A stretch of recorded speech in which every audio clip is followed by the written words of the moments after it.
Introduction. In the sky, dragons entwined in fierce combat, while phoenixes and great eagles soared, ever vigilant for the opportune moment to strike their targets. The malevolent servants of the subspace deity surged relentlessly forward, as allies from another realm, known as the elves, valiantly resisted ahead. Their so-called deities, the subspace divinities birthed from their faith, had abandoned them. Drawing forth his long sword from his waist, the runes upon it radiated a powerful light, embodying the force to dispel darkness. Children of the Firstborn, advance, until the dawn breaks, until the enemy is vanquished, until the symphony of Ilúvatar resonates in this world. In the name of the one true God, we attack. Prologue. Year 510 of the First Age. City of hiding Gondolin. The flames of war descended upon the land, the roars of orcs and the cries of elves echoing through the heavens. Elrond, standing in the royal plaza, beheld the city ablaze, and understood that Gondolin was on the brink of collapse. For centuries of the Noldor's toil were about to be undone. As a Noldor elf born in the Age of the Trees, who had basked in the radiance of the two trees, the anguish of 5 centuries weighed heavily upon him. Yet, the beauty of Gondolin, nestled within the encircling mountains and established under the leadership of Turgon, had soothed his soul, granting him a modicum of solace for the loss of his wife to the icy sea and his 3 sons to the ravages of war. But today, this city, for which he would gladly lay down his life, was poised for destruction. In fury, Elrond shouted at the advancing enemy, "The glory of Gondolin shall not be tarnished by your filthy orc hands. Come, take my life if you dare." With that, he led the few hundred elven warriors of the House of the Horse against the surging horde of orcs. Elrond was oblivious to the number of orcs. He felt his mithril armor and white velvet robe were now stained crimson, and the banner emblazoned with the image of a flying steed lay tattered. Ultimately, they were driven back to the royal fountain. Elrond surveyed the orc army before him, amidst which stood countless fire demons and dragons. At that moment, Turgon, descendant of Finn, the first king of the Noldor, pushed past Elrond to the forefront of the ranks, flanked by the disciplined warriors of the royal family, while the retreating forces of Gondolin had already vanished. Drawing his sword and discarding his robe, Turgon charged forward with great determination, with Elrond and the remaining warriors following suit, fighting valiantly. Just then, a fire demon barreled towards Elrond, wielding a flaming whip and a massive black sword. Elrond, observing this Maya who had willingly fallen into the service of Morgoth, found it ludicrous. He plunged his long sword into the ground, unsheathed his hand axe, and strode forward, feigning an attempt to throw it at the demon's eyes. The fire demon, noticing Elrond's movement, swiftly turned its horrific head aside. However, the hand axe sped towards its left foot. The demon, stung by pain, dropped its sword and bent down to inspect its injured foot. Elrond seized the opportunity, swiftly advancing forward to pierce the fiery demon's hand with his sword. He then climbed rapidly onto the demon's back, the searing flames scorching him, yet they did not deter his resolve. With agility, he leapt onto the demon's head, plunging his dagger into its eye. The demon writhed in agony, shaking its body violently in an attempt to dislodge Elrond.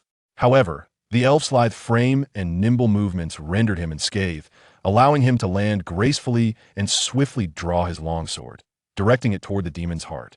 The mithril blade, adorned with exquisite runes imbued with magical power, served to alert nearby evils and dispel the encroaching shadows of darkness. One hand pressed against its chest, the demon roared in disbelief at Elrond, as if still clinging to the notion of its prideful grandeur as a Maya. Yet, inevitably, its soul was on the verge of breaking free from its grotesque prison, destined for Mando's halls to face judgment. The demon staggered backward, retreating to the edge of an abyssal well, which led to an underground river flowing toward the sea, before it begrudgingly fell into the depths below. However, prior to its descent, the demon hurled its whip at Elrond, lunging towards him with relentless fury. Caught unawares, Elrond found himself ensnared by the demon's whip, the tremendous force of its fall dragging him down into the unfathomable waters of the well. Meanwhile, the battle for Gondolin was nearing its climax. Despite Turgon's royal army slaying countless orcs, trolls, 13 demons, and a dragon, the impending fall of Gondolin seemed inevitable. As the mightiest army of demons, dragons, and trolls approached, victory slipped further from reach. Turgon rallied the elven warriors for a final charge, yet the banner of Gondolin fell. With the defenders retreating to the Tower of the King, The royal family's warriors gathered around to protect their sovereign, High King Fingolfin's son. From atop the tower, Turgon's voice rang out like a resounding horn through the mountains, reaching the enemies gathered beneath the great trees in the square, shrouded in mist. What grandeur awaits the victory of Noldor? At that moment, the midnight hour struck, and the orcs erupted in mocking laughter upon hearing his declaration. Meanwhile, the fleeing citizens of Gondolin, witnessing the fall of the king's square and the dragon's destruction of the tower's foundations, saw the tower collapse. Thus, the once mighty King Turgon fell, and the hidden kingdom of Gondolin, built over 4 centuries, met its demise. Chapter 1. The Elves of Winterfell. Westeros. The North. Wolfwood. Eddard Stark ventured into Wolfwood with his guards for a morning hunt, eager for his sons to witness true bloodshed. He brought his 2 boys along, and together they successfully hunted a shadow cat by the riverbank. As the last of the prey was loaded onto the cart, and the group prepared to return to Winterfell, Jon, Ed's illegitimate son, suddenly pointed upstream along the riverbank and exclaimed, "Look, there's a person over there." Following Jon's indication, they indeed spotted a tall figure clad in resplendent armor, quietly lying by the river's edge. Ed immediately led the others forward to investigate. The individual's armor and cloak were completely soaked by the river, yet despite the water's relentless flow, the armor bore no marks of dirt, while the white cloak was sullied by mud and required thorough cleaning to restore its pristine state. Even amidst the filth, the cloak was evidently crafted from luxurious velvet, and the golden patterns on the armor exuded opulence, whether in gold or brass. The silvery armor appeared to be fashioned from silver, though Ed suspected it might merely be coated with silver paint or foil. Regardless, such armor must have cost a fortune, surely amounting to hundreds of gold dragons. Ed approached, crouching before the figure, and with the assistance of his companions, removed the uniquely crafted helmet. As the black hair cascaded down, it revealed a strikingly beautiful face, leaving the onlookers utterly astonished. "My heavens, it's a lady knight!" one exclaimed. "What lady knight? Did you not see the Adam's apple?" Another retorted. "What? Is there truly such a breathtaking man in existence?" A few guards whispered amongst themselves. At that moment, Ed examined the exquisite individual closely. The movement of the Adam's apple indicated that the person was still alive, and it appeared they had not choked on the water. "Quickly, come help. This person is still alive," Ed urged. "Yes, my lord," came the response. Ed quieted the murmurs of the guards and instructed them to assist in lifting the individual. However, as they attempted to do so, something fell amiss. "My lord, they are exceedingly light," one remarked. "Indeed, my lord, it feels as if I could lift them with a single hand," another echoed. "What? Let me see," Ed exclaimed, and as he tried to lift the figure, he discovered that the strength he had intended to exert was far too much, as though he were cradling a mere child. "Father, look at their ears," Jon suddenly pointed out, directing Ed's attention to the person's head. Ed looked down and noticed that, as they were lifted, the long black hair fell away, revealing pointed, elongated ears. He was perplexed, having never heard of humans possessing such ears, save for the legendary children of the forest. Yet, this individual bore no resemblance to the forest folk, who were known to be diminutive and dark-skinned. This figure, by contrast, seemed nearly 7 feet tall. Perhaps only the giants of the Frostfangs could rival such stature. With skin as pale as snow, surpassing the beauty of most women, this did not align with the tales of the forest children. Nonetheless, there was no time for conjecture. The priority was to save the individual. They would bring the person back to Winterfell for treatment, where the learned Maester Luwin would surely discern their true nature. Ed resolved to return to Winterfell, while still dispatching others upstream to search for any signs of life, granting them authority to summon nearby militia in hopes of making further discoveries. On the journey back, Ed observed the unconscious Elon thus in the carriage, pondering the influence he would wield over the 7 kingdoms. 3 days later, Elon thus slowly opened his eyes, rising to survey his surroundings. He found himself in a room that appeared exceedingly rudimentary by his standards, with walls fashioned from black stone and only a smattering of ornaments to embellish the space. By the window stood a set of table and chairs, upon which lay his robes and garments. It seems this is a human dwelling. It cannot belong to the minions of Morgoth, for they would not treat an elf kindly. Yet, I remain uncertain of my location. Creak. At that moment, the door to the room swung open. "My lord, he has awakened." Elon thus beheld a human woman entering the room, carrying various items. Upon noticing him seated, her countenance radiated joy, and she turned to call out excitedly to someone beyond the threshold. Although Elon thus could not comprehend her words, he could surmise their meaning. However, the sight of the guard stationed at the door instilled a sense of caution within him.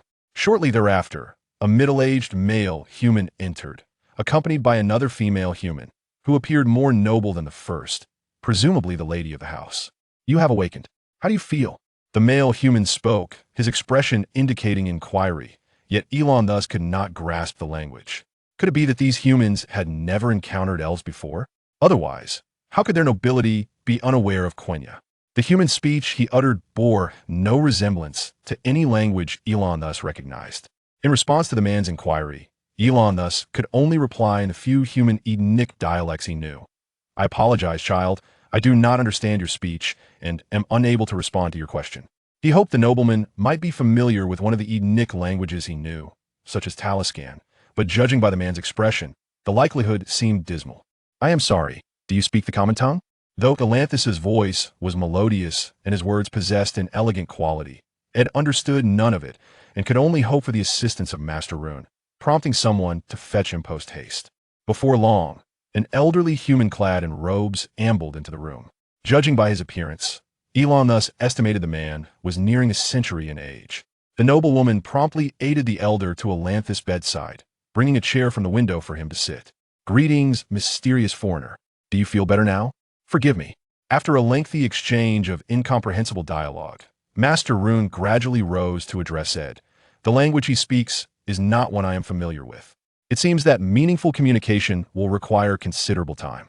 Then, Master Rune, could you teach him the common tongue? After all, we cannot possibly learn his language.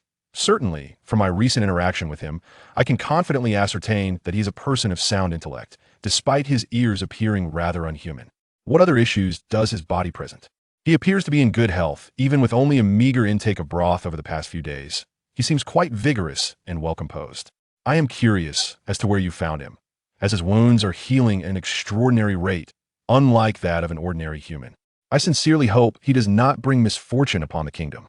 He does not seem to be a malevolent individual. Sometimes, those with nefarious intentions appear more virtuous than the virtuous themselves." At that moment, a noblewoman, who had been assisting Bachelor Ruin, approached him once again. She was the Duchess of Winterfell, Caitlin Tully, the wife of Eddard. Caitlin expressed her perspective on Elon thus, only to be met with a rebuttal from Bachelor Ruin. "I suggest we secure him under vigilant watch immediately." Just then, Elon thus noticed a middle-aged human male entering the room. His hair was already graying, and had it not been for his relatively youthful countenance, Elon thus might have mistaken him for an elder of considerable wisdom. However, the long sword sheathed at his waist unmistakably signified his status as a warrior. He was Roderick Castle, the instructor of Winterfell. Although the citadel has long been devoted to scientific inquiry against the divine, I can sense a sacred aura emanating from him.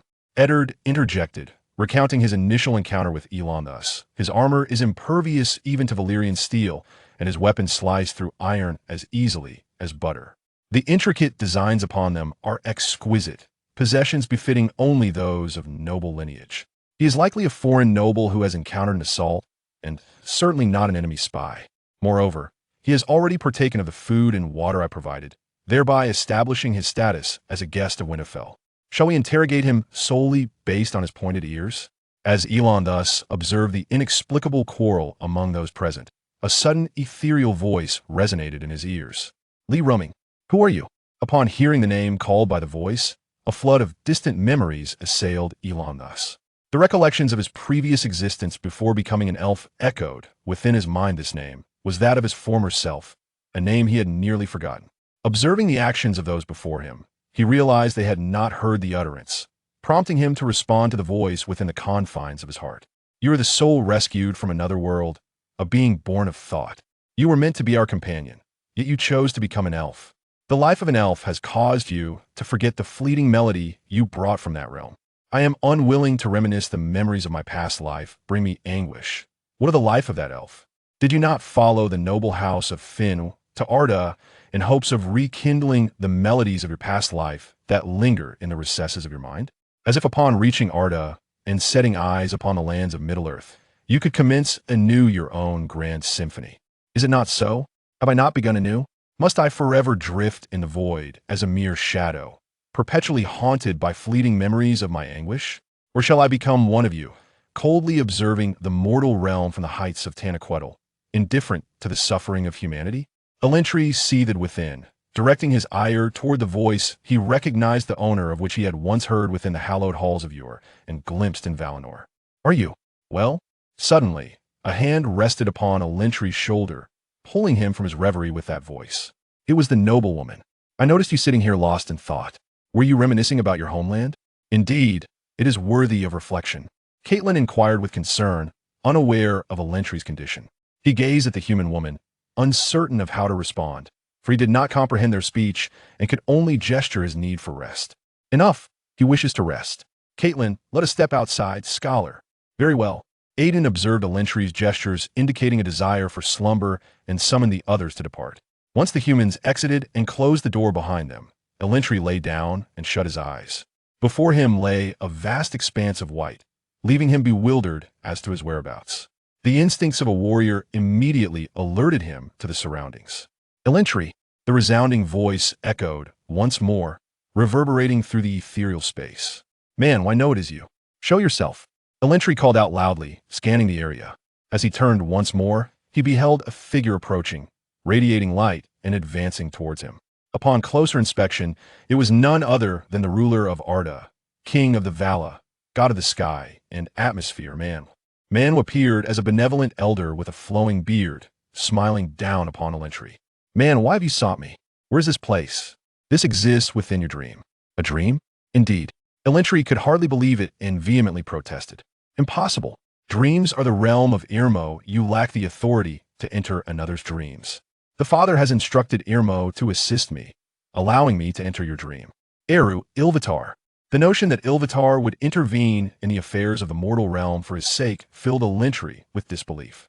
Is it truly so? Indeed, the first grand symphony of Arda has concluded. As Elandris felt a momentary joy at what seemed to be a delightful honor, he was suddenly met with another shocking revelation from Manu. Did I not just faint for 3 days?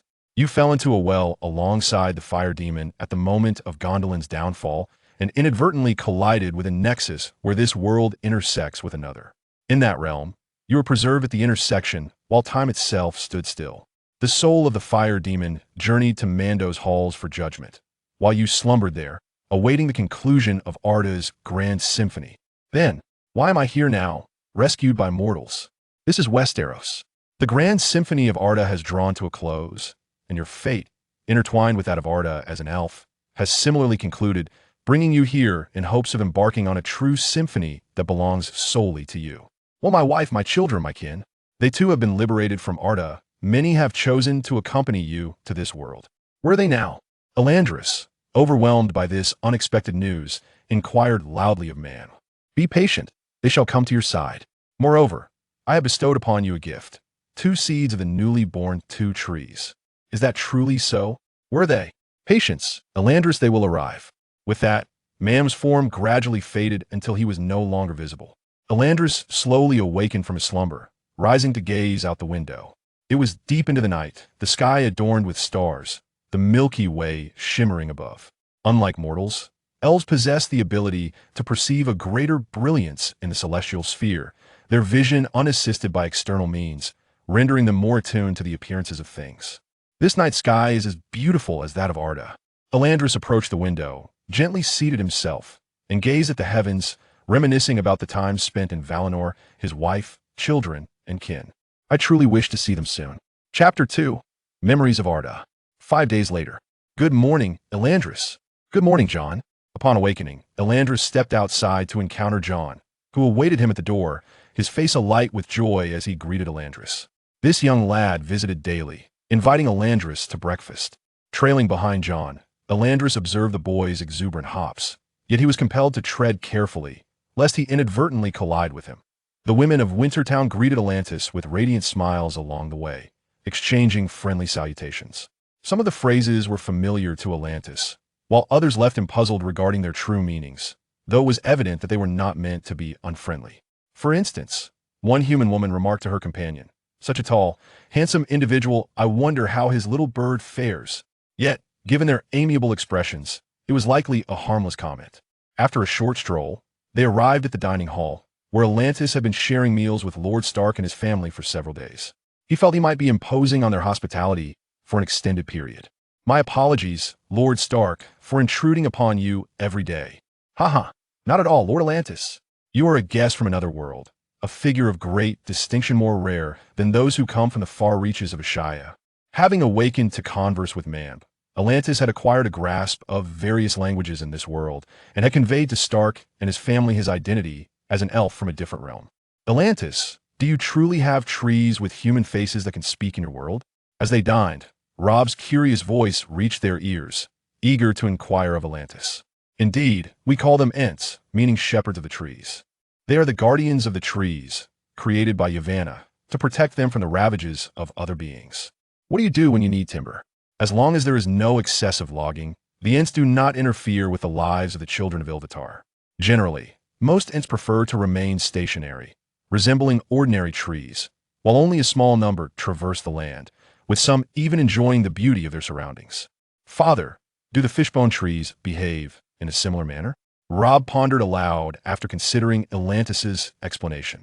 Rob, the faces on the fishbone trees are carved while they have existed for eons. No one has ever witnessed the move. How dull. I wish I could visit Atlantis's world. It must be filled with thrilling adventures. Indeed, Lord Atlantis, are all your kin as handsome as you? Sansa, who had been quietly eating and listening, now joined the conversation. By Elven standards, I would consider myself merely average. In terms of beauty, the Vanir are the most exquisite among all elves, favored by both the king of the gods, Man, and the lady of the stars, Varda. They are also the most accomplished in the arts among elves. To think that someone like Lord Atlantis could be deemed average in appearance one can hardly imagine a gathering of countless breathtakingly beautiful men and women. Sansa mused, seemingly lost in a delightful reverie. Yet Ed seized upon the essence of Atlantis's words. So, according to Lord Elon thus, the elves encompass a multitude of clans? Indeed, the elves are the firstborn children of Ilúvatar. After our awakening, the Vala guided us to dwell in Valinor.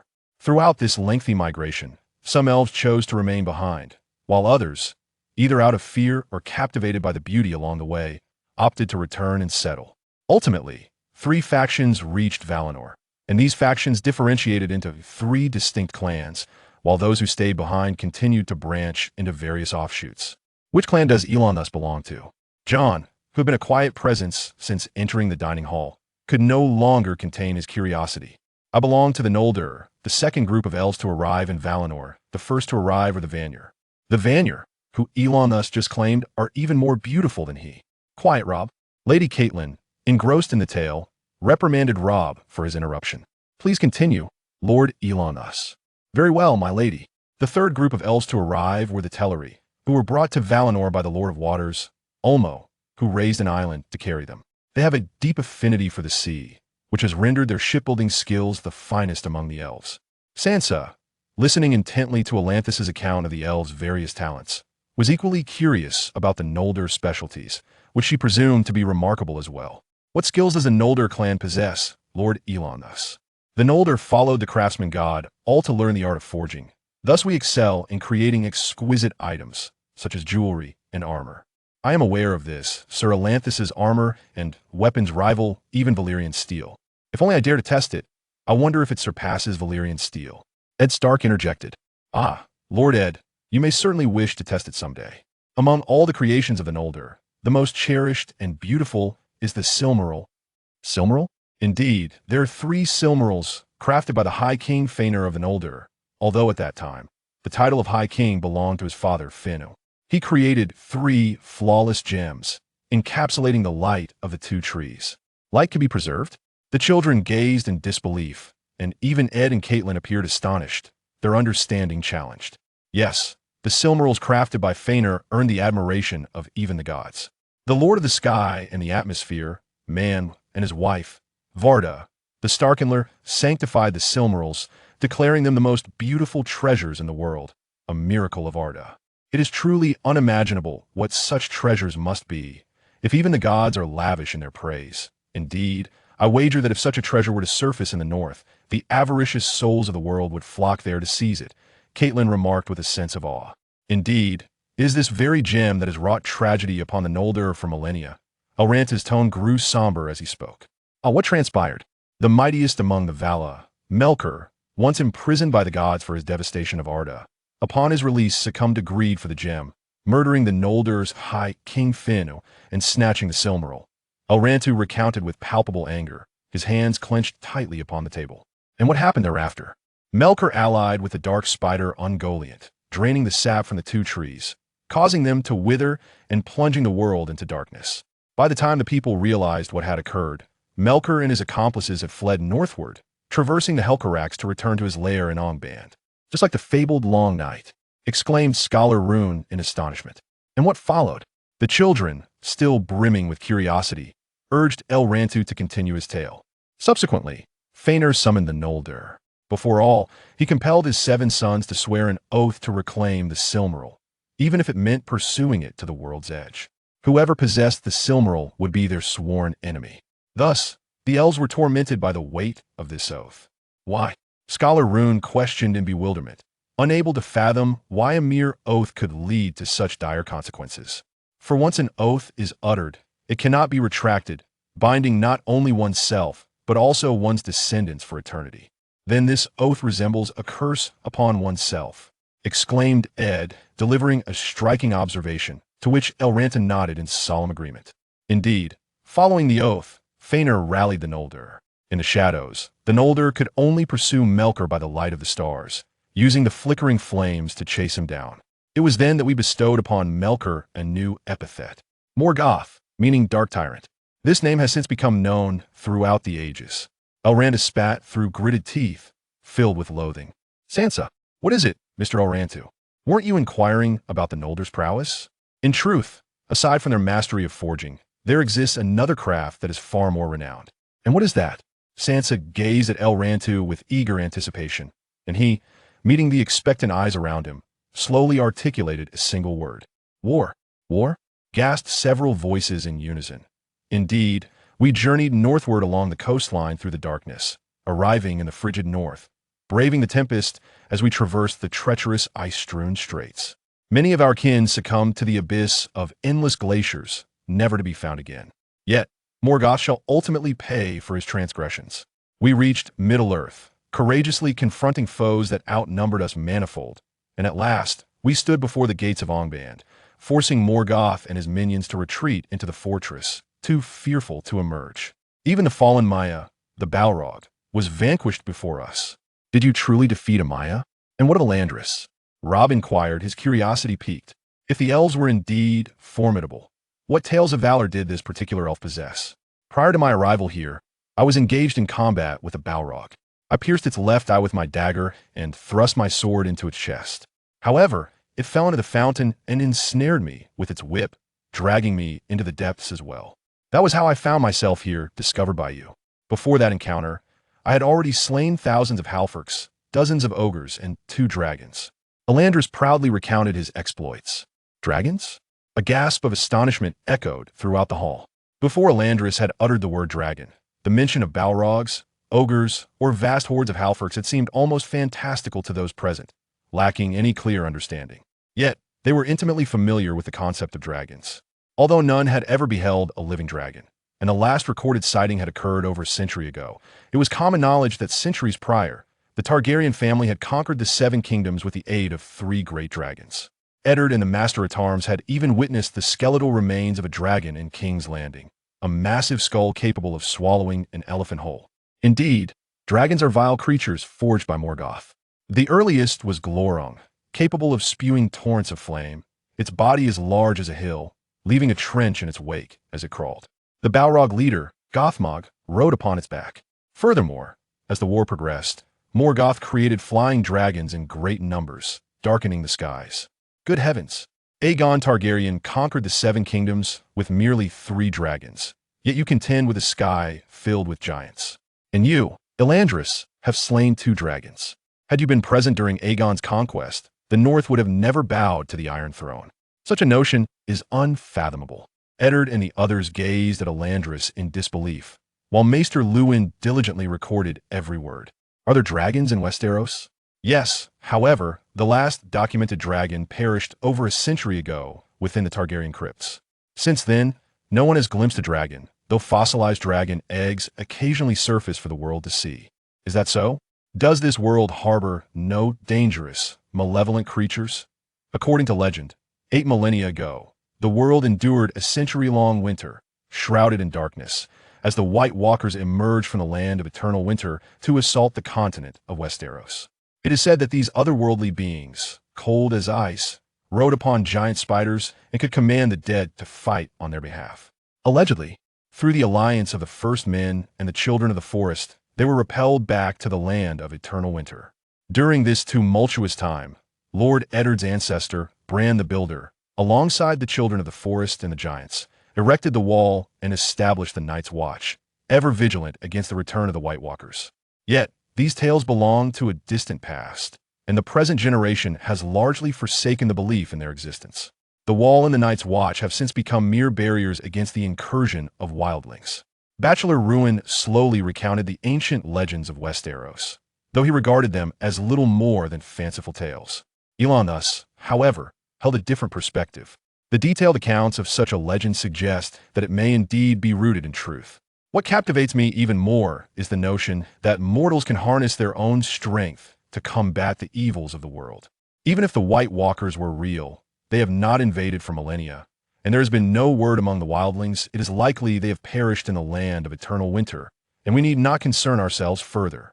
Eddard remarked dismissively, convinced that the specter of the White Walkers belonged to a bygone era, and their return was improbable. After breakfast, Elon thus returned to his chamber. His enchanted silver armor and weapons were neatly arranged, though regrettably, his dagger was missing, and his shield had been shattered in battle by a fire demon. Fortunately, his long sword remained, and his hand axe surprisingly lay beside him. Chapter 3. The Craftsmanship of the Noldor. After lunch, Elon thus was preparing to stroll through the winter town's winter market. The streets were bustling with pedestrians, making the thoroughfare appear congested. The market was lined with numerous stalls, predominantly established by artisans serving the needs of Wintertown. A few shops, reputedly owned by merchants from another continent beyond Westeros, specialized in luxury goods tailored for the noble entourages that frequented Wintertown. However, to Elon thus, these so-called luxuries held no allure worthy of purchase. Yet, his current predicament was that even if he wished to buy something, he was utterly penniless, leaving him to contemplate the need to earn money. Although sustenance was assured in Wintertown, this was not a sustainable solution. Elon thus exchanged greetings with Eddard Stark, allowing 2 guards to accompany him outside. Meanwhile, Robb and Jon, the 2 young lads, eagerly followed suit. Elon thus, you must be unfamiliar with this place. Allow us to be your guides. They exclaimed. Very well. Do you know what the most sought-after items at the winter market are? He inquired. Certainly. The glass from Myr and the spices from the Isles are the most popular. Especially the spices, which the nobles purchase in abundance, for the North does not produce spices and must acquire them to enhance the flavor of their food. That is indeed troublesome. I cannot produce spices myself, Elon thus replied.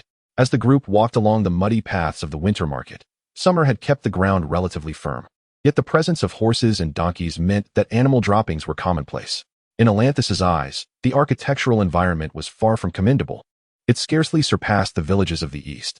Curious glances were cast upon Elon thus and his companions. Word had spread that the Lord Protector had brought back a tall, handsome man, yet none had anticipated his remarkable height or his fair complexion and long legs. Look at his appearance. He surpasses even the most beautiful women in the 7 kingdoms. One merchant remarked. Have you seen the most beautiful woman in the 7 kingdoms? Another questioned. Of course. Is it not said that the Lannister lioness, the queen of the realm, is the epitome of beauty? I saw her during my business dealings in King's Landing. Does that mean a man is taller than the mountain and more beautiful than the most exquisite woman in the 7 kingdoms? And look at his physique. He is neither excessively slender nor corpulent. By the gods, why must creation be so unjust? 2 traveling merchants conversed animatedly, while a few armed warriors of the north, accompanying them, harbored disdain for the women's overt admiration of Elon thus. The men of the north are not like those effeminate southerners. Only strength can ensure survival here. Not the preening of those so-called southern knights, adorned with flowers in their hair. Indeed, he may appear tall, yet with those slender arms and legs. I wonder how he fares in a fight. It is said that when Lord Eddard brought him back, he was clad in splendid plate armor, but collapsed by the riverbank. Humph, It is evident that he must have encountered the mountain clans or wild beasts, chased to the precipice, and plummeted into the waterfall. It appears he is merely a fade. He should have had guards, yet one can surmise their fate is grim. It remains a mystery from which noble lineage he hails, but it is certain that his bloodline is of the highest nobility. To don such resplendent armor, his family must possess considerable wealth. The merchant beside him continued to speak, hoping this grand noble would purchase some goods from his shop. After all, his establishment sells the most luxurious jewelry and fabrics in the entirety of the north, where nobles willingly spend their golden dragons. Rob, do you know if there is a blacksmith nearby? There is one just around the corner on the left. Why do you ask? To seek fortune. Rob's small head was quite perplexed, unable to comprehend what riches a blacksmith could offer. Through his conversations with Lord Eddard, Elon thus learned that the finest weapons in Westeros were crafted from Valyrian steel, though the art had been lost to time. However, the elven armor and weapons he brought from Aldous surpassed Valyrian steel by countless measures. This was largely due to the use of mithril in their creation. Yet, he was confident that swords forged by the Noldor would rival Valyrian steel, and even if they could not fetch such exorbitant prices, they could alleviate Atlantis' current financial plight. Soon, the group arrived at the entrance of a blacksmith shop, and Elon thus was the first to step inside. The proprietor, upon seeing a figure as towering as a giant and possessing an astonishing beauty, hastened over. "Esteemed lady, how may I assist you?" the blacksmith inquired, performing an awkward gesture of respect, evidently his first attempt, and mistaking Atlantis' gender. However, Elon thus chose not to correct the human, instead asking, "May I tour your establishment?" "Of course. I opened this shop for the very purpose of being seen. Do not hesitate to request any assistance you may need." The blacksmith, elated, believed he would make a significant profit this time. "Uncle Peter, Elon thus is male. Is that so, Rob?"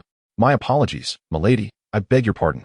Upon hearing Rob's voice, Peter finally noticed Rob, John, and the others trailing behind Elon thus, and quickly offered his apologies.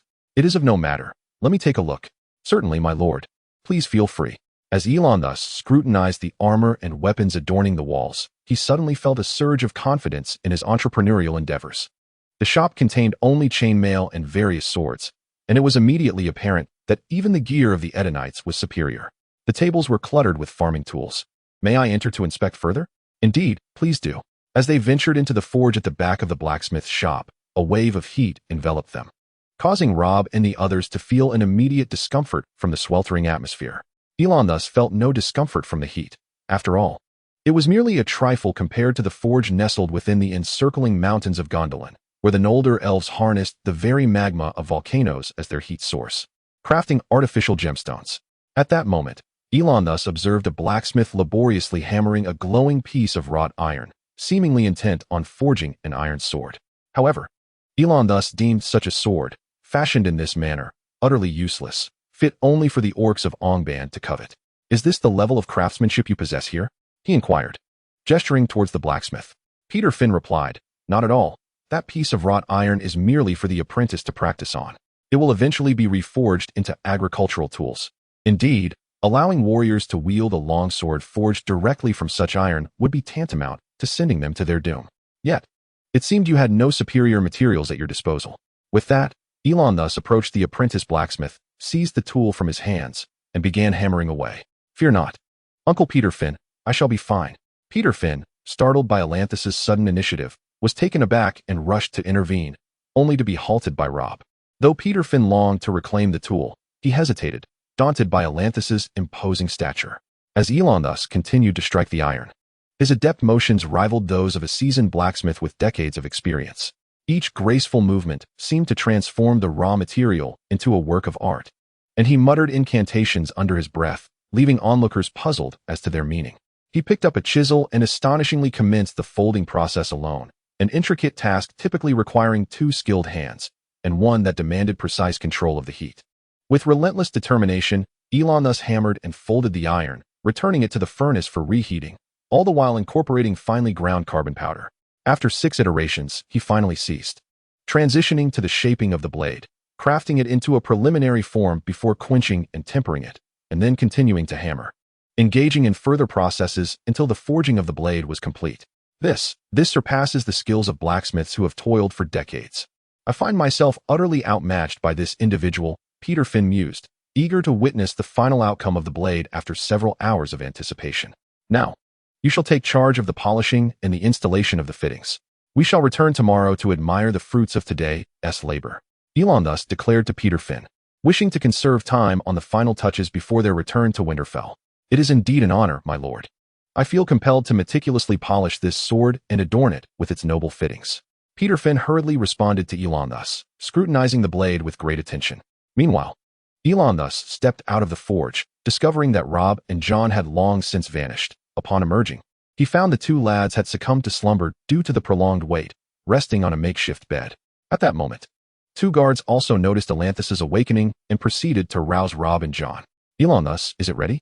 Surely, it must have been a success. Well, it could be better. After all, it has been quite some time since I last forged anything, and I have grown somewhat rusty. However, I believe it will suffice. For centuries, my hands have wielded swords and battle axes without pause, as if the fight never ceased. Then let us hasten back to the castle. Lunch will soon be served. And I would rather not face another reprimand from my mother. Robb observed the smoke wafting from the houses outside, urging everyone to return to Winterfell, wishing to avoid his father Eddard Stark's admonitions. Very well, let us depart swiftly. We cannot keep Lord Eddard waiting too long. In the Wolf's Wood, several soldiers from Winterfell, having heeded Eddard Stark's commands, scoured the river upstream, enlisting the aid of local militias from nearby villages to assist in their search. Along the riverbanks, hundreds of fully armed soldiers clad in chainmail raised torches, meticulously searching every nook and cranny. Go search over there. Everyone, do your utmost to search along the riverbank upstream. Look, come quickly. What is happening? The torches converged towards the source of the sound, the clinking of chainmail echoing in the night. Sir Filt, the captain of House Stark's guards, advanced swiftly under the guidance of an individual, where dozens had already gathered near a waterfall. What is the matter, my lord? There is a cave behind the waterfall. What is so unusual about that? Filt inquired, puzzled, for the north was rife with caverns carved by the ancients. A cave behind a waterfall was hardly remarkable. My lord, our village has thrived here for a millennium, and I have bathed with friends beneath this waterfall since childhood. Yet we have never discovered a cave within. A nearby warrior, who lived closest to the site, respectfully addressed Filt. And how did you come to this discovery? There was a glimmer within the waterfall. A glimmer? Indeed. Quickly, lead me there. This cave must connect to an underground river. Filt approached the cave, observing the flowing water, which seemed to be about 30 centimeters deep. The cave appeared to be tall enough for two adults to stand side by side, accommodating at least 10 individuals comfortably. And the light indeed emanated not far from the entrance. The crowd immediately brandished their torches and advanced, only to be met with wide eyes and expressions of terror as they beheld the sight before them.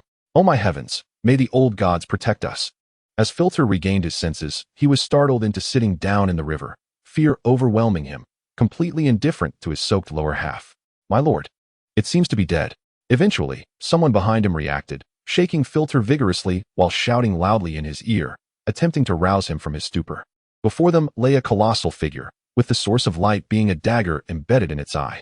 Chapter 4. The corpse of the flame demon. As night fell over the city of Winterhold, its inhabitants were preparing to extinguish their lights and retire for the evening. The castle gates were firmly shut, and the vigilant soldiers on guard peered out into the darkness, alert to any unusual occurrences. Look, over there, a soldier exclaimed, gazing ahead and calling out to his companions. The sentinel responsible for sounding the alarm quickly readied his horn, poised to announce a warning. The sound of galloping hooves drew nearer from the distance. Open the gates. I am Sir Filter, and there is an urgent matter to inform the lord. Two war horses halted at the castle gates, their riders urgently shouting. It is indeed Sir Filter. Then open the gates. The wooden bridge was slowly lowered, and with the combined effort of several men, the iron gate was lifted. The riders spurred their steeds onward, entering the city with haste. As they crossed the threshold, the guards promptly raised the drawbridge and lowered the gate once more. Inside the castle, Ed was awakened by the commotion, hastily donning his attire before making his way to the assembly hall. What on earth is happening that you must rouse me at such an hour? Upon entering, he found his attendant Filter anxiously pacing in circles. My lord, I apologize for disturbing you at this late hour, but we followed your orders to search upstream along the riverbank, and we discovered something extraordinary. Ed's curiosity was piqued. It likely pertained to the flame demon. Filter removed a small cloth bag from his side and placed it on the table, opening it to reveal a short sword devoid of any fittings. The hilt was adorned with a precious blue gemstone, and the guard featured golden stripes, while the blade was engraved with strange yet elaborate inscriptions reminiscent of Elanthis's longsword. Quickly, Summon Elon thus. Ed commanded a servant in a hushed tone. At once, my lord. Before long, Elon thus arrived, guided by the attendant into the council chamber. This is my personal short sword. I drove it into the eye of the flame demon during the final battle, after which it was lost. Filter exclaimed in astonishment. What? You discovered the flame demon? Elon thus stepped forward, grasping Filter's shoulders with urgency. This is a grave matter. If it truly is the flame demon, then calamity shall befall this world. According to Elanthis's observations of this world during this period, the physical prowess of the humans here pales in comparison to that of the people of Arda. They lack the runes, spells, and powers capable of vanquishing the darkness. And it is likely that they are utterly incapable of slaying the fire demon. Indeed, we discovered him within a cave. Felt was somewhat bewildered by Elanthis's actions. However, he seemed to be deceased, for the dagger was extracted from his eye. Dead. At this moment, Elon thus recalled Mando's words, stating that the soul of the fire demon had departed to Mando's for judgment. Yes, my lord. It appears that this fire demon is merely a shell and poses no threat to this world. Yet for safety's sake, we must investigate. Quickly, lead me to see it. The remains of the fire demon must be dealt with promptly, for it is a fallen creature. Elon thus was correct. Felt, hastened to guide us. Upon hearing Elanthis's words, Ed felt they were quite reasonable and was eager to witness the fire demon Elon thus spoke of, a creature mightier than a dragon. Notify the castle to prepare supplies and assemble personnel. Yes, my lord. After giving his instructions, Ed approached Elon thus. My lord Elon thus, you should prepare as well. Very well. I shall take my leave. Elon thus performed a respectful gesture towards Ed and the others before returning to his chamber to gather his belongings and don his armor. Upon arriving at the training grounds, he found over 100 riders assembled, torches held high, the neighing of warhorses mingling with the footsteps and conversations of warriors. However, just as Ed ordered a warhorse to be brought forth for Elon thus, an awkward situation arose. The horse was simply too short, standing only about 5 feet tall at the shoulder. While this horse might be considered robust among the humans of this world, it was ill-suited for Elon thus. Although the steed could easily bear Elanthis's lithe elven form and armor, it left him feeling uncomfortable. When his feet rested in the stirrups, his legs felt constrained. With no other option, he had to request a cargo cart for Elon thus, allowing him to stretch comfortably. Though a cargo cart bearing a knight clad in splendid armor and possessing striking stature might be a curious sight in Winterfell, Elon thus remained unfazed by the human gazes, for it allowed him to recline slightly and gaze upon the starry night sky, admiring the beautiful Milky Way. Father, Lord Stark. Just as the crowd awaited the opening of the city gates, familiar voices called from the rear of the procession. Rob, what are you two doing here? You both know we are merely stepping out for a few days and shall return swiftly. Ed observed Maester Luwin and the 2 troublesome boys trailing behind, with the wet nurse following as well, and could only furrow his brow in mild exasperation as he addressed them. And you, Maester, at your age, surely you do not intend to accompany us as well. Indeed, my lord, as a scholar, the opportunity to observe diverse creatures will undoubtedly allow me to inscribe a significant chapter in the annals of the academic city, and perhaps I may even uncover some profound insights through my research. I am uncertain when these 2 rascals managed to sneak behind me.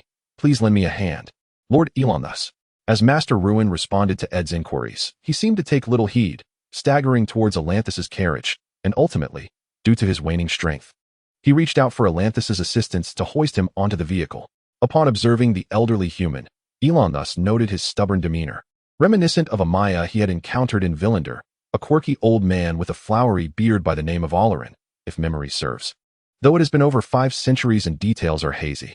After Elon thus helped Master Ruin aboard, the old man expressed his gratitude, revealing his tenacious spirit. Thank you, Lord Elon thus. I merely overexerted myself. My vitality does not wane with age. In the academic city, individuals of my age who possess such knowledge can be deemed young and accomplished, to which Elon thus could only respond with a smile. Elon thus, let us join you as well.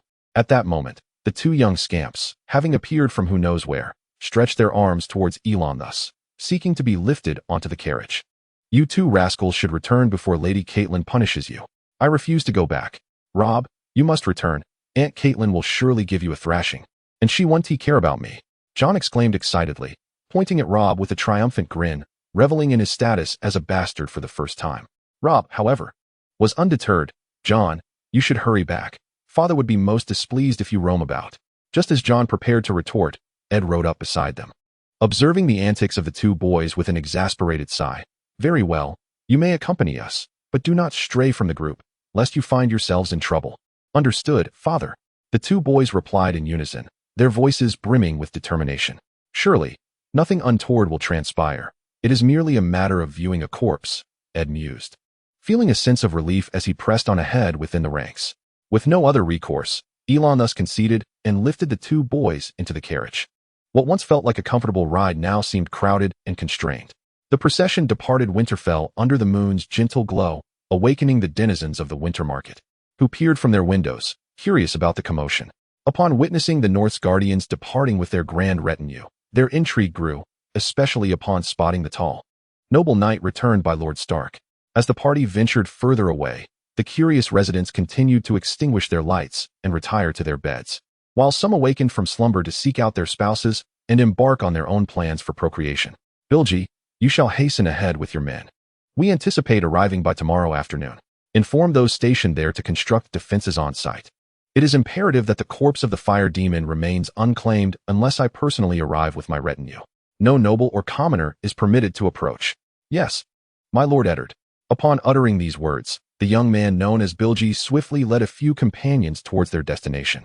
Despite the nocturnal march, fraught with the potential threat of bandits and wolf packs, no rogue in the north would dare to attack a party bound for Winterfell. Nor would any wolf pack be foolish enough to confront 100 mounted warriors atop their formidable steeds. Initially, it was believed the journey would take 1.5 nights and 2 days, yet they only reached their destination on the third day. The nearby rumors had attracted minor nobles, eager to witness the unfolding events, thereby swelling the ranks of the procession. It must be said, the country gentlemen of the north display remarkable audacity. Unaware of the true circumstances, they simply observed the Winterfell contingent passing by, armed and mounted, and chose to follow in curiosity.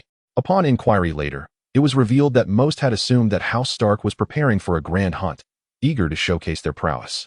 By the time they arrived, the party had swelled to over 200 individuals, placing considerable strain on the supplies meant for Winterfell's forces. Consequently, they had no choice but to requisition provisions from a nearby fortress directly governed by Winterfell, ensuring that their rations would not dwindle. My lord, we salute you. We honor you. Upon entering the temporary encampment, all northern warriors ceased their labors to pay homage to Eddard Stark. In truth, very few among them had laid eyes on Eddard Stark before. Yet all recognized the sigil of the direwolf and the several warriors clad in chainmail cloaks adorned with the direwolf emblem accompanying him.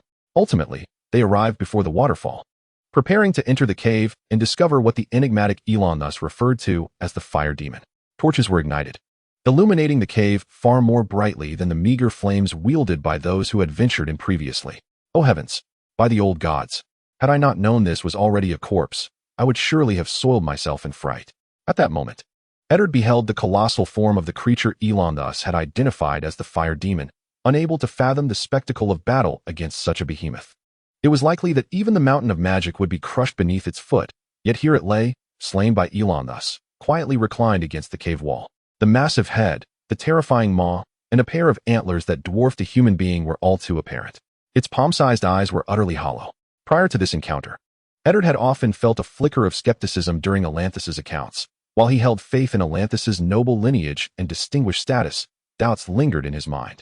However, he merely assumed that Elon thus was a tall nobleman from a distant land with slightly peculiar ears, never truly considering his identity as an elf. It was only Caitlin, the innocent children, and the learned yet misguided rune scholar, who, having absorbed too much knowledge that was not documented, took Elanthis's essence for granted as a different being. Yet Ed had always refrained from shattering the children's illusions and respecting their guest. When Ed finally beheld the corpse of the fire demon Elon thus spoke of, he was utterly astonished, his worldview irrevocably altered. Upon regaining his senses, he was roused by Elanthis's voice, who approached the demon's remains and extended his right hand. His soul has already departed from Mandos's halls to face judgment, posing no threat to us. Since his body can reach this place, perhaps my kin can as well. I previously thought of you, Elon thus, as merely a tall, storytelling human with pointed ears. Now I am compelled to believe you are indeed the elf you claim to be. Ed stepped forward, reaching out to touch the demon's body, feeling its monstrous texture, as cold and unyielding as steel. As these thoughts crossed his mind, he suddenly recalled something and turned to Elon thus with a query. How old did you say you were? Elon thus pondered for a moment before responding uncertainly. I believe I am nearly 3,000 years old, though I cannot be certain. Before the elves awoke and arrived in Valinor, we had no concept of day and night, and thus no reckoning of years. The sky was filled only with stars, so I do not have a precise awareness of my age. Only those born after the elves reached Valinor possess such knowledge. 3,000 years. Unbelievable. Ed marveled at Atlantis' age, then found it rather amusing. Having previously regarded Elon thus as a junior, in truth, he could easily be a companion to Ed's distant ancestors, perhaps even tracing lineage back to the dawn of time itself. With this realization, Ed felt he had not shown Elon thus the respect he deserved. He must afford him even greater reverence, for he was a powerful warrior who had lived for millennia. My sincerest apologies, Lord Elon thus. Please allow me to pay my respects once more. With that, he promptly performed a respectful bow. Ed's sudden gesture left Elon thus bewildered, unsure of how to respond, and he swiftly diverted the conversation. The pressing matter at hand was to deal with the corpse of the fire demon, though its body is as hard as steel. I do not recommend attempting to fashion weapons from it. Not only would you be unable to damage its form, but it is a fallen creature, likely still harboring malevolent powers. What then shall we do? The flames should not be able to consume its body. Indeed, when it was alive, it was engulfed in hellfire. Then let us store it in the cellar of Winterfell, which is spacious enough to accommodate it. Ed proposed. That is feasible, though it must be monitored closely. Atlantis acquiesced to the proposal, but offered a suggestion. This is permissible. I shall reinforce the guards and seal off the designated area to prevent any unauthorized access. Very well. Let us have this behemoth transported at once. This endeavor may demand considerable effort from us. No matter, our manpower is sufficient at present. With that, Ed began to delegate tasks to his subordinates, preparing to extract the fiery demon's body from the cave. Gentlemen, the next phase is upon us. A chorus of voices echoed in unison, and the group commenced their actions. Chapter 5. The long-legged beauty and the fiery demon slayer. The crowd first procured logs to lay a foundation, securing them with ropes around the demon's form. 100 individuals strained at the banks of the waterfall, exerting their strength. Heave-ho! With their collective effort, the fiery demon was finally drawn from the cascade. And at the moment of its unveiling, those who had never witnessed such a sight were left utterly astounded, particularly Bachelor Rune. Upon beholding the demon's colossal horns and fearsome visage, was overtaken by excitement. His agile steps belied his age. Marvelous! What a magnificent creation!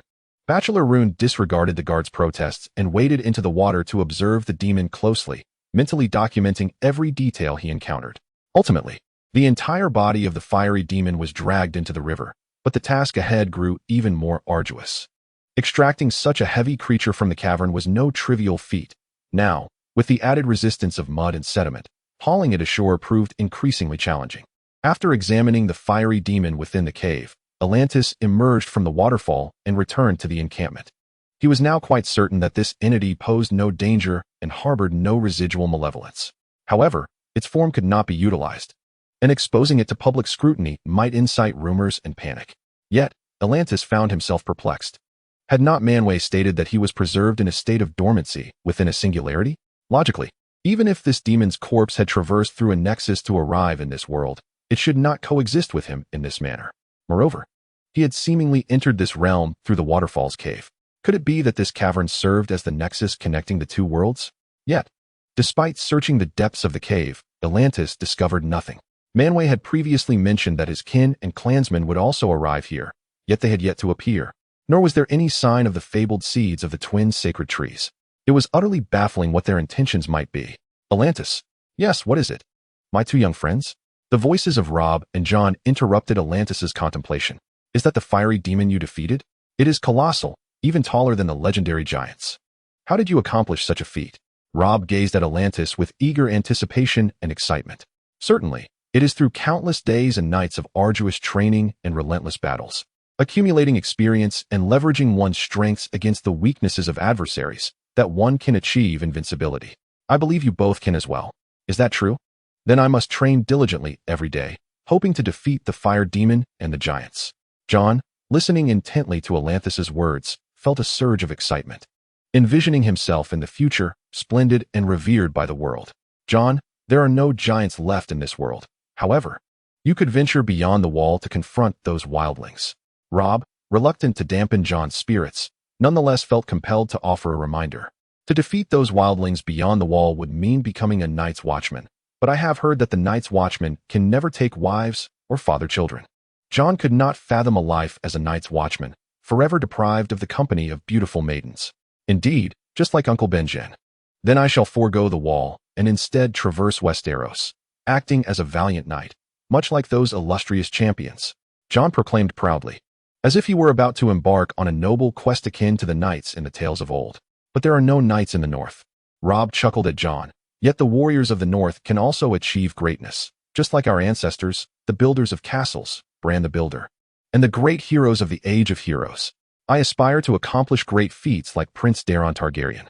Elon thus, observing the two young lads, interjected wisely, indeed, as long as one persists and remains true to one's heart and sense of justice, even when the future is uncertain and hope seems dim, it is enough to inscribe oneself into the epic of heroes.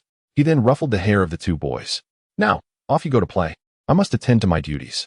With that, Elon thus waded into the river, where soldiers were attempting to drag the fire demon from the water. However, the creature was too heavy, its iron-like body as burdensome as its strength.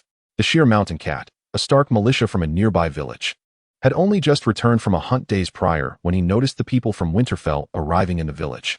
While he was still pondering this turn of events, an elder's attendant approached him, instructing him to accompany the men from Winterfell in their search. The sheer mountain cat readily agreed. For serving Winterfell was the duty of all northern militia, and in battle, one could acquire abundant spoils, possibly even valuable armor, jewels, or even a nobleman. 5 years ago, when the North united with those southern nobles to rebel against Targaryen rule, avenging the former Lord of Winterfell, the sheer mountain cat had already been one of the village's elite hunters.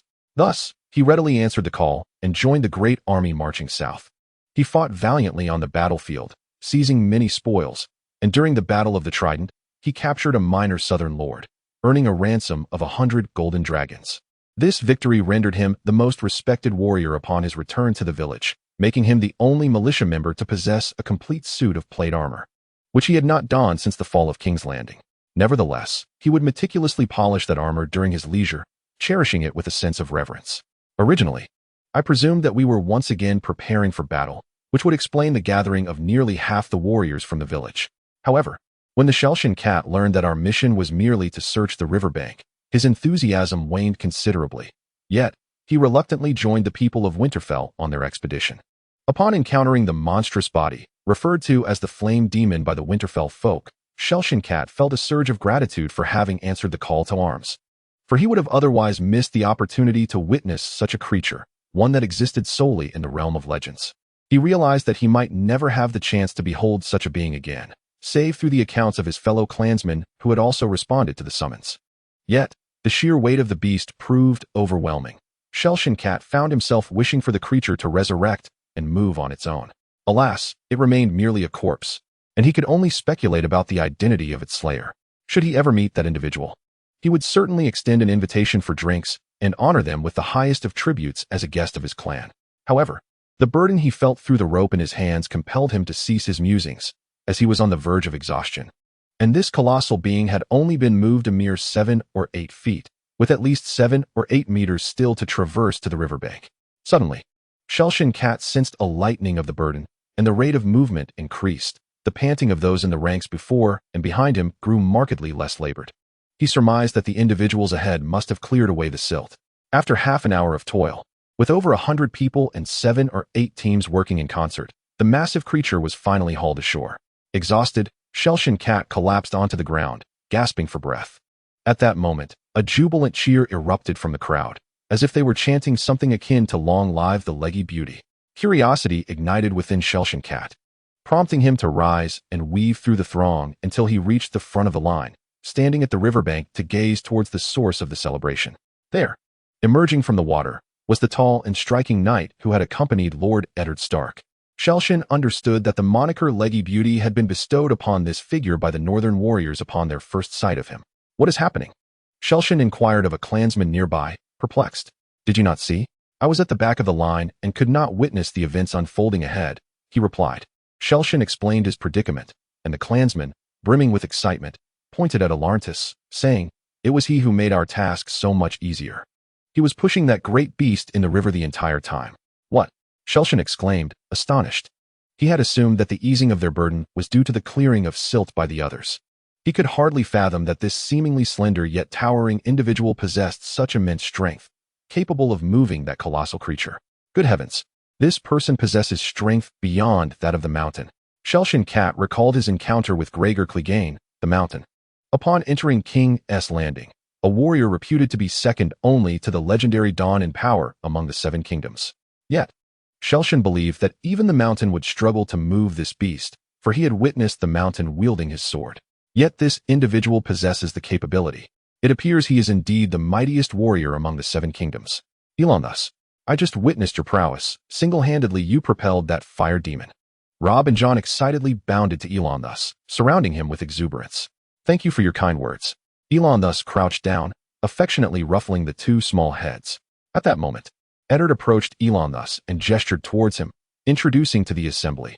Many of you may be curious about this esteemed figure.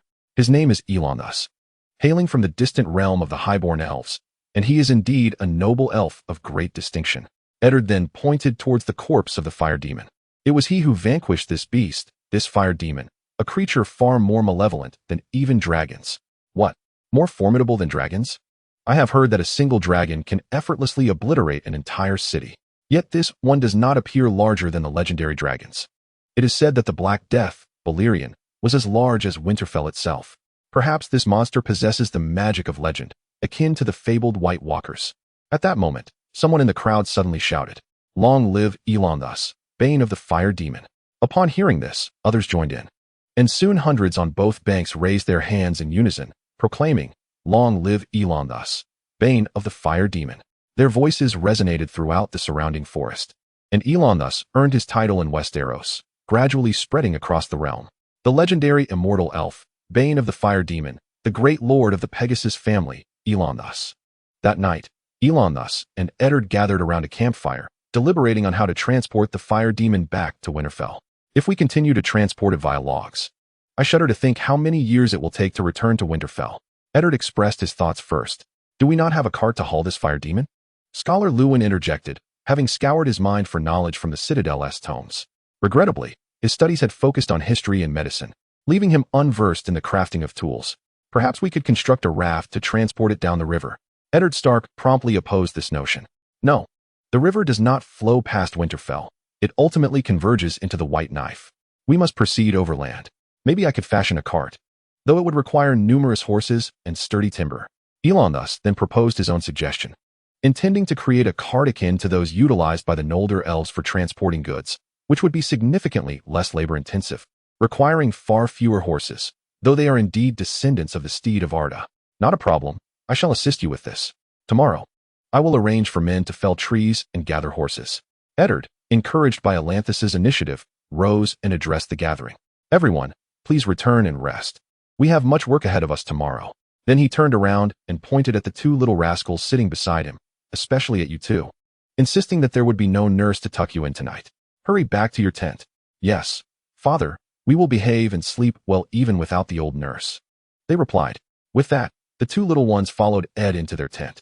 Elandris, too, had his own tent, but it also accommodated the instructor and Bachelor Rune, leaving little room for anyone else. At night, the snoring of Bachelor Rune and his companion could only be described as a disaster, making it exceedingly difficult for Elandris to drift off to sleep, so much so that he failed to notice the faint glow emanating from his short sword. Above the waterfall, a diminutive and frail figure observed the camp below with keen interest. During the day, he had contemplated drawing closer for a better look, but was deterred by the fear of being discovered by the elf. Now, alone and outnumbered by hundreds of humans and a single pointed-eared elf, he felt powerless. However, darkness had descended, and it appeared that most had succumbed to slumber, including the elf. With this thought, the frail figure crouched low and cautiously made his way down towards the waterfall, ultimately hiding not far from the camp to observe furtively. Damn those humans, and that accursed elf. A tremulous, sharp voice emanated from the figure, as though harboring a deep-seated grudge against both races. After a moment of observation, he turned and slowly retreated, the tattered cloth he wore disturbing the nearby bushes and weeds. Just wait, I will return with others to eliminate you all. The strange voice, clearly belonging to a being devoid of normal intelligence, was accompanied by a hoarse, trembling, and maniacal cackle that sent shivers down one's spine. Chapter 6. The ridiculous free city-state quickly, bring over the hammer. This needs securing. Alas, make sure that rope is tied tightly. Pass me that rope. The soldiers busied themselves securing the infernal creature onto the cart, ensuring it would not tumble off. My lord Elandris, this cart design is indeed commendable. It feels as though it has halved the burden on the horses compared to previous carts. Indeed, had it been one of the older carts, the tower would have shattered upon placing the infernal creature on it. Let us gather our belongings and return. We aim to arrive within 2 days. Ed finally issued the command. They had already been out for 6 days, with 2 of those spent constructing the tower and cart. Elandris once again took his seat in the cart, this time accompanied only by Bachelor Rune, while Rob and John were mounted on horseback, attended by 2 guards. Rune, last time you spoke of the Undul's migration. Do continue with the tale. Upon hearing this, the scholarly elf, who had been languidly seated in the cart, instantly brightened with enthusiasm. Of course, my lord Elandris. Upon meticulously adjusting her robe, it is noted that after the arrival of the Unduls, numerous kingdoms emerged, culminating in 6 major realms following millennia of conquest and warfare, with Dorne remaining embroiled in chaos. A millennium ago, the warrior Queen Nymeria of the Rhoynar led her people in a grand exodus from the freehold of Valyria, embarking on countless vessels. After years of wandering, they finally landed upon the territories of House Martell. Seizing the opportunity, Lord Mors Martell allied himself with Nymeria through marriage, and many of his warriors took Rhoynar women as wives or mistresses. The Rhoynar brought with them a significant population, immense wealth, and advanced technologies, including water sorcerers reputed to transform deserts into oases. This newfound support empowered them, and together they waged war for years, defeating numerous petty kings until only the formidable House Ironwood remained. After 11 arduous years, during which even Mors fell in battle, Nymeria ultimately compelled the Ironwoods to surrender, establishing her dominion over all of Dorne. Thus, Westeros was unified into 7 kingdoms, until the arrival of the conqueror Aegon Targaryen. This I am aware of, as I heard you mention it previously, claiming he conquered the 7 kingdoms with 3 dragons. However, Maester Rune shook his head and clarified that only the 6 kingdoms, excluding Dorne, were subdued. Aegon, along with his 2 queens, who were also his sisters, and their 3 dragons, landed at the mouth of the Blackwater, now known as King's Landing, and commenced the conquest of the 7 kingdoms.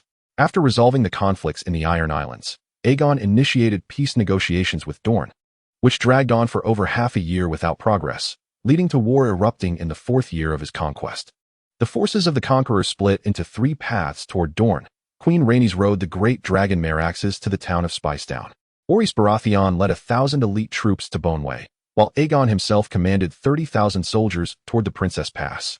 Queen Rhaenys fulfilled her threat against Princess Meria Martell of Dorne, returning with fire and blood. She descended from the azure skies on her dragon, igniting Spicedown, with flames reaching the waters of the Greenblood River, sending billowing black smoke visible even from Sunspear. Yet, the Dornish successfully thwarted the Dragon Lord. Other kings and nobles chose to engage Aegon in the open fields or within their castles, but the Dornish refused direct confrontation, rendering Aegon unable to deploy his dragons. The Dornish were not obstinate warriors. They abandoned their strongholds, opted for avoidance, and fortified their lands while poisoning water sources, leading to a dire lack of supplies for Aegon's forces as they entered the desert. They took refuge in caves and underground, while the dragons repeatedly scorched Dornish cities. Ultimately, Aegon's army occupied all of Dorne and placed a bounty on the head of the Yellow Frog. Yet as soon as Aegon's forces withdrew, the Dornish emerged from the shadows like flowers blooming after rain, slaying soldiers and reclaiming their lands. In the end, even Queen Rhaenys' dragon was brought down, vanishing without a trace. The 3 Dornish wars spanned over a century, characterized by relentless hatred and bloodshed, with assassinations occurring frequently. Countless nobles and commoners were laid to rest in the sands of Dorne, until the blessed union of Baelor I and Dorne brought the 7 kingdoms under the true rule of House Targaryen. It is astonishing that the people of this land can ride upon great dragons. One wonders how such creatures came into existence. Elon thus cannot fathom how the Targaryens could ride these fearsome beasts, were it not for the knowledge that this realm is devoid of Morgoth. Elon thus would surely seek to slay all dragons and Targaryens. Rumors suggest that dragons once roamed the entire world over 10,000 years ago, with only the Valyrian dragons surviving the cataclysm. Some assert that dragons were crafted as biological weapons through blood magic by the Valyrians, which is why only the Dragon Lords could command them. Regardless, Valyria conquered much of Essos with the aid of dragons, defeating the illustrious Giscari Empire and the Rhoynar, while the Targaryens utilized dragons to subjugate the Seven Kingdoms. Yet, I hear tell that the Targaryens are descendants of Valyria. How could such a formidable empire have fallen? From your words, it seems that you possess few means to threaten dragons. Elon thus expressed his curiosity regarding how such a dragon-rich Valyria could be vanquished. Upon hearing this inquiry, Master Rune laughed heartily. Valyria was not destroyed by the hands of mortals, but rather by divine calamity. Calamity? Indeed. It is said that Valyria's actions provoked the wrath of the gods, leading to the apocalypse upon the Valyrian peninsula. Volcanoes erupted, earthquakes and tsunamis struck simultaneously. The dragons, unable to flee, were entombed beneath the ruins or struck down by the fiery boulders ejected from the volcanoes. None of the dragons in Valyria escaped, at least. No one has seen a dragon other than the Targaryen ones since. The Targaryens were among the 40 Dragonlord families of Valyria. It is said that a member of the Targaryen family foresaw the impending disaster, prompting them to flee to Dragonstone, where they lay in wait for a century. Master Rune, perhaps parched from speaking, took a sip from his water skin before continuing.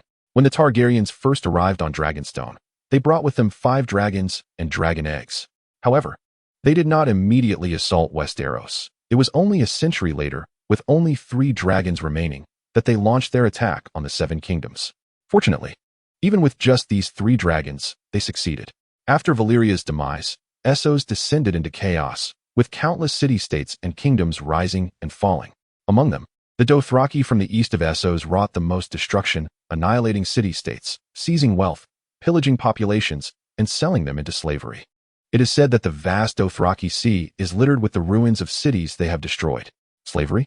Elon thus was perplexed by humanity's tendency to enslave its own kind, as only the malevolent Moguls would subjugate sentient beings. The servants of Moguls were either driven by fear or a misguided reverence towards their masters. Indeed, the slave trade in Essos thrived, yet in Westeros, such practices were deemed illegal. In contrast, the majority of Essos permitted slavery, with sources of slaves being diverse. Some were war criminals or conquered peoples, others were captured or lured, and some, burdened by debt, sold themselves into servitude. Elon thus could scarcely fathom that in the absence of Mogul's rule, the notion of enslaving others could exist so widely and be so pervasive, reeking of malevolence. Intelligent beings ought not to have their freedom stripped away by others. In a fit of rage, Elon thus rose from the carriage, his voice booming so powerfully that the entire procession came to a halt. Scholar Ruin was taken aback by Elanthis's sudden outburst, never having anticipated such a display of fervor. As curious gazes from the company fell upon them, Ruin felt an unprecedented embarrassment and hastily tugged at Elanthis's cloak, signaling him to sit back down. Indeed, no one should be allowed to deprive another of their freedom. However, such injustices occurred in the distant continent of Essos, where the slave masters of the free cities would not heed calls for the liberation of their slaves. Nonetheless, Elon thus remained steadfast, glaring at Scholar Ruin, trembling as he exclaimed, "Free cities," and erupted into laughter. How utterly absurd. The freedom to enslave others, while proclaiming oneself a bastion of liberty, what sense does that make? Perhaps due to the intensity of Elanthis's voice, Eddard Stark rode from the front of the procession to the side of the carriage. "What is the matter? What has transpired?" "My lord Elon thus." Scholar Ruin promptly replied, "I was just explaining the institution of slavery in Essos to Lord Elon thus, which has incited his profound indignation." Eddard, upon hearing Ruin's words, expressed understanding toward Elanthis's anger, affirming, "I comprehend your fury. No one should be allowed to unjustly strip another of their freedom. I shall never permit slavery to take root in the north, nor will I allow anyone to traffic others into bondage, lest I personally sever their heads." Yet, it was Elanthis's subsequent declaration that nearly caused Eddard to topple from his steed. "I shall journey to Essos to liberate all the slaves." Reluctantly, Eddard could only counsel, "My lord Elon thus, while your strength is formidable, the might of one cannot contend against multitudes of foes. One must amass sufficient power to prevail." Elon thus turned to Eddard, nodding in agreement. "You are right. My singular strength appears insufficient. However, I have a premonition that my kin shall arrive here, and when that time comes, I shall not stand alone in this fight." The implications of this statement left Eddard and the others utterly astonished. "My lord Elon thus, are you suggesting that your kin will arrive in Westeros?" Eddard could only seek confirmation from Elon thus. If it is merely a singular powerful elf, Westeros may honor him as a distinguished guest, but should an entire clan or army approach, caution must be exercised. Indeed, yet I remain uncertain of their landing location. However, Rest assured, we shall not infringe upon your lands. The world is vast, and there must be ample space for our elven kin to thrive. Elon thus understood Eddard's concerns. He had no intention of seizing their territory, even in the absence of unclaimed land. The punishment of the slave masters of Essos would yield sufficient territory for the elves to settle and flourish, just as in Middle-earth, where elves protected and aided humanity, and in return, humankind pledged fealty to the elves. Nevertheless, before the arrival of his kin, it is imperative to amass strength and resources to ensure their initial arrival is not chaotic. This also necessitates Atlantis' engagement within the realm of men. The craftsmanship of the Noldor would undoubtedly facilitate swift capital accumulation, and if required, they could also benefit from the conflicts in this world. After all, elven morality has never been flawless. Eddard, fear not. I shall not depart from Winterfell, and I may impose upon you for an extended period. It is my honor, my lord Elon thus. With that, Eddard Stark turned his horse back to the forefront of the group. The procession resumed its slow advance toward Winterfell, accompanied only by the sounds of neighing steeds, clattering hooves, and the rumble of wheels. Chapter 7. The Three-Eyed Raven on the journey back to Winterfell. Elon thus observed numerous families relocating, some comprising only a few households, while others represented entire villages. What were they doing, and where were they headed? The winter had just passed. Were they returning to their villages? Master Lewin took a sip of water before responding. The end of winter has nothing to do with their return home. Did they not spend the winter in their own abodes? Elon thus pondered the inconvenience of relocating to another place after just a few months, only to return again after winter. Surely, that must be a hassle. Not at all. Furthermore, if they do not hasten their return, the arrival of the rainy season will render the roads muddy, complicating their journey home, and the rivers will swell dramatically. But why come to Winterfell in the winter? Elon thus began to grasp a truth. These individuals flocked to the winter market during the colder months, hence the name. Could their homelands not sustain them through winter? Yet, Elon thus still noticed people in the nearby villages. Observing the bewilderment on Atlantis' face, Master Lewin chuckled. Ah, my apologies, my lord Elon thus. For I have yet to explain the capricious climate of this continent of Westeros. He took another sip of water, leaving Elon thus to wonder how this old man could drink so much yet appear so parched. In our realm, the climate does not adhere to fixed seasons. Sometimes a particular climate may endure for several months, or even span many years. As I previously mentioned during our time in Winterfell, ancient legends speak of an era when the world experienced an unending winter lasting over a century, during which many never beheld the sun. Was that not the result of an invasion by malevolent beings? I cannot say for certain, yet it remains within the realm of legend. Typically, a climate persists for a year or two, but occasionally it may last even longer. Between the years 273 and 276 of the Conquest era, a harsh winter lingered for a full 3 years, a memory that remains etched in my mind. Consequently, as winter approaches, many seek refuge in the winter market, where Winterfell can provide some sustenance, and gathering in numbers helps to avert plunder. It is truly unimaginable for a climate to endure for many years. Although I have experienced prolonged nights lasting a century, during which I led my kin to migrate, we still had the stars to offer us a faint glimmer of light. The seasons are balanced, with each quarter lasting merely 3 months. In spring, we sow seeds, and in autumn, we reap the harvest. Even in summer, we plant quick-growing crops, typically various legumes, while each season, apart from winter, boasts its own vegetables. A world such as this is simply beyond comprehension. How wondrous it must be. Master Rune marvels at the beauty of the elven realm, his words tinged with a hint of envy. However, since our return to Middle-earth over 5 centuries ago, we have not laid down our swords. Yet, Master Rune dismisses Atlantis' words. What difference does it make here? War rages incessantly, with ambitious souls waging battles for the so-called power and wealth even in the summer. Winterfell has arrived. A rider beside the carriage suddenly pointed ahead and exclaimed. The caravan entered the winter market, and the pedestrians on either side cleared the way, pausing in curiosity to observe the procession until the infernal beast-drawn carriage came into view. Good heavens, what is that? Could it be the fabled giant? The Amber family indeed has giant blood. Do the members of the Amber family resemble that? So, Lord Eddard and his companions ventured out of the city that night to bring this creature back. Before long, the procession reached the castle gates, where Caitlin awaited outside with the group. Eddard immediately rode forward, dismounted, and embraced Caitlin. Caitlin, do you know? We have discovered a creation more powerful than dragons. Yet, Caitlin appeared disinterested in such matters. Though the sight of the colossal being instilled fear within her, her sole concern was for her family. Oh, Eddard, I only wish to know where Robb is. You should not have taken them away without informing me. At that moment, Caitlin was in the kitchen organizing the ladies to prepare provisions. Once the task was completed, she returned to her chamber to continue her slumber. Awakened in the dead of night, she felt a wave of fatigue wash over her, only to be informed moments later that Robb had run off alongside Eddard. By the time she decided to pursue them, they had already ventured too far. "My apologies, Caitlin. It was my oversight, and I am truly sorry." Eddard Stark could only offer her comfort in a warm embrace, then turned to see Robb and Jon being escorted by Elantris and a few others. "Mother, Aunt Caitlin." The two boys greeted her, prompting Caitlin to kneel before Robb and gently pat him twice. "You mischievous little wolf, you ought not to cause your mother such worry. Do you understand?" Though her touch was tender, her tone was imbued with maternal authority. "Understood, Mother," Robb replied softly, his head bowed, lacking confidence. Meanwhile, Jon observed the interaction between Caitlin and Robb, feeling a twinge of envy at the familial scene, his expression tinged with melancholy. Having never experienced a mother's affection, he was painfully aware of Caitlin's disdain towards him. "Oh, what a pitiful child," Bachelor Loon remarked quietly to Elantris, who, in contrast, felt no empathy. Merely curious as to why Jon, being a son of Eddard Stark, was subjected to Caitlin's disdain. It was not surprising, however, considering Elantris was among the first elves to awaken in Arda. His existence as an elf had been devoid of childhood and parental bonds. Memories of a previous life in another realm faded into mere fragments, leaving him with only vague recollections of parental concern regarding his education and well-being, their appearances long forgotten. Soon, Caitlin took Robb's hand and entered Winterfell, ignoring Eddard Stark as they passed by. Resigned, Eddard and Jon followed closely behind.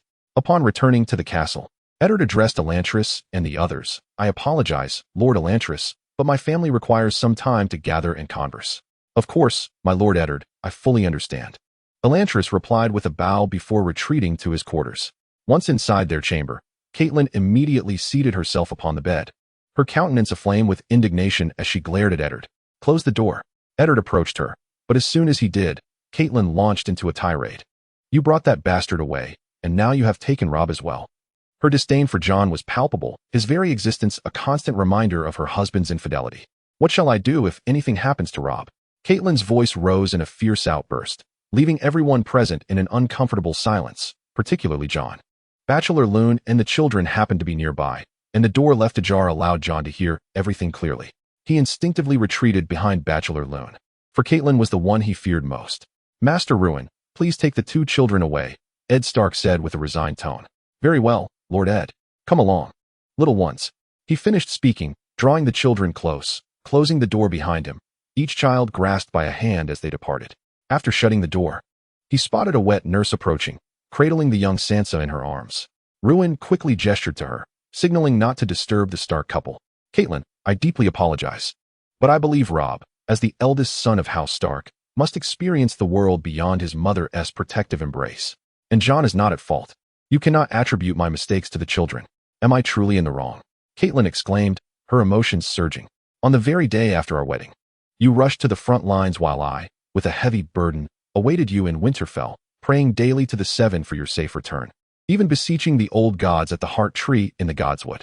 Her voice trembled, nearly breaking as she pointed at Ed Stark, exclaiming, "And yet you returned from the south with a bastard from Dorne." "Jon is not a bastard," Ed Stark retorted, anger flaring as he defended Jon. "Is Robb any different? I am your wife in the eyes of the gods, not some unknown southern woman." Ed, recognizing his misstep, lost his bravado and continued to apologize. "I am sorry, Caitlin." However, Caitlin pressed on, demanding to know the true identity of Jon Snow's mother. "Is it truly that so-called Asha Dane from Dorne?" "I cannot reveal Jon's true parentage right now, but rest assured, I will tell you one day. Please trust me." "Yet you have not denied that Jon Snow is indeed a bastard with Dorne's bloodline." Ed Stark, realizing he could no longer explain, succumbed to the futility of the conversation, unable to assuage Caitlin's troubled heart. "Do not expect to share my bed tonight." Caitlin spat fiercely before rising and striding toward the door, leaving Ed to watch as she forcefully opened the door and departed. Ed Stark shook his head and walked outside, needing to attend to the body of the fire demon. He pondered how to transport such a large creature into the cellar. Initially, he had only considered the cellar's ample size, but the door was far too small. As he stepped outside, he noticed Caitlin had not gone far. Instead, she had fetched Sansa from somewhere, accompanied by the wet nurse. Caitlin cast a dismissive huff in Ed's direction before finally moving on, seemingly headed toward the kitchen. Meanwhile, Eleranthus returned to his chamber, shedding the mithril armor and donning garments provided by Winterfell. Since there were no suitable large clothes for Eleranthus' stature, it was said he wore the attire of the heavy-set grandson of the old wet nurse, who was known to be quite tall, though somewhat simple-minded. Nevertheless, Elon thus bore no disdain, for as the great-grandson of the old nurse who once tended to Eddard Stark's brother, he possessed an abundance of garments to wear. Though the fabric may have been of lesser quality, the clothes offered to Elon thus remained relatively new. Just then, the sound of wings flapping and the caw of a raven echoed through the window. Elon thus swiftly turned to gaze outside, where indeed a raven perched upon the sill. Dismissing it at first, he approached to shoo it away, only to discover that it possessed an astonishing third eye. Elon thus felt an eerie sensation, as if the raven were observing him with an unknown force emanating from its being. He was certain that someone was watching him through the guise of the raven. Morgoth's raven? He quickly dismissed this notion, for Morgoth's power could not extend to this place.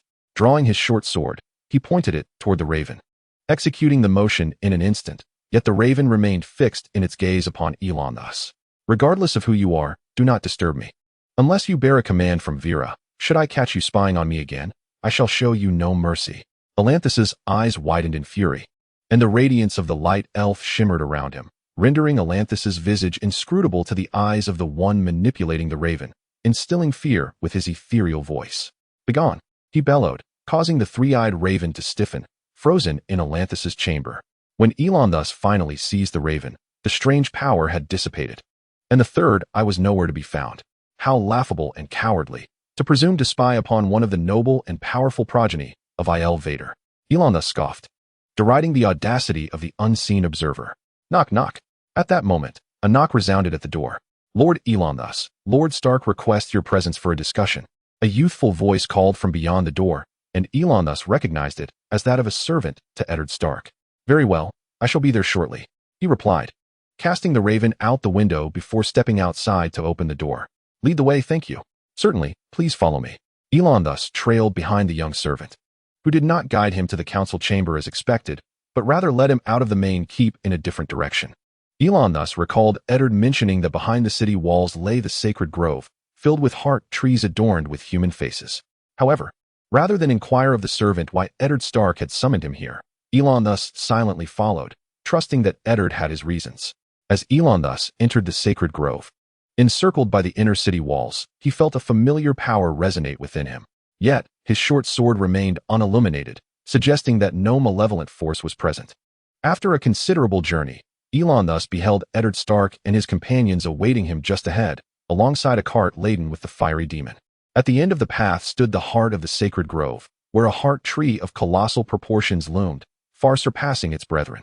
The enormous visage carved into the tree appeared to weep, bearing traces of sorrowful anguish. The familiar force emanating from this heart tree was none other than the essence of the spirits of nature. Elon thus swiftly discerned the nature of this power, yet he found it strikingly reminiscent of the crow's own strength. Unbeknownst to him, perched high upon the distant city wall, the crow he had cast down had returned to the tower, now sporting an additional eye upon its brow. Chapter 8. The Old Gods and the True Gods. To the north of Winterfell, beyond the wall, lies the realm of the wildlings, descendants of the ancients. Akin to the northern folk, the lands beyond are frigid, with snow even in summer, and the icy shores remain perpetually blanketed in snow, with layers reaching hundreds of meters. Numerous tribes of wildlings, both large and small, inhabit these vast, snowy expanses. Resources are scarce. Even in summer, harvests are meager, and during winter, entire tribes may succumb to the bitter cold. This harsh environment has forged resilient and formidable warriors. Each wildling, or as they refer to themselves, free folk, is a robust fighter, with women and children also taking up arms. In this desolate snowy realm, within a mysterious valley, several diminutive and frail figures trudged forth. Despite the chill, they were clad merely in garments woven from leaves, their dark skin betraying their non-human nature. Leaf, do you believe the Green Prophet will find a successor? One inquired. I believe it is possible. During my travels to the south, I encountered many humans who revere the nature gods, especially in the north, where the folk worship the natural deities and venerate the heart tree. Then let us hasten back and inquire about the Green Prophet. Indeed, following the direction of the forest children, a magnificent fishleaf tree stood resolutely upon the earth, its stature several times greater than the heart tree of Winterfell. Its lush and vibrant foliage contrasted starkly with the surrounding snow. At its base was a cavernous hollow, approximately 7 feet high, spacious within, whereupon the tree's walls clung a human figure, ensnared by branches, some even merging with him. "Green Prophet, how fare you?" Leaf respectfully inquired upon witnessing the entangled human. The figure, appearing as a frail old man, bore eyes clouded as if blind, unable to perceive the world around him. Yet the children of the forest understood that he was not truly blind. Rather, he was observing the world in a manner far richer and more expansive than any mortal could fathom. In the human perspective, ensnared as if by branches, lies the sacred grove of Winterfell. In the distance, a tall and beautiful being from another world converses with Eddard Stark, the Lord of Winterfell, about how to transport the monstrous body, also from a different realm, into the Stark family crypt. Eddard leads Elon thus to the entrance of the crypt, gazing helplessly at the narrow opening as he remarks, "Though the crypt and tunnel are spacious enough to accommodate this fire demon, the entrance is far too small. It has only ever admitted coffins, never such a large entity. What if we were to expand the entrance?" He muses, only to be met with the grim reality that such an undertaking would require at least 2 months. At that moment, a Winterfell mason standing nearby offers an explanation to Eddard and Elon thus. Meanwhile, Sir Roderick Castle, the training master of Winterfell, stands by and quips, with this time, it would be more prudent to construct a separate building to house him. Despite the practicality of the suggestion, Eddard frowns, lamenting that there are no extra houses in Winterfell. "But we have an available option," the mason insists. "Available?" "Indeed, the September of the Seven." Eddard promptly dismisses this notion, although the chapel is solely used by Catelyn. If it were to house the fire demon, Catelyn would likely flee back to Riverrun. This would lead to complications when requesting her return, especially with the armies of the Riverlands to contend with. "Perhaps we could excavate the ground and then seal it," proposes the mason. After all, the crypt and cellar of Winterfell are larger than the castle itself. A commendable idea. Let us proceed with that plan. Eddard Stark commands Roderick Castle. "Yes, my lord."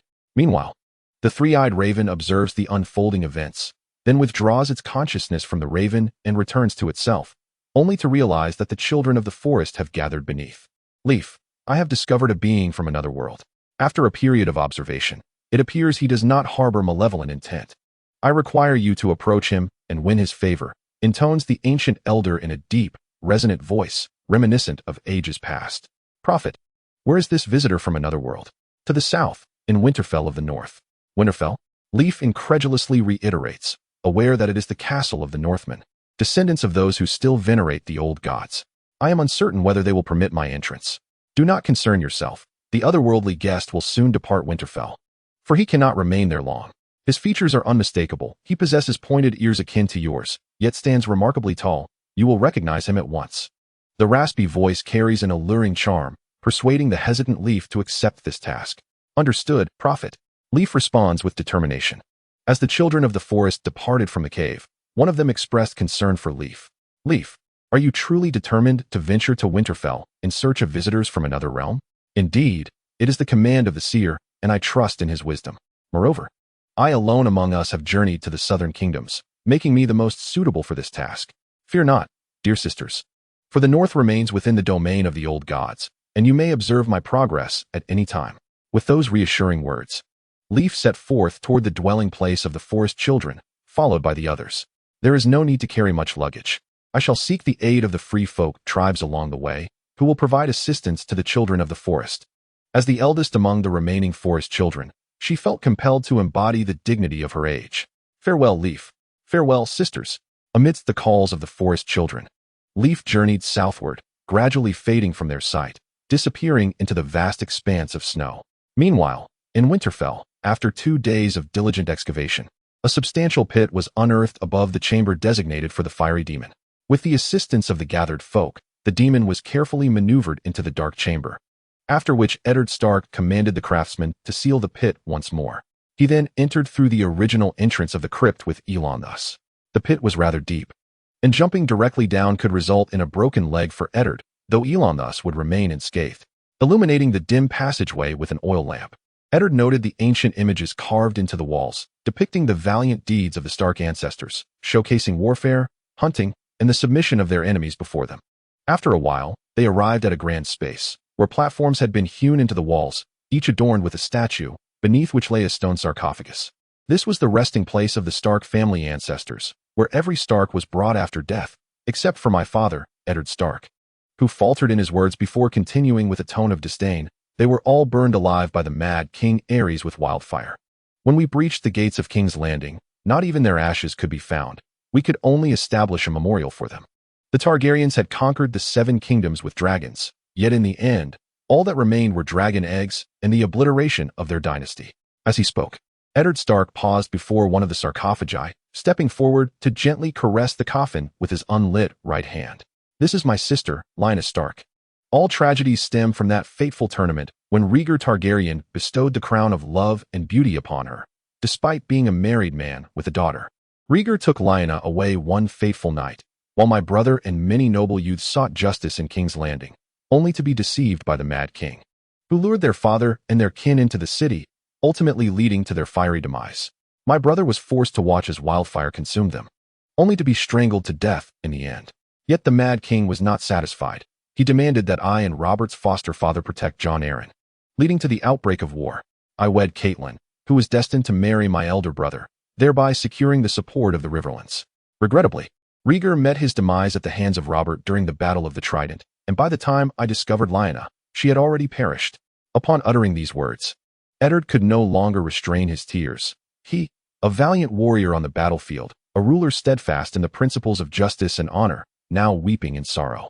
Elon thus, observing the grief-stricken Eddard, was reminded of his own wife and children, how the elves too endure torment, their immortal existence ultimately becoming a gilded cage.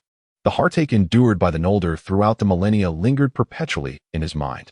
He recalled his wife, who fell into the frigid sea at the Helcarax, and his 2 sons who perished in the Tears of Rain battle. In our realm, the Lord Stark, as a child of Iel Vader, has been bestowed with a singular gift by Iel Vader himself. A gift. Eddard, listening intently to Elon thus, ceased his weeping, intrigued by this notion of a gift. Death. Death. Eddard Stark gazed at Elon thus in disbelief, unable to accept such an answer. Indeed, death. Elon thus strolled among the coffins, caressing their surfaces. The elves and the Vala are immortal. Our fates are entwined with the world. Even in death, our souls journey to Mandos, where they await the end of all things in solitude. And what of humanity? Elon thus paused, turning to face Eddard. Humans are regarded by the elves and the Vala as mere passers-by. After their brief lives in Arda, they too shall proceed to the halls of Mandos. There, regardless of the manner in which they lived, be it virtuous, malevolent, or inconsequential, they shall pass through a great door, a portal that leads them away from Arda forever. But where does one go after that? No one knows, save for the one true God, the creator of all things. Humans venture to a realm beyond even the knowledge of the mighty Vala. Some speculate it leads to a new world, embarking on a fresh journey, while others believe it may be to the eternal halls of Iel Vader, to listen to the voice of the Creator. With this, Elon thus placed a hand on Eddard Stark's shoulder. Westeros is akin to this. Your father, brothers, and sister have merely embarked on new adventures in another world, and you shall reunite with them once more. The departed have left us, and the living must cherish their lives, awaiting the day of reunion. Does this imply that Westeros is also a creation of Iel Vader? Eddard Stark sought to hear from this elf, who had witnessed the divine, a response that might offer him hope. It should be so. Iel Vader is the creator of all that exists, and man entered my dreams upon my arrival in this world. You speak of the king of the Vala? Eddard mused that if this were true, then forsaking the old deities to venerate the one true creator of the world would indeed be justifiable. Yes, will there truly be gods? If Winterfell were to embrace the so-called creator, the Stark family's dominion over the north, which has endured for millennia, would likely falter, unless the true God were to reveal his miracles. But is that even possible? Can he manifest his wonders? Eddard was fervently eager to ascertain the answer, for it would allow him to forsake the old gods in favor of a genuine deity, one capable of reuniting him with his family. Alas, it seems that such a possibility is not yet within reach. Is it? Eddard felt a twinge of disappointment, yet also a sense of relief, grateful that he was still unable to abandon the old gods. I have observed the so-called deities of your world and witnessed their powers. Elon thus extended his palm, radiating light from his hand. However, Eddard Stark was not blinded by this brilliance. Instead, he beheld a vision in his mind. A shapeshifter, Eddard exclaimed, recognizing the scene of Elon thus driving 3-eyed ravens from the chamber, albeit from Elanthis's perspective. You know of it? Yes. As the light dissipated, Eddard finally regained his senses and slowly responded to Elanthis's inquiry. It is said that among those who worship the old gods, for every 1,000 believers, there exists one shapeshifter, capable of merging their consciousness with animals they hold dear, and for every 1,000 shapeshifters, there is one green seer. The green seer? The green seer is the representative of the old gods in this world. It is rumored that each possesses immense magic, able to glimpse both the future and the past. Fascinating. However, I can sense that the power within that raven bears a striking resemblance to the strength of the weirwood tree. It seems that this so-called representative of the old gods is watching over me, an outsider in this realm. I am uncertain, but it seems highly plausible. Eddard Stark recognized the manifestation of the old god's power, yet the force emanating from Elon thus could also be deemed miraculous. If there truly is no true god, as Elon thus claims, then from whence does his power derive? Elon thus discerned the worry etched upon Eddard's face. Very well, Lord Stark, it is time for us to press onward. Ah, indeed, yes. We must continue. With that, Eddard Stark lifted his lantern once more, illuminating the path ahead. Chapter 9, Shirea Hurry Rob. Wait for me, John. The two boys raced down the corridors of the castle, causing a flurry of activity among the passing servants, who feared for the safety of these young masters. Hey, John, what are you two up to? My apologies, Ser Roderick. The forward-running John inadvertently collided with a Stark family guard, who was carrying a barrel of wine, nearly causing it to topple over. Meanwhile, Rob quickened his pace, determined to outstrip John, seizing the opportunity to do so. Huh, John, I've overtaken you. I shall arrive at the training yard first, and you shall await the reprimand from Ser Roderick. Oh, Rob, you shameless rascal. John shouted angrily at Rob from behind. Yet he made no progress as he was held aloft by Ser Pollard with a single hand. Observing the grimace on Ser Pollard's face, the scar on his countenance appeared particularly menacing. With no other recourse, John clasped his hands in a pleading manner, imploring, I sincerely apologize, Ser Pollard. I am about to be late, and Ser Roderick will surely thrash me. I beseech you, show me mercy. Ser Pollard, gazing at John's woeful expression, could only sigh in exasperation before setting him down. John, you must not be so reckless next time. If you break something, Lord Stark will not let you off lightly. He admonished, lowering his gaze to John, only to find that Jon Snow had already fled.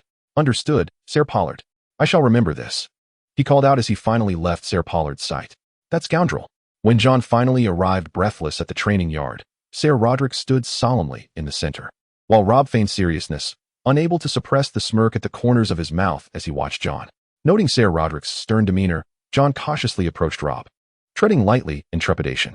As the instructor of Winterfell, Ser Roderick was not only strict with the soldiers, but also adhered to the commands of Lord Eddard Stark, imposing an even higher standard on the two Stark boys, sometimes exceeding the demands he placed on the soldiers. John, Ser Roderick finally spoke, causing John to straighten up immediately, his heart racing in anticipation of the instructor's reprimand. Here, Ser Roderick, John replied softly, lowering his head. Lift your gaze, John, Ser Roderick commanded.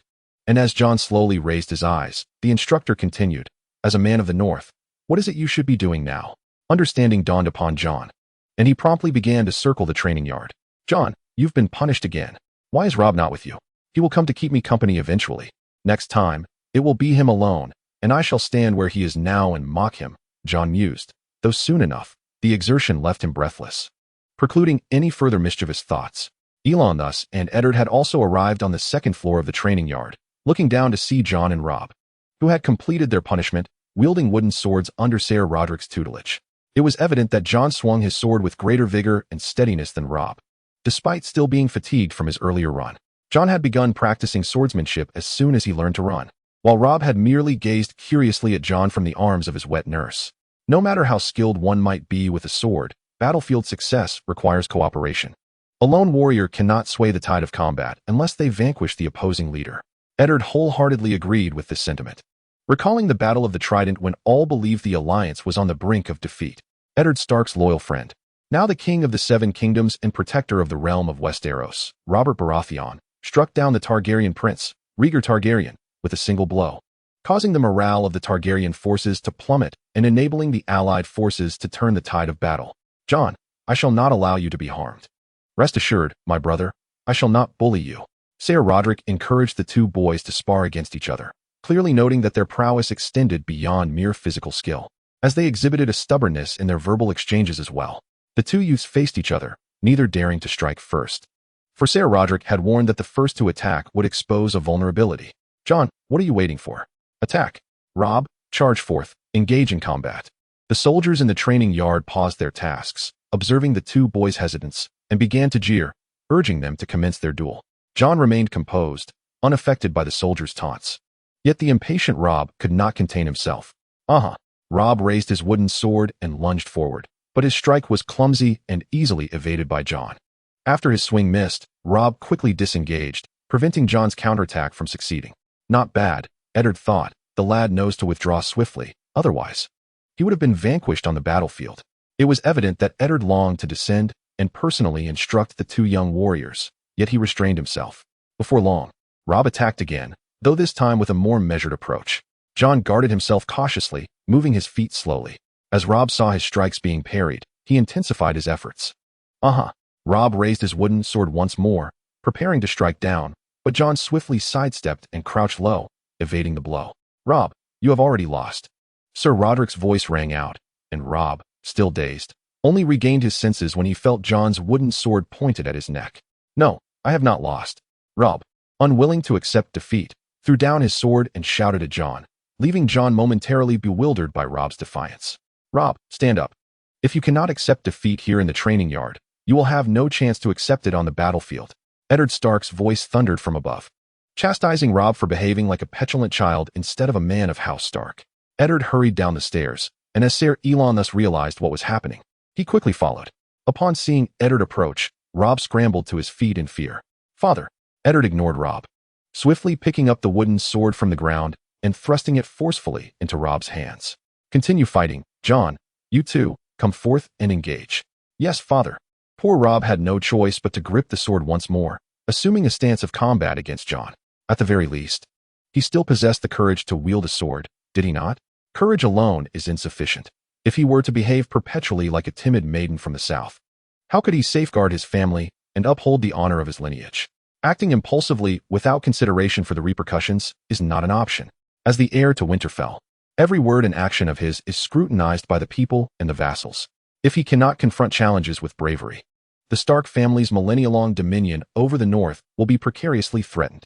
Admittedly, he does possess a significant disparity in strength compared to Jon. Yet, I have observed him in the castle, engaging with children, displaying a commendable leadership quality, orchestrating their play with remarkable orderliness. Indeed, Robb is more capable than I was at his age. I was still sheltered under my brother's protection at that time. However, I am acutely aware of Eddard Stark's melancholic side. I am not a fit ruler. I have been groomed as a warrior since childhood. Even during my time in the Vale, my foster father's approach to my education was markedly different from that of Robert. I never envisioned that one day I would become the Lord of Winterfell, the Guardian of the North. I adhere to honor, uphold the law, and hope to earn the vassal support, though it appears to be quite effective. I have not experienced a true childhood. Since my awakening, I have remained unchanged for millennia. As for Eddard Stark's childhood, Elon thus had heard tales while conversing with Maester Ruin.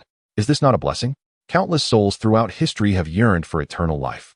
Legends tell of ancient beings who engaged in gruesome sacrifices to attain immortality, yet it is evident that they failed. True deities do not require such offerings. They predate the cosmos, and all creation is but their servitude, crafted in accordance with their will. How could mortal creations capture their attention?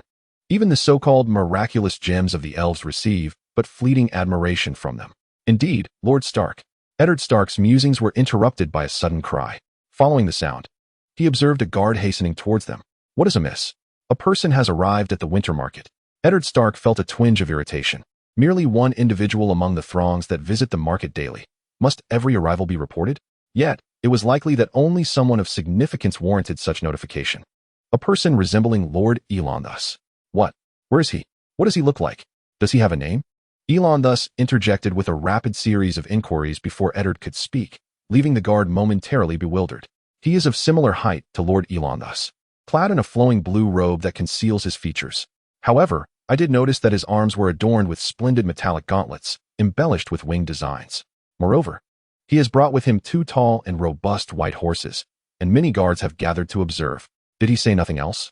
He awaits at the main gate, merely requesting to meet Lord Elon thus. He has not uttered anything further. Elon thus, wait for me.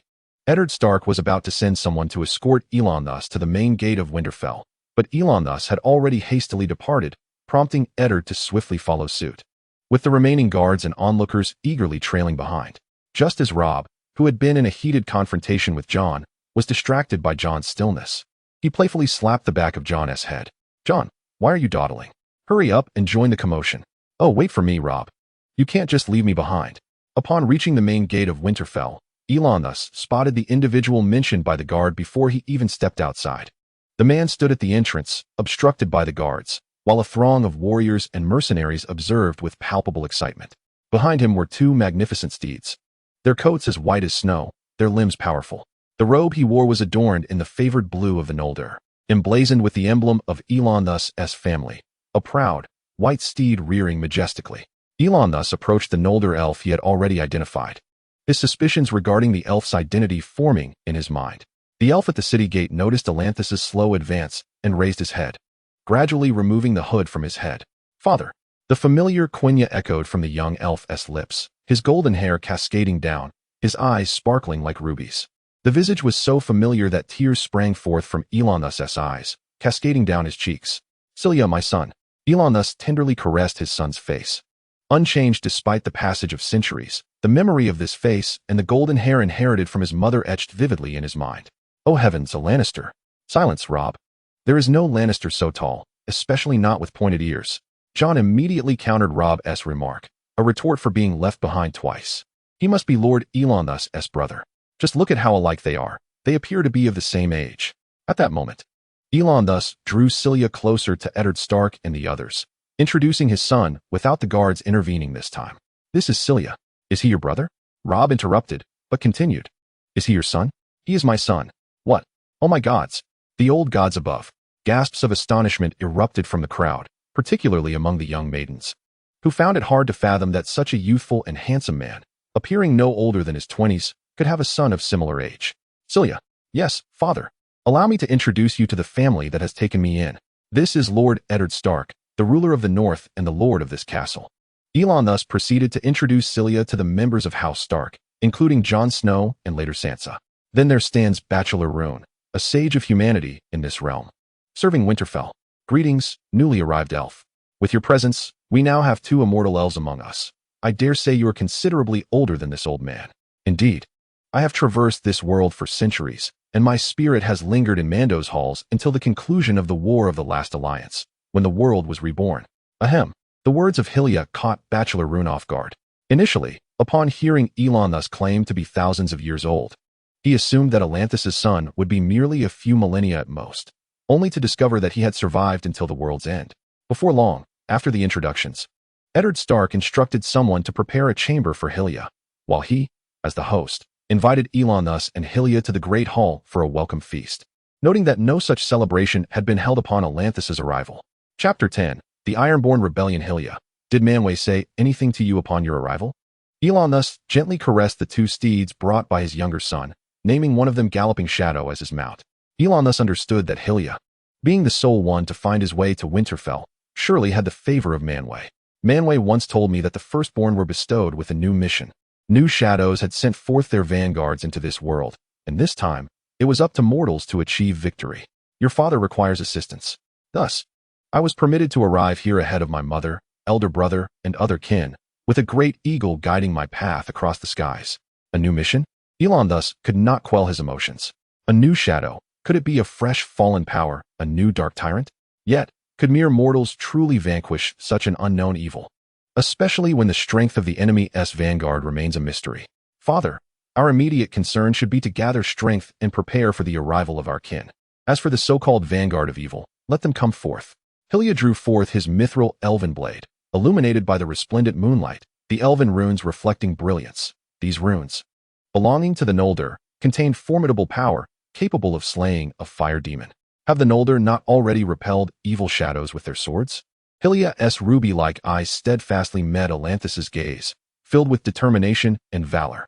Yet, Elon thus feared for his son's safety in war, wondering if such reunions would ever occur again. "Hylia, my son, do you think I am unaware of the need for unwavering faith?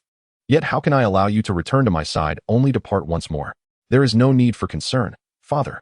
The great eagle will once again aid the elves, and the Vala shall also grace this world. On my journey, I passed by a river, where I felt the might of the Vala. Uomo? It is possible, yet it could also be the new entity endowed with dominion over the waters, Vala. Regardless of who this formidable being may be, they stand as our support against the encroaching shadows of darkness. One can only hope. In the morning, Eddard Stark received his vassals in the Great Hall, fulfilling his lordly duty. As a lord who upholds justice and honor, Eddard took pleasure in adjudicating disputes among his people. Naturally, as a high-ranking noble, he was not required to meet with his subjects daily, unlike lesser lords. A mere day each week sufficed, with the remainder of the time left to the constables to manage. Esteemed lord, I am the elder of the village by the White Blade River. Not long ago, you summoned our village's militia for service, which was acceptable as our term had yet to conclude this year. However, since the militia departed, our nighttime patrols have ceased, and daily, residents have reported thefts of their chickens and ducks. Initially, we suspected weasels or other wild beasts, but 3 nights ago, 2 women from a household were brutally slain by a band of marauders in their own granary. Such severity. Has the militia apprehended anyone upon their return? Alas, my lord, we found no human footprints at the scene, only fur and tracks of a beast, resembling that of a wolf. The 2 women appeared to have been gnawed upon by some creature. At this juncture, the learned Maester Luwin, seated nearby, inquired curiously of the elder, "How can you ascertain they were slain by bandits? Both were killed by a sharp instrument. I can tell they had their throats cut in a single stroke. If it were indeed a beast, there would have been some cries for help. However, the only man in that household, the son of one of the women, was home at the time, preparing firewood, and he heard not a single sound. After waiting in vain for his mother and grandmother to return from the granary, he went to search for them. Upon reaching the granary, he heard the gnawing of rodents and beasts. Thus he returned home for his weapon and summoned several neighbors to investigate. Yet, when they broke down the door, they were met only with the gory remains of his mother and grandmother, the latter's thigh horrifically severed and mangled. It appears a demon or demons of cannibalistic nature have emerged in my lands." Eddard Stark was filled with dread at the occurrence of such heinous acts within his domain, his heart boiling with rage at the brutality of the perpetrator. Could it be the wildlings? Impossible.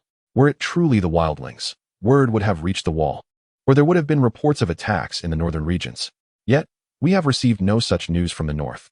Maester Luwin dismissed the notion posited by Ser Roderick, asserting that the scholarly community remains skeptical of claims regarding wildlings engaging in cannibalism. Should there be any such instances, they would be exceedingly rare. Ser Roderick, at your service, my lord. You shall take 50 proficient men and accompany this elder to capture the culprits. Should you encounter resistance, execute them on the spot. Also, alert the neighboring villages to remain vigilant. If any suspicious individuals are discovered, they are to be apprehended and interrogated immediately. Understood, my lord. Thank you. Sir Roderick retreated with the elder, preparing personnel and supplies, for this encounter with the ruthless brigands necessitated an ample arsenal.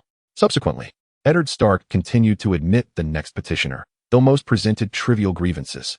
My lord, I am a humble fruit vendor from the winter market. This man purchased a bitter melon from me, yet claimed it was unripe, even resorting to slicing it open with a knife. I could not contain my anger, and we grappled, only for him to attempt to strike me down. Fortunately, the patrol apprehended him. My lord, I am a farmer. Upon returning home this year, I discovered this scoundrel had encroached upon my land by shifting the boundary marker 20 feet into my property. My lord, I am a hunter. During a recent outing, a mountain clan seized my prey, asserting that their trap had captured the deer, despite my arrow having struck its neck. My lord, I beseech your judgment. I am a merchant who has spent years abroad, only to return this year and find my wife in bed with this wild man. Eddard Stark shook his head, endeavoring to focus on these minor grievances. The inefficiency of such proceedings was lamentable. Ilarion, observing beside his son, spoke softly. Having anticipated witnessing how humans adjudicate disputes, for among elves, such matters are nearly non-existent. However, apart from the few cases worthy of lordly judgment, the remainder could easily be handled by his subordinates. The absurdity of human affairs was staggering, whether it was infidelity or brawls over trifles like a fish or a chicken. At that moment, a squire of Maester Luwin approached, presenting a note to him. This is a message from the Count of the Riverlands, delivered by his raven. Luwin received the note, his expression turning grave. Noticing Eddard Stark still attending to the disputes of his vassals, but recognizing the urgency of the matter, he rose and approached Stark. My lord Eddard, news from the Count of the Riverlands. Eddard Stark found Luwin's interruption somewhat jarring, yet accepted the note from his hands. Let us conclude today's audience. The remaining petitioners may seek Sheriff Peter, who will address their concerns. After reading the note, Eddard's demeanor shifted to one of seriousness. His prior fatigue evaporated, though he maintained a calm demeanor as he instructed the gathered vassals to return. Summon all high-ranking officers of Winterfell for a council at once. Eddard Stark examined the contents of the note once more. Lord Roderick Castle reported a significant uptick in raids by Iron Men over the past month, with captured Iron Men claiming they were acting under the orders of the King of the Iron Islands. While mere Iron Men raids could be dealt with by sending forces to quell them and bolster defenses, if the Iron Islands were indeed asserting royal authority. Thus, the realm of Westeros is plunged into civil strife. The North must immediately mobilize its forces, advancing towards the western coast to assemble in anticipation of the command from King's Landing. I wonder what expression Robert will bear upon hearing of the Ironborn's rebellion. The kingdom has only enjoyed peace for a few fleeting years, and now war looms on the horizon once more. How troubled must his adoptive father, Jon Arryn, be at the prospect? At his advanced age, he has yet to father an heir. We must urgently summon a grand army, gathering at least 5,000 men to advance to the western coast for support. Yet, spring has only just arrived. The farmers have not begun sowing, merely preparing the land. What shall we do if we call upon them now, risking the farming season? Perhaps we could summon solely the cavalry. Those horsemen are hired hands, and their absence would not hinder the planting. However, we must eventually launch an assault upon the Iron Islands, which are rife with rocks of varying sizes, rendering cavalry movements impractical. Lord Eddard has declared that our immediate task is to defend the territories of the western coast. Thus, we must prioritize the summoning of cavalry to gather at Winterfell, particularly light cavalry. Master Lewin, who had presumed himself to be free of duty, was jolted awake by Eddard Stark's call. What is your command, my lord? I require you to promptly convey the orders from Winterfell to all the lords and clans, instructing them to gather cavalry for battle. It is imperative that the mountain clans provide their light cavalry for patrol and defense. Understood, my lord. With that, Master Lewin took his leave. Drafting numerous orders is no small task, and with so many ravens to dispatch, it seems all the ravens of Winterfell will be sent forth. Time is of the essence. Soon, King's Landing will learn of the Iron Islands' claim to kingship, and our window of opportunity is narrowing. Ser Roderick. Eddard Stark turned to Ser Roderick, who stood, sword in hand, with a grave expression. I need you to expedite the training of Winterfell's standing infantry. I shall require them soon. I will diligently train these young men, my lord. Elantris and Shireen observed as Winterfell became a hive of activity. Soldiers hurriedly transported supplies. A multitude of cavalry gathered their steeds towards the training grounds, and various riders departed with commands to the towns, villages, and castles within Winterfell's domain, promising to return with dozens, if not hundreds, of riders. War is upon us. I have heard whispers of a rebellion from a group of islanders who have raided the coastal villages. Logically, Lord Eddard, who has offered us sanctuary, should extend aid to them. However, it is ill-advised for elves to become entangled in human conflicts. The master here has requested that we refrain from seeking their assistance unbidden. Indeed, let us venture beyond the city. I previously commissioned a long sword at a blacksmith shop in the outskirts, leaving it for the blacksmith to polish. I am yet to ascertain the sword's efficacy. Elon thus recalled the sword he had forged and mentioned he would return to retrieve it, but in the subsequent days, he nearly forgot due to various delays. Now, it is the perfect opportunity to see it. Upon arriving at the marketplace outside the city, it was bustling with soldiers, adding to the vibrancy of the scene, drawing curious glances towards Elon thus and his companion. After all, many had yet to see or even hear of the tall, beautiful man from Winterfell. You are Peter Finn, are you not? Elon thus inquired. Peter Finn, who was diligently sharpening a blade at the entrance of the blacksmith's shop, was slightly irked by the interruption. After all, few in Winterfell were unaware of such a seasoned blacksmith. However, when he looked up, his expression transformed into one of joy. Esteemed Lord Elon thus, you have finally arrived. I almost forgot about this matter, but I can understand. A noble such as yourself need not dwell on such trifles. I intended to deliver it to the castle in a couple of days, yet here you are today. Cilia observed the human man's obsequious and exuberant demeanor towards her father, perplexed by his fervent enthusiasm. I apologize for the delay. There have been numerous matters to attend to in recent days. Not at all, after all. The sword's fittings were only completed the day before yesterday. Rest assured, I utilized only the finest materials in its creation, and the blade was honed with the finest whetstone. Peter Finn assured, thumping his chest with pride in his craftsmanship. The hilt and scabbard were adorned with gold, requiring 2 golden dragons worth of gold for the intricate inscriptions, not to mention the ruby embedded at the base of the hilt, which, while not of the highest quality, still held value. When Peter Finn finally presented the longsword, Elon thus noted the considerable effort he had invested in its fittings and engravings. He gestured for Cilia to take the long sword, indicating for him to draw it. With a swift motion, as Cilia unsheathed the blade, a subtle shimmer accompanied by the resonant sound of metal echoed in the air. "Have you tested the strength of this sword?" Elon thus inquired, observing the magnificent blade that reflected light beautifully. "We tested it once, slicing through the bodies of 2 pigs along with their bones. We deemed it an impressive weapon," Peter Finn replied with confidence. Elon thus examined the longsword closely, contemplating that with superior steel, it could rival the standard long knives of the Noldor army. Alas, it was merely wrought from wrought iron. "And what do you believe this sword could fetch if sold?" he asked Peter Finn, eager to learn the answer to his burning question.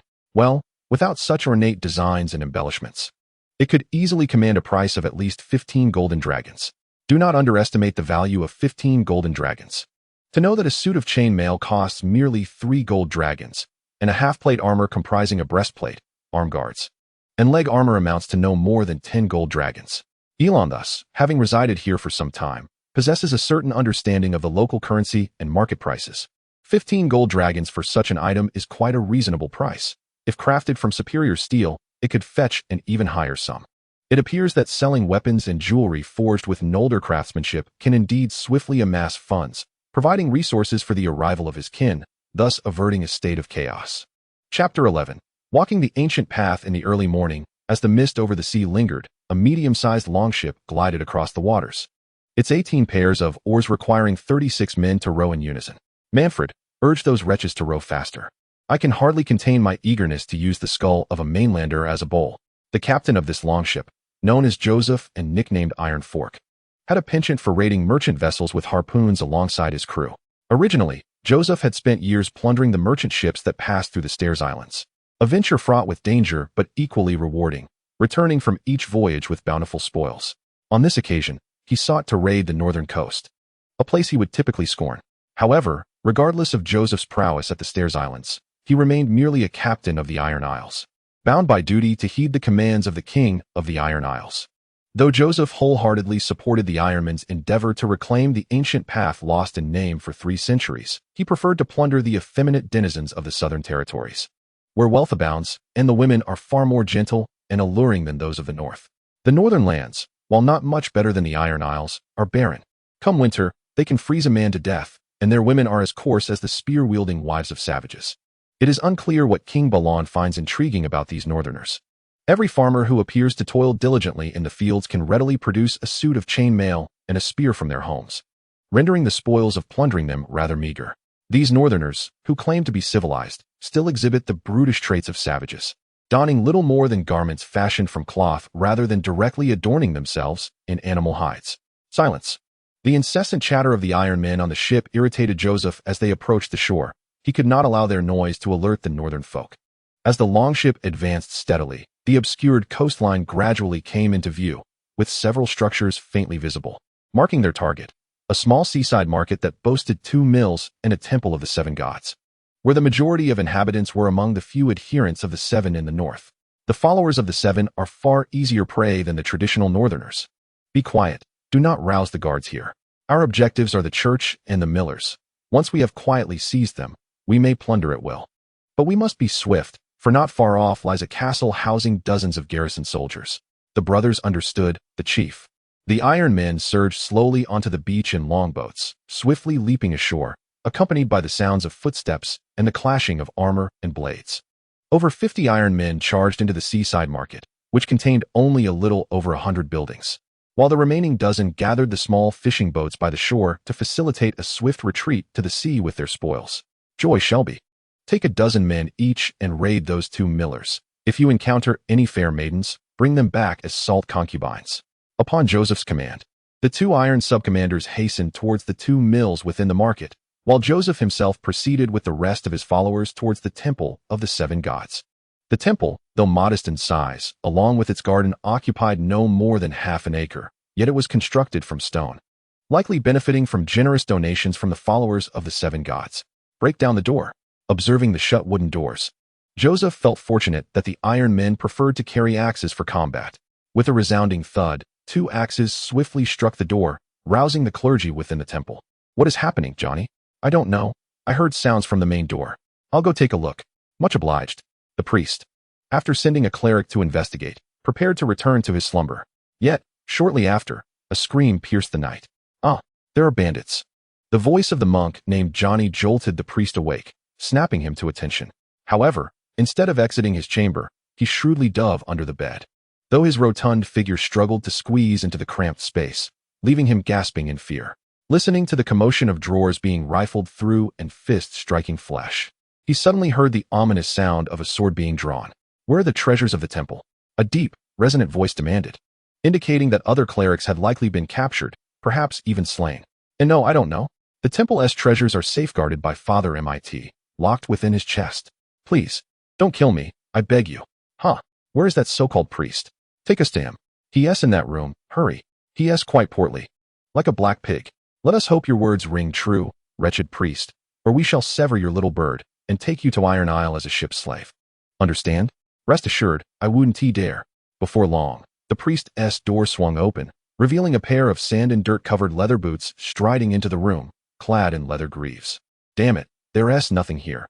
The windows haven't even been opened. I refuse to believe that a man could leap from the second floor and close the window behind him. The owner of the boots rummaged through the room, bellowing loudly. Cut off his little bird and feed it to the fish. Damn it. Please, I did not lie. Spare me. A chilling scream echoed from outside. Yet those within the room remained rooted in place, standing at the bedside of the corpulent priest. The rotund cleric dared not breathe, fervently wishing for the intruder to vacate the premises. Suddenly, with a swift motion, a long sword was unsheathed and thrust into the ground. A man with a long scar and a grotesque, bearded visage leaned forward, a sinister grin spreading across his face as he gazed at the priest crouched beneath the bed. Ha ha, dear priest, are you playing hide and seek with the children? Joseph taunted, but the priest felt no joy. Instead, his body began to tremble uncontrollably. Please, sir, spare me. The Almighty will bless you. Ah, how I yearn for your demise to secure that blessing. Joseph's words momentarily allowed the priest to draw a breath, only to be engulfed by fear anew. Regrettably, we worship the drowned god. No, you are Ironborn. The priest exclaimed in horror. Have you not forsaken the old way? For over 3 centuries, we have pledged to abandon the old way. Yet has there been a day when the 7 Kingdoms shores have not been ravaged by pirates? Do you truly believe those so-called pirates of the Stone Steps are merely from Dorne and the Free Cities?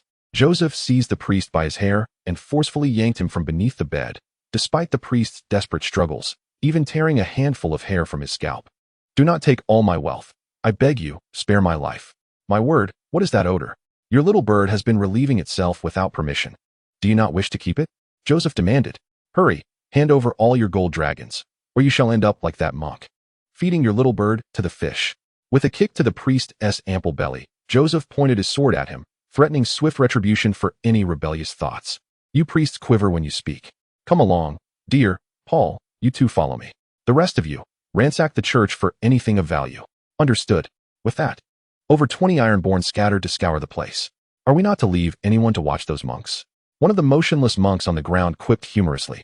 The priest led Joseph and his gang to an entrance of the basement. Gazing into the dark abyss below, Joseph advanced with an axe poised at the priest's throat. As they descended the stairs, one Ironborn, guided by the priest, lit a candle, illuminating the shadowy basement. Although the light was dim, it sufficed to lead them to a door. Open it. Very well. The priest removed a chain from around his neck, which Joseph had initially mistaken for a pendant. To his surprise, the priest revealed 2 keys, one large and one small. The larger was undoubtedly the key to this room, while the smaller's purpose was all too obvious. You miser, carrying the key to the treasure chest of gold dragons on your person. As the priest opened the door, Joseph forcefully pushed him into the room. After ensuring there was no danger, the 3 men entered, one of the iron men snatching the key from the priest's hand. Where's the treasure? Right here. The priest approached a shelf adorned with brass and silver candlesticks and artifacts. At the very bottom lay a chest, which appeared to be the treasure. Joseph nodded at the iron man holding the key, urging him to unlock it. Upon opening, a dazzling golden light reflected in the firelight, revealing the chest brimming with gold dragon coins, at least several hundred. There are 673 gold dragons here. The church's silver deer and copper stars are typically stored in the finance room, and this is where the church's most precious items are kept. Where's the finance room? It's on the 2nd floor, in the room next to my bedroom. Thank you for your cooperation, Father. You may now step aside, Joseph chuckled. Paul, hurry and fetch 2 more brothers. We cannot move all this alone. Indeed, after approximately half an hour of diligent effort from the Iron Men, everything of value in the church had been thoroughly looted. They even brought the church cart to load the treasures. While the Iron Men disdainfully ignored the grain in the church granary, only taking honey and spices, Joseph did not kill the priest, but merely bound him to a pillar, leaving his fate to chance should anyone come to rescue him. Iron Men, go forth and plunder to your heart's content. In truth, Joseph's command was unnecessary. As they transported the church's valuables, two teams had already begun to pillage the market, where cries of despair mingled with the laughter of the Iron Men. Joseph, laden with the church's treasures alongside several Iron Men, made his way toward the longboat on the shore, eager to load the spoils swiftly and avert any unforeseen mishaps. "Oh, please let me go," wailed the young woman. The small chief, Joey, approached, accompanied by a few men, dragging the plundered goods toward Joseph. He bore a girl in a flowing blue dress upon his shoulder. Upon reaching Joseph, he unceremoniously tossed her to the ground, then swiftly seized her clothing, hoisting her up. The girl appeared no older than 16 or 17, with fiery red hair and striking azure eyes. Joseph was somewhat taken aback to encounter such beauty among the common folk. "This is the mill owner's daughter I captured." That old man had 5 guards, causing quite a delay. However, capturing such a stunning beauty makes it worthwhile. "You may deal with her as you wish. You can exchange her or keep her as your concubine." Joseph had no interest in the women seized by his subordinates and did not want to create discord over a single woman. "Haha, I apologize for the inconvenience. Though I wonder if my woman will throw a fit. As long as you are pleased, perhaps you can even have her and your wife serve you together in bed," Joseph, half-jokingly, suggested to Joey. Meanwhile, an increasing cacophony of screams and pleas for help echoed all around, punctuated by the grim sight of individuals being ruthlessly executed by the Iron Men and discarded from the heights, landing lifelessly on the streets below. Some Iron Men brazenly committed acts of violence against women in the open, including young girls no older than 11 or 12. The presence of corpses became a commonplace sight, many of which were dismembered. This horrific scene rendered the girl in Joey's arms paralyzed with fear, her mind overwhelmed, causing her to forget the instinctual responses of weeping and pleading for survival. She merely stood there, mouth agape, emitting incoherent sounds. In merely half an hour, the conch would sound for retreat, along with orders to set this place ablaze. Along the coast, the Iron Men relentlessly loaded their longboats with plundered goods, discarding items deemed worthless onto the fishing vessels. Observing his subordinates returning to the shore, the cries of terror and calls for help from the marketplace began to diminish. Joseph commanded the conch to be blown. It was time for them to return home.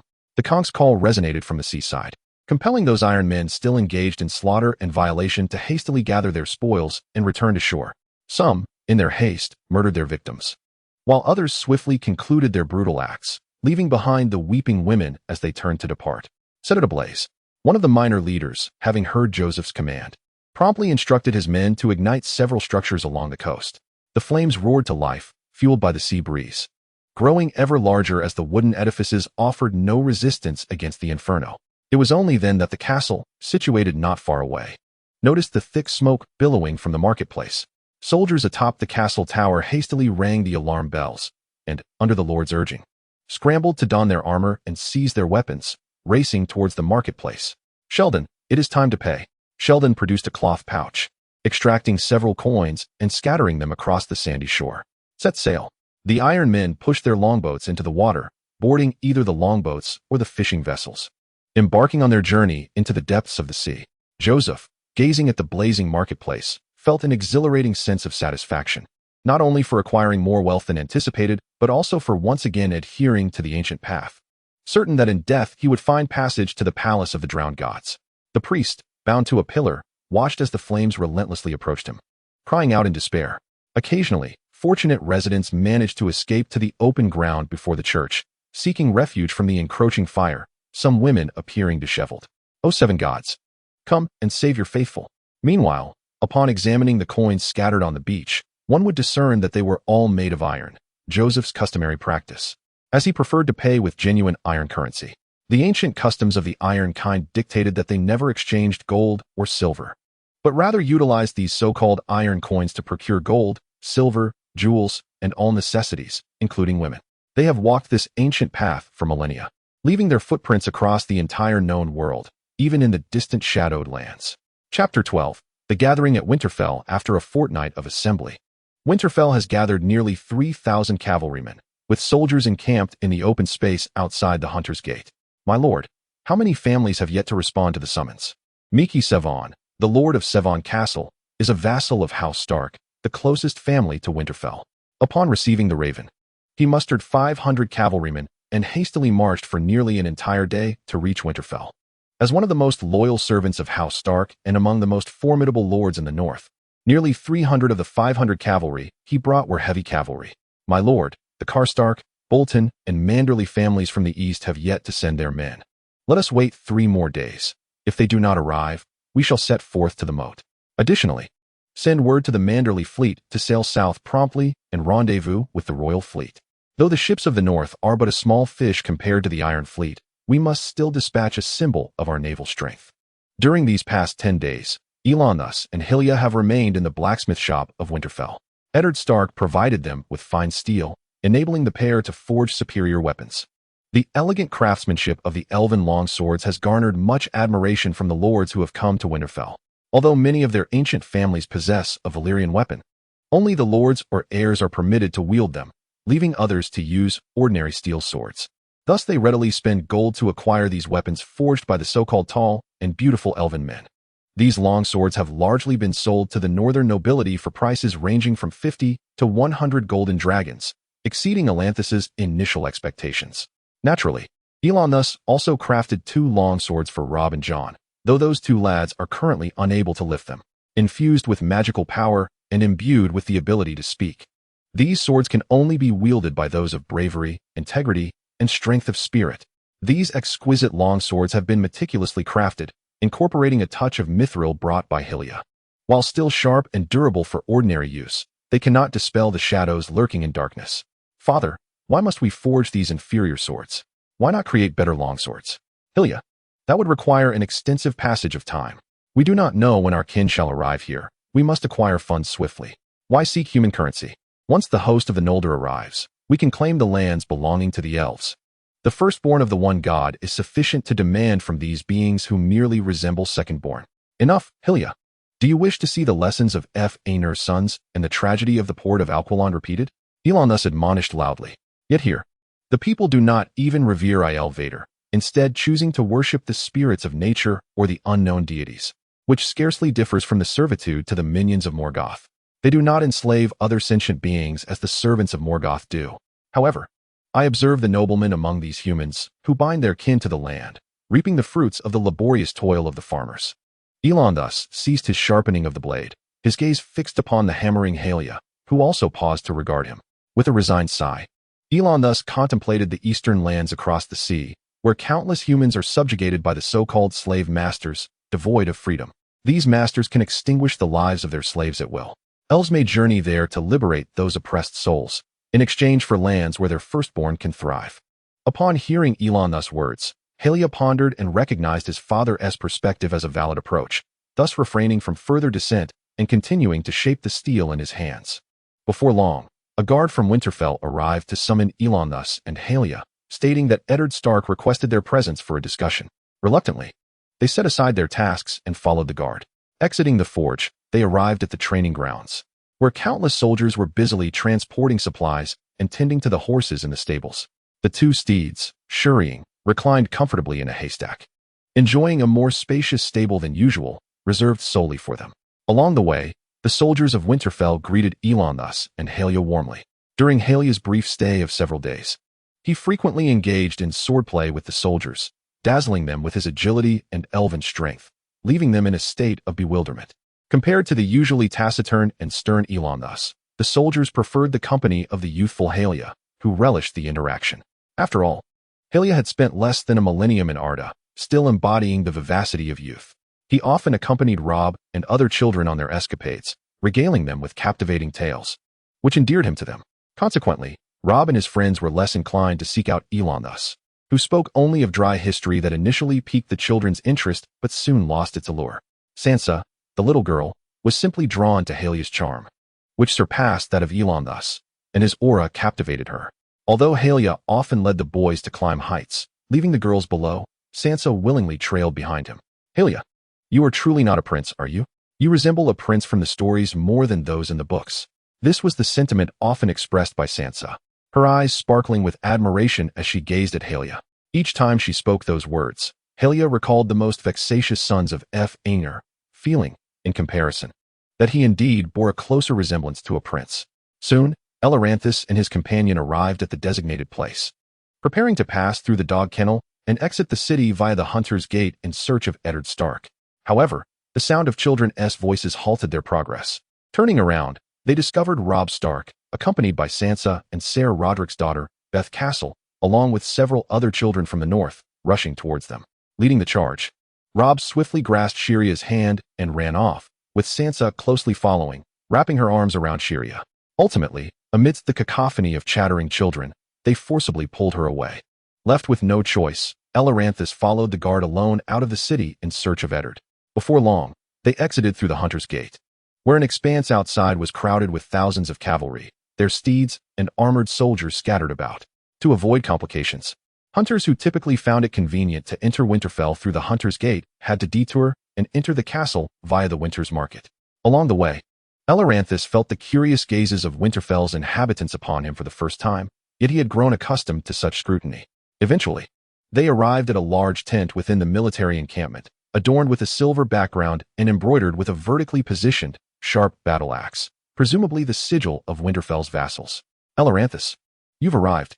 Upon entering, Eddard Stark warmly welcomed Elaranthus and began introducing him to the dozen or so lords of House Stark present in the tent. This is Lord Meryn of the Vale, the host of this tent. Greetings, lovely guest. Greetings, esteemed lord. Lord Meryn, whose castle was the closest to Winterfell, extended a heartfelt invitation to Elaranthus to visit. As the introductions continued, Elaranthus was particularly struck by the mountain clansman, whose demeanor was far more rugged and informal than that of the other northern nobles. Elaranthus, the reason for your presence here is to assist us in strategizing, as none amongst us have fought a war in 400 years. Eddard Stark's half-joking remark astonished the gathered northern lords. After all, the notion of a single individual living for 4 centuries was quite alarming. Surely, he could not be referring to an other from the lands of eternal winter. Yet, the northern lords soon regained their composure, dismissing Eddard's words as mere jest. Only Lord Meryn appeared somewhat convinced, having arrived earliest and witnessed the fire demon kept in Winterfell's cellar, as well as having heard tales of 2 immortal beings known as the elves said to possess wisdom. Initially, he had thought these were simply forest spirits, as legends of the ancestors often contained a kernel of truth. However, it now seemed that the so-called immortal elves were represented by the striking figures standing before him, remarkably human in appearance, yet towering and devoid of any weakness or sluggishness. When did Manderly's cavalry arrive? I recall he had at least 2,000 horsemen, and logically, they should have assembled swiftly. Yet, to this moment, I have only witnessed the crows flying back from White Harbor. Perhaps he seeks to gather the forces of House Bolton and House Stark, intending to march together toward Winterfell. By the time they converge, the Ironborn will have already reduced the lands of the Weeping Water and Flint's Finger to ashes. Beside me, Lord Glover of Deepwood wore an expression of fury. As the Lord of the Wolf's Wood, he possessed scant cavalry and was forced to traverse narrow woodland paths. Despite the considerable distance and poor road conditions, he had managed to arrive. Yet Manderly and Bolton, 2 families possessing the second most cavalry after House Stark, had not yet made their appearance on the broad roads. His indignation was palpable. The red steel gauntlets upon his breastplate seemed to echo his desire for justice. Let us proceed with our deployment arrangements. 4 days prior, another market in the Weeping Water fell victim to an Ironborn raid. Apart from the sept, all structures were reduced to cinders, and the local garrison could offer no effective support. Has news reached King's Landing? It is likely they have received it. Yet the royal summons has yet to arrive. Without such a summons, the army cannot march south to Moat Cailin. We lack a fleet, and the small vessels from Bear Island are utterly inadequate for transporting a large force to land. It is possible Bear Island has already been invaded by the Ironborn. That small island likely cannot muster even 1,000 souls, and now the Mormont family consists of but 1 man and a handful of women and children.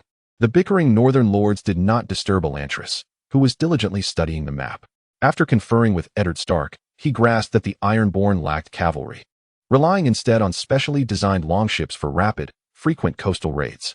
This tactic resembled that of the wolves under Morgoth, who relentlessly attacked the Iron Mountain's defenses with swift maneuverability. Our only recourse is to consolidate the coastal populace and garrison them in phases, particularly at Cape Kraken and Flint's Finger.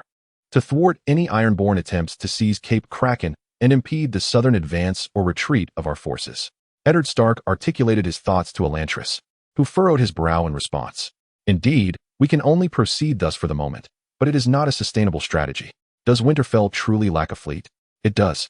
Only Bear Island and White Harbor possess a few warships, which cannot constitute a sizable fleet.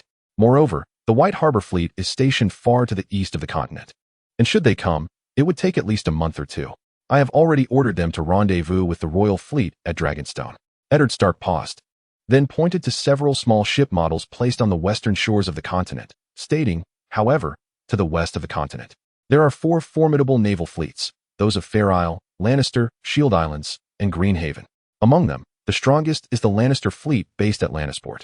The Lannisters hold dominion over the gold mines, and it is said that even Tywin Lannister's excrement is golden. A slender, seemingly refined noble from the north interjected with such crude remarks, a stark contrast to his appearance. Since you all assert that the Ironborn's actions are primarily to uphold the so-called ancient ways, how can you be certain they have not targeted the wealthier regions of the south? I even suspect they may have launched a sudden assault on the fleets you mentioned. Elaranthus ruthlessly interrupted the northern nobles, insisting on preparing for the worst, refusing to entertain any notion of complacency. It was such overconfidence that led to the breach of the Iron Islands' defenses during the days of the Noldor. Indeed, one must think in such a manner. Thus, we can only allow our cavalry to engage in mobile defense along the western coast, and the situation at Flint's Finger is likely even more dire. Eddard Stark expressed his concerns, for Flint's Finger is the closest territory in the north to the Iron Islands, isolated further by the neck, raising doubts about how many reinforcements the Marsh clans could muster. We shall dispatch the Marsh clans and the riders from Winterfell to support House Flint, commanded by Earl Flint, to converge at King S Road when the main forces advance southward. Just as Maester Luwin was preparing to draft further orders, Eddard Stark spoke again, instructing that Lord Manderley also proceed to garrison at the Bay of Crabs and refrain from coming to Winterfell. Yes, my lord. Shortly thereafter, a commotion arose outside the tent, accompanied by the shouts of soldiers. What is happening?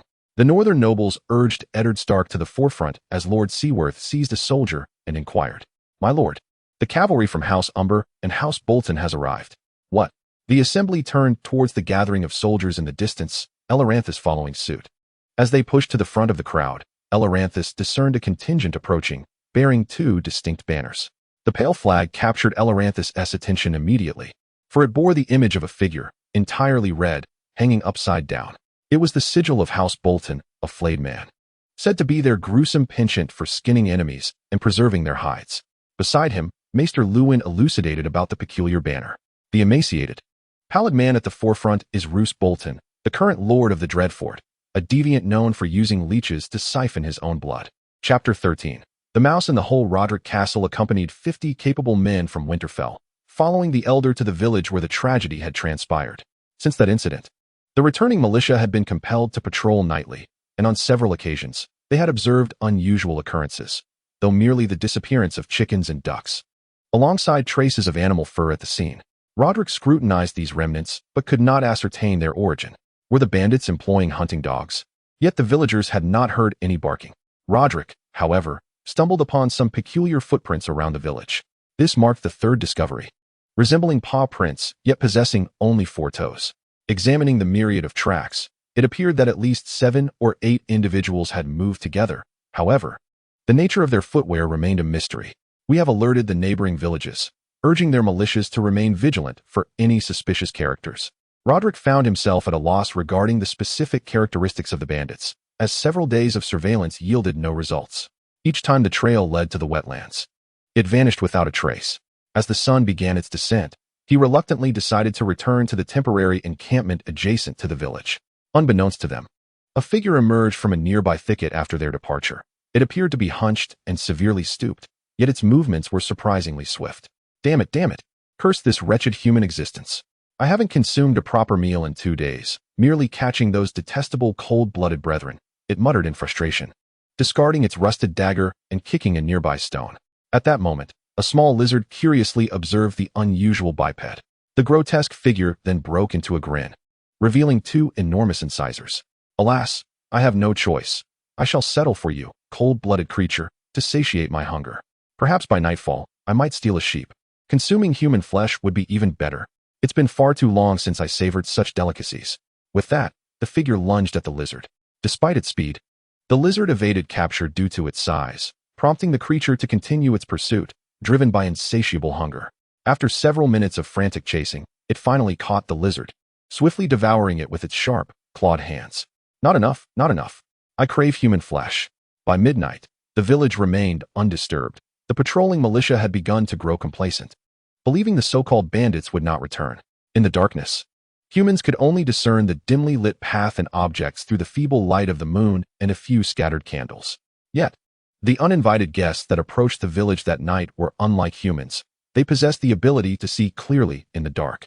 Thus, they had already assessed the situation within the village from the surrounding woods. One of the figures was the very one that had hidden near Roderick and his companions during the day. It had come to fulfill its intentions from earlier. Accompanied by a dozen or so kin, their target for the night was the flock of goats residing in the village. This commotion would undoubtedly disturb the villagers, so they had brought along slaves to slaughter and transport the goats, while the elite donned rusty armor, wielding short spears and daggers, standing guard. Hurry up, you detestable, lowly vermin. Those humans are about to discover us. A figure clad in tattered and rudimentary armor appeared more formidable than those who transported the goats. It muttered a low reprimand to the sluggish slaves, urging them to hasten their pace, for if the nearby human army were to discover them, their meager 5 warriors would certainly be insufficient for defense. Silence. A human creature approaches. A sentry stationed atop the goat pen quietly alerted his comrades below.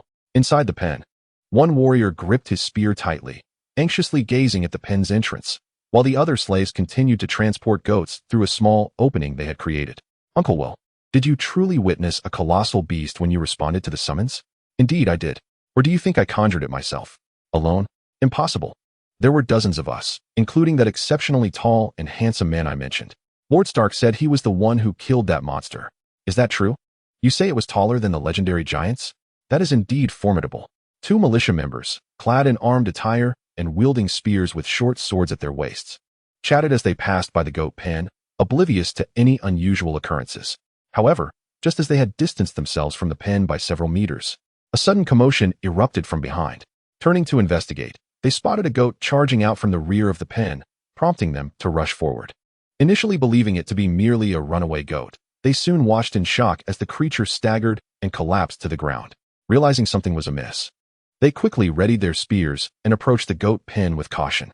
Pabo, watch the sides and rear for any ambush. Will, seasoned from past battles, instructed the young Pabo to be vigilant while he approached the entrance of the pen. Placing his spear on the ground, he unsheathed his sword, preparing to sever the ropes securing the pen's door when he caught a glimpse of a figure leaping down from the rooftop, striking him upon the head. Although Will was not wearing his chainmail during the night patrol, he did don a helmet.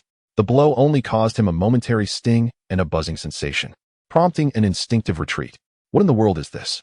As Will regained his composure, he focused his gaze to discover several mice standing before him, each approximately the height of a 15 or 16-year-old boy. Will, maintaining his vigilance, repeatedly confirmed that they were indeed mice, some adorned in armor and wielding weapons. Landon, you scoundrel! Will shouted, his eyes fixed ahead, unwilling to lower his guard, yet summoning all his strength to bellow in rage. Pabo remained at his side, alert and watchful. Landon, stationed at a nearby watchtower, heard Will's furious outburst and was poised to retort when the sounds of conflict reached his ears, accompanied by the sight of their lanterns scattered on the ground. What is happening? Landon swiftly rang the bronze bell. The urgent tolling resonated throughout the village, transforming the once quiet hamlet into a flurry of chaos. Under Landon's guidance, the militia rushed towards the sheepfold, shouting loudly as they ran. By the time the first wave of militia arrived, Will had already fallen to the ground, while the young Landon fought valiantly with his short sword. What on earth is this cursed thing? The militia hesitated not, for although fear of the unknown gripped some, most had partaken in bloodshed. Having been forged into ruthless warriors by the harshness of the north, they rallied to support, and soon the monstrous rats began to flee, with the militia having slain 7 or 8 of them. 2 militia members examined Pabo's wounds. The resilient young man had sustained numerous stab wounds, and his armor was riddled with gashes, while his calves bore deep cuts. These damned creatures wield rusted weapons. Landon picked up one of the discarded weapons left by the rats, its surface marred by rust, and he feared that Pabo, injured by such weapons, might not endure much longer. At that moment, Roderick and the others were roused from their slumber, hastily donning their gear and mounting their steeds to arrive at the scene. What in the heavens is happening? Roderick exclaimed, his eyes widening at the sight of the fallen rats. Yet he commanded his men to pursue the bizarre, oversized rodents. "Well, can't go on," Roderick observed Will, his form a blur of wounds, with bite marks marring his neck.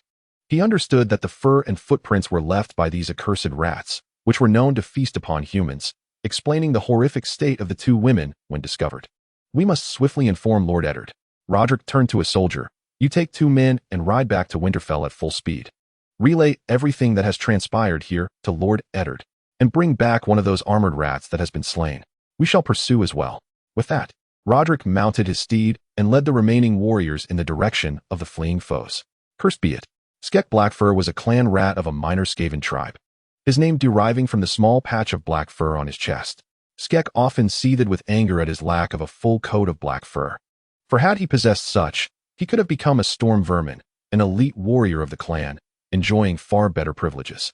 Originally, he had set out with a dozen ratmen to pilfer the humans' goats, but due to that wretched slave-s blunder, the goat had escaped, awakening the humans and thwarting their plans for the night, resulting in the loss of 4 clan rat warriors. Ever since inexplicably arriving in this world, Skek Blackfur had not known a single day of satiety, the inherent hunger of the rat folk gnawing at him incessantly. Moreover, there were no females accompanying him, preventing their numbers from increasing, and his unfamiliarity with this realm rendered him hesitant to venture into the caves. Due to hunger, they turned upon one another, leaving only a little over 200 rat folk. Indeed, that was what the few storm rats had conveyed. Gazing at the last 3 remaining slave rats by his side, he pondered whether they would be devoured by the furious storm rats upon their return. Nevertheless, the immediate priority was to escape the pursuers and return alive. Though the rat folk were exceedingly cruel, they were fundamentally creatures that feared death. In favorable conditions, they would charge recklessly into battle. But when faced with formidable foes or unfavorable circumstances, they would swiftly collapse and flee. Only the most elite rat warriors, or those transformed into monstrous weapons by their kin, would continue to resist. The sounds of hooves behind him gradually faded, and the scent of human contraptions was left far behind. CK, the dark-furred rat, realized he had escaped, surviving another day. The lifespan of rat folk was fleeting, and he felt a profound joy in having lived yet another day, albeit the gnawing pangs of hunger intensified. At that moment, CK turned his gaze toward a slave rat sitting on the ground, panting heavily, and widened his eyes as he slowly approached it.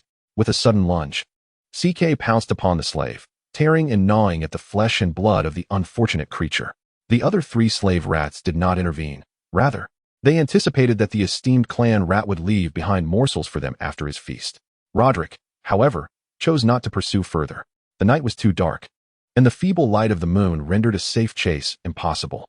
Along the way, they had slain 5 or 6 rats, but also suffered injuries, with one man having his arm harmed when his mount stumbled over a tree root, leaving both horse and rider wounded. "Let us find a clearing to rest. We shall resume the chase at dawn. We have brought hunting dogs. Those filthy rats will not escape." The militia, lacking horses, had returned, and Roderick ordered the injured but still able soldiers to head back and inform the nearby villages that the marauders were a horde of gigantic rats, cautioning them to remain vigilant through the night.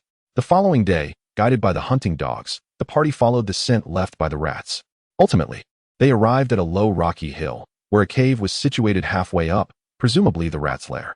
Roderick commanded several soldiers to tend to the horses while he ascended the hill with 30 warriors, reaching the cave's entrance. They did not rashly enter. Instead, they surrounded the cavern with vigilance and formed ranks of 3, cautiously exploring the darkness. However, the interior of the cave varied in size, often branching off, creating a labyrinthine path that split the group into 2 or 3 smaller teams. As they ventured deeper, the sounds within grew increasingly distinct. Within the depths of the cave, voices of the rat folk echoed continuously, and in a large chamber at the farthest recess, several rat folk of comparable height to an adult man were feasting upon another. The one being consumed was none other than CK.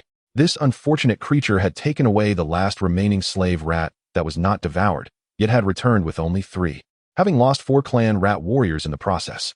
There is no alternative but to repurpose them as sustenance for the storm rats. They must be well fed and strong, for the humans have come knocking at their door. From birth, storm rats are distinct from the majority of their kin. Their fur is entirely black, and upon reaching maturity, they can attain a height of 6 feet, embodying strength and vigor. As they mature, they acquire superior weaponry and armor compared to clan rats. Typically, a storm rat dons a rudimentary black helmet resembling a Roman design, adorned with black sideburns, and is clad in sleek black armor, wielding a hefty 2-meter-long halberd. Originally, I intended to seek out these humans and that pointed-eared creature, but unexpectedly, they have come to me. Annihilate the humans outside.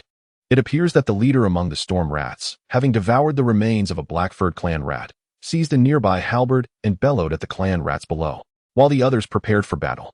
Over 300 clan rats are sufficient to exterminate the humans outside, and they shall serve as nourishment for the ratmen. Attack. Nick Longclaw, the senior storm rat who had rallied the clan rats, had aspired to become a Skaven warlord within his clan before arriving in this world. However, due to the council's teleportation experiment, he found himself here with only a handful of storm rats, 400 clan rats, and over 1,000 slave rats. While all other kin, including the breeding females and warlord leaders, had mysteriously vanished. The initial scarcity of food led to a massacre of slave rats for sustenance, and even some clan rats were slain, leaving merely over 300 clan rats and a few storm rats. With a vigorous wave of his arm, Nick Longclaw sent the clan rats charging forth like untamed stallions into the cavern's mouth. It was only at this moment that Roderick and Kessler realized they were not facing a mere handful of rats, but rather a formidable throng of armored rats, brandishing spears and halberds, surging forth like rabid hounds. Hold the line, Roderick shouted with all his might, raising his shield to form a thin barrier. The ratmen crashed against the shield wall like a relentless tide. Chapter 14. Elimination of the ratmen. Hold fast. Why are there so many in this cavern? Continuously thrusting his sword forward, Roderick had lost count of how many rats he had slain, perhaps 6 or 7. Yet this was not a sustainable strategy. Fatigue was creeping into his body, and soldiers around him were being felled by the abominable rats. Roderick persistently commanded the troops to retreat towards the cave's exit. Carlos, you must leave this place at once. Inform the brothers below to flee swiftly, and return to Winterfell to urge them to dispatch a great army to cleanse these wretched rats. Roderick shouted loudly to a soldier beside him, urging him to return and warn the remaining brethren to flee. He discerned that although the number of rats was not insurmountable, they were certainly not trivial. With the assembly of the nearby militia and cavalry from Winterfell, they could easily eradicate the menace. Hurry, we shall find an opportunity to break through. Seeing the soldier's bewildered expression, Roderick swiftly grasped his cloak and hurled him behind, instructing the others to push him to the rear. Carlos scrambled to his feet and raced toward the cave's exit. From atop the hill, the distant scenery was breathtaking. The vast expanse of the North's meadows stretched infinitely, punctuated by clusters of evergreen coniferous trees, with rivers and streams meandering gracefully into the horizon. Yet, Carlos found no solace in the beauty. His face was smeared with blood. His shield was tattered, and his sword bore nicks and chips. He dashed down the slope, and soon a group of horsemen ascended. They were his comrades, having secured their mounts, now making their way up the hill. Do not advance any further, Carlos shouted, positioning himself before them. It was not merely a few rats they faced, but a dark, overwhelming horde within the cave. Roderick had instructed him to call for reinforcements swiftly. What? We should head up there. One person can seek help. The leading soldier, witnessing Carlos's bloodied visage, assumed the battle above must be fierce and felt compelled to assist, suggesting that Carlos should go alone to fetch reinforcements. Carlos, you must seek aid, the soldier directed, indicating the correct path. Follow the river southward, in 3 hours' swift ride. You will reach a keep in Winterfell. Seek help from the garrison there. Carlos hesitated, but the insistence of the others compelled him to run down the hill. As he departed, the soldiers turned back to ascend, determined to lend their support. Upon reaching the horses and mounting his steed, Carlos galloped southward. While the reinforcements soon arrived at the cave's entrance, Roderick and his men had been driven back to the cave's mouth, unable to retreat without facing annihilation. Though the Skaven were primarily clan rats, disheartened and poorly equipped, their prolonged hunger, exacerbated by feasting on human flesh and their own kin, had ignited a morbid hunger within them, elevating their spirits. They ferociously attacked the humans, undeterred by the loss of nearly 50 of their own. Indeed, these humans are faltering. They have but a handful remaining. Continue the slaughter, devour their flesh. Zack, the Longclaw, led the 9 storm rats from the rear, attentively observing the unfolding chaos while gnawing on a human leg, craving more meat to regain their strength. However, gazing upon those inferior vermin before him was nothing short of an affront to the clan. Although in the past, a storm rat could contend with a so-called provincial soldier of the human empire, the humans were not merely those foolish beasts that yelled and bore greenish hues. A mere stab would send them wailing in agony. In a one-on-one confrontation, a storm rat might not secure victory, yet with their overwhelming numbers, 5 clan rats could easily exchange for one of the human regulars. Alas, the current casualty rate had escalated to 6 to 1. And this was on the home turf of the rat folk. Such insolence was utterly unforgivable. Zack Longclaw, towering above, noticed that more humans had joined the fray. Igniting a sense of urgency within him, they had no breeding females to replenish their ranks. Left with no choice, he rallied the storm rats to join the battle. With a thunderous roar, he bellowed, "You wretched imbeciles, clear a path for me to slay these human scum." As Zack Longclaw advanced, brandishing his long spear, the rats parted to make way, for none wished to meet the same fate as the rat that had just been impaled against the wall. Roderick observed the retreating rats, initially believing their withdrawal was a result of overwhelming losses. Yet soon, a passage opened within the horde, revealing a figure that would haunt Roderick's memories for a lifetime. Even years later, encountering such a rat would not evoke the same dread. Clad entirely in black armor, the rat bore a long face drenched in blood, clutching a gnawed human leg in its right hand, from which blood flowed profusely. Several similarly armored but shorter rats trailed behind. Zack Longclaw immediately recognized the imposing figure at the center of the human ranks, a robust middle-aged man, likely in his 40s by human standards. The thought ignited fury within Zack, for he himself was merely in his teenage years, already considered middle-aged among the rat folk. Damn it, he cursed, watching the towering black rat charge forward. Weapon raised in a furious display, followed closely by the others. Roderick and his companions had retreated to the cave's entrance, encircling it. At this juncture, only their bows could serve a purpose, yet fatigue weighed heavily upon Roderick and his men from the previous skirmish, forcing them to let the soldiers behind them take aim. Arrows flew swiftly, most thwarted by the storm rat's armor and clattering to the ground, though a few managed to pierce the black armor. Quickly reload. Aim for the gaps in the armor. A volley of arrows was loosed once more, achieving better results this time. One storm rat was struck in the face, collapsing in a spasm of pain, while several clan rats mingled among the storm rats were also hit. Cursed humans. If only the dimensional stone weaponry had arrived, you would have been reduced to nothing by now. Zack Longclaw furiously swung his polearm, striking the shield with such force that it felled 2 soldiers to the ground. At that moment, his rage surged against the dimensional stone troops that had just entered the teleportation portal and exploded. Prioritize that behemoth. Several long arrows flew towards Zack. Yet he swiftly lowered his head, using his helmet and arms to shield himself. Although one arrow embedded itself in his breastplate, the wound was superficial, likely inflicting only a minor abrasion on his noble form. Damn human contraptions. How dare they mar my esteemed body? In a swift motion, Zack brought his polearm down upon a soldier, crushing his skull with a force that made it seem as if it might burst, leaving the unfortunate victim in excruciating pain as he collapsed lifelessly. Roderick could hardly concern himself with the fate of the fallen soldier. The outlook was grim. However, someone had to fill the vacant position, so Roderick rushed forward to confront the terrifying, towering black rat. Prepare yourself, repugnant rodent. Though Roderick yearned to showcase his exquisite swordsmanship, the cramped formation hindered his movements, forcing him to thrust desperately forward. Zack endured simultaneous strikes from 2 or 3 swords, continuously defending himself. Despite being a formidable storm rat, deep down, he remained a skaven, driven by hunger, much like the majority of his kin, resorting to frenzied attacks against foes. When faced with adversity, the skaven's instinct for self-preservation predominantly prevailed. At that moment, Zack felt a sharp pain in his foot. Upon glancing down, he realized he had been pierced by a human's weapon. He recognized that this human was their leader. However, fear seized Zack's mind. He sensed that lingering any longer could lead to his demise, or worse, injury that might allow another storm rat to usurp his position. Thus, he began to retreat slowly, directing the remaining rats to press forward. Yet, the clan rat's armor proved ineffective against human arrows, and soon they fell in droves. Initially, Roderick mistook the rat's frenzied behavior for a fearless resolve, but he soon recognized the truth. The fear of death was intrinsic to the Skaven nature. Whether they were warlords or war engineers, only those guards, deprived of their tongues, would fight to the last breath.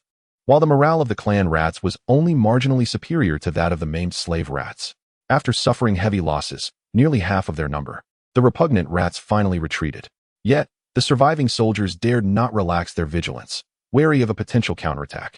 On the ground lay 3 well-equipped rats alongside nearly 100 clad in rusted armor. Roderick observed in horror as rats feasted upon their fallen kin within the cavern. The vermin were no longer driven by hunger to commit slaughter. Instead, they had begun to prioritize self-preservation. Of the 45 men who had set out, only 21 remained, and the staggering casualty rate prompted Roderick to contemplate their escape route. An offensive was no longer feasible, and remaining stationary left them uncertain whether the loathsome rats would launch another assault. If they did, organizing an effective defense would be impossible. Gather the wounded and the deceased, and depart in batches while providing cover. The hushed command was directed at his subordinates, for Roderick had overheard the rodents communicating during the fray, though he remained uncertain if they spoke the common tongue of Westeros. Thus, he could only whisper to prevent the rats from realizing that humanity was retreating to mount a counteroffensive. All present readied their ranged weapons, swiftly moving down the mountainside in alternating succession. Hurry, hurry, where did those repugnant rats come from? How should I know? And I distinctly heard them conversing. Good heavens. The rats can talk. By the gods, at this point, I would not be surprised if a pig spoke before me. Quickly, mount up and maintain vigilance all around. Just as they prepared to hastily flee, the distant sound of a multitude of galloping horses reached their ears. Looking southward, a dark mass of cavalry approached, Cahair's forces and those of Widow's Watch. How many are there? It appears to be nearly 2,000 horsemen. Only then did Roderick realize the urgency and quickly beckoned his men to steer their horses toward the advancing cavalry. Carlos. Roderick spotted the lad at the forefront of the group, flanked by Lord Rickard Karstark of Cahair and his 3 sons, whom Roderick had seen at the feast held in Winterfell for Sansa's birth.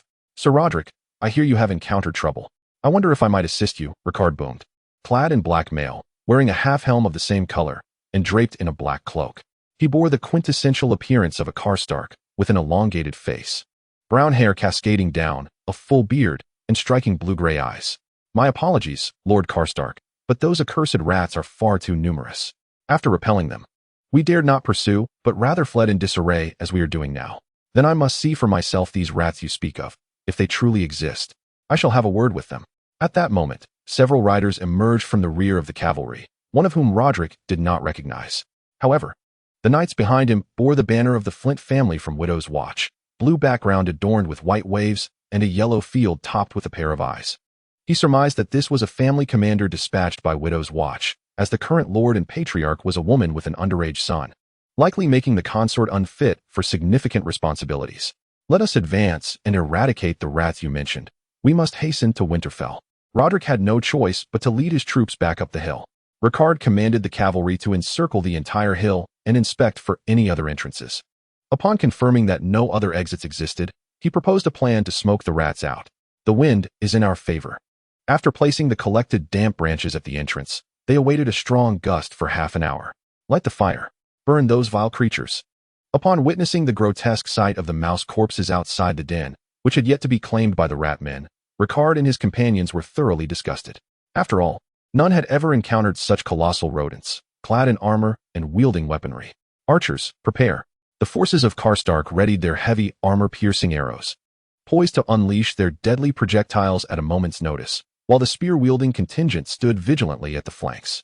The incessant sound of squeaks and the thunderous march of many feet echoed from within the cave, culminating in the sudden parting of branches at the entrance. A towering rat, standing at a height of 190 centimeters and brandishing a hefty glaive, burst forth. It was Zack Longclaw. The Skaven could not endure such humiliation at the hands of humans. The entire nest had emerged, nearly 300 ratmen, weapons drawn, roaring in furious abandon. Fire!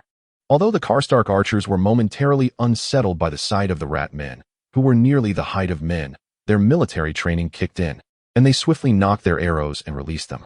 Zack Longclaw, before reaching the humans, was pierced by a multitude of arrows, resembling a colossal hedgehog, and fell heavily to the ground, letting out a final, defiant shriek. The other rat men fared little better, many succumbing to the onslaught of arrows. Advance with spears. With a resounding roar, the archers ceased firing, and the spear-wielders stepped forward, encircling the remaining ratmen and steadily closing in. At this juncture, fewer than 50 ratmen remained, bewildered and gazing around, comprehending their inability to resist. They hastily cast down their weapons and raised their hands in surrender to the humans. Although these ratmen had never surrendered before, their instinct for self-preservation was deeply ingrained in their very nature. These repugnant rodents dare to surrender. Bind them all, and send them to Winterfell as a greeting gift for Lord Eddard.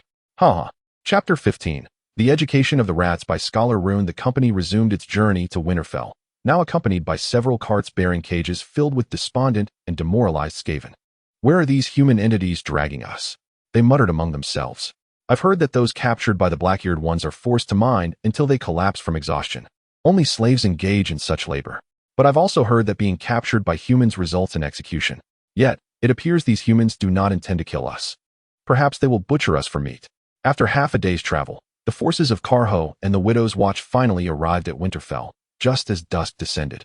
Without drawing significant attention from the winter market due to the presence of the Ratmen. My lord, I have heeded your call to serve, and we bring with us a total of 1,200 cavalry. Rickard Karstark respectfully bowed to Eddard Stark, for as a branch of House Stark, they held profound loyalty to Winterfell. This expedition not only included the advance guard of 400 cavalry, but an additional 3,000 infantry would follow shortly.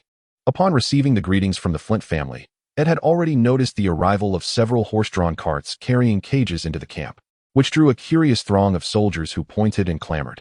What are those things, and why are they confined in cages? At that moment, Roderick approached from the rear. My lord, Roderick Castle has come to report.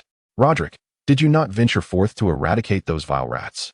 Ed had seen the grotesque remains of a rat brought back by the returning cavalry earlier that morning, and initially thought it was yet another wondrous creature from the world of Elonthus. But Elonthus had claimed ignorance of such a beast.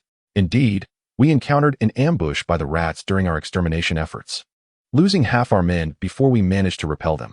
Fortunately, we received assistance from Lord Karstark, and with his help, those rats were utterly vanquished. Are those captured rats inside the cages? Ed inquired, moving closer to inspect the cages. Be cautious, my lord. Those wretched creatures are known to devour humans. Roderick warned, recalling the ghastly sight of the rats feasting on their own kind, unable to suppress his concern. This warning prompted Ed Stark to retract his head, observing from a safer distance. The rats huddled within the cages, trembling incessantly, apart from their grotesque appearance. It was hard to fathom that these human-sized rodents could savagely consume people. What shall we do with these rats? Rickard asked Ed about their fate, cautioning against simply imprisoning them in the dungeons, as they might burrow their way to freedom like their diminutive kin and continue to wreak havoc upon humanity. Ed understood that these rats could not be allowed to live and burrow into the earth. Yet he recognized the necessity of informing King's Landing about the events occurring in the north. However, mere verbal accounts would likely fail to convince the lords of the court and the other nobles of the Seven Kingdoms, who might mockingly suggest that the northerners had lost their wits in the winter chill. Furthermore, the Citadel would undoubtedly seek to learn about this phenomenon. Select one to detain separately and send it to the king in King's Landing. If the king is away at war, deliver it to his encampment. The rest must be executed and their bodies incinerated. Ed Stark summoned Maester Luwin, instructing him to prepare a raven to convey this matter to King's Landing. After recording the details, Maester Luwin ventured to request, My Lord Ed, I have heard that these rats possess their own form of communication. Might you permit me to retain one for the purpose of documenting and studying their vocalizations? Rickard noted that no female rats had been discovered in the rat burrows, while over 300 rat corpses had been found, with their bones littering the caverns, leaving the origin of such a vast population shrouded in mystery. If it were indeed magic that had brought them into being, it would be prudent to ascertain who had conjured them and whether there were more of their kind. The learned bachelor Ruin was indeed correct. Let one remain, while the rest shall face execution. Very well, my lord. Soon the command was disseminated, and the soldiers near the carriage advanced to seize the wretched rodents. After selecting 2 of the most robust specimens, they confined them in a cage, while the remaining rats were bound in clusters and dragged to a vacant area. Let us eliminate these repulsive creatures. With the sound of swords slicing through the air, dozens of ratmen were decapitated. However, Luspin halted his soldiers on the verge of executing the ratmen, instructing them to strangle these creatures with ropes instead, and subsequently place them in the carriage of the Boughton family. Meanwhile, Bachelor Ruin ordered a soldier to take away 1 black rat and 1 gray rat, intending to dissect them to comprehend their physiological structure. Alas, all were male, with no females present. Nonetheless, this was sufficient for research. Though he lamented that his studies at the academy had not focused on anatomy, the army would rest, preparing to march to the streamlands the following day, with the infantry subsequently stationed at Carlin Bay. On the following morning, 6,000 cavalrymen busied themselves with their gear, while laborers readied supplies for loading onto the wagons. Caitlin, accompanied by the people of Winterfell, came to bid farewell, and Hylia stood behind the children to say her goodbyes to Elonthus. Elonthus followed the army to the battlefield, hoping to earn some rewards legally in this world. Acquiring a piece of land would be even better. to express his gratitude for Winterfell's hospitality. Elon thus resolved to accompany the army, engaging in logistical work related to repairing and forging weapons. Farewell, father. Hylia, clad in the traditional fitted long tunic of her elven heritage, handed Elon thus a spear adorned with a banner, emblazoned with the crest of the Pegasus family he led, a gift she had brought from Arda. During the War of the End Times, Hylia had wielded this banner to slay a fallen Maya accompanying Morgoth, a feat that even the peculiar glowing long-range weapons of humanity could not achieve, for only weapons imbued with magical power could claim the life of Anu. I shall bear this banner and create a homeland that belongs to us in this world. The name of the Gondolin Pegasus family shall once again resonate throughout the realm. Elanthis's mithril gauntlet struck against his breastplate, producing a sound distinct from steel, a more crystalline chime. A shield forged from exquisite gold was slung across his back, while a longbow and arrows were secured to the steed Chiang. Elon thus mounted his horse, the sunlight reflecting off his mithril armor, the intricate runes bestowing a sense of remarkable lightness to the wearer. To those watching, Elon thus appeared as a legendary hero from the Age of Heroes, undoubtedly possessing immense strength. The other lords of the North, witnessing Elon thus fully armed for the first time, regarded him with skepticism. Most dismissed him as merely a beautiful ornament. Contrasting sharply with the other northern nobles clad in dark plate or chainmail, their faces marked with ruggedness. Even in their hushed whispers, they quickly bestowed upon Elon thus the moniker of Vase Knight. Only Lustbot dared not to underestimate this tall and striking elven knight. Having heard tales from Lord Stark and gathered information in Winterfell, this seemingly beautiful and towering young man was, in truth, an elf who had lived for millennia, though the veracity of this claim was uncertain. Nevertheless, it was he who vanquished the terrifying creature lurking in Winterfell's dungeons, and astonishingly, he had a son, a being who had also endured for centuries, trailing behind the children of Winterfell. While the nature of elves remained a mystery, it was clear they belonged to a different species than humans, perhaps akin to the fabled children of the forest, now manifesting before their very eyes. Eddard Stark had bid farewell to his family and stood beside Elon thus, repeatedly admonishing Robb to heed his mother's words and to avoid conflict with Jon. Robb could only nod in agreement, reflecting that while mischief might be inevitable, his interactions with Jon were merely playful skirmishes. Let us depart. With Eddard Stark's command, the horn sounded, heralding their advance. The procession began its journey southward, the ranks of over 6,000 cavalry stretching approximately 2 kilometers, trailed by an even longer supply train. As the northern forces departed, Winterfell fell into a hush once more. Bachelor Ruin secured the selected large black rat within the Bachelor Tower, assigning soldiers to safeguard it, ensuring the creature could not act rashly.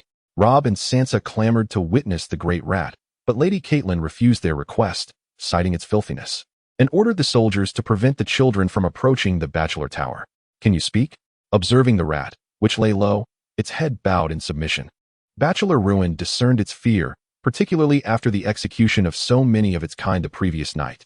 When questioned, the rat dared to glance at Bachelor Ruin but remained silent, burying its head once more, unable to meet his gaze. Ruin signaled to a nearby guard, who swiftly understood and approached the cage, thrusting the butt of his spear forcefully toward the rat. Please, do not strike me again.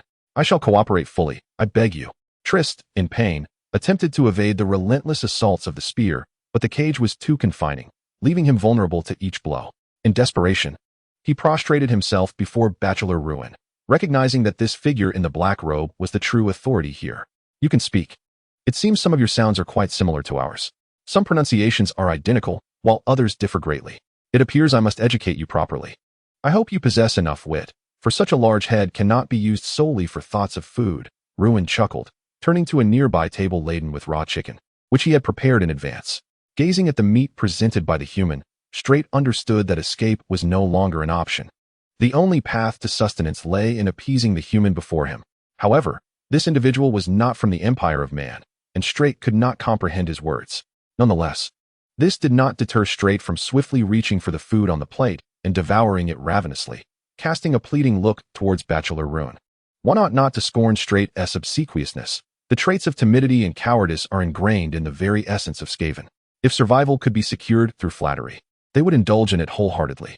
Yet, given the chance to betray, they would not hesitate to strike. This mouse dares to curry favor. Even dogs show deference to their masters, and it appeared that this creature possessed a certain level of intelligence, surely aware of its situation. I wonder what their societal structure entails. Is it organized into familial units like those vermin in the storage cellars? Bachelor Rune remarked to the guard, instructing him to fetch some miscellaneous items. This is a pen. Do you know what a pen is? This is paper. Straight discerned that the human intended to teach him their language. In the past, he would have scoffed at the notion of learning. Yet now, as a noble storm vermin reduced to captivity, he had no choice but to ingratiate himself to this human, much like the lowly slave rats.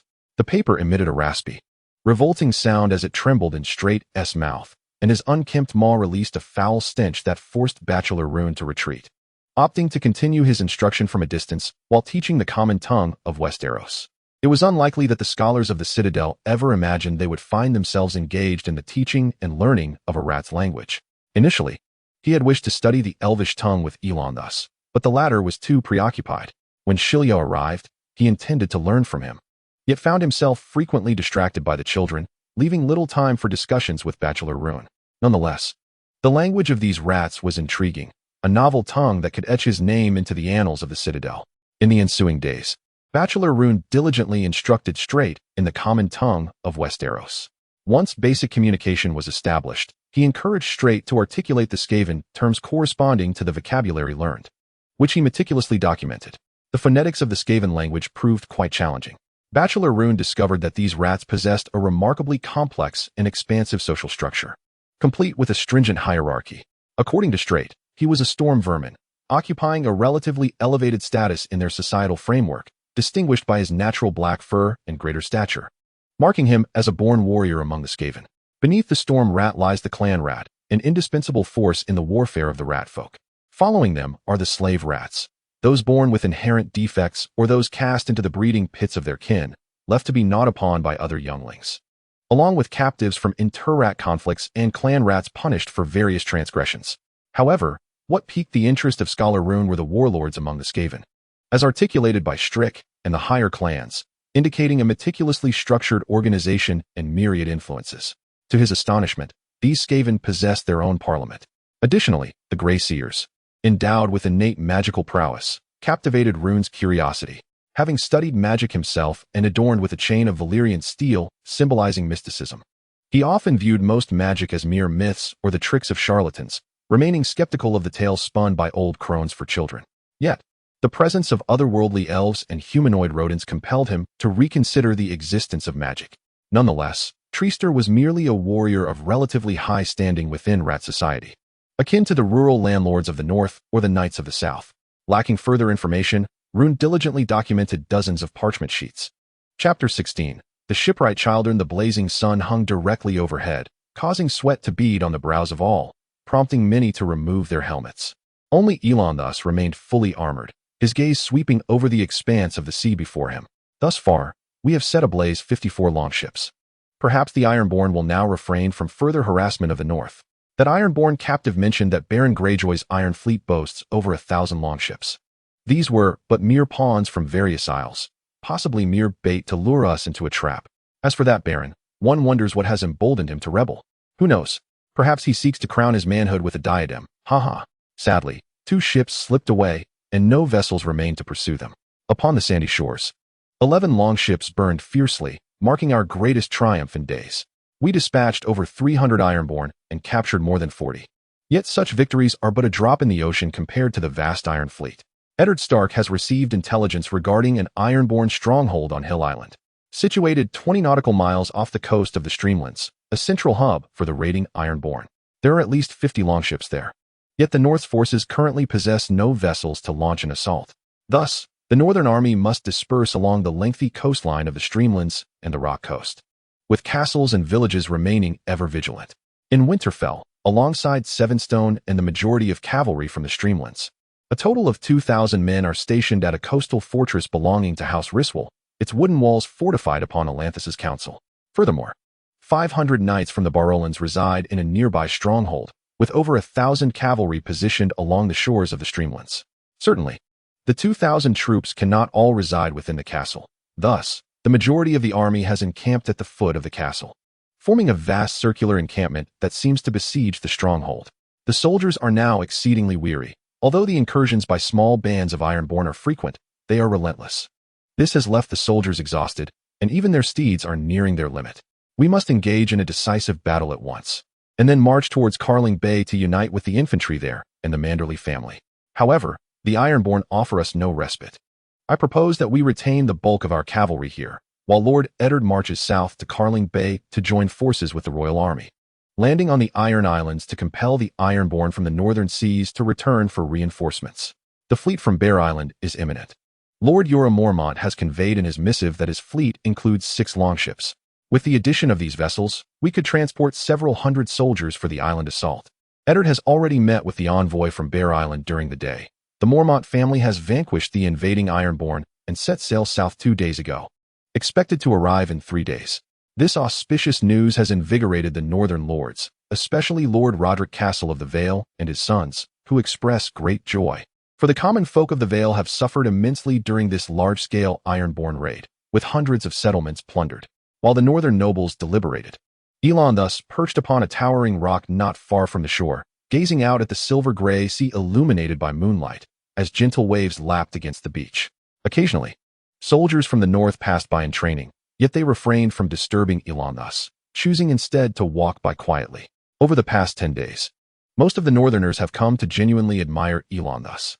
Initially, he did not partake in combat, instead laboring in the army's forge to craft arrows and repair weapons.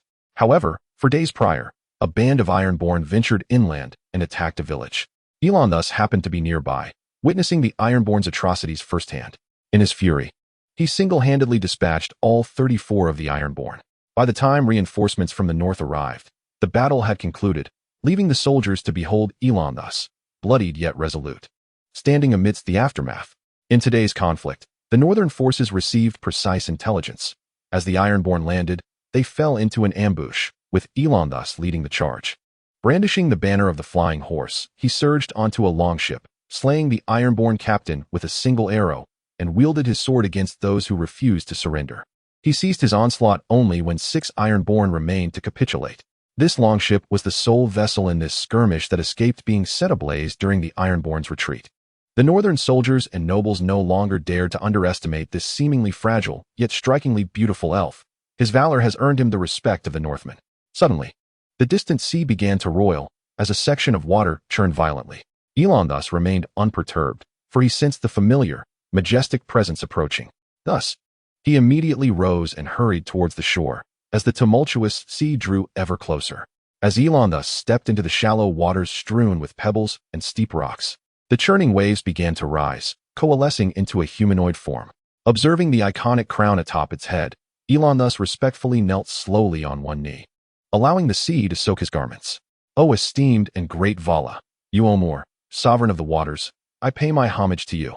Elon thus placed his left hand upon his chest and extended his right hand forward, offering his reverence to the magnificent being before him, fully aware that it was but a shadow of the true essence. Elon thus, it has been an eternity since our parting at Vilya.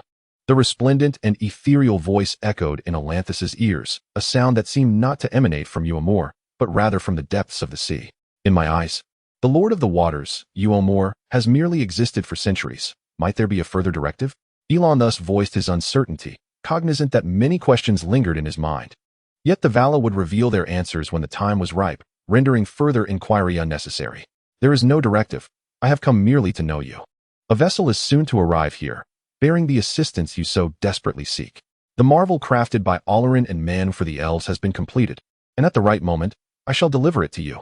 Uomor, who cherished the children of Iel Vader, remained by the shores, observing the plight of his offspring while other Vala secluded themselves in lofty mountains or tended to their beautiful gardens. A great ship, could it belong to the Teleri? Yet, would they not harbor resentment towards their kin for the bloodshed? Though he had not participated in the slaying of the Teleri, he had followed Fingolfin's host to Middle-earth solely to avenge Efaner. Would the Teleri truly assist a Noldorin like myself? Elon thus inquired sorrowfully of Uomor, his thoughts drifting to his eldest son, Fignor, who had perished in the Battle of Sudden Flame, his wife being a Teller, the silver-haired maiden named Ives. Her brother had fallen victim to the kinslaying at Alquilond, which, as Silmarion had recounted, left her unable to face Fignor, wandering the shores and gazing towards the distant Middle-earth. Uomor sensed Elanthis's sorrow and could not help but offer comfort. A new melody has begun, the lament has concluded. You must attentively listen to the unfolding of this new symphony, akin to the second chapter sung by Arda. It may not possess the grandeur of the Ilúvatarian melody, but it is your own composition, a grand opus that belongs to you. With these words, Eomer spread his arms and began to chant. This commotion caught the attention of the northern soldiers on the shore. Eomer, rather than concealing himself, allowed his form to grow immense alongside his song. The sea began to churn, as slender creatures swam from the distant waters. Elrantius had encountered them in a tome authored by Maester Rune, which catalogued the various species of Westeros. They were known as the longsword dolphins, gentle marine beings that inhabited the shallows, their bodies entirely white. These creatures were known for their sociable nature, often rescuing those who found themselves in peril in the waters, earning the affectionate title of ocean companions among seafarers, who, even the most nefarious pirates, would not dare to harm them. They circled around Eomer and Elrantius, emitting joyful sounds, occasionally leaping out of the water in a display of exuberance. What is that? What is happening? Eddard Stark and the northern lords had just finalized their plans when a commotion erupted outside. The gathered assembly assumed it was an Ironborn raid and hastily armed themselves, exiting the keep. However, contrary to their expectations of flames and the clash of steel, there was no battle. Instead, all the soldiers fervently rushed toward the shore, as if a momentous celebration had commenced. What has transpired? Roderick Castle seized a soldier, inquiring, only to receive an incredulous reply. My lord, some say a deity has descended upon the shore. Do not speak such nonsense. Who has spread this tale? Warned Lord Selwyn, even as he himself held faith in the old gods. I do not know, my lord, the soldier replied. Eddard Stark interrupted Selwyn's further questioning, drawing his sword and striding toward the castle's exit, with the rest of the party following in the footsteps of the Lord of Winterfell. As more soldiers gathered, the coast was aglow with the light of torches, illuminating the distant sea, where the majestic figure of Eomer appeared before Eddard and the others. Gazing at Elrantius standing before this towering presence, Eddard recalled the tales of the deity, Eomer, the master of waters. As Eomer's chant concluded, he turned toward the distant horizon, pointing to where the sea met the sky. Gradually, a radiant light began to manifest, transcending anything the people of Westeros could have ever imagined. Eddard Stark, who had harbored doubts regarding Elrantius's accounts of the divine, now witnessed a true miracle unfold before him. While the old gods he had revered throughout his life had seldom revealed themselves, Eomer, master of waters, deity of the ocean, I, a dull-witted mortal, pay my homage to you, Eddard exclaimed, kneeling upon the sand, his face a portrait of devotion as he prostrated himself, even as the rising tide drenched his visage. The sight of Eddard Stark, suddenly transformed into a fervent believer, muttering prayers to the deity, prompted the question, had the Duke of Stark discerned the identity of the magnificent figure before him? Meanwhile, some northern soldiers, still bewildered by the events, began to kneel in reverence, for these simple folk, having lived their lives without such wonders, naturally succumbed to feelings of awe, perceiving Eomer as one of the ancient gods. A ship, a magnificent white vessel. With a resounding shout, everyone, including Eddard Stark, lifted their gaze towards the distant horizon. A grand white swan ship was making its way toward the shore, trailed by several smaller boats that appeared diminutive in comparison. Eddard, under the dazzling silver light of the grand ship, discerned that those were longships, their sails emblazoned with the sigil of House Mormont. A vessel from Bear Island. But from whence did this splendid ship hail? Uncertain, yet it seemed improbable that it bore ill will. Could it be summoned by the sea god spoken of by Lord Eddard? But why would it be alongside the fleet of Bear Island? Caution was warranted. What if it were an enemy? Yet, what resistance could we muster now? As Count Selwyn's words faded, Eddard observed that all the soldiers of the north had knelt upon the ground, much like their protector, the Duke of Winterfell. At that moment, Elandris was making his way toward Eddard Stark, his longsword gleaming at his side, exuding an air of joy. My lord Eddard, rise. The Lord of Waters has departed. Elandris gently assisted Eddard Stark to his feet. The grand ship was the swan ship of the Teleri elves, summoned by Ulmo to aid us. As Elandris spoke, the swan ship drew nearer, though this beach was not a harbor and could not approach directly to shore. Hence, 3 small boats descended from it, rowing toward the beach, while the other longships remained at sea, likely to avoid any misinterpretation by the northern forces. As the small boats drew closer, the figures aboard became clearer. Warriors clad in exquisite blue armor stood tall on the vessels. Among them, the foremost boat bore 2 figures distinct from the rest, one of whom was the current head of House Mormont, the Count of Bear Island, Jorah Mormont. Eddard Stark had encountered him at the harvest feast in Winterfell, but the other figure beside him was a female warrior of House Mormont. As the small boats reached the shore, the individuals disembarked, and Elandris and his companions promptly moved to greet them. The longsword wielders, recognizing long-lost kin, swirled around the Teleri elves with greater excitement than when beside Elandris. "I have heard of you, esteemed human leader, from Count Ura," spoke the leading Teleri elf, bowing to Eddard Stark and Quenya. He then turned to Elandris, smiling as he approached. This Teleri elf possessed flowing silver-gray hair and deep blue eyes, standing tall and slightly exceeding Elandris in height. Clad in deep blue armor adorned with the image of a soaring seabird upon his exquisite breastplate. Although his visage appeared remarkably youthful, he bore a beard, an unimaginable trait among elves, for even Elandris, among the eldest of his kin, had never grown facial hair, though Elandris had long forgotten that he had perished in battle over 3 millennia ago. His gaze was as bright as the stars, sharp and spirited. As he looked at Elon thus, smiling and bowing, saying, "I have the honor of meeting you, esteemed Elon thus, companion of the mighty Vilya, leader of the Noldoran family of the Gondolin horses. I am called Círdan, and the world knows me as the shipwright." Chapter 17. The assault on Hill Island. Círdan had come here for the great voyage, and among his crew were not only Teleran elves, but also some Noldor. However, there were no familiar faces known to Elon thus. It was later revealed that most of the crew aboard the swan ship named Dawnstar were born in the Second Age. "Círdan, I have heard of you, Lord of the Ports of Phalas, leader of the Teleran folk of Phalas." Though Elon thus had never met Círdan, he had heard of him. Círdan had sent reinforcements multiple times in the war against Morgoth, and the valiant battles fought by those of Phalas were etched in memory. Círdan gestured towards the swan ship upon the sea, stating, "We have come in obedience to the command of Ulmo, to heed your call, including all Teleran folk who will arrive in this world henceforth. How many have you brought?" "400 fully armed warriors and 100 craftsmen, all of whom will heed your orders," Círdan replied. This force could undoubtedly resolve the troubles currently plaguing the north. Those filthy iron folk were hardly superior to the orcs.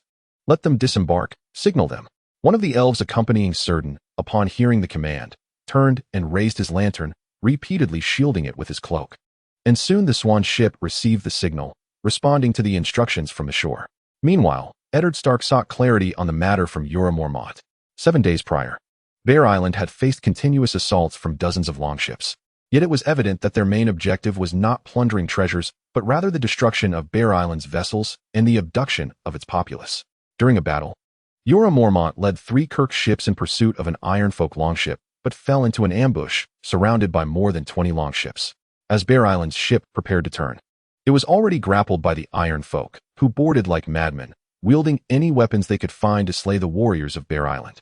Just when despair gripped everyone, a massive swan appeared on the horizon, its snow-white hull and magnificent sails prompting the Ironfolk to believe a larger prize had come into view. Several longships headed towards the swan ship, but upon boarding, they were met not by adorned nobles and a hold filled with gold and jewels, but by tall, robust elven warriors clad in runic armor. All the Ironfolk were cast into the sea, and upon discerning whom to assist, the elves swiftly joined the fray, aiding Bear Island in obliterating all Ironfolk and capturing the remaining longships, thereby restoring much of Bear Island's fleet. In the following 5 days, Círdan and Mormont systematically eradicated the remaining Ironfolk forces nearby and, with the assistance of Ulmo, rapidly advanced southward through the streamlands, reaching their destination in just 2 days while annihilating the Ironfolk along the way. The forces of the north, including the Iron Islands and beyond the Rock Coast, are now mobilizing southward in pursuit of liberation. Our imminent objective lies with the Ironborn's main forces stationed on the hilly island, and the captives they have taken, along with their plunder, remain untransferred. These are treasures we must reclaim, freeing the imprisoned folk of the north. Eddard Stark is filled with confidence. While the fleet of Bear Island may not guarantee absolute victory alone, the addition of these elves has decidedly tipped the scales of triumph in our favor. I propose we set sail at 4 o'clock tomorrow morning, reaching our target within 3 hours to deliver a decisive blow and aim for total annihilation. Upon returning to the castle, Eddard Stark articulated his thoughts. The nearly 8,000 cavalry of the north, deployed along this extensive coastline, have become utterly exhausted by those loathsome adversaries. The significance of the endeavor is paramount. By dawn, 32 longships and 6 cogs will carry 2,600 Northmen to launch a surprise attack on the hilly island, a limit of personnel for the vessels. Victory is imperative, otherwise, all of the North's valiant warriors shall find their graves beneath the waves. At dawn the following day, all soldiers were prepared for departure. As cavalry, their equipment surpassed that of the infantry. The knights of the Barolans, clad not only in heavy chainmail, but also adorned with half-plate armor, were better equipped than most, who merely donned a single breastplate or a layer of light scale armor and chainmail. However, the burden of heavier armor also weighed heavily upon them, thus all soldiers, after boarding, seated themselves on the deck to conserve energy, ready to relieve those manning the oars in a rotating manner. The cogs relied solely on sails for propulsion, their speed surpassing that of the longships. To maintain pace, they had to reduce their sailing tempo, although the fog had yet to lift. The Swan ship's navigator guided them forth with a unique crystal lantern. This lantern, crafted through the exquisite artistry of the Teleri elves, absorbed the luminescence of the silver moon, illuminating the path for travelers in the night. Meanwhile, on the hilly island, a small landmass of approximately 200 square kilometers, occupied by the Ironborn for 2 centuries due to its favorable deepwater bay, the settlements had been meticulously developed. However, under the false assumption that they would never be attacked by those from the northern continent, the defensive measures were scant. Only 3 wooden watchtowers stood sentinel over the harbor's surface. Nick, a guard stationed at one of these watchtowers, had never taken his duty seriously since assuming the post.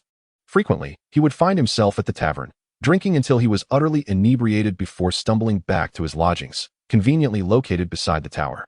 He rarely ascended the tower and harbored no concerns about unexpected incursions, for in the past 200 years, no one had dared challenge the Ironborn, especially under the gaze of the drowned god's adherents.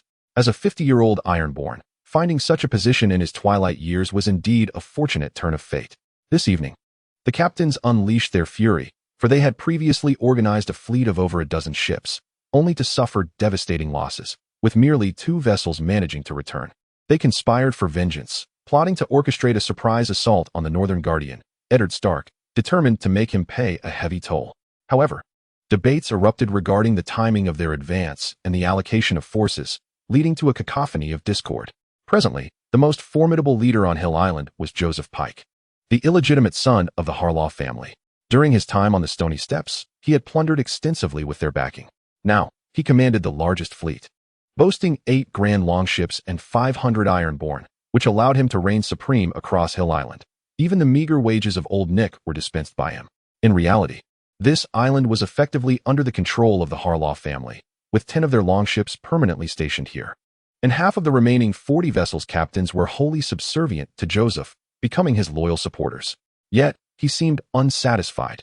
In the current raid's preparations, Joseph and his fellow captains only committed half of their ships, demanding that the other leaders contribute all their resources. This incited a relentless tumult in the island's hull, which persisted late into the night, until the agitated leaders finally stormed out to return to their domains. However, these matters held little relevance for Old Nick, who continued his customary drinking.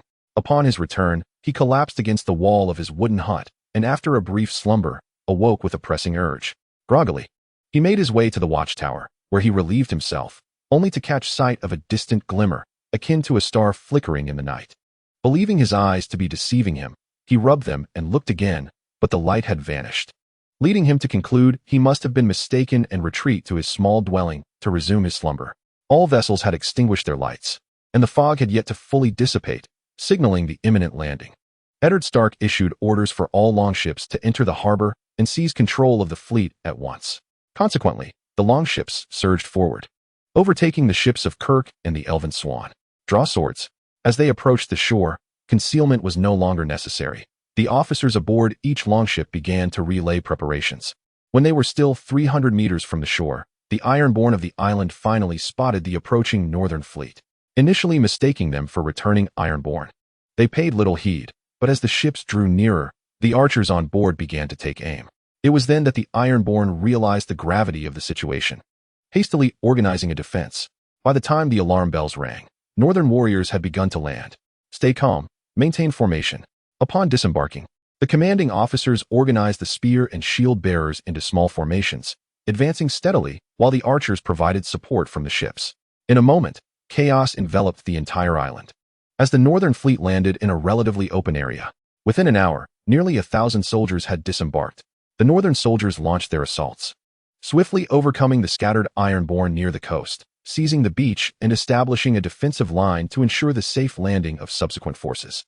Eddard Stark, leading the crew of the longship, charged towards the anchored vessels and unleashed crossbow fire upon the Ironborn on the shore.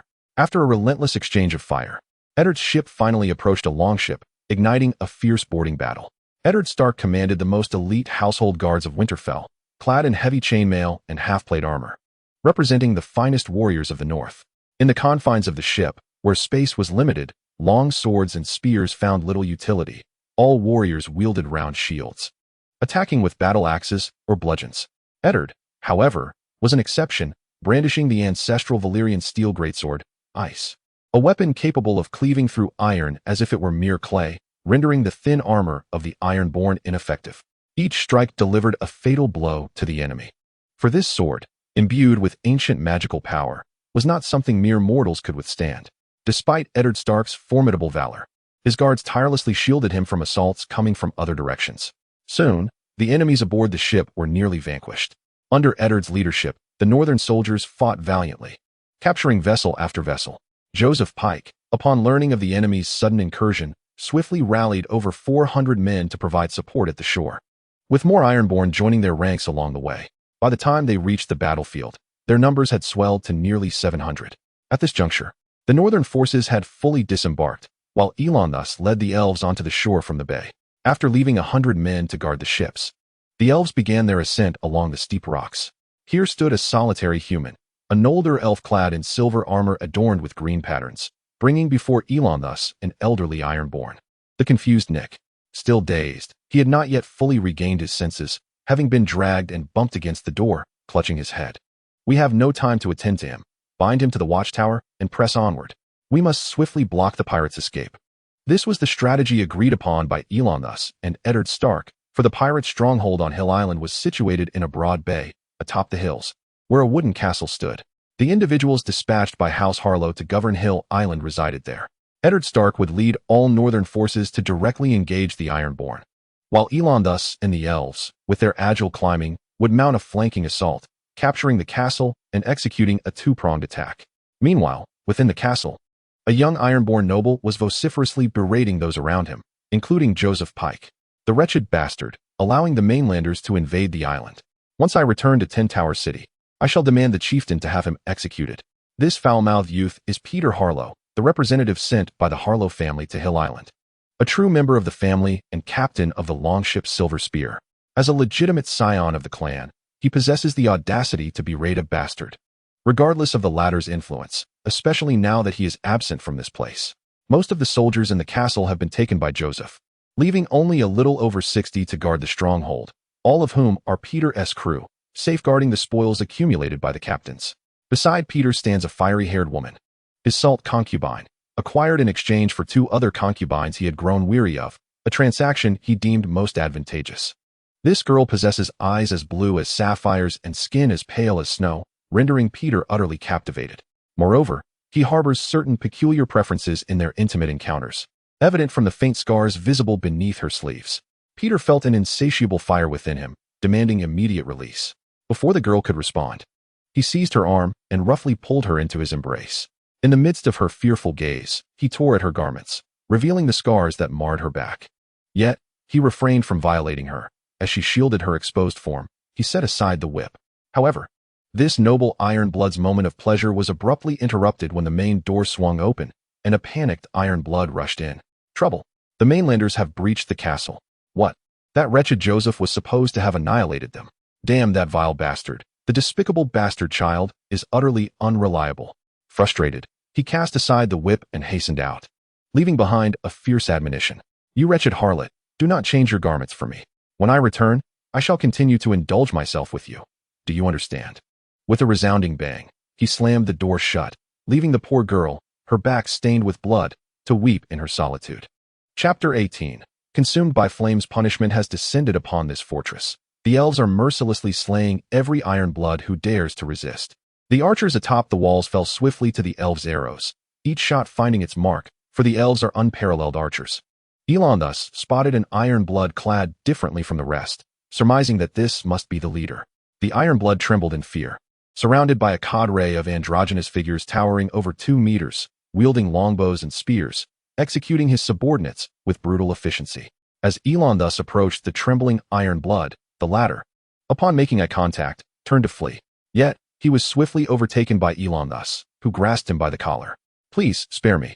Peter Harlow gasped, struggling for breath, his body weightless with fear as he pleaded for mercy from Elon thus. If you have committed no wrongdoing, I would have spared you. However, you are now our captive." Elon thus released Peter, allowing him to exhale in relief, believing he had narrowly escaped death. Yet, an unfamiliar tongue echoed from the other side.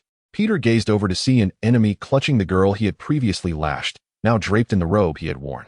"I shall kill you, cursed Ironborn."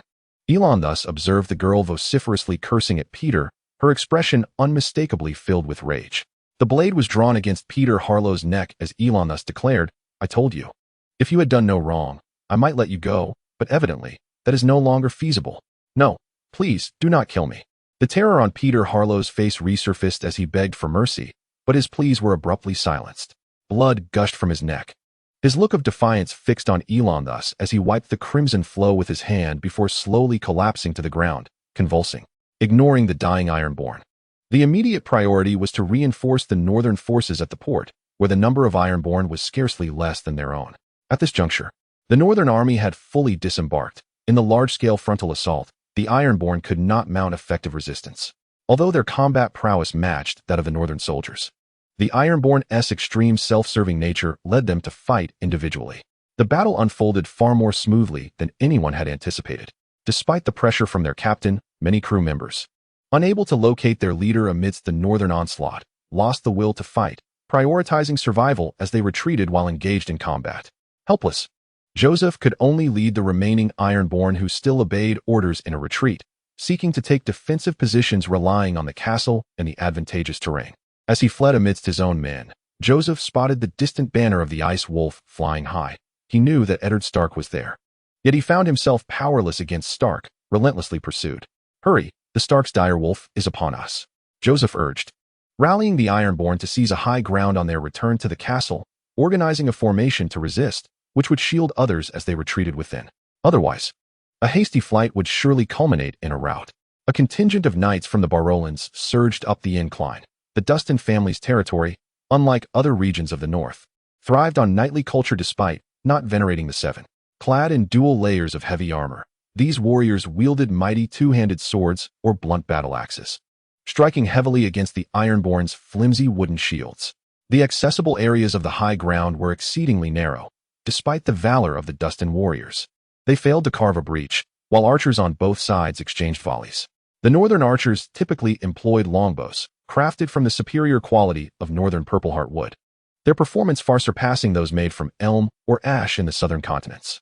The peculiar Iron Islands, with their scarce timber resources, are unlikely to yield quality wood suitable for crafting bows and arrows. Thus, fine wood frequently finds itself on the plundering lists of the Ironborn. The bows employed by the Ironborn are rudimentary single-piece constructions, crafted with crude techniques, rendering them incapable of penetrating the heavy armor of the Northmen. Time and again, Ironborn archers perched above are struck down, some tumbling into the ranks of their comrades below. From the outset, Elandris anticipated such a predicament, considering the complex terrain of the Hills Island. Hence, he entrusted a batch of crossbows from the fleet of children to Eddard Stark, which now proved invaluable. As Joseph prepared to cheer for the defense he had established against the northern onslaught, he noticed several crossbows emerging from the pack of wolves. A realization dawned upon him that the position was untenable, yet many Ironborn had retreated to higher ground, leaving the crossbows little to contend with the castle. "Fire!" commanded the officer, and the soldiers of the north unleashed a volley of heavy crossbow bolts. Each elven crossbow could launch 3 bolts simultaneously, with the northern forces possessing 8 in total. The bolts, each approximately 5 feet long and as thick as a thumb, bore diamond-shaped armor-piercing warheads, capable of reaching nearly 2 miles. Each strike signified the loss of 1 or more lives. After incurring casualties in the dozens, the Ironborn's line crumbled, retreating towards the castle in disarray. The knights of House Dustin were ordered to withdraw and rest, utterly exhausted, while the remaining forces pressed the attack. Although scattered resistance from the Ironborn persisted within the harbor, it was insufficient to pose a significant threat, and they had already captured 200 or 300 Ironborn prisoners, necessitating the division of northern troops for their oversight. "Lay down your arms, and you shall not perish," Elandris bellowed, urging the fleeing Ironborn to surrender. The children contingent, unable to converse in the common tongue of Westeros, could only rely on Elandris's voice. As Ironborn fled towards the castle, many, upon spotting Elandris and his men, veered in other directions, some even attempting to scale the steep, rocky slopes in a desperate bid for survival, only to be struck down by the precise shots of elven archers. Despite encountering Ironborn intermittently, they were merely scattered groups of 10 or 20. After inflicting casualties upon nearly 300 Ironborn, Elandris and his companions stumbled upon a more substantial gathering of their foes on the mountainside. This was the rout led by Joseph, now surrounded by nearly all the remaining Ironborn capable of resistance on the island. The group, numbering over 300, navigated the narrow mountain path, which, though constricted, was not overly crowded. The ground was littered with the corpses of Ironborn in various poses, many of whom had been felled by elven archers while attempting to flee. Confronted by these well-equipped, towering warriors blocking his path, Joseph realized that retreat was no longer an option. His only chance for survival lay in a desperate breakout. Clearly, the 1,000-strong northern army trailing behind him would find these fewer but formidable foes easier to confront. Children of the drowned god, roar. Joseph vociferously urged the remaining Ironkind behind him. We shall inevitably reach the palace of the drowned god. Why not hasten our journey? After all, we have fulfilled the sacrificial rite and adhered to the ancient path. To become sailors of the drowned god is our destiny after death. And the resplendent palace beneath the sea awaits us, filled with countless treasures and enchanting mermaids. We are summoned by the drowned god. The Ironkind relentlessly struck their shields, shouting in honor of their allegiance to the deity. Breakthrough.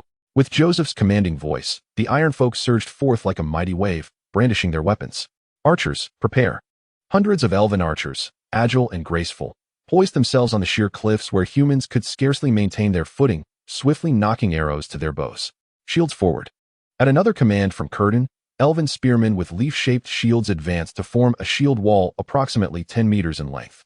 Merlots, I have slain 13 pirates, leading you by 5. This time, victory is assured. An elf with flowing gray hair jested to his companion, engaged in a friendly competition to see who could vanquish the most pirates. It is premature to boast. As your elder, I might allow you this moment. You are but 5 centuries my junior, and I hail from the renowned Greenleaf family of Gondolin. Oh, have you encountered our new leader? Indeed. Though I was but a child of 50 at the time, shortly before Gondolin fell, I fled with the human Tuath. The gray-haired elf was about to continue when Círdan's command interrupted him. Fire.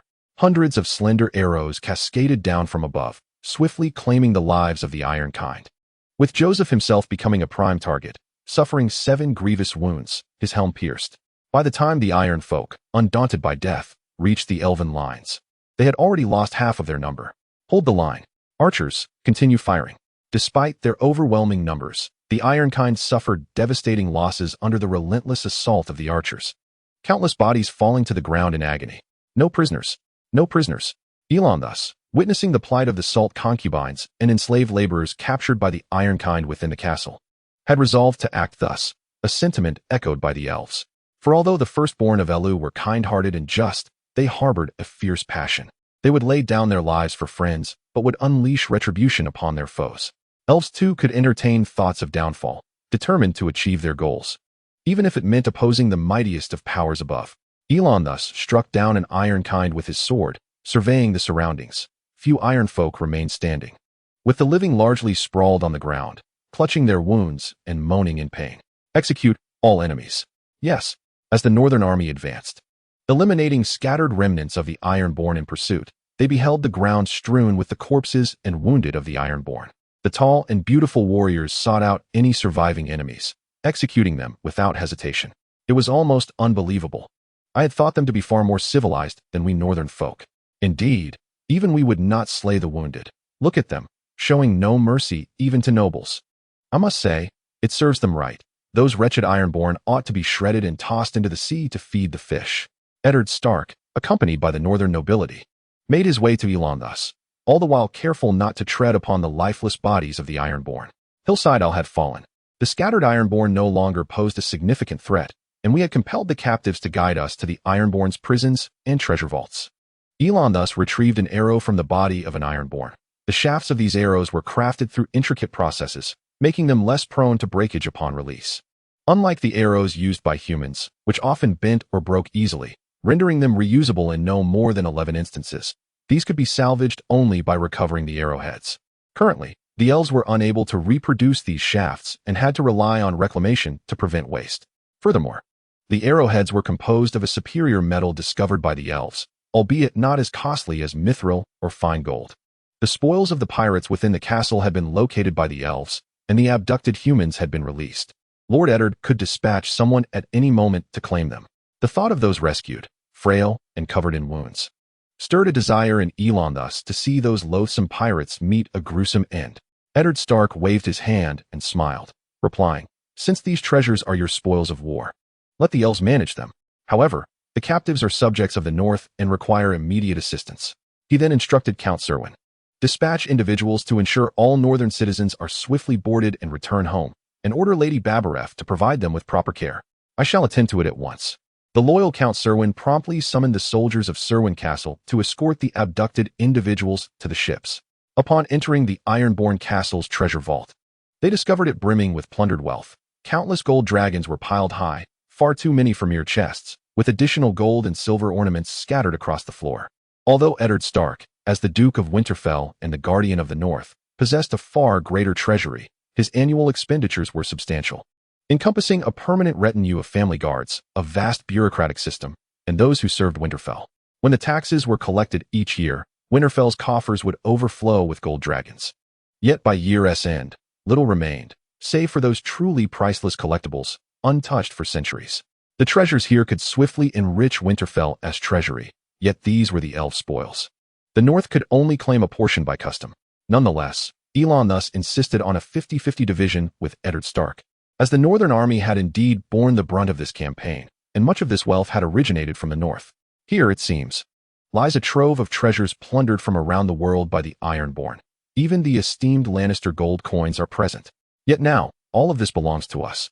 Ha ha ha.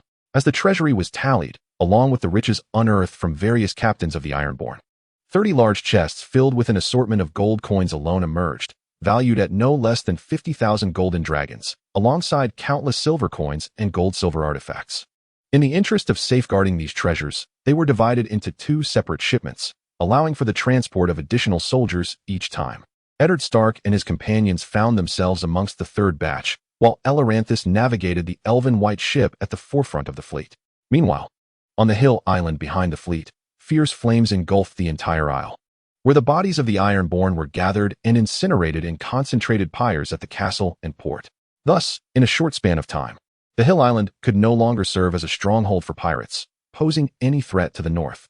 Chapter 19. The Battle of the Iron Fleet. As time passed, news finally reached King's Landing regarding Balon Greyjoy's self-proclamation as King of the Iron Islands and his rebellion, with urgent reports from the coastal regions continuously arriving at the king's desk and the council. Just as Eleranthus had predicted, the Ironborn fleet of the north comprised merely small, scattered bands of pirates, a far cry from the true might of the Ironborn. Over the past 6 years, Balon Greyjoy had secretly constructed an iron fleet of over 1,000 longships, which, while the Northern Army eradicated the pesky Ironborn incursions, stealthily launched a night raid on Lannisport, unleashing a barrage of incendiaries and massive crossbow bolts. Kevan Lannister, the brother of Tywin Lannister, commanded the defense force, which was regarded as the most elite standing army in all of Westeros. The garrison at Lannisport was well equipped, with nearly all soldiers donning half-plate armor, complete with arm and leg protection. They were armed with weapons tailored to their respective roles, forming cohesive units during combat. Despite the darkness, the archers and engineers stood resolutely atop the port's towers and walls, raining down a relentless hail of arrows, bolts, and stones upon the Ironborn. Many Ironborn had already landed and infiltrated the city.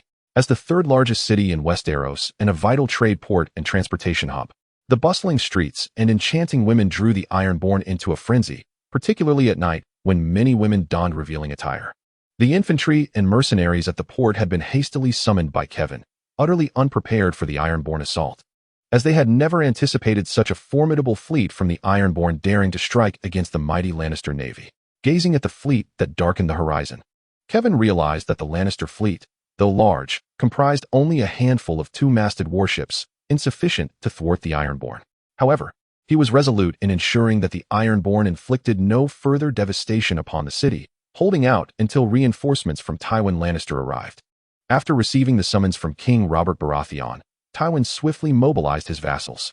The nobles of the Westerlands, accompanied by the conscripted commoners and knights, flocked to Casterly Rock, where all civilians would undergo training from the standing army, and the knights would be organized into cohesive combat units of roughly equal numbers for effective cooperation. To facilitate the training of these civilians, Many from the port's garrison were reassigned, resulting in a deficit in the port's defensive capabilities.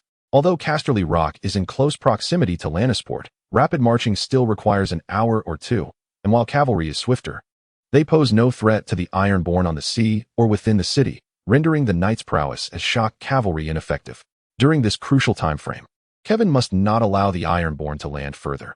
He must swiftly eliminate the remaining Ironborn forces on the shore and reclaim the port, ensuring they cannot continue their malevolent actions.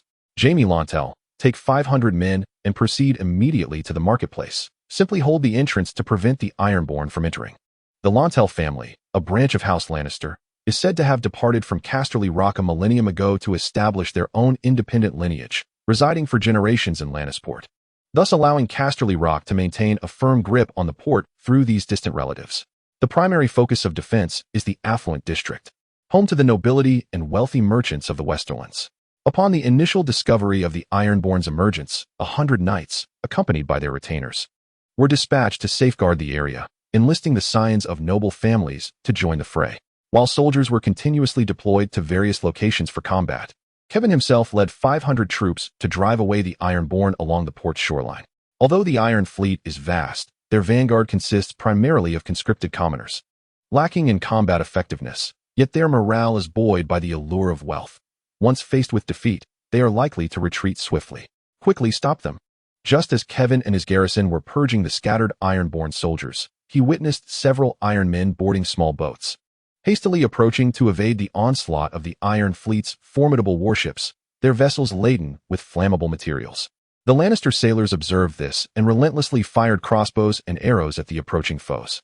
Each moment saw Ironborn falling to the ground, yet against their overwhelming numbers, it amounted to little more than a drop in the ocean. In retaliation, the Ironborn unleashed a barrage of long-range weaponry against the Lannister sailors, with some small boats daringly climbing aboard the warships, wielding long swords and battle axes to slaughter the timid Lannister mariners. Unlike the raiders from the Iron Islands, most of those serving in the naval fleet hailed from impoverished civilian backgrounds or coastal fishing families. They lacked the high morale of self-sufficient peasant soldiers, the rigorous training of knights, and the serfs' obligation to serve their lords. They lived solely for themselves, enlisting in the navy for the paltry wages, enduring the harsh treatment from their superiors and the unpalatable rations. As many sailors beheld the Ironborn boarding their vessel, memories of childhood tales regarding the Iron Men flooded their minds, instantly revealing their cowardly nature. They hastily abandoned ship in a frantic bid for survival, leaving only the minor nobility and affluent officials to confront the cruel, menacing visage of the Ironborn. These naval officers exhibited unwavering loyalty to House Lannister, fully aware that should they be captured, their families would be unable to muster a substantial ransom for their release. Consequently, most chose to make a valiant stand, brandishing their weapons defiantly, while the few remaining sailors provided what little cover they could. Fortunately, many were clad in finely crafted armor. Although lacking the full plate, or even double-layered heavy armor of the army, a breastplate sufficient to shield the upper body proved adequate. This fellow must possess considerable wealth. One mused, observing the long sword adorned with intricate golden designs that the officer wielded. Such a weapon was certainly worth a fortune in golden dragons. These Continentals are quite mad, transforming battle gear into such extravagant displays. How fortunate for us, laughed several Ironborn as they approached a Lannister naval officer bedecked in splendid half-plate armor. He was Captain Rand Lannister, commanding the ship known as the Indomitable. Rand was a distant nephew of Tywin Lannister, in theory, the son of the Duke of Casterly Rock. The current Kingsguard and Kingslayer, Jaime Lannister, ought to refer to him as cousin. Regrettably, whenever he encountered those residing in Casterly Rock or the two siblings dwelling in the Red Keep of King's Landing, they regarded Rand with haughty gazes, as if their golden locks were infinitely more noble and beautiful than his own. Now, he was destined to perish on the battlefield for the sake of relatives who deemed him inferior. Although he understood the option to surrender and prolong his life, the familial honor instilled in him since childhood forbade such cowardice. Even in death, he knew that the lofty patriarch and his offspring would not deign to visit his grave. Come forth. The honor of the lion does not permit you wretched sea fish to insult us. Rand shouted fiercely, brandishing his sword. Even though he stood alone on the deck, his men either slain or fled in terror. One Ironborn, his greasy hair and thick beard marking him, mockingly addressed his companion. Look at this little lion, still daring to defy me. It seems he requires a taste of suffering before we finish him off. Huh? With that, he charged forward, delivering a swift kick to Rand's leg, followed by a downward swing of his axe. Yet, Rand, having been knighted, easily parried the attack, the Ironborn's kick merely causing him to stumble momentarily. Despite the Ironborn's years of raiding alongside his captain, he lacked formal training. In contrast, Rand, though of the lowest standing within House Lannister, had received knightly instruction as the eldest son of a noble family.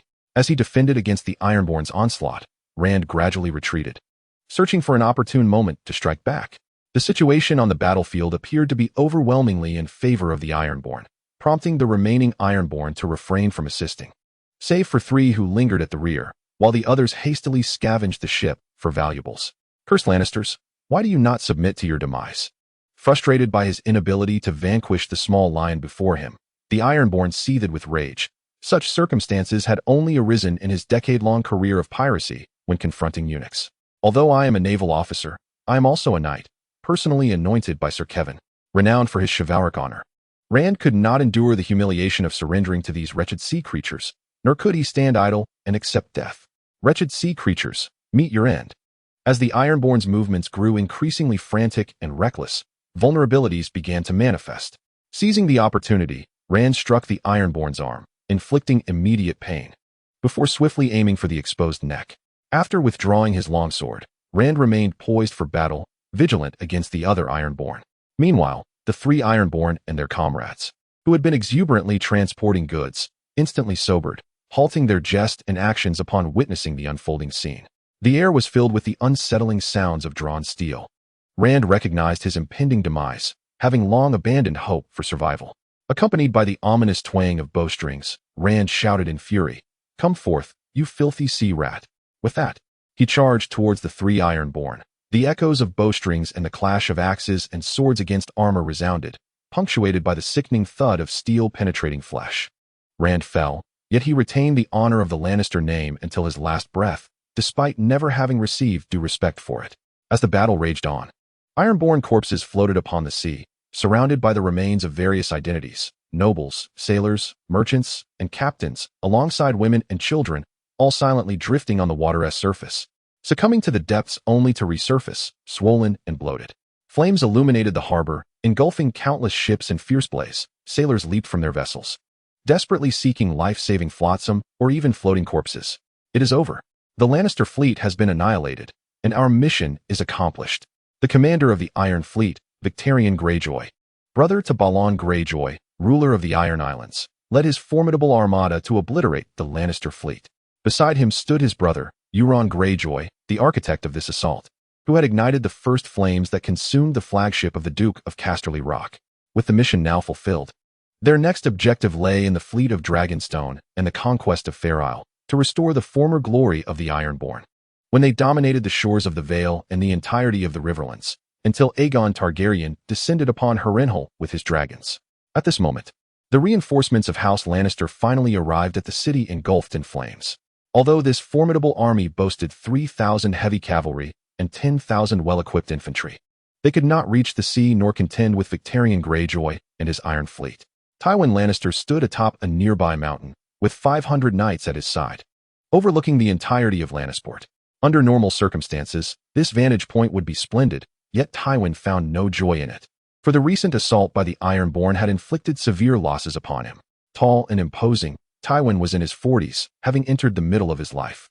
In his youth, he had served as the hand of the king to the Mad King Aerys II Targaryen, during which the 7 kingdoms flourished under his governance, earning him the admiration of both commoners and nobles alike. This, however, aroused the jealousy of his brother Aerys, compelling him to resign from his position and return to Casterly Rock. Now, clad in resplendent plate armor adorned with 2 golden lions on his shoulder guards and a larger golden lion atop his helmet, Tywin issued a command to his generals. "These Iron Islands wretches think that by destroying my fleet, they have thwarted me, yet they have forgotten our family motto. Nail every Ironborn who lands to a stake along the shores of the Westerlands, ensuring that none dare set foot upon the lands governed by Casterly Rock." With Tywin's orders, nearly 15,000 soldiers stood ready at the mountain's foot, all infantry clad in uniform armor. The heavy cavalry and spearmen donned crimson capes, resembling a flowing sea of fiery red. "Advance, leave no Ironborn unscathed." With the command given, the knights spurred their steeds, wielding lances, while the infantry followed closely behind. As the army surged into Lannisport, each soldier bellowed the words of House Lannister. Hear my roar. The 1,000 Ironborn who had already landed soon realized that the reinforcements had arrived, but it was too late. As they contemplated retreat, the invincible Iron Fleet had abandoned them, rendering their treasures worthless. They could only await the judgment of fate. As the distant sound of hooves and the clattering of iron boots upon the cobblestones signaled the approach of the wrathful army of death, shrouded in rage and hatred, leaving only the echoes of their screams. The furious soldiers of the West dragged the struggling Ironborn, employing various brutal methods to torment them, strangling them with ropes or slicing into their flesh with blades, ultimately bringing them to the nearby coast, where they were impaled on wooden stakes, some even nailed alive. Yet, the main force of the Iron Fleet had achieved its objective and sailed away, leaving the Lannisters to seek another opportunity to uphold their family motto, Lannister. A debt must be repaid. Chapter 20. The Battle of King's Landing moves swiftly, you gilded ones, you usurpers. A man, seemingly in his 30s with a robust, yet slightly rotund physique, bellowed at the bustling figures clad in gold. His thick, dark beard obscured his chin. He was none other than Robert Baratheon, the Lord Protector of all Westeros, ruler of the Seven Kingdoms, king of the Undulls, the Rhoynar, and the First Men, and master of the Red Keep. This was not the first instance of the king's ire directed at the sluggish movements of the King's Landing garrison. As Robert was eager to step onto the battlefield and shatter the skulls of those accursed Targaryens with his hammer, it was a means of escaping the confines of the Red Keep, where he was daily confronted by his golden-haired wife, Cersei Lannister, who, despite being hailed as the most beautiful woman in the Seven Kingdoms, failed to captivate Robert beyond her flawless physique. My king, it would be prudent to await the arrival of the lords of the Stormlands before setting forth, remarked one of the figures, known as the Kingslayer. This man, possessing a lithe form and a steady gait, approached the king. With golden locks cascading down, he was Jaime Lannister, a member of the noble Lannister family and twin brother to Queen Cersei, endowed with the striking good looks characteristic of his lineage. Adorned in white armor embellished with ostentatious golden patterns and draped in a flowing white cloak, he was one of the King's Guard, the king's elite knights. Jaime had not always served Robert. He had once pledged allegiance to the Mad King Aerys II Targaryen, merely to avoid marrying Catelyn Tully's sister, Lisa Tully. Usurper. I refuse to languish waiting for the remnants of Targaryen loyalists, more loathsome than the rodent sent by Eddard Stark. At least the Lord of Storm's end is swifter than they. Robert's gruff voice echoed with curses aimed at the disobedient lords of the realm, despite the fact that most of the Stormland lords had already converged upon King's Landing. The rodent sent by Eddard Stark had caused quite a stir in the city, having arrived barely alive. Upon its delivery, Robert had it caged and displayed at the marketplace, where it ultimately perished from starvation, later taken by Maester Pycelle for preservation as a specimen. Jaime was acutely aware of Robert's dissatisfaction but, as a sworn member of the King's Guard, he never directly addressed the king's grievances or the humiliating title bestowed upon him. As the golden-clad figures prepared the king's belongings for departure, Robert led the guards outside the Red Keep. Compared to the stench of King's Landing, the scent of a group of robust men and horses felt remarkably refreshing to the king. The royal army was encamped along the banks of the Blackwater, banners fluttering as knights galloped through the expansive encampment. For this campaign, as a prelude to Robert's reign, the Lords of Storm's End had mobilized a total of 14,000 men, while the Lords of the Crownlands had mustered an army of 8,000. Robb Stark led the army of the Stormlands ahead, while Ser Jaime Lannister commanded the royal forces closely behind. Countless banners depicting the majestic crowned stag fluttered along the King's Road, stretching for miles as the grand army marched westward towards the Riverlands, where they would unite with the forces of the Seven Kingdoms. Once the victorious tidings from the navy arrived, they would ascend the Iron Islands and unseat Balon Greyjoy from his stone chair. As the army approached the vicinity of Harrenhal, news from the port city of Seagard reached Robb's camp, providing him with yet another opportunity to mock Jaime, deriding Tywin for being less than a mere Seahawk despite being the Lion of the West. Each time Jaime faced the jests of his king, who was also his brother-in-law, he could only smile in silence. At that moment, Seagard found itself in a predicament akin to that of Lannisport, besieged by the forces of the Ironborn. However, unlike the previous objective of merely dismantling the Lannister fleet, the goal this time was to seize Seagard, a strategic stronghold. The castle, belonging to House Meryn, held significant military importance as it was the sole port connecting the Riverlands to the Sunset Sea, serving as the inevitable passage for the Ironborn into the Riverlands. Upon the sighting of longships, the bronze bells of Seagard tolled for the first time in 3 centuries, warning the populace to seek refuge. Count Jason Marin led the defenders with unwavering resolve, the ground before the walls littered with the corpses of Ironborn. Roderick Greyjoy, the eldest son of Balon, was at the helm of this assault on Seagard. Known for his fondness for drink, Roderick had once struck his younger brother, Theon, in a drunken stupor. Frustrated by the failure to scale the walls, he unleashed a torrent of curses upon his men, berating them vehemently. "You fools! There are at most 500 inside the castle, yet we number 3,000. It's been 2 hours, and we haven't even breached the walls," he shouted, wielding a bottle filled with arbor gold. Reluctantly, the chastised captain gathered his troops to renew the attack, rallying the retreating soldiers once more. Roderick underestimated the strength of Seagard's defenses. After hastily summoning the able-bodied from the port, the garrison swelled to over 1,800 defenders. The Lord had also drawn forth every weapon from the armory, ensuring that nearly every man donned at least some form of ironclad armor. Had the Ironborn's invasion not come so abruptly, Seagard could have mustered an additional 200 knights and 1,300 infantry. Now, they were left to rely solely on 500 seasoned troops and over 1,000 untrained youths, who barely qualified as militia. The Ironborn had anticipated a swift and sudden assault, aiming to capture Seagard before the enemy could react. Thus, they lacked effective siege equipment, relying only on rudimentary ladders and a battering ram fashioned from massive timber poles, designed from its inception to defend against Ironborn incursions. Seagard boasted towering stone walls and formidable double gates. To be prepared for any eventuality, Count Malister dispatched 200 regular soldiers and 400 able-bodied men to guard the various city gates and the main tower. The bronze bell atop the tower tolled incessantly, alerting the nearby residents that the enemy had arrived and summoning the knights in the vicinity for aid. At that moment, Count Jason Malister stood upon the bell tower, clad in deep blue armor adorned with silver inlays, his helmet embellished with the wings of an eagle. His face was clean-shaven, revealing a tall and lean physique, with fierce blue-gray eyes and a gaunt yet sharply defined visage, accentuated by high cheekbones. Below the bell tower gathered the remaining 100 regular soldiers and 200 able-bodied men, all awaiting their lord's command to provide reinforcements at a moment's notice. The onslaught of the Iron Folk intensified, indicating that they had committed a significant portion of their forces. It was imperative to prevent them from breaching the walls. Having concluded his orders, the Count descended the tower, leading the remaining 300 soldiers to bolster the defenses atop the walls. The youth of Haijiang City, though valiant in combat, lacked extensive battle experience. If they had not yet ascended the walls, they might have fared better. However, once the Iron Folk gained a foothold, the price of expelling them would be steep. The archers of Haijiang City were few, comprising only 100 regular bowmen supplemented by 300 fishermen and hunters, who attempted to rain down fire upon the Iron Folk. As nearly their entire fighting force was engaged, the number of Iron Folk scaling the walls surged dramatically, forming small combat formations that swiftly established their positions. A squad of 5 Iron Folk faced an assault from over 20 adversaries. Yet the narrow confines of the walls rendered the untrained youths unable to mount any effective resistance. Just then, Count Jason arrived at the walls with his soldiers, accompanied by 10 knights loyal to the Malister family. With the arrival of 11 heavily armored warriors wielding great swords and polearms, the morale of the defenders soared.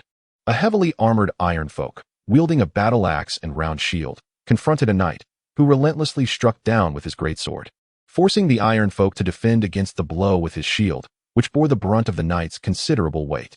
Soon, the shield was rendered ragged, leaving the Iron Folk with no choice but to discard it. Relying on his agility and broader field of vision, the Iron Folk struck at the knight with his battle axe. However, the knight's heavy armor afforded him a higher margin for error. Aside from some discomfort, he sustained no serious injury. In contrast, the Iron Folk's thick chainmail could withstand considerable damage, yet it proved insufficient against the relentless thrusts of the knight's heavy sword. Feigning an attack to the Iron Folk's lower body, the knight forced him to parry with his hand axe, then swiftly drove his sword upward, inflicting a grievous wound across the Iron Folk's unprotected face, seemingly severing his nose. Meanwhile, Count Jason valiantly fought amidst the cover of the knights, slaying one Iron Folk after another. The archers atop the tower gradually gained the upper hand against the Ironmen archers, utilizing their advantageous high ground. This compelled the Iron Folk to retreat once more, their ranks receding like a tide of black water, leaving behind a gruesome array of corpses exuding a foul stench. Remarkably, no more than 5 hours had passed since the first sightings of the Iron Folk, and the sun still hung high in the sky. The soldiers, clad in thick, unbreathable armor, were already drenched in sweat, with none escaping the dampness. Yet, neither the soldiers nor Count Jason dared to remove their armor immediately, not solely out of fear of another assault by the Iron Folk, but also due to the risk of sudden exposure leading to a stroke. Roderick, witnessing his men's failure to capture the coastal city once again, was filled with fury and resorted to verbal abuse, though it proved futile. After his tirade, he commanded his troops to rest before launching another assault 3 hours later, declaring with fervent bravado, "I shall lead the charge personally, and you will witness what a true warrior of the drowned gods looks like." As the eldest son of King Balon, he could not remain hidden behind his subordinates, merely shouting orders. As time progressed, Count Jason had managed to oversee the handling of the fallen from both sides left within the castle and received promising news. His knights had rallied a force of 113 knights, over 300 light cavalry, and 800 infantry, all positioned at a nearby farmhouse, ready to strike at the Iron Folk. This was the entirety of the forces capable of swift mobilization in the vicinity of the coastal city. Count Jason instructed them to launch a flanking attack during the Iron Folk's next advance, coordinating an assault to drive the Iron Men into the sea. As the allotted 3 hours came to an end, the Iron Folk began to reorganize their ranks for another offensive. This time, Roderick committed all his forces, totaling 2,400 men, while the castle's defenders numbered fewer than 900. Yet, Count Jason Melisandre remained unperturbed, sensing that the scales of victory were tipping in his favor. With the sound of the conch horn echoing, the Iron Folk advanced with a relatively orderly march, their footsteps growing ever closer to the castle, the clashing of weapons against shields resonating like a death knell. The defenders, along with the civilians and servants hidden within the fortress, fervently prayed to the Seven, beseeching the Almighty for protection, seeking victory from the valiant warriors, and imploring the Mother for merciful compassion. Witnessing his soldiers silently praying, Count Jason understood the necessity of instilling confidence in them. He clenched his fist and struck it against his breastplate with vigor. Then, with a voice unexpectedly robust, proclaimed loudly, "Do not fear. Reinforcements are on the way. Victory shall be ours. Blessings upon our warriors." In response, the castle's knights quickly rallied, echoing his resolve by pounding their breastplates and shouting, "Reinforcements are coming. Bless our warriors with victory." The nearby soldiers soon joined in the chorus, and even those distant who had not heard the Countess' voice felt their spirits lift at the news of impending aid, joining in the clamor, "Bless our warriors. Victory is at hand." As the Ironborn drew ever closer beneath the castle walls, their mocking laughter erupted upon hearing the sounds from within the fortress. "Victory! I shall soon enter and enjoy your women," they jeered. "Where are the reinforcements? I see none." Roderick Greyjoy found the situation exceedingly amusing, downing his cup of wine in one gulp before casting the empty bottle aside. Wiping his mouth, he unsheathed his long sword with a flourish and commanded, "Advance.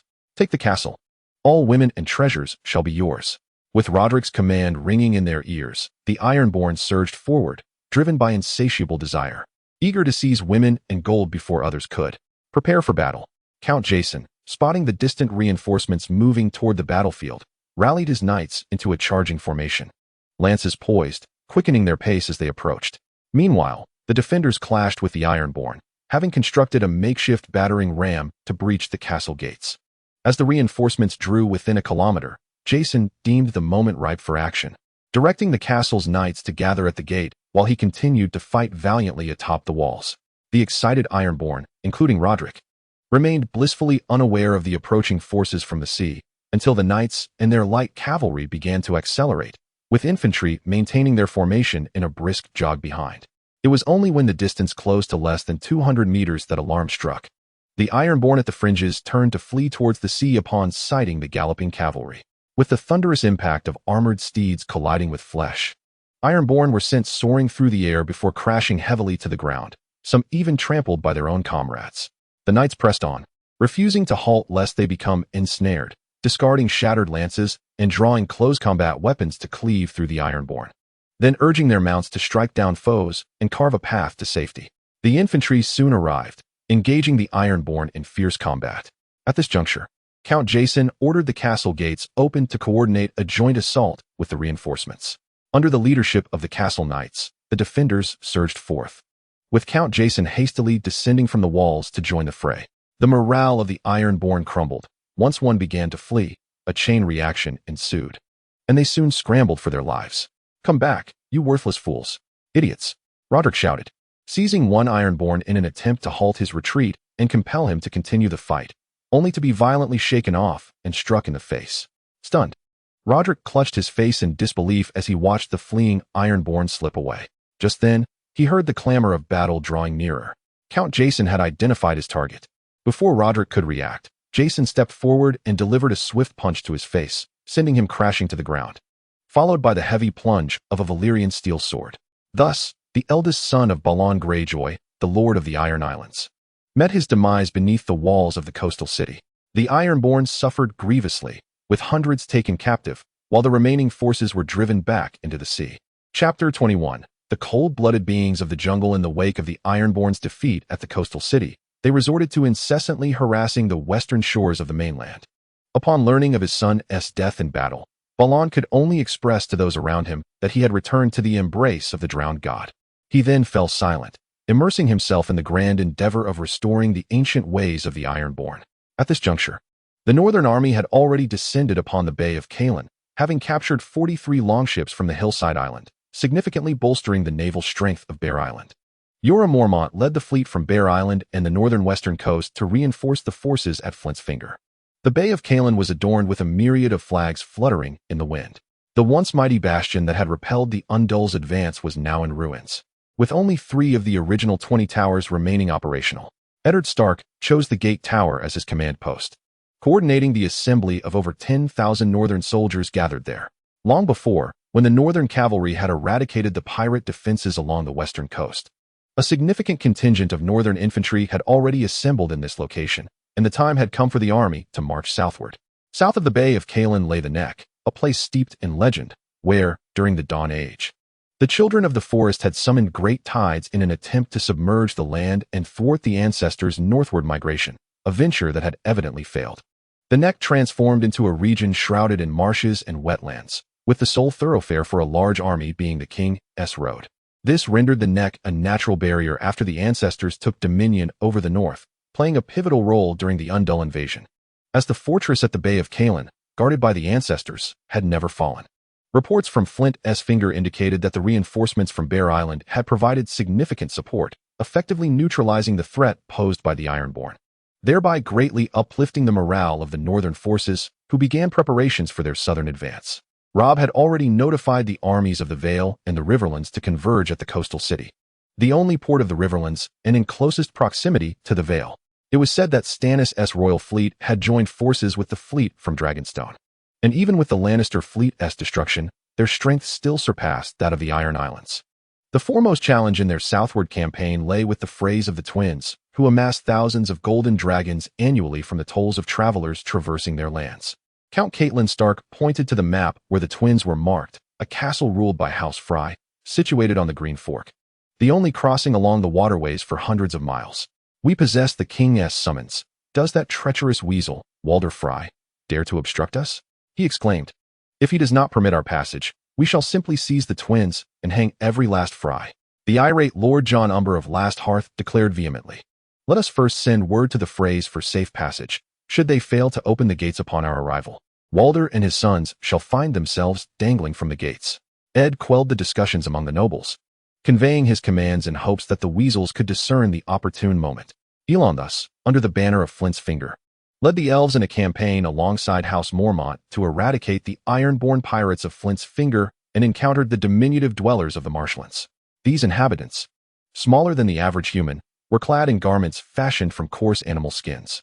My lord, our only sustenance at present is lembas, for the taste of the human's provisions is hardly commendable, said Ryden, a Sindar elf from the First and Second Ages, as he held several pieces of lembas wrapped in leaves of the Malorn tree.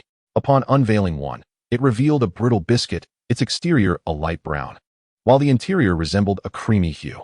Lembas, we presently lack female elves to assist in its crafting, and it may be a considerable time before we can produce more. We ought to conserve our supplies. Elon thus, nonetheless, took a piece of lembas and savored it. Its crisp texture and buttery flavor far surpassed that of the northern folks' rations. A single piece of lembas sufficed to sustain a traveler for an entire day, hence its moniker as waybread. It was made from a special strain of wheat, requiring daily vigilance from elven warriors to prevent contamination by Morgoth's minions. The harvesting was meticulous, with only a select few, known as the handmaidens of Yavanna, possessing the knowledge to craft lembas. Recently, some humans had expressed a desire to sample lembas, But the elves had politely declined, for offering it to mortals would instill a sense of dissatisfaction with their brief existence, igniting a yearning for immortality and the allure of the undying lands. To prevent the humans from perceiving the elves as miserly with their provisions, Elon thus arranged for a mixture of lembas with meat and wine to be offered to them. Throughout this period, Elon thus had not shed his armor, and his steed, Chiang, currently the only mount among the elves, rarely found respite, tirelessly traversing the various battlefields along the coast. During these days, the inhabitants of Bear Island and Flint referred to the elves as shadow folk, for their agile forms glided across the battlefield with remarkable swiftness, even amidst treacherous terrain. However, as they drew closer to the marshlands, Elanthis's ominous premonitions intensified. Under the guidance of the marsh dwellers, Elon thus, alongside dozens of elves and several warriors from House Flint, endeavored to navigate the perilously damp jungles, awaiting the northern host on the King's Road. On that day, the elves trudged through the muddy path, their armor and capes besmirched with filth. They frequently assisted the warriors of Flint, who, unlike the marsh dwellers accustomed to these surroundings, were not as nimble as the elves. This marks the seventh lion lizard to assail us. Why are the attacks so incessant? Elon thus complained to the leading marsh dweller ahead, as a massive four-legged creature, nearly 2 meters in length, slithered past his feet. The lion lizard boasted a tough black hide and dagger-like teeth. It can be likened to a short-snout crocodile, yet it possesses a tongue reminiscent of that of a lizard. This slain lizard lion bore numerous wounds inflicted by the elves, leaving the guide from the marshland in utter confusion. Typically, lizard lions do not initiate attacks on groups of humans, but the reasons for this anomaly remain unknown. As the guide meticulously dissected the deceased creature, he remarked that the harsh living conditions of the marshland inhabitants made the consumption of a lizard lion a significant improvement to their diet. Given their substantial size and the abundance of meat, I feel as though something lurks in the shadows, observing us. Several elves conversed among themselves, feeling an impending sense of danger since their entry into the marshland. It is likely just some snake lizards, as these creatures prefer to dwell in the dark, akin to blackened branches. In recent days, the elves had grown quite familiar with the habits of those serpentine lizard lions. However, one Sindar elf disagreed. As a dweller of the dense forest, the Sindar were highly attuned to the perils that lurked in the shadows, able to hear even the faintest sounds from dozens of meters away. What he detected was unmistakably the sound of footsteps. Could it be the humans who inhabit this land? We have mortals among us who have lived here since childhood. Why would their kin wish to surveil us? Along with the footsteps, there was distinctly the sound of a lizard flicking its tongue. Yet, despite the palpable sense of danger lurking nearby, the group had no choice but to continue their journey. Needing to reach the embankment before the advancing army arrived, they remained vigilant, ever aware of their surroundings to guard against sudden threats. As night fell, the marsh dwellers guided the party to a village which was entirely constructed upon shallow waters. Majestic ancient trees loomed over small wooden houses, serving as observation posts for the marsh dwellers. The guides first communicated with the local lord and residents regarding the arrival of outsiders. The people were well acquainted with the Flint family, having shared a neighborhood for millennia and engaged in frequent trade. However, the elves were a mystery to them. As the guides began to describe the elves' appearance, noting their pointed ears, the locals regarded them with great respect, believing them to be children of the forest. In the lore of the marsh dwellers, the children of the forest were said to have a close bond with them, although generations had passed without sighting such legendary beings. Upon confirming their identities, although a tinge of regret lingered, the villagers warmly welcomed these newcomers, for the marsh dwellers were staunch loyalists and allies of House Stark. Even the highest chieftain of the marsh, Count Greywater, had been a close companion of Eddard Stark, one of the 2 survivors of the Elysium Tower.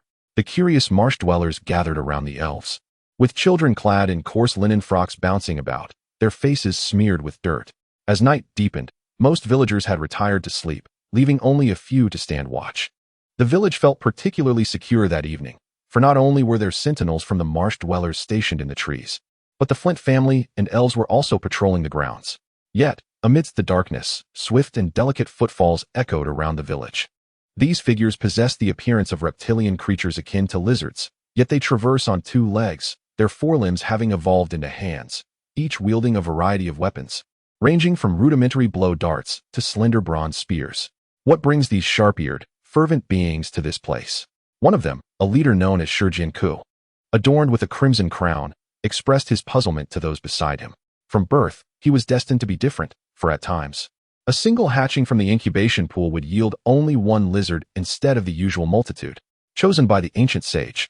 They are fated to lead or achieve greatness among their kind. Perhaps this too is a fragment of the sage's grand design.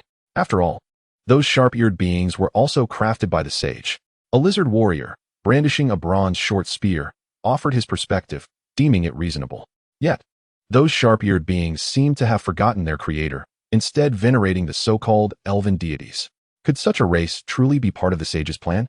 Another lizard scout countered, asserting that the great sage would disdain to employ those who have forsaken him.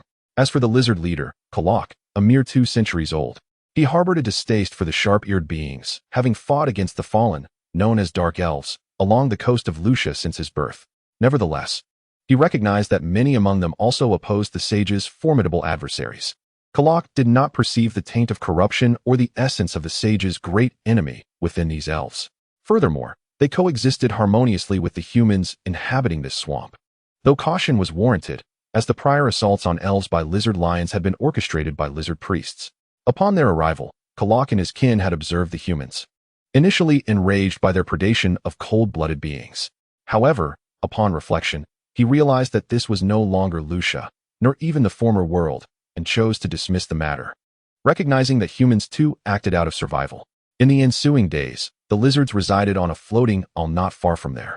Their numbers limited to a few hundred kin, accompanied by some solos lizard folk, robust warriors who safeguarded the encampment and were seldom taken out, as their intellect was somewhat lacking and could lead to unforeseen troubles. We must engage with these sharp-eared beings.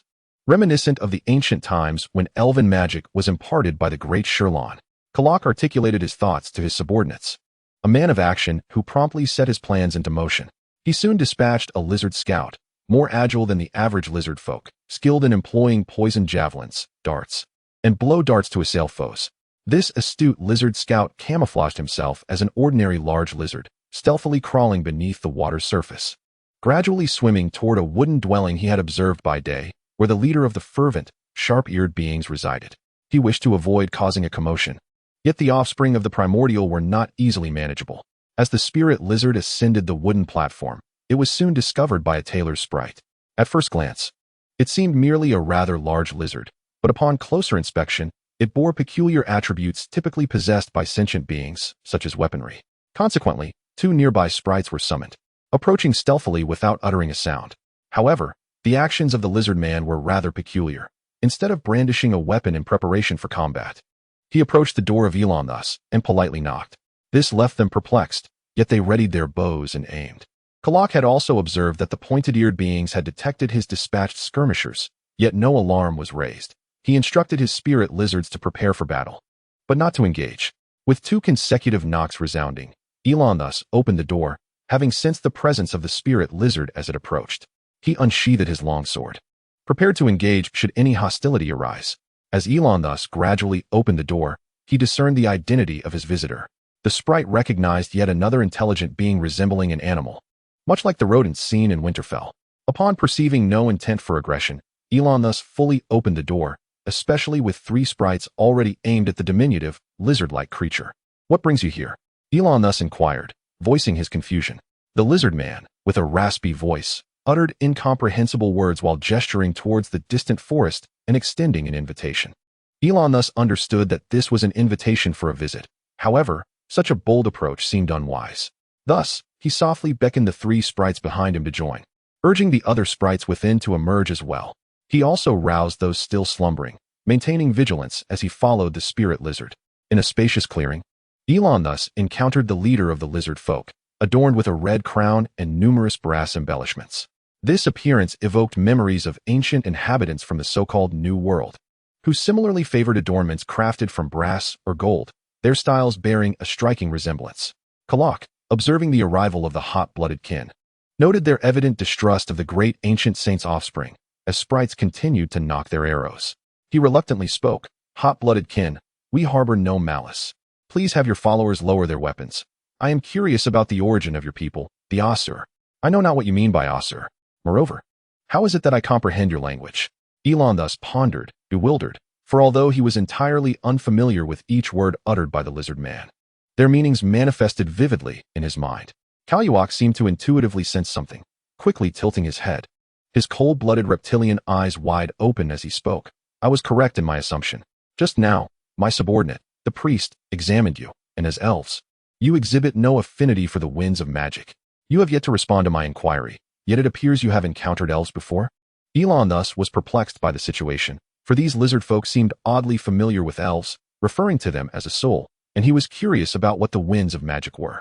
With a sense of bewilderment, Elon thus pressed on. I have never laid eyes upon beings such as you. Were you crafted by some great power? Kaluak waved his hand dismissively, pacing back and forth with small steps, responding in a raspy yet playful tone.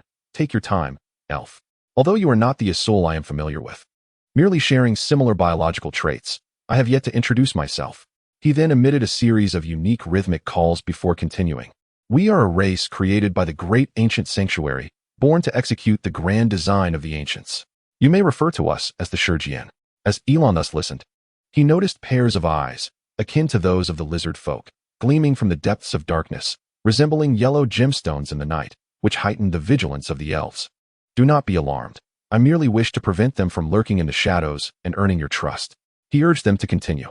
Our lives are dedicated to the execution of the ancients' grand plan, until we were transported here during a war with the Ratmen, nearly 3 months ago.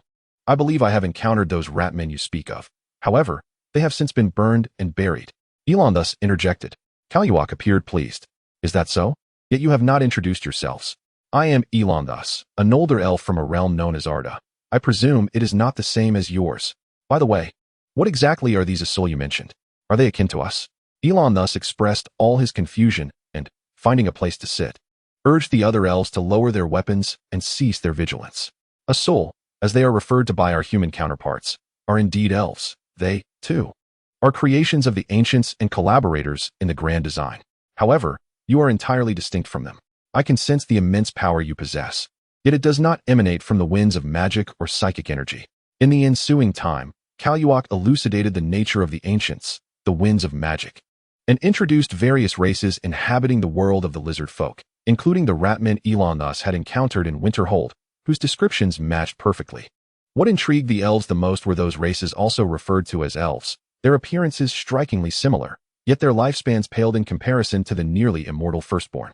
Most of them lived only a mere 1,000 years, while Alanthus's son, Hylia, at over 800, was still a youth, akin to a human just reaching adulthood.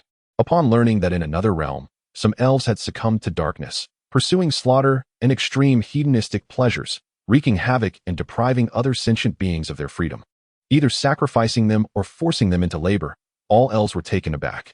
While even the Firstborn had committed sins, they could not engage in such heinous acts that were characteristic of Morgoth's minions.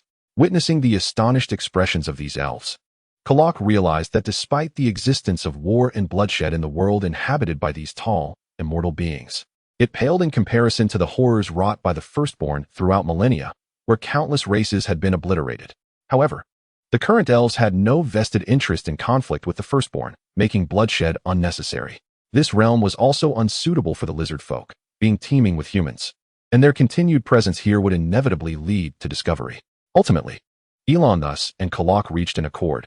The lizard folk would assist the elves in traversing the Neck Marsh more swiftly and provide support when needed. In return, the elves would ensure that the lizard folk would be taken to the continent described by Elon thus, a land abundant with cold-blooded beings, located at the southernmost reaches of the world. Thus, under the watchful gaze of the stars and the moon, the Firstborn of the one true God and the great ancients Firstborn exchanged tokens of their respective deities, pledging their vows in their names. The Firstborn gifted the elves a golden medallion inscribed with lizard folk script, while Elon thus presented his short sword to the Firstborn. The following morning, humans gradually awakened. In the villages, the men ventured deep into the jungle to hunt, while the women busied themselves with domestic matters. Some older children accompanied the hunters, eager to contribute to their clan. Meanwhile, the contingent of outsiders prepared to resume their journey. This time, the guides of the Neck Marsh observed that the elves appeared more familiar with the terrain than they were, even navigating areas unknown to them with ease. Under the stealthy guidance of the spirit lizards dispatched by Kalak, they successfully evaded all dangers within the Neck Marsh, preventing the cold-blooded beings from attacking the elves, significantly reducing their travel time. The elves could travel tirelessly for days without rest, and the spirit lizards could also remain awake for extended periods to accommodate the demands of lizard folk society. Yet the humans could not sustain such endurance. Nevertheless, their pace had increased considerably. Thus, Elon and his companions traversed 200 kilometers of marshland and wetlands in just 6 days, arriving at the embankment of the King's Road in the neck marsh ahead of the Northern Army. During this time, Womu reappeared, but only within Elanthis's dreams, where he spoke of the gift from Vala to the elves, the land of survival, yet refrained from revealing how to reach it, sustained by the lembas and the provisions of dried meat provided by the marsh dwellers. They finally reunited with the Northern Army descending southward along the embankment of the King's Road, where the lines of Northern warriors stretched for 7 or 8 kilometers. Elon, how did you come to be here? Upon their initial meeting, Ed questioned his uncertainties. Elaranthus elucidated matters to Eddard Stark, deliberately omitting any mention of the lizard men. Should he become aware of the presence of a formidable alien army within his dominion, it would undoubtedly be a grave concern. Any discussion regarding the lizardmen's arrival in Essos could wait, although the main force of House Flint had sailed southward with the fleet to the coastal city. A banner remained with the Lord's army as a symbol of his response to the summons. The king had dispatched several waves, eager for his dear brother to swiftly lead his forces to the coastal city, where the king intended to launch an assault upon the Iron Islands, the ancestral home of House Greyjoy. The royal fleet had united with multiple contingents along the eastern coastline of the kingdom and had already vanquished some ill-fated pirates in the Stony Steppes archipelago. The fleet, a grand spectacle, extended its sails across the entirety of the sea, though inferior in quality and tonnage to the vessels of the free cities. It was likely that only the purple fleet of Bravos could rival it in sheer numbers. In Riverrun, the Northern Army encountered far fewer obstacles than anticipated, perhaps deterred by the presence of the royal forces near the coastal city and the over 10,000 Northern warriors stationed at its gates. The Fry family had not heeded their lord's call, but instead rallied their troops under the command of Duke Hoster Tully of Riverrun, leaving only a few hundred standing guards within the castle. Eddard Stark was well aware that the Tully family's influence had waned significantly, as many lords from the Riverlands had quietly aligned themselves with the Lannisters, currying favor in King's Landing. Although his wife hailed from House Tully, being the elder sister of the current heir, Edmure Tully, it was not prudent for him to directly interfere in the affairs of the Riverlands. Upon arriving at the coastal city, the encampments of various lords' armies were more expansive than the entire harbor district of the coastal city itself. Engaged in the trade of military provisions, including food and drink, the port had become increasingly prosperous. The coastal city had swiftly recuperated from the incursions of the Ironborn, and the Count's treasury was filled with more gold dragons than at any point in history. Our esteemed monarch, King Robert Baratheon I, had already received news of the Northern Army's arrival and had promptly come forth to greet the nobles. Countless banners of varied hues mingled together, resembling festive streamers. Upon their reunion, Eddard Stark immediately noted that his friend had gained some weight since their last encounter a few years prior. It was evident that a layer of fluctuating fat now cloaked his once robust muscles. "Robert, you seem to have put on some weight. This is hardly befitting of a healthy king," Ed joked, for despite Robert's slight corpulence, he was undoubtedly one of the heaviest kings to ever occupy the Iron Throne. Robert did not deny his friend's jest. Rather, he responded with his booming voice, "You cannot imagine the torment I endure in the foul atmosphere of King's Landing, seated daily upon that iron chair, contending with the incessant headaches brought on by those courtiers. Only wine alleviates my suffering." As he spoke, he stepped forward, clasping Eddard Stark's shoulder. Then, with a playful tone, added, truthfully, "That iron chair should have been yours. I am not cut out to be king. That simply cannot be the case. According to the laws of succession, the throne rightfully belongs to you. I am aware of your distress. Yet Duke Aelinor has already graced the city to assist you in governing the kingdom." Ed Stark was not surprised by the astonishing words of his dear friend. After all, Robert's temperament was indeed ill-suited for kingship. Robert refrained from continuing the conversation, for the steadfast Ed would undoubtedly seize any opportunity to implore him to be a good king. However, Robert recognized that he was not cut out for the role of a monarch. Were it not for the unreliability of his two brothers, he would have long since abandoned the Iron Throne to pursue a life as a mercenary across the narrow sea, a life he truly yearned for. The thought of his two brothers filled Robert with exasperation. His younger brother Stannis, a man so rigid and unyielding that he could easily be compared to Ed Stark, would undoubtedly close all the brothels in the kingdom if he were to ascend the throne, shipping everyone off to the wall. And then there was his youngest brother Renly. Oh, heavens! Robert could hardly fathom what a world populated entirely by men would entail. Enough of such thoughts. Robert swiftly shifted his gaze to peer beyond Ed Stark. Aside from the rough-hewn northern lords, a group of distinct figures caught his attention. Grasping Ed's arm, he remarked, "Ed, I had thought you to be a man of strict honor. How is it that you have allowed such tall, striking beauties to enter the camp, clad in splendid armor? It appears your tastes are rather refined."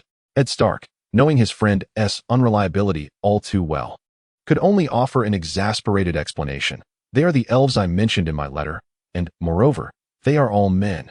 "What? You did not mention they were so remarkably handsome." "Now I finally comprehend why my foolish younger brother has chosen to be a homosexual," Robert mused, his thoughts as unconventional as ever, befitting a man of such renown in the Seven Kingdoms. Allow me to introduce you. This is Eleranthus, a noble elven lord and a valiant warrior," Ed Stark declared, gesturing toward Eleranthus, who stood at the forefront of the elven contingent, clad in resplendent mithril armor. "Greetings, esteemed king of men." Eleranthus bowed in salute to Robert and turned to retrieve a magnificent longsword held by an elven warrior in blue armor behind him, presenting it to Robert. "This is a token of our meeting, a longsword crafted by elves. Please accept it. Although I prefer to wield a warhammer, I am grateful for your gift. I have prepared a feast. I invite all of you to join us."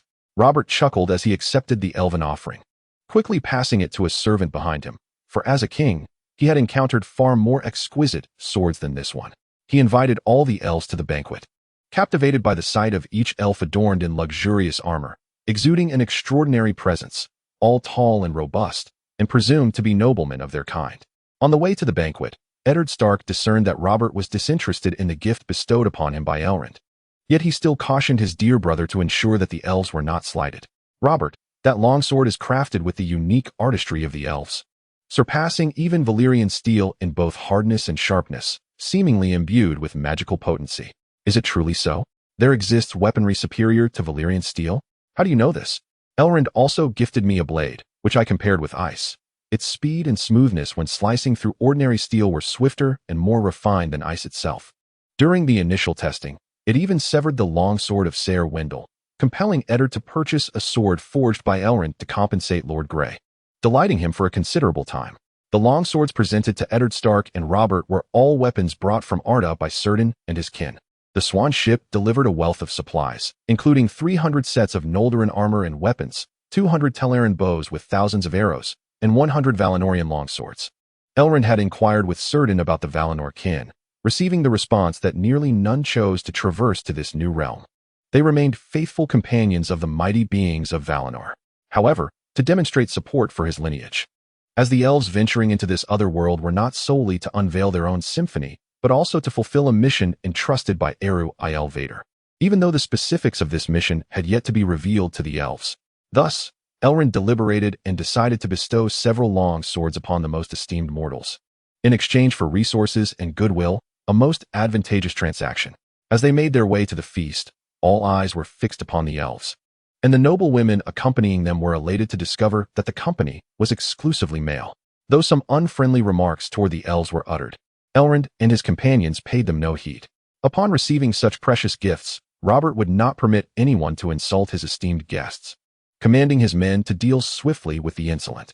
Commoners were immediately dragged away for punishment, while the nobles had their offenses noted, awaiting the king's vehement rebuke. Following this day, the names of the firstborn children would swiftly resonate throughout all of Westeros, even reaching the shores of the Dothraki Sea across the Narrow Sea. Chapter 23. Arrival at King's Landing in the port of the coastal city. The royal army hosted a banquet while awaiting news from the naval fleet. With nearly 50,000 soldiers gathered, the ensuing challenges became increasingly evident. An overwhelming amount of waste was poorly managed, spilling into the sea. During this time, numerous reports of Ironborn raiding the coast surfaced, though most were suppressed and eradicated. The Navy, leveraging its manpower and supply advantages, continuously dismantled the scattered Ironborn fleets in the waters, capturing and slaying many noble scions of the Iron Islands. The once beautiful azure waters of the port had transformed into a hue reminiscent of yellow sand, permeated by a foul stench. Every day, soldiers indulge in excessive drinking and engage in brawls, while various historically antagonistic noble warriors clash with one another, only to be subsequently subdued and punished.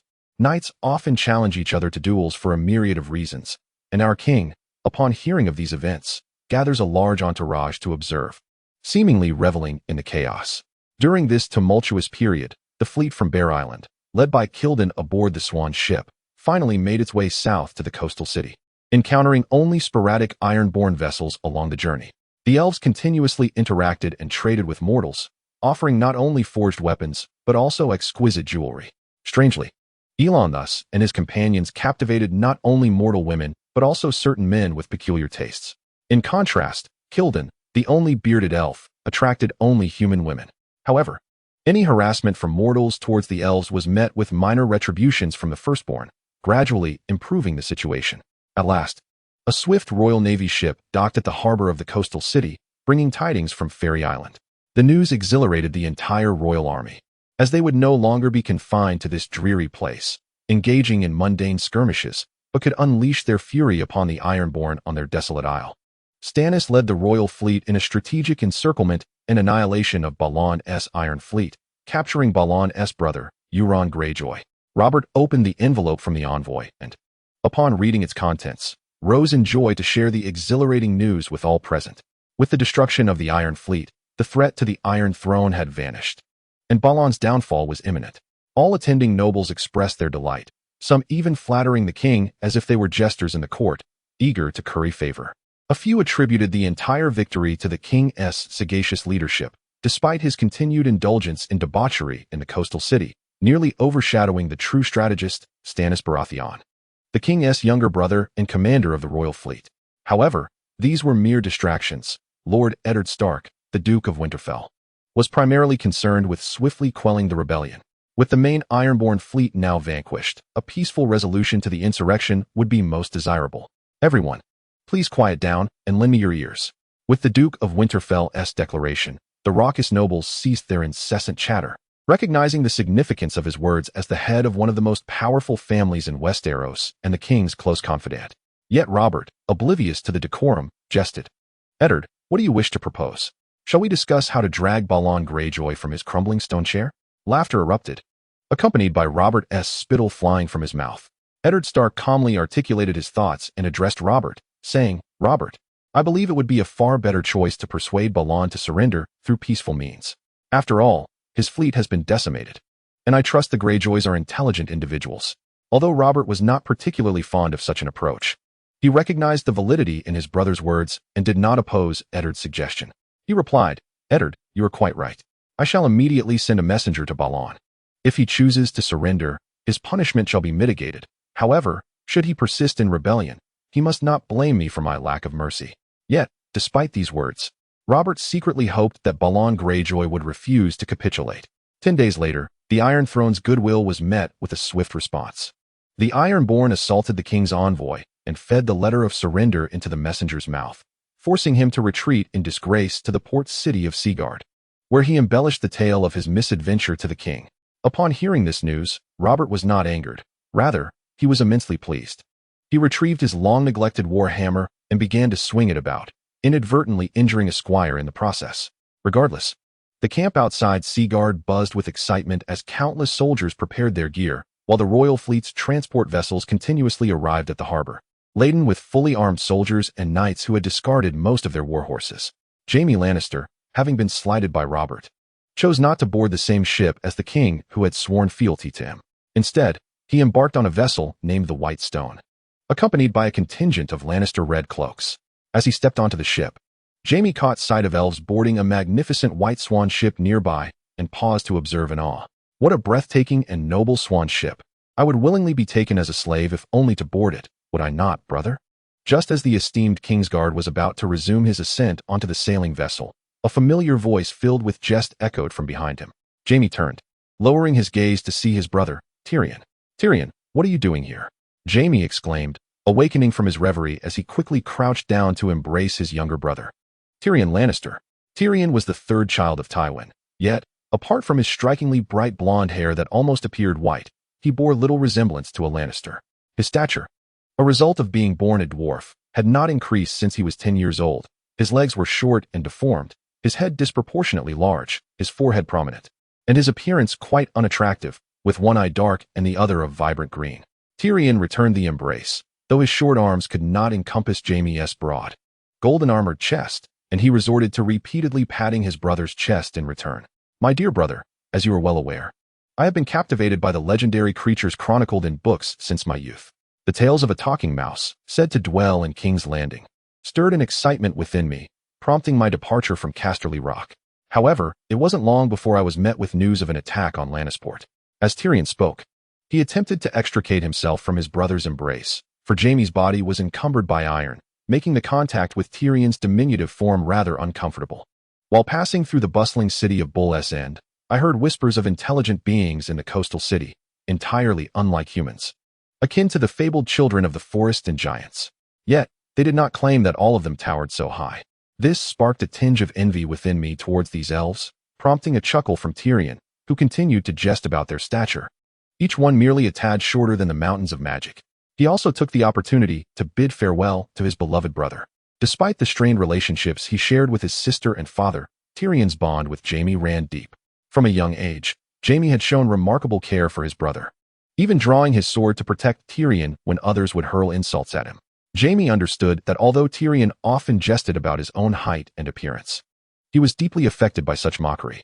It was only in response to deliberate insults that Tyrion would unleash his sharp tongue in retort. "Brother, have you heard? These elves are said to live for an eternity. Where did you hear such tales?"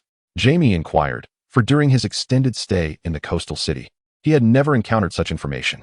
I asked directly. Tyrion replied with a sense of pride, continuing in his acerbic tone, "The noble and beautiful elves, who are said to possess immortality, do not look down upon me, a half-man. Yet, those with fleeting lives, even the most wretched of beggars, do not hesitate to mock me. A dwarf. Do you not find this utterly absurd, brother?" Faced with Tyrion's retort, Jaime fell silent, his thoughts drifting back to the scenes of Robert's rebellion and the fall of King's Landing. The Mad King's cries to burn them all echoed vividly in his mind, a chilling reminder of the moment he was commanded to slay his own Kingsguard, Ser Jaime Lannister.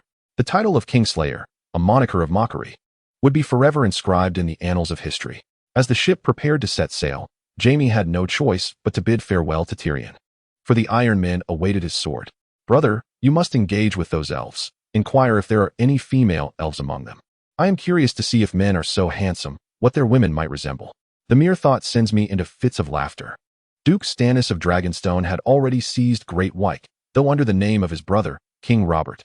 Meanwhile, the fearless Ser Balon Swan, captain of the Kingsguard, led 5,000 troops to land on Old Wyke, capturing the sacred site of the Iron Men, the Rib of Naga, where Balon Greyjoy had donned the driftwood crown. Crowned as the king of the Iron Islands, Jaime led the Red Cloaks of House Lannister, accompanied by several armies of the lords from the Crownlands, to launch an assault on the island of Harrenhal. The North had decimated much of House Harren's forces on the hills, thus facilitating a successful advance. Eddard once again advised Robert to send envoys to persuade Balon Greyjoy to surrender, yet the outcome remained unchanged. The obstinate Balon would not relinquish hope until the final moment. Consequently, Robert and Eddard, with their fleet, initiated an attack on the ancestral stronghold of House Greyjoy, the island of Pike, on the waters outside Kingsport. An innumerable array of ships hurled stones and massive crossbow bolts towards the harbor, deterring any Ironborn longship from daring to assault the royal fleet. Hundreds of longships, laden with soldiers of the royal army and men from the north, landed on the beaches near Kingsport, swelling their ranks to nearly 10,000. For the second time in millennia, the banners of the mainland fluttered over the Iron Islands, the first occasion being during the conquest of Aegon. "Hurry, hurry, move with purpose. Form ranks." Eddard incessantly urged the soldiers to establish a defensive line upon the shore, as thousands of Ironborn advanced relentlessly towards the allied forces. Elandris, with all his elves armed with bows, took positions on the already beached vessels, accurately picking off the approaching Ironborn before the clash commenced.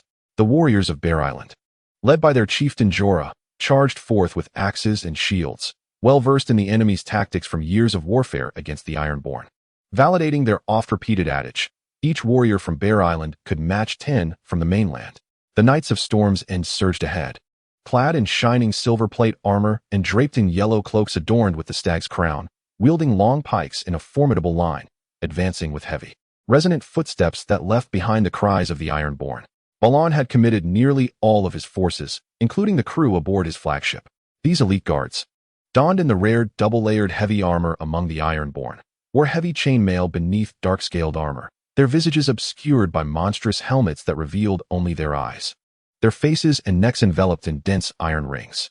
Many soldiers of the royal army perished at their hands, bolstering the morale of the Ironborn. Even the humble fisherman clad in simple garb did not falter. Observing the scene, Robert felt compelled to cease merely spectating and commanded for his war hammer to be brought forth. "Follow your king, and crush those wretched salt-soaked fish into paste." After years, Robert once again donned his exaggerated horned helmet. Along the way, every soldier who glimpsed the king quickly cleared a path for the elite knights behind him, wielding heavy weaponry. Exuded an aura of fierce intent, their faces contorted with rage at the sight of any foe. Target the eyes of those elite enemies. The elves no longer needed to shield their allies from the rear, converging around Elandris to unleash their arrows upon Balon's crew after repelling a horde of Ironborn from a high ground. The Ironborn were compelled to raise their shields against the arrows that flew from afar, for these unfamiliar foes possessed remarkable accuracy. A mere 30 paces from the Ironborn, Rob commanded the knights behind him, "Lower your visors, prepare to charge." As the visors were lowered, the knights' faces became obscured, leaving them to observe the battlefield solely through the slits in their helmets. However, this did little to hinder their movements. The sensation of crushing rigor returned with a roar from the king, accompanied by the incessant clatter of armor clashing. In the confined space, they relentlessly struck or sought gaps to stab at their adversaries with their heavy weaponry. One knight, relying on his imposing stature, wielded a two-handed sword and, propelled by force, collided directly with an elite Ironborn, pinning him beneath. He then swiftly drew a dagger and plunged it into the enemy's eye socket. In this arena, most of the swordsmanship learned in calmer times proved ineffective. They resorted to brute strength to assault their foes, with some even discarding their weapons to grapple. After all, whoever found themselves beneath was at a disadvantage. At last, the morale of the Ironborn shattered. It began with one, then two, and soon hundreds followed suit. Eddard commanded the soldiers to pursue, for the king's strength was waning. Many Ironborn fled towards the port of King's Landing, while others sought refuge in the castle of House Bolin above. Yet, the wooden fortress constructed of timber and palisades could scarcely withstand the king's wrath. Under his orders, flames ignited within the castle. Every Ironborn attempting to flee was sentenced to execution, and countless routed soldiers sought refuge deep within the mountainous interior of the island to evade capture and death at the hands of the royal army. By the time the royal forces arrived at the gates of Pike, the port lay in ruins, reduced to mere rubble amidst the conflagration, with charred corpses strewn across the streets. Chapter 24. The fall of Pike. The young wolf and his stag companion had brought a formidable number of troops. Balon Greyjoy, king of the Iron Islands, stood atop the keep's tower, watching as the rebel coalition assembled siege engines that had been prefabricated. Glancing at his 3 children, Balon softly urged his younger son, Marlon Greyjoy, "Quickly summon your brother back. I can bear to lose no more sons." He wished to avoid extinction, even if he held little affection for his youngest, who was as timid as the southern women of the mainland. Pike stood resolutely on a rocky, all by the sea, an ancient fortress with a history spanning thousands of years. Originally perched upon a cliff jutting above the waves, erosion had gradually isolated the towers of Pike on fragile, crumbling reefs, perpetually surrounded by briny waters. Consequently, Pike could no longer accommodate longships. To reach the castle, one must first dock their longship at the shores of King's Landing nearby. To traverse from one tower to another, one must navigate the narrow stone arch bridges or the rope and timber suspension bridges. A majority of the garrison has congregated within the sole fortress at the land gate and the surrounding stone walls. Dozens of longships are anchored in the waters beneath the castle, poised to prevent the Ironborn from escaping through unknown passages. The flares of Roose Bolton, alongside some forces from the Riverlands, act as the receiving line of fire, slowly advancing under the cover of various siege engines, wielding square shields nearly 4 feet in size to withstand the rain of arrows. Behind their formation stand hundreds of engineers, each bearing large wooden shields measuring 2 meters in width and over a meter in height, featuring 2 openings for 30-centimeter shooting holes. Once within 100 to 50 meters of the city wall, they place the shields on the ground. Subsequently, thousands of archers, sheltered behind these shields, unleash their arrows through the narrow openings at the Ironborn above the walls. The shield bearers either remain vigilant against incoming fire or take cover behind the shields and terrain blind spots, continuing their barrage to prevent the mainlanders from approaching. Meryn Greyjoy commands the defense atop the outer walls, with over 1,000 men now under his command, most of whom are Ironborn who fled back from King's Landing, scattered among various watchtowers and shooting holes. Notably, several primary watchtowers are equipped with large crossbows and numerous crossbowmen. Each shot penetrates the shield boards directly, and any soldier caught unawares falls lifelessly to the ground. Yet overall, the royal forces maintain the vanguard. Heavy siege towers advance towards the southern wall. Observing that his forces have gained some advantage against the Ironborn on the wall, Robb orders the first wave of siege troops to carry their equipment and assault the vulnerable southern wall area. The width of the southern wall is less than 150 centimeters, and it possesses only one main watchtower. Despite the noticeable undulations of the terrain ahead, it remains within the operational range for the siege towers. The tops of the siege towers are reinforced with shields, requiring 18 soldiers to operate them collectively. The Stormland Knights, clad in heavy armor, refrain from attacking this time, conserving their strength for when the gate opens, ready to unleash overwhelming force. We simply need to breach the wall and surge into the city in one fell swoop. Why prolong this? Lastly, the Earl of Hearthstone, Lord Amber, expressed his dissatisfaction, believing this strategy to be a senseless expenditure of arrows and manpower, with efforts not commensurate to the potential gains. The siege tower is bound to encounter failure. We never intended for the siege tower to break down the gate. It merely needs to remain nearby, so that for the next assault, we won't have to redeploy it from the encampment. Robb articulately conveyed his plan, exuding confidence.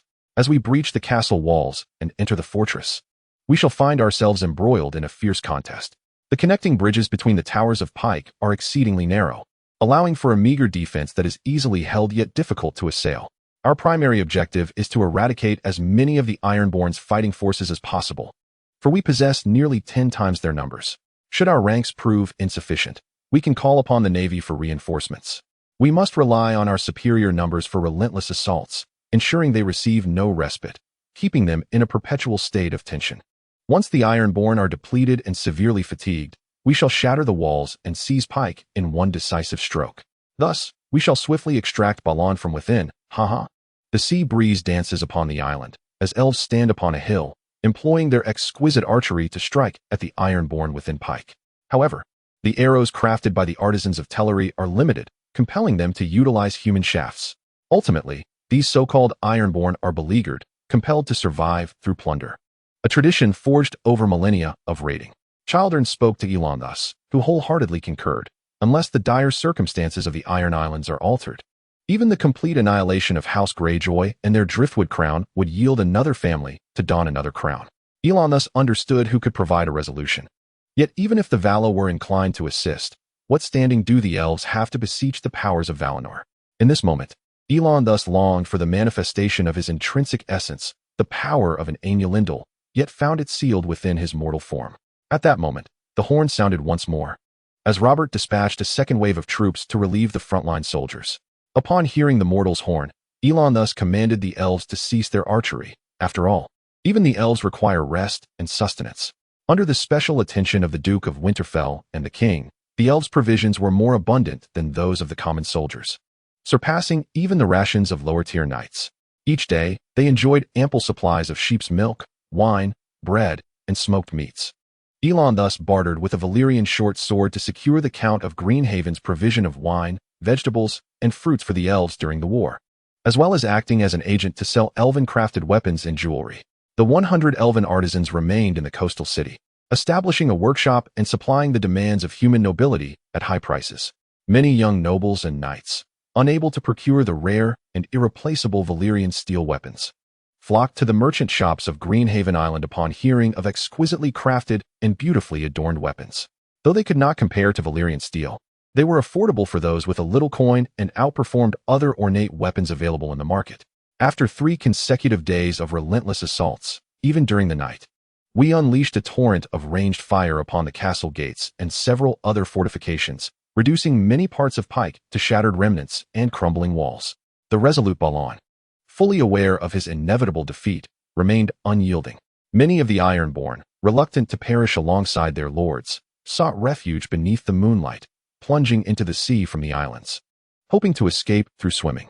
A significant number were discovered by the rebel forces, bound and cast upon the shores or into the corners of the ship's hold, enduring relentless beatings from the soldiers and sailors of the king's army.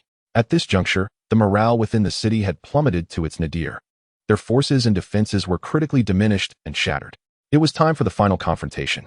Countless noble banners encircled the majestic crowned stag and the ice wolf, behind which stood a multitude of soldiers and knights, all poised for battle. They sought not plunder, but rather the opportunity to achieve glory in this ultimate conflict. Yearning for honor to carry them home. Let it begin.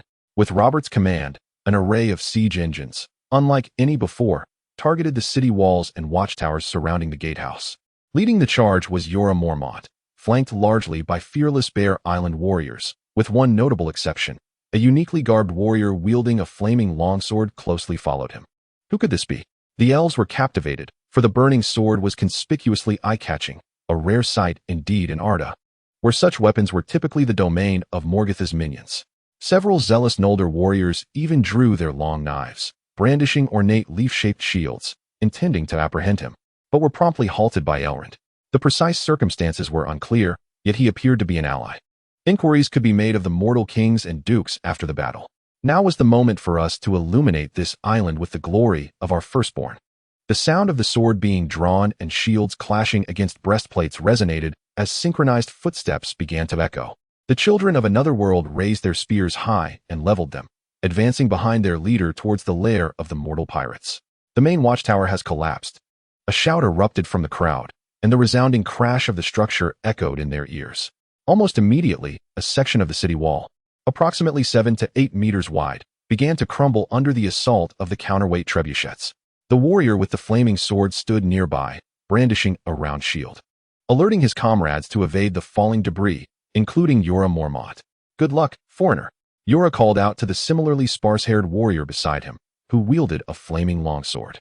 He recognized him as a member of King Robert's court, aware that the sword blazed due to a coating of wildfire invented by alchemists.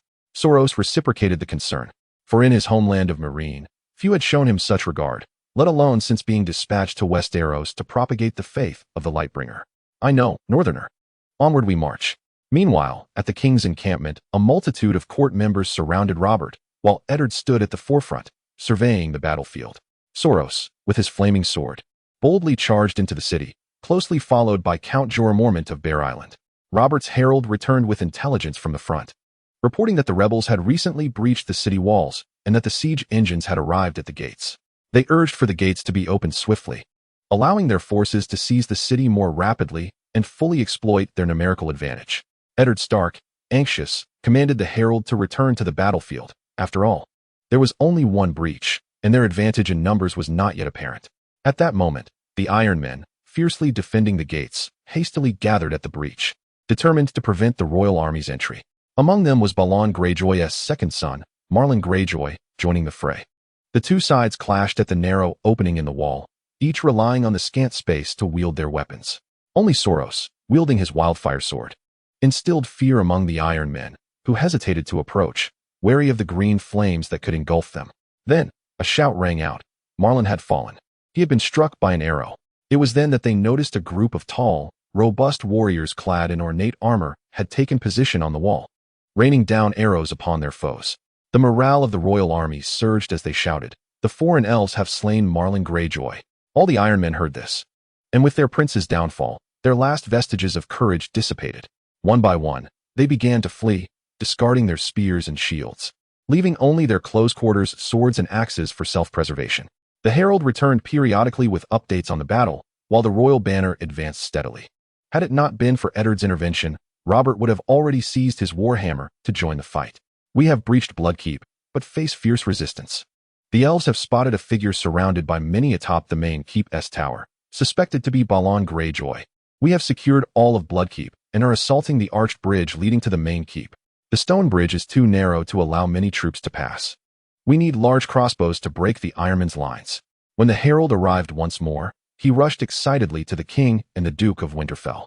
After the knights shattered the Ironmen's defenses and entered the main keep, Balon Greyjoy raised a white flag atop the tower. In the great hall of the keep, Eleranthus encountered the mastermind behind this mortal insurrection, the so-called King of the Iron Islands. With sharp, dark eyes, he silently observed the royal soldiers entering, only those tall and splendid warriors capturing his attention, while his gaunt figure remained proudly seated upon the seat of stone, unmoving. It was not until the King of the Seven Kingdoms entered the hall, leading Eddard Stark to the forefront of the assembly, that the atmosphere shifted. Observing the mere handful of knights remaining by Balon's side, despite their seemingly formidable armor and training, which suggested they were survivors of the recent landing at King's Port, Robert could only perceive this as the final thrashing of a fish before its demise, a futile display of defiance. Balon, hasten to roll off that chair and kneel for your treason. In response to Robert's scorn, Balon feigned ignorance, questioning how a Ironborn could be guilty of treason. Eddard Stark stepped forward, sword in hand, and pointed accusingly at Balon. You have incited rebellion against the kingdom, ruthlessly attacking and plundering its lands and subjects. Is that not rebellion? Oh, dear Lord Eddard Stark, Guardian of the North, since the fall of the Targaryens, the Iron Islands have not sworn fealty to the new king. We merely sought independence from Targaryen rule, reclaiming the ancient ways long forsaken. Where lies the treason in that? Balon responded with a smile, leisurely justifying his actions. Ultimately, Robert determined Balon's punishment, which could be described as minimal. He was to kneel and pledge allegiance to King Robert Baratheon, the Guardian of the Realm, who would graciously pardon him for the destruction of the Lannister fleet and the plundering of the coastal lands. In the presence of all, Balon Greyjoy was compelled to formally kneel before King Robert Baratheon, while his youngest son, Theon Greyjoy, would be sent to Winterfell to live as Eddard Stark's ward in the north. Additionally, other noble Ironborn were to have their offspring sent across Westeros to serve as wards to local lords, should their fathers or relatives dare to instigate rebellion again. The heads of these wards would be severed by their foster fathers' hands. Moreover, as a participant in the suppression of the rebellion, a member of the coalition, the elf, a guest of the king and of the Duke of Winterfell, was assigned a ward of his own, Balon's daughter, Asha Greyjoy, a frail child with a face marred by blemishes. Thus, all of King Balon Greyjoy's progeny would dwell elsewhere, stripped of the audacity to rebel against the Seven Kingdoms once more. While a few Ironborn, including Balon's brother Euron Greyjoy, managed to flee by boat, they ultimately stirred no significant upheaval. In the ensuing decades, Asha would reside alongside the elves, evoking memories for Elon thus of Tuor from Gondolin. The elves harbored no disdain for her lineage as the daughter of a pirate. Rather, they took her under their care, nurturing hopes that she would not follow in the footsteps of her parents and brothers. All elves are your fathers and mothers. This became Elanthis's most frequently uttered phrase to Asha. Chapter 25, The Elves of Lannisport. Following the quelling of the Greyjoy rebellion, the soldiers of the royal army embarked on their ships, laden with spoils of war and the honors they had earned. In order to bolster the king's authority and celebrate the triumph of war, Robb intends to hold a tournament in Lannisport, with all expenses generously covered by his frugal father-in-law, Tywin Lannister. The Elven workshop in Seagard has already been dismantled, and it was only during the accounting process that Elon thus discovered the elves' wealth had surpassed the annual tax revenues of most nobles in Westeros. The various spoils and the gold dragons acquired from the sale of weapons and ornaments totaled a staggering 86,026 coins, with even greater quantities of silver coins multiplying that sum. This wealth is more than sufficient to procure ships and necessary supplies, allowing plans for an eastern expedition to be set in motion. Yet, we must exercise patience, for our current strength remains insufficiently meager. The elves were perplexed by Elanthis's insistence on waiting. Was it not this elven leader who had regaled them with tales of the journey to the east? Why, now that the groundwork was laid, must they still delay? In my dreams, I have seen throngs of kin aboard sailboats, departing through the gates of night, journeying forth into the unknown. Elanthis's voice was tinged with excitement, for among that assembly, he glimpsed his beloved wife, though his eldest son, Fignose, was conspicuously absent from sight. When shall they arrive? As we prepare to set forth as the vanguard, the number of kin eager to follow you exceeds 10,000. What a monumental boon this is for us, exclaimed a young elf, his relatives among those eager to join. Elon thus shook his head, saying, I cannot specify the exact time, but it should be soon. I must confer with the rulers here to avoid any unnecessary misunderstandings. Indeed, that is wise. Our assistance to the mortals has been almost negligible. Yet I hope you can discuss with them the possibility of granting us a parcel of land for our people to settle, suggested Certain, expressing concern over the impracticality of relocating to the east immediately upon their kin's arrival. Elon thus wholeheartedly agreed. It was high time to deliberate with Duke Eddard and that rotund king. However, they had already made their way south to Lannisport, necessitating another journey for the elves. In Lannisport, Tywin had no objections to his son-in-law utilizing his funds to gain renown. Yet, his daughter, the Queen of the Realm, was deeply dissatisfied and stormed into his presence, her skirts in hand. Has Robb not squandered enough of our family's wealth? Father, did you wed me to Robb merely to have him spend our money? Cersei Lannister raged, chastising her father. Seated and unperturbed, Tywin continued to carve a honey-glazed roast chicken. Responding, Your husband has just secured a victory in battle, while the Lannisters have suffered the loss of an entire fleet. To others, it appears the stag has rescued the lion. We must repay the king and his knights. He spoke while savoring the morsels he had prepared. Seeing that he could not gain any favor from his father, he decided to change the subject. I have heard whispers of a race known as the elves that accompany Eddard Stark. Yet, on the day of their reception, not a single elf was sighted. The distant sounds of jubilation echoed through the air, capturing Tywin's attention.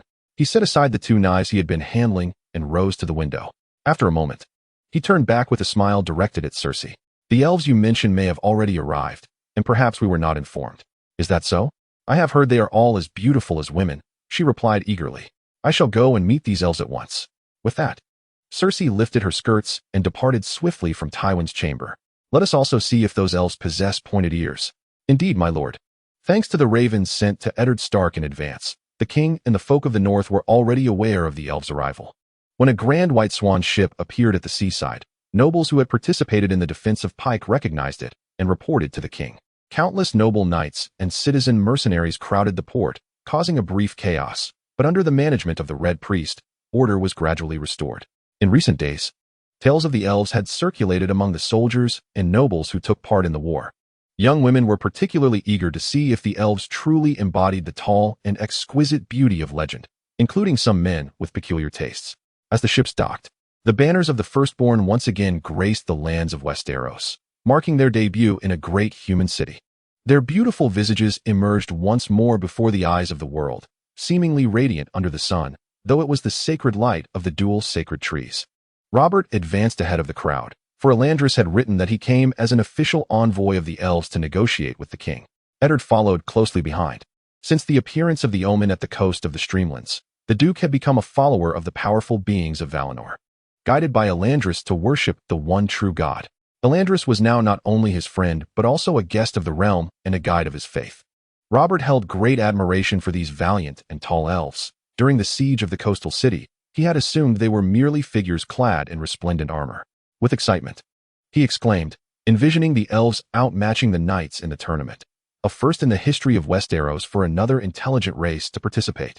It was also the first time the people of Lannisport had encountered another sentient species. A familiar voice rang out from the crowd as they parted to make way. The Red Priest leading the way. Tywin Lannister, I told you so. Upon seeing the newcomers, Eddard Stark spoke softly to Elandris.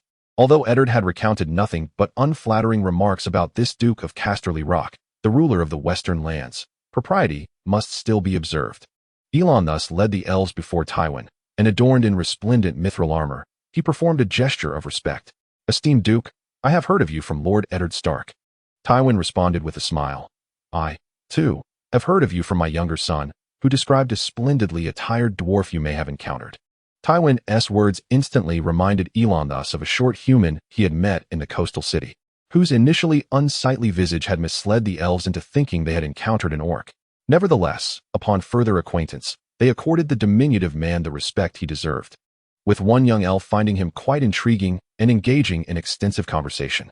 The elves received a warm welcome from the people of Lannisport, and with the financial backing of both the king and Duke of Casterly Rock, a grand feast was held, attended by all the nobility. During the banquet, Elon thus presented a finely crafted elven longsword to Tywin Lannister. However, the somewhat frugal Tywin showed little interest in the ornate blade, as he already possessed a plethora of such treasures in his vault. Instead, he instructed that it be set aside for his son, Jaime. Meanwhile, Kilden encountered an unexpected predicament. Feeling discontent amidst the festivities, he decided to retreat to the Swan ship for some respite, only to be halted by a woman. Kilden recognized her from the banquet. She was the queen of the corpulent king, the daughter of the city's lord, known as Cersei Lannister. As she regarded him with an enigmatic smile, Kilden felt both perplexed and awkward, yet he maintained the elves' customary decorum, politely inquiring, Esteemed queen, may I ask why you impede my path? Cersei approached Kilden, her height disparity necessitating her hand to rest at his waist, prompting him to evade her touch. Beautiful elf, does the queen of mankind lack the privilege to invite you as a guest? Her gentle voice, accompanied by the allure of her graceful lips, possessed a beguiling quality for mortals. Cersei observed the elves, noting their striking beauty, albeit to an excessive degree, rendering them almost feminine in appearance. Had it not been for their robust physique revealed upon shedding their armor for fitted attire, she might have mistaken them for androgynous beings. However, one elf captured Cersei's interest, Kildan, with a visage distinct from the other elves, possessing a refined and handsome countenance. His alluring beard gave him the appearance of a mature gentleman rather than a woman, while his exquisite features might charm young maidens and peculiar men, to Cersei, they were merely a tantalizing novelty. Kildan discerned the queen's peculiar gaze and tone, feeling a wave of distaste that he had adeptly concealed. Evading Cersei's advances, he responded, "My apologies, esteemed queen, but I have left a cherished item aboard my ship, a gift bestowed upon me by my son." Círdan sought to use this as an excuse to escape, yet he did not anticipate that it would only serve to excite Cersei further. With great interest, Cersei inquired, "How old is your son this year?" "He must be around 8,000 years old, though I can hardly recall." "You jest, do you not?" Cersei repeatedly confirmed with a face of disbelief, her expression tinged with embarrassment. The response she received was yet another affirmative answer. "I recall he was born 7,300 years ago. My son, I believe, cannot be mistaken." Though he had fibbed, for one such as Círdan, who had existed for over 10,000 years and lingered in Mando's halls until the end of days. If he had a son, then claiming an age of over 7,000 years seemed rather modest. Paying no heed to the astonished mortal queen frozen in place, Círdan swiftly passed by him, following the path to the harbor. As darkness enveloped the sky and the number of humans on the road dwindled, few gazes lingered upon Círdan. A handful of elven warriors remained by the swan ship, vigilant to prevent mortals from boarding the elven vessel. Not only due to the treasures and weapons aboard, but also because the ship contained many secrets unknown to mortals, including resources scarce even among elves. After greeting the guarding elves, Círdan stepped onto the White Swan ship and made his way to his own quarters. The grand elven sailing vessel boasted dozens of rooms for habitation, with Círdan residing in the captain's chamber, the largest of them all. Even when Eärendil was aboard, he had refused to relinquish his room. The furnishings of the captain's chamber were minimal: a bed, a set of tables and chairs, and a bookshelf filled with tomes. Of course, there was also a large window, upon which Círdan enjoyed leaning to ponder in tranquility. Indeed, this was what he desired to do now. With the sea breeze caressing him, Círdan recalled Manu's words of counsel. "Círdan, you wish to sail the seas of other worlds, to create your own symphony. Yet the journey shall be fraught with challenges. New foes are more terrifying than Melkor, and their minions are even more cruel. Is there anything more daunting to face than solitude? Oh man, the endless years within Mando's halls have rendered my soul weary, drifting like a wraith. Yet I belong to the sea. I yearn to compose my own symphony, even if it leads to my utter destruction, even if my soul is no more." As Círdan's resolute cry echoed, the Valar recognized his determination. The Firstborn's departure once more, bearing the singular divine mission of the world, would yield blessings this time. "Go forth and create your own symphony, until your souls return." Manu gestured toward the distant starry sky, a vast and radiant realm, though beyond the gaze of many. It existed vividly within the minds of all. At the heart of that world, a great fire burned fiercely. In that desolate realm, the nature of the void and the flames remained an enigma to Círdan, who received no elucidation from the Valar, and thus traversed the dark gate into this world. Guided by the shadow of Uom, there, he sought out Elon thus and chose to follow him. As the first among the awakened progeny, Elon thus was a figure worthy of Círdan's allegiance. Memories of him surfaced from Círdan's childhood, though Elon thus had long forgotten the child he once lifted. As Círdan reminisced about the memories of millennia past, a cough echoed at the doorway. Turning to look, he found Elon thus had entered the chamber. The mortal banquet here was indeed lacking in grace, resembling the boisterous nature of dwarves, with some even shedding their garments to dance. Elon thus recounted amusing anecdotes from the feast, hoping to uplift Círdan's spirits. After descending from the window, Círdan interjected, "I have spent far more time among them than you. Dwarves may appear quite uncouth and avaricious, with a penchant for drink. Yet, should one forge a genuine friendship with them, they would lay down their lives to protect you. I recall in the early Fourth Age, personally escorting one such dwarf aboard a white ship, sending him and his companions westward." "Was his companion an elf?" Elon thus inquired. "Indeed, a descendant of Sindarin nobility, a spirited young elf known as Legolas. The deeds of that young elf are worthy of being chronicled in the annals of Eldar." During these days, Elon thus had yet to inquire of the other elves regarding the history following the fall of Gondolin, so he continued to seek knowledge, eager to learn more. He felt indignation upon hearing of the heinous fratricide committed by the sons of Fëanor, yet joy surged within him at the thought of Eärendil, son of Tuor, journeying westward in search of aid, while sorrow enveloped him at the eternal sinking of Gondolin beneath the waves. The decline of the elves and the ascendance of humanity signified that the grand symphony of Eldar ultimately belonged to mankind, for they alone, unshackled by fate, could render the melody more exquisite, perhaps foreseen by the One at the dawn of creation. Chapter 26. The Tournament, Part 1. As the tournament was still in the planning stages, knights from various realms had yet to arrive. Robert decided to reward the valiant warriors who had already made their mark. Soros of Mill was awarded a substantial prize, while Joramorm, being the second to breach the gates of Pike, was formally knighted, despite the simplicity of the ceremony held within the city. In truth, most rewards consisted of monetary gifts and titles of honor. The majority of the nobility in Westeros had existed for a millennium, and land had long been parceled out. It was unlikely anyone would wish to inhabit the Iron Islands. The elves, conversely, required no such rewards. Their wealth was ample, and they merely sought to lease a space for temporary habitation. This request was not voiced loudly during the assembly, but was discreetly conveyed by Elon thus to Eddard and Robert after the awarding ceremony concluded. Such an arrangement would be challenging. Although many regions of Westeros were sparsely populated, every patch of land belonged to local nobles, and those individuals were not easily swayed. Robb began his lamentations, as he often found himself irked by the nobility. I am well aware that the lands of Westeros have their rightful owners. Thus, the elves are merely leasing the land. And once the time is up, we shall return it to its rightful lord. Eddard Stark pondered for a moment, conceding that this was not an unreasonable proposition, given that many nobles possessed vast tracts of idle land. He then inquired, have you decided which parcel of land you wish to lease? We must ascertain who the owner is in order to facilitate your request. Elon thus, well prepared for this query, retrieved a scroll from an elf behind him, unveiling a map of the Riverlands. Here, he pointed, is the island of Sandfruit, located near Greenhaven.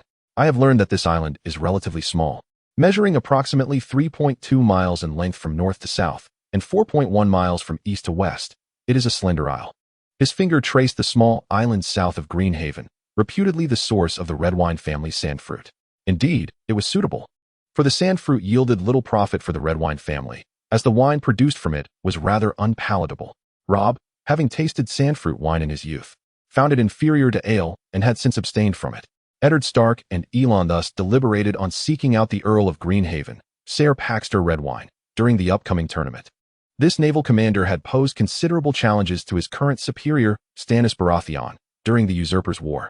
As time progressed, preparations for the tournament were nearing completion, and knights and mercenaries from various regions flocked to seize the opportunity for wealth or ransom, eager to achieve fortune through their prowess. Our esteemed Earl of Bear Island, Ser Jorah Mormont, also signed up for the jousting competition, though his primary aim was not the prize but to win the heart of a lady, the fair Linus Hightower, a scion of a prominent southern family.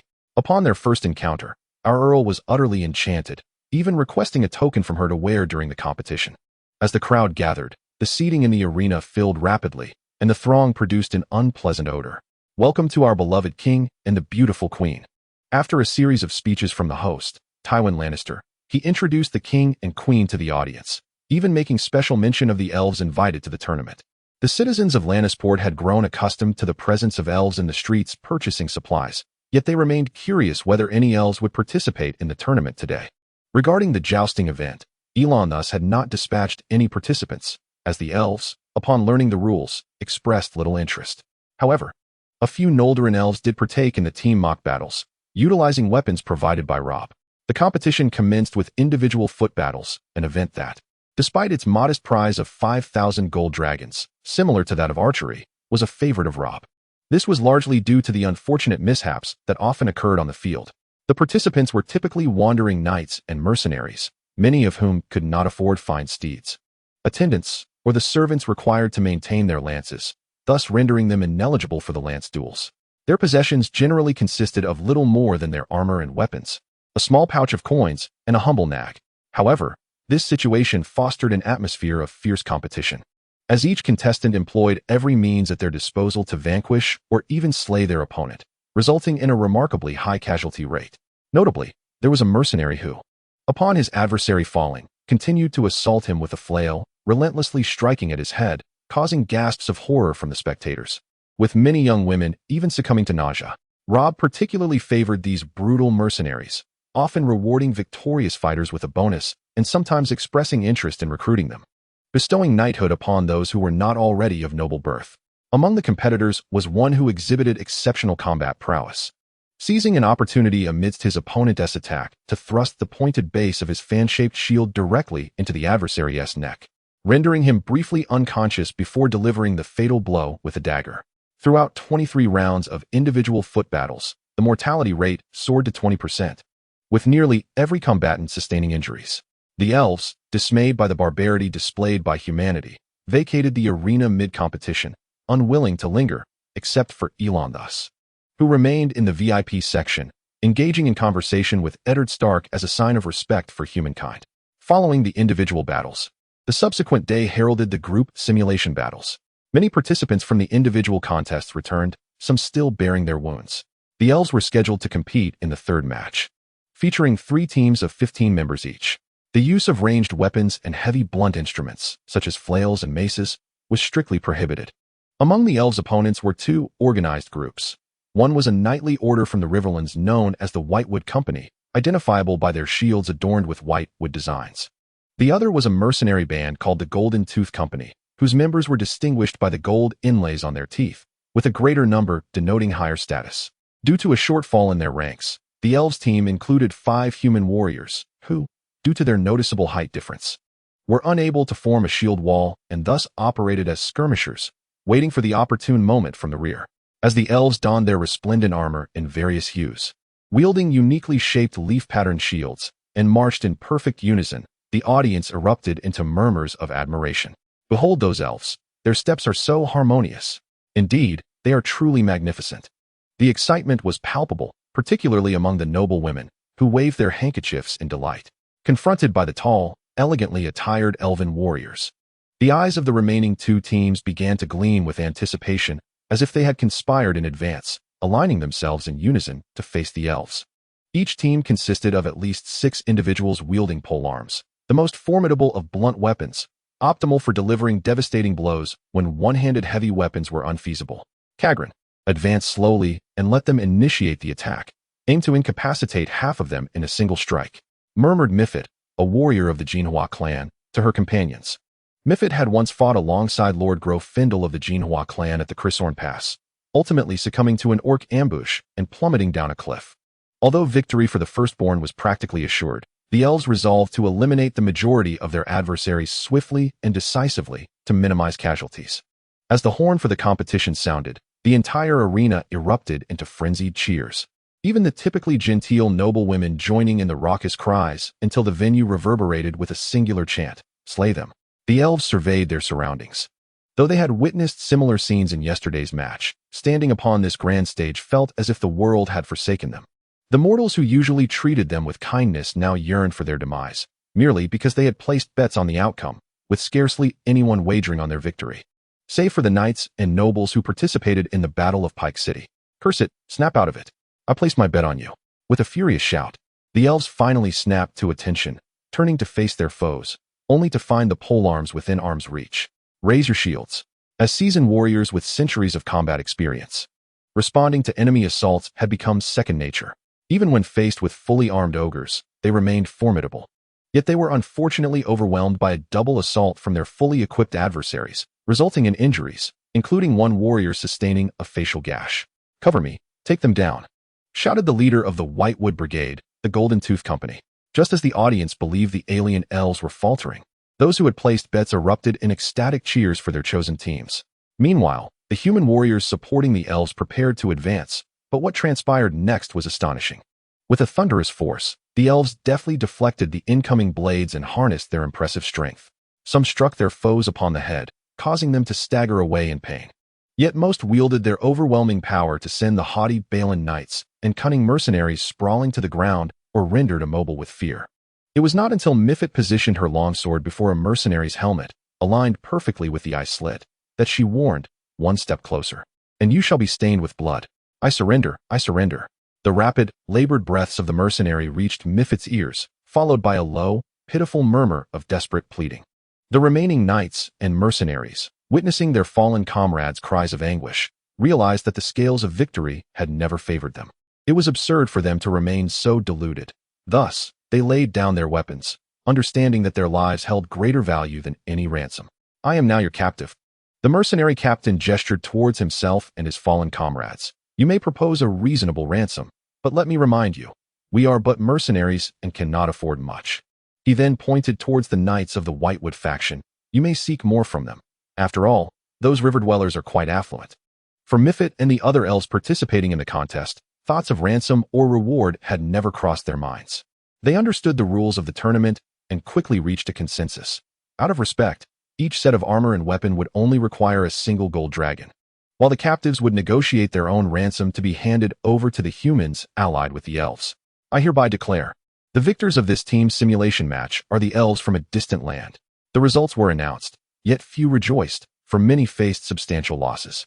Only the young, beauty-obsessed girls danced with glee, while those who had wagered on the elves in the Battle of Pike City silently reveled in their anticipated gains.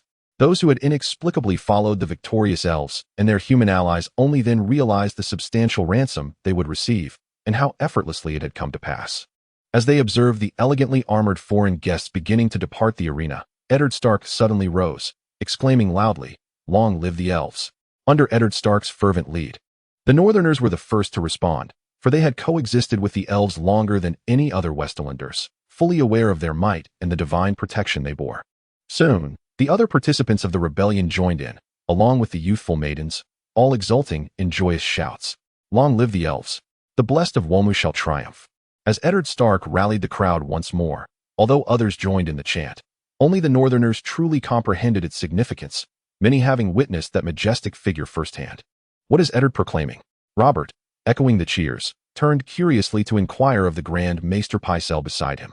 It may refer to the deity revered by the elves. Pycelle explained, for Duke Eddard Stark has likely gleaned this knowledge during his interactions with them. Not everyone in this world venerates the Seven. With Pycelle's elucidation, Robert nodded in understanding and resumed his rhythmic shouting. Meanwhile, the aged maester furrowed his brow, intently observing the towering figure beside Eddard. For as a fervent enthusiast of the arcane studies of the Citadel, Pycelle yearned to comprehend the mysteries of these enigmatic elves, given their physiology was entirely distinct from that of humans. At this moment, Elon thus rested his head upon his hand, observing the scene below, where the competing Noldor elves were preparing to leave the arena. He could foresee Mythify and his companions lamenting the barbarism of the Westerosi humans, who were even more ruthless than the deceived Easterners under Morgoth's sway. Perhaps the reason the one true God sent his firstborn children to this world was to transform the humanity here, to alter the very fabric of this realm. Elon thus mused silently beneath his smile. Chapter 27. The Tournament, Part 2. The tournament at Lannisport continued unabated, yet the elves had lost interest in watching. Since that fateful match, all the elves had begun to intentionally distance themselves from the humans, avoiding them as if they were a plague, despite the fact that elves were impervious to physical ailments. Only Elon thus ventured to consult the Count of Greenhaven Island regarding the purchase of the isle. Even when compelled to venture into the streets, they deftly evaded contact, as if the very air were tainted. Jorah Mormont, adorned with his goddess's token, stepped onto the tournament grounds, soon facing his first challenge. The highest honor of the tournament was the title of champion in the lance competition. Throughout the annals of Westerosi history, nearly every champion of the lance had been immortalized as legendary knights, such as the Dawnbringer, Ser Arthur Dayne, and the current captain of the Kingsguard, the fearless Ser Barristan Selmy. Although Jorah Mormont had trained rigorously in the martial arts from a young age, every participant in the lance competition was equally formidable, particularly the well-armed knights from the south. His first opponent was a formidable contender, Count Jason Mallister. As the announcement resounded, the Count of Seagard, clad in indigo armor accented with silver, rode forth on a magnificent steed, his steel plate armor melding him into a formidable figure reminiscent of a colossal beast of iron. In contrast, the Count of Bear Island, Ser Jorah Mormont, appeared somewhat less imposing, his heavy chainmail obscured beneath a plain breastplate devoid of embellishment, and his cloak bearing the faded sigil of the Mormont Black Bear. He was accompanied by merely 2 attendants. Lynesse Hightower sat in the noble's box beside her father, the former lord of Oldtown, smiling as she watched. Nearby, her cousin, Daisy Mormont, donned in a lady's gown, waved her fists in encouragement towards Jorah, shouting, "Jorah, you shall not bring shame upon House Mormont, or I will smash your head with a mace." Her coarse words prompted some noble ladies nearby to subtly shift their positions. Taking a deep breath, Jorah urged his steed forward, advancing steadily to the designated combat zone. He gazed at the tall and imposing figure of the Count of Seagard before him, whose helmet bore wings that appeared ready to take flight like an eagle. Grasping tightly the lance and shield in hand, every nerve in his body was taut with anticipation, unwilling to relax even for a moment, patiently awaiting the referee's command. Let the battle commence. With the referee's decree, the entire arena erupted in a chorus of that singular phrase. The spurs clanged against the steed, the ironclad hooves galloping swiftly.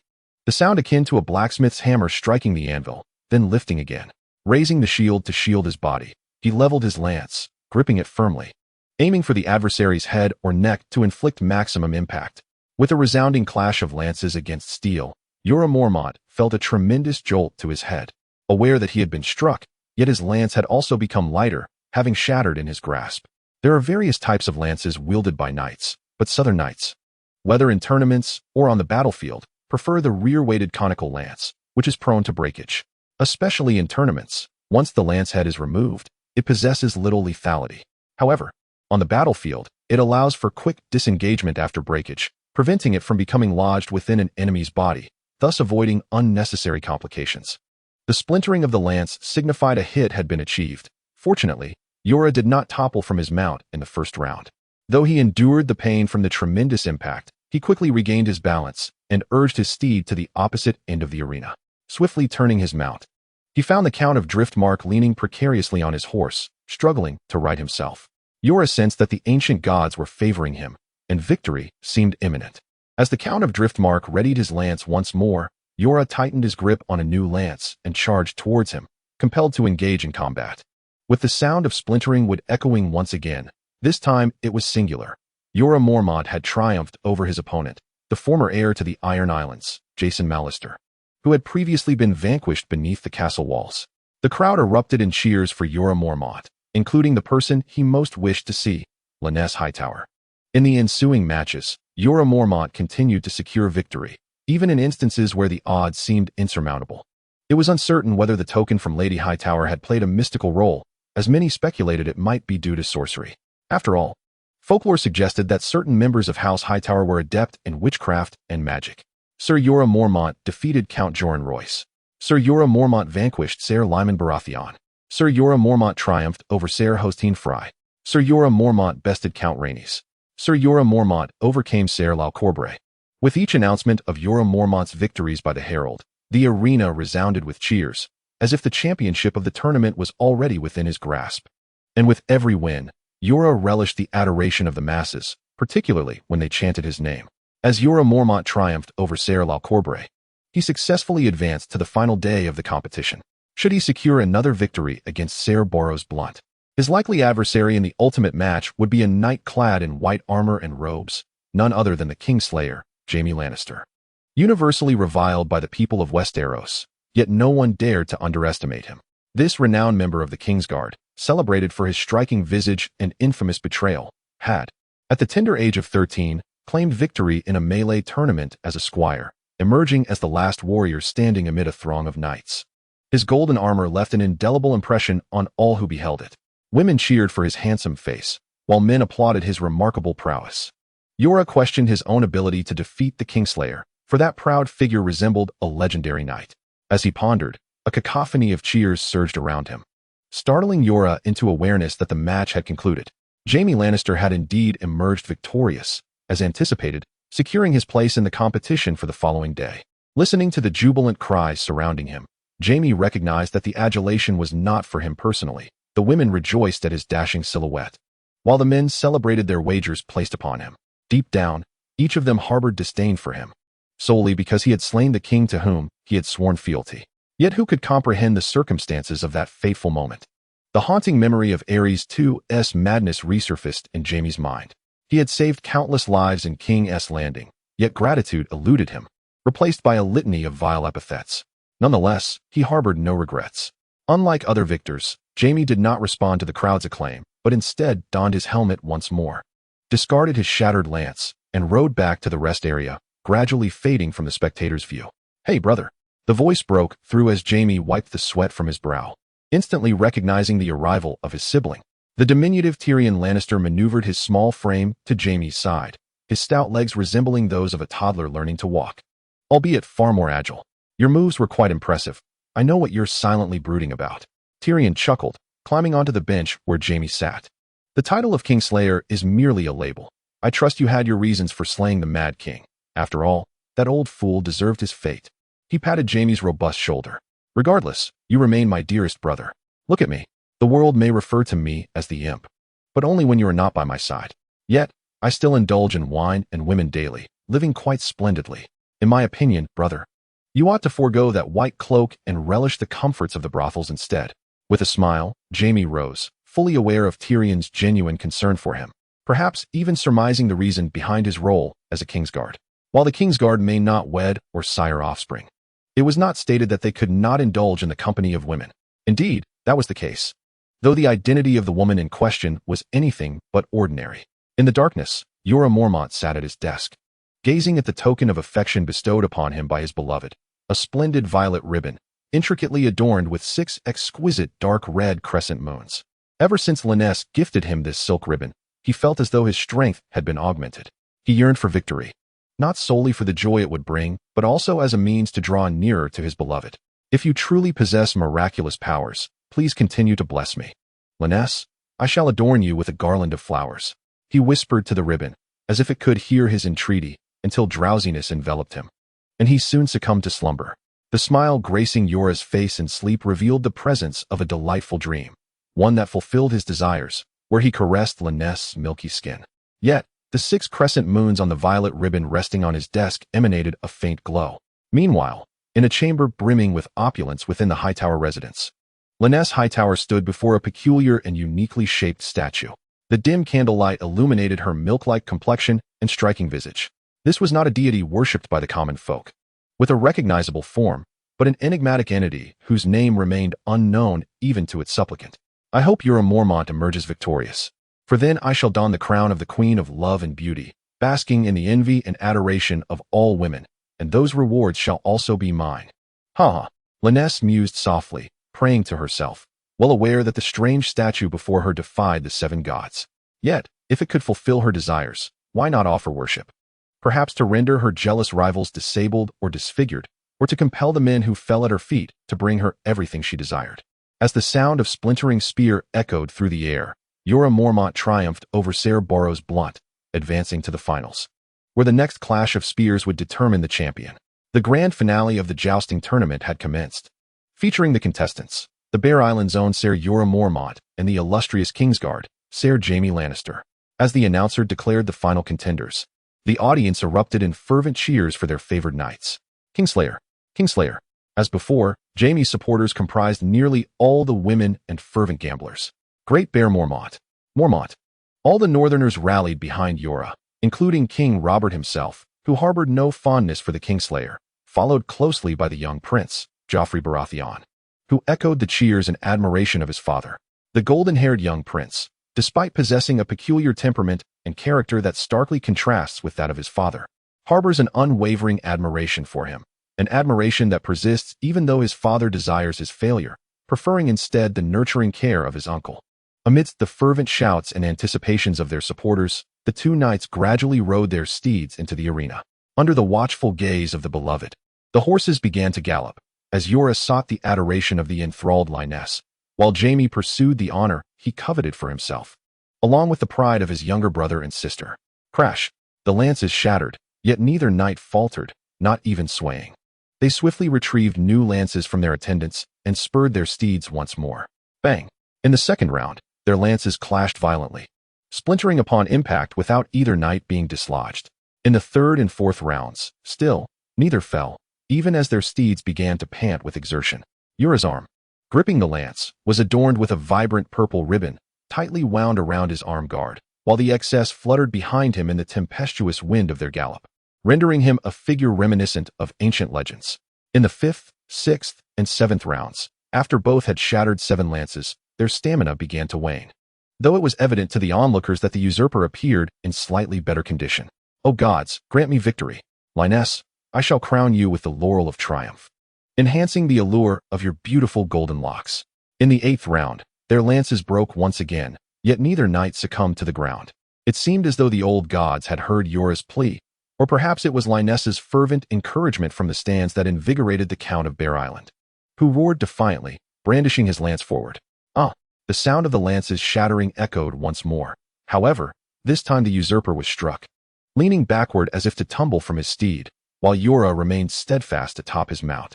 Alas, Sir Jaime Lannister appeared unwilling to concede.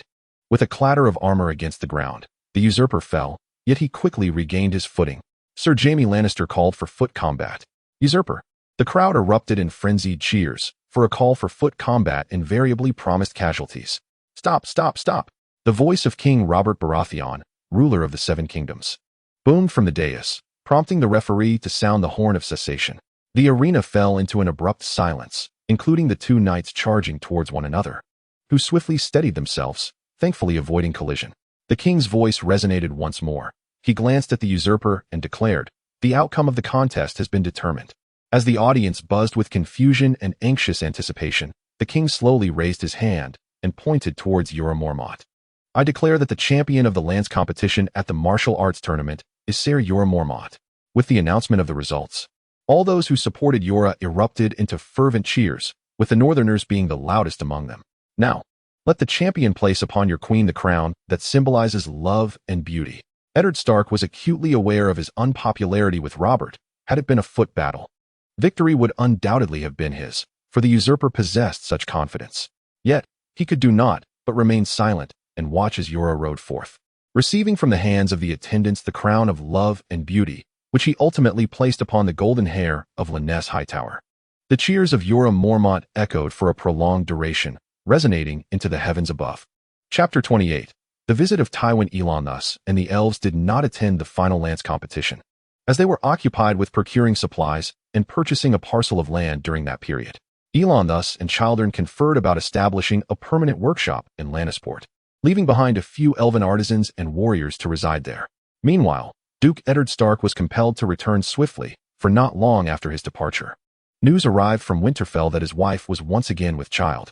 He had only briefly spent a few days with his family before hastily setting out for war again, having journeyed south to the Bay of Crabs. Many northern nobles remained in the south for various reasons, including the Earl of Bear Island. At this moment, Eddard Stark stood at the outskirts of Lannisport with a large retinue.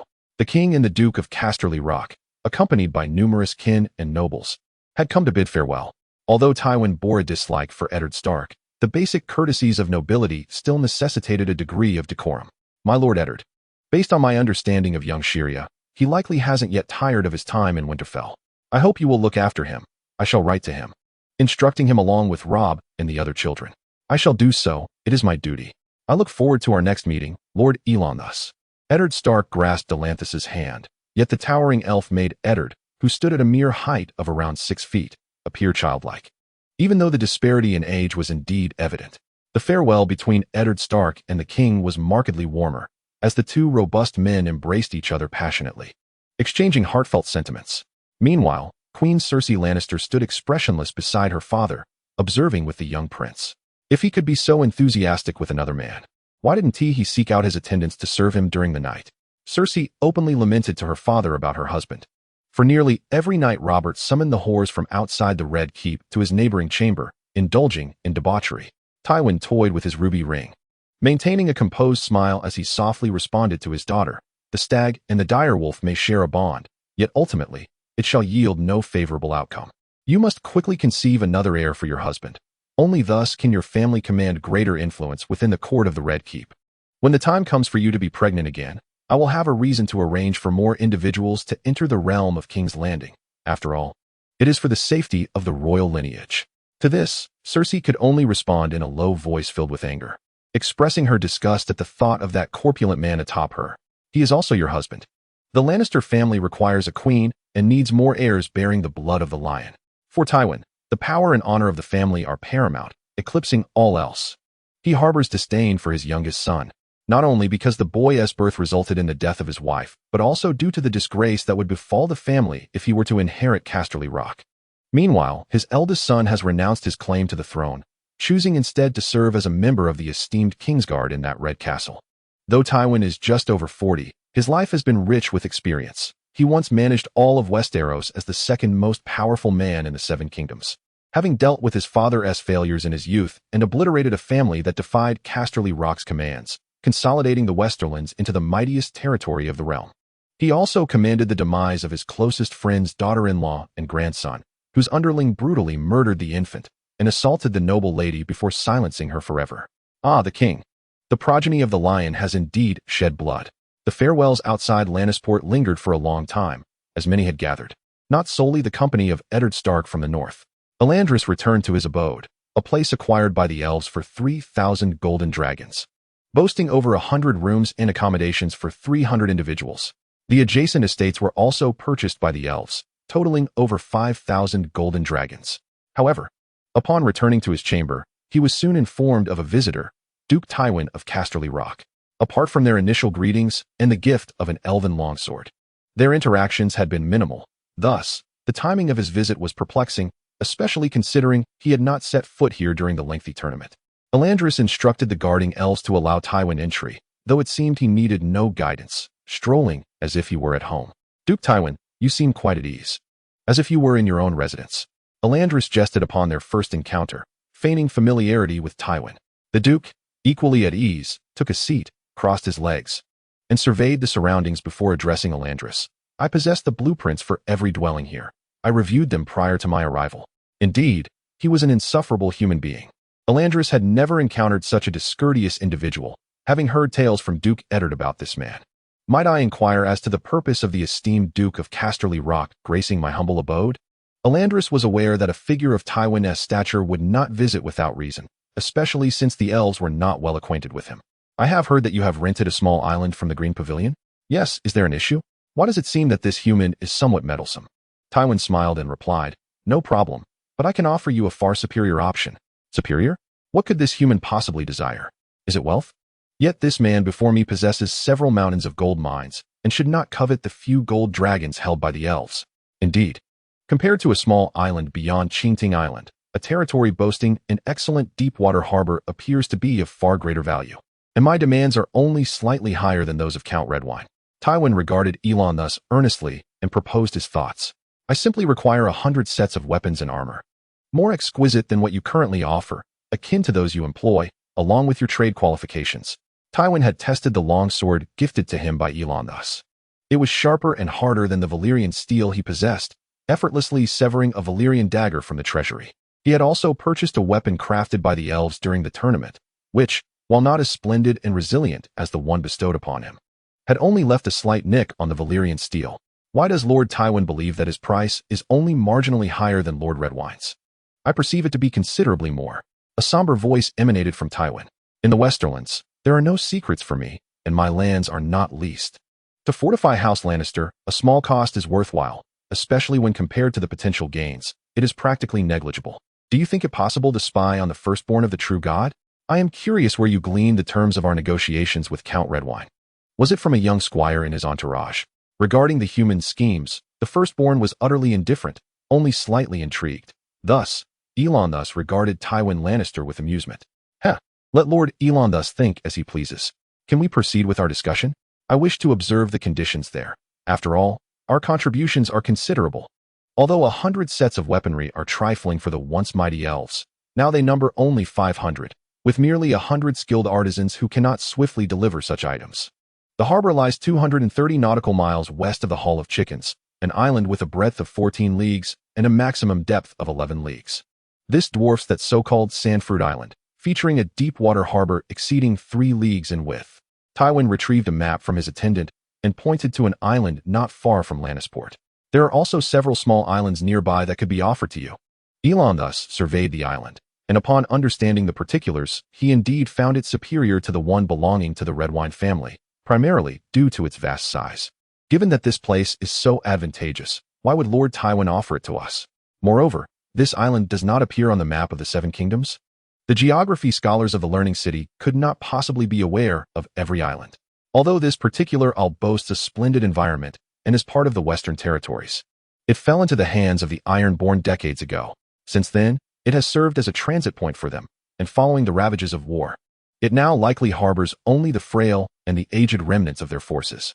It appears that Lord Tywin seeks to barter with us over something that does not rightfully belong to him. No, that land is mine, in Westeros. Everything adheres to the rule of law. According to the annals of the Seven Kingdoms, it rightfully belongs to Castle Casterly, thus to me. With his arms crossed, Tywin regarded Elon thus with a smile, anticipating a response. Deep in contemplation, he gazed quietly at the islands depicted on the map. The elves indeed require larger and more suitable islands, as their kin who venture into this world will surely increase, necessitating ample space for habitation. The Ironborn could be easily dealt with, though one would expect adequate post-sale service. Thus, he spoke again, given that we are offering a higher price. Surely it warrants better service, does it not? Tywin understood Elon thus's implication and responded nonchalantly. I shall assist you in resolving the Ironborn issue. I assure you. Upon your arrival, not a single one shall remain in sight. Do not taint the waters or the land. Elon thus cautioned. Rest assured, no blemish shall touch any part. Yet Elon thus felt compelled to remind him, the 100 sets of weapons and armor may need to be delivered in batches, and only after we are settled in the second year. Very well. Tywin mused for a moment before nodding in agreement. The lion possesses patience. In Winterfell, at the edge of the Wolfwood near the castle, a diminutive and frail figure cautiously observed, fearful of being seen. She was the leaf assigned to descend southward in search of Elon thus. As a legendary child of the forest, she was ill-suited to appear brazenly before human eyes south of the wall. However, the free folk north of the wall still believed in the existence of those mythical beings, such as giants and the children of the forest, although the latter had not graced the world with their presence for ages. They also held firm to the legends of the White Walkers, as the gifts of the old gods frequently manifested among them, with the shapeshifters being the most revered within their tribes. With the aid of the free folk along the eastern coast, Leaf traversed through the Shadowlands, crossed the eastern sea, and continued southward, navigating the territories of the mountain clans until she reached Winterfell along the King's Road. After several days of observation, Leaf finally spotted the otherworldly visitor that the Green Prophet had instructed her to find. By possessing the body of a sparrow, she quietly monitored his every movement. He appeared to be around 16 or 17 years of age, yet towered over the adult males of humanity. Strikingly handsome, he possessed long golden hair and crimson eyes, his skin as soft and pale as that of an infant. Shirya, Leaf heard the children call him. That must be his name. He often led a group of human children on adventurous climbs, while the girls below anxiously shouted, and occasionally, some bold girls would join in the ascent. Receiving more attention from Hilya, at last, Yezi found an opportunity. The enchanting visitor from another realm had emerged for a hunt today, accompanied by those children, with human soldiers trailing behind. A sparrow alighted beside the resting Hilya, who was joyfully chatting with Rob John. I heard from Sir Roderick that the Ironborn have been defeated. My father is on his way back. Rob exclaimed excitedly. Mother has been rather glum lately, constantly complaining while bearing a large belly. Furthermore, I heard that Hilya's father, Lord Elon thus, has amassed a great fortune in the south, so much gold that an entire room cannot contain it. Beside him, Sansa, a little money enthusiast, was keenly aware that her favorite dresses and jewels required coins to procure. Is that so? I still hope my father will take me along. Hilya lamented, visibly displeased. He had fought alongside countless legendary heroes in the decisive battle against Morgoth, with the might of the Villanor Mountains standing beside them. Just as Hilya continued his complaints, a sparrow landed on his shoulder, prompting him to halt his chatter. What is the matter with this sparrow? It refuses to leave. Rob waved his small hand in an attempt to shoo the sparrow away from Hilya's shoulder, but it merely evaded Rob's grasp, hopping playfully. Yet, within Hilya's perception, he sensed that this sparrow was extraordinary. The light of the twin sacred trees had blessed it, making it resonate with Yezi, the child of the forest. However, she did not forget her duty. Yezi guided the sparrow to peck at Hilya's shoulder before it flew down, bouncing along as if to lead the way. Glancing back at Hilya along the journey, understanding that the sparrow was directing him to a location, Hilya fabricated an excuse. I need to find a place to relieve myself. You must not wander off. He warned the children and then instructed the guards of Winterfell. Take good care of these little ones. Of course, it is our duty. They then followed the sparrow, with Hilya's right hand poised to draw his sword at any moment, cautiously venturing into the nearby thicket without attracting the attention of the inhabitants of Winterfell. Chapter 29. Hilya and Yezi. Hilya distanced himself from the children of Winterfell and soon traversed several thickets, arriving at a stout, towering oak, where the sparrow finally stopped. After a brief pause, the sparrow took flight once more, flapping its wings. Hilya chose not to pursue it, but instead gazed intently at the oak before drawing his Noldorin sword from his waist. Come forth. At the moment Hilya's words echoed, the bushes behind the oak began to rustle, gradually revealing a small, dark figure emerging. With utmost caution, Yezi tiptoed to a distance not far from Zelia, quietly observing the tall and beautiful visitor from another realm, who held a keen blade with watchful eyes. Zelia confronted the diminutive and frail, seemingly disheveled being of alien intelligence, demanding, "What have you brought me here for?" "My god has sent me to find you," Yezi declared, perceiving the command of the Green Prophet as a divine directive. "Your god?" Zelia inquired. "Indeed, my god," Yezi replied softly, gazing at Zelia. "The long summer is about to commence, and following it, there shall inevitably be a long winter." "And what of the long winter? Does your god believe I can effect change?" Zelia found it somewhat amusing, pondering when natural spirits began to proclaim themselves as deities. Even the great powers of Valinor would not dare to call themselves true gods, despite the faith that the beings of Arda placed in them. After the long summer, the cold winter approaches. The ancient foes will awaken once more, threatening to destroy the world of the living. "My god desires your assistance." Yezi spoke as if reciting an ancient prophecy, her tone imbued with certainty that the elves would lend their aid. "The prophet has received the prophecy. Soon, the servants of winter will stir from the north, plunging the entire world into endless darkness." Zelia, having faced such apocalyptic battles before, could not fathom enduring another, and instinctively patted her head in disbelief. The diminutive, dark-hued figure before her reminded Zelia of orcs, yet was far more aesthetically pleasing, resembling a young human girl, albeit with a different complexion. During this time, Zelia had often studied the language of the caged ratfolk with Scholar Rune, albeit unaware if they possessed a written form, as that individual seemed to be illiterate. However, she had absorbed much of Westeros's history and this world's lore. And through comparisons with legends and the ability to commune with animals, it was clear that this being was indeed a child of the forest, as the tales foretold. Zelia sheathed her longsword, responding with reluctant candor, "If your god is indeed one of the ancient deities worshipped by Rob and his kin, then a host of natural spirits has no right to demand anything from the children of true gods." The deity of the forest's children had sent its emissary to seek Zelia, undoubtedly for their own purposes, yet the pretense of mystery in their command irked her. Despite the diminishment of the old gods by the being before her, it was evident that Yezi was the one the final prophet sought. Thus, she continued, "Once the followers of the strange gods return, the entire world shall not be spared. We require the elves' assistance. Since we dwell in this realm, when shadows descend, the Firstborn shall rise to combat for light and freedom, but never at the behest of others. The elves came to this world to compose their own symphony. Unbound by worldly constraints, they may draw their swords for others, but never under compulsion." Zelia's fierce rebuke caused Yezi to tremble in fear, acutely aware that if she provoked this being, she might not survive to leave, despite their seemingly enchanting appearance.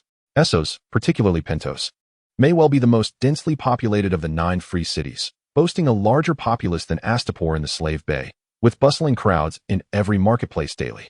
The city is adorned with numerous towering square brick towers, each crowned with tiles, while the distant harbor teems with vessels awaiting their turn to dock, hosting innumerable merchants from across the globe who peddle their wares. Yet, despite its opulence and formidable walls that soar high above those of the western strongholds, it remains the most vulnerable among the 9 free cities. The governors who wield power here seem unperturbed by this reality. They reside in their luxurious courtyards, indulging in the lifelong servitude of those who are nominally free, even if it necessitates the annual tribute of vast wealth to the Dothraki to secure their protection.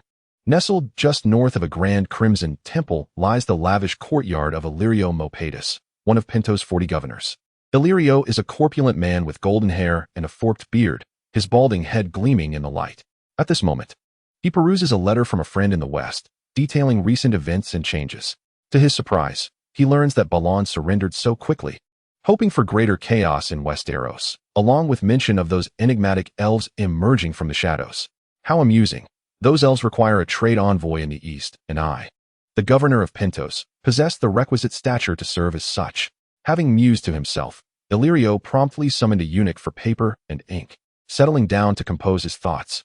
Meanwhile, in the harbor of Pentos, a vessel with peculiar sail patterns arrived at its mooring. The crew having awaited for 2 days for a vacant spot, the captain swiftly disembarked, following the rope down to engage with the dockmaster, a senior servant of one of Pentos' governors. "Our ship carries new spices from the far eastern Shadowlands. Feel free to inspect them at your leisure," the captain proclaimed. "I shall. But your immediate concern is to pay the docking fees. I cannot afford delays with so many ships awaiting attention." The dockmaster replied coldly. indifferent to the cargo aboard each vessel, even if it were filled with the remnants of enslaved individuals or ill-gotten treasures. In response to such a remark, the captain beckoned his crew to produce a prepared bag of coins, filled with Pentosian round gold coins, dozens of them. It was evident that the captain had put considerable thought into this gesture, prompting a shift in the dockmaster's demeanor. Thus, with a hint of goodwill, he reminded the captain, "Remember, should you encounter anything unfamiliar, do not hesitate to seek my assistance." The captain continued to express his gratitude with a jovial smile, saying, "Thank you, my lord, for your concern. You are the most agreeable person I have ever encountered." The captain's flattery delighted the dock manager, who, after settling the tax dues, proceeded to the next vessel, instructing the porters and laborers to work diligently as he departed. The cargo aboard the ship indeed consisted of spices, as the captain had mentioned, though their appearance was rather unremarkable, resembling slender black sticks that emitted a faint, fragrant aroma. A man clad in a black hood, supported by the crew, disembarked from the ship, deftly avoiding the laborers along the way. He stepped onto the wooden planks without making a sound and approached the commanding captain. "How many boxes does this city require?" A frail voice emerged from beneath the hood. "Approximately 20 boxes will suffice. We merely need to persuade the rulers of this city-state to purchase these, as they possess the wealth and stand to gain the most." The captain replied in hushed tones, as if divulging a clandestine secret. "The rulers of your world are excessively weak and decadent, akin to a herd of pampered pigs awaiting the butcher's blade." The hooded figure continued to critique, though a hint of amusement danced in his voice. "However, my lord takes great pleasure in this. Indeed, pleasing my lord is our utmost duty." The captain displayed a subservient demeanor towards the hooded man, yet his true motivation lay in the riches promised by the spices he provided. The hooded man surveyed the Pantos nobles who strutted imperiously around the dock, seated in litters carried by eunuchs as they inspected their estates. The men appeared corpulent, adorned with lavish jewels and gold, ostentatiously flaunting their wealth, while the women endeavored to maintain their beauty and figure, also riding in litters, flitting in groups towards destinations that would satiate their shopping desires, thus ensuring their male relatives, husbands, fathers, brothers, and sons, would be pleased. Beautiful garments incited passion in their husbands, enhancing their comfort in bed. Collectibles and treasures endeared them to their fathers. Ivory goods and weapons garnered the protection of their brothers. Delicacies and toys fostered dependency in their sons. Let us proceed. We must promote these treasures one by one. For the Pantos people are no simple folk like those from Westeros. As night enveloped the land, and the silver moon hung high in the sky, Bachelor Ruin remarked that it was the rainy season of spring, and clear nights revealing the starry sky were indeed rare. Hylia reclined atop the Bachelor-S tower, reminiscing about the forest child she had encountered during the day. The timid and fearful demeanor of the girl struck her as somewhat amusing, for she had merely intended to frighten her. Upon returning to Winterfell, Hylia sought out Bachelor Ruin to inquire further about the forest children, the long summer, and the impending winter. The learned Bachelor Ruin informed others that humanity had not glimpsed the traces of the children of the forest for millennia, and these legendary beings were long thought to be extinct. When Shia recounted the events of the day, Ruin displayed a notable astonishment. The elderly sage instructed his servant, a mouse-like creature, to retrieve a large, tattered tome from the bookshelf. This mouse had become Ruin's invaluable aid, its keen sense of smell adept at locating needed items within the chaotic confines of the room. Yet, for reasons unbeknownst to Shia, the mouse seemed to harbor a profound fear of him, maintaining a wary distance, as if evading a harbinger of plague.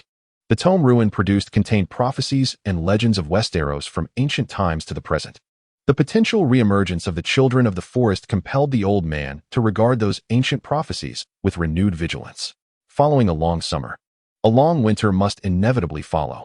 If the children of the forest spoke true, the ancient foes would awaken in the north. If these were indeed the White Walkers of legend from 8,000 years past, then Westeros ought to prepare itself forthwith. The inhabitants south of the wall had forgotten the long-forgotten enemies of the night. Even the Night's Watch, the guardians of Westeros, had ceased to believe in their original mission, preoccupied instead with battling the wildlings beyond the wall. According to the ancient lore of Westeros, the enemies of the night would ultimately reemerge. If this summer were to endure for an extended period, then darkness would surely return.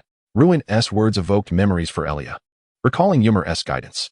Upon her arrival in this world, Shia had navigated a vessel through fierce storms, skillfully maneuvering the sails, and, guided by a great eagle, had rowed into the gray mists upon a windless sea.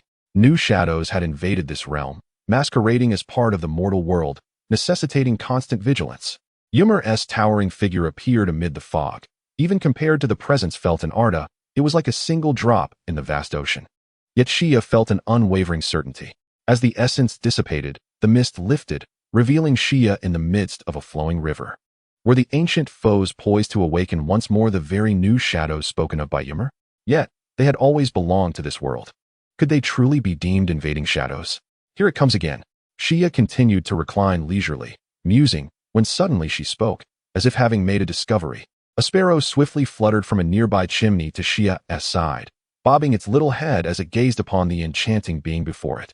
Shia had long been aware that the child of the forest named Leaf was observing her, though it held no sway over her. Moreover, the affinity of the children of the forest with the spirits of nature piqued the interest of the elves.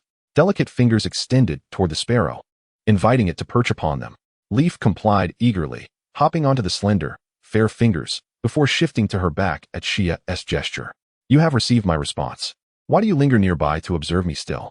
With a smile, Shia addressed the lively sparrow before her, oblivious to the thoughts of the forest child behind her.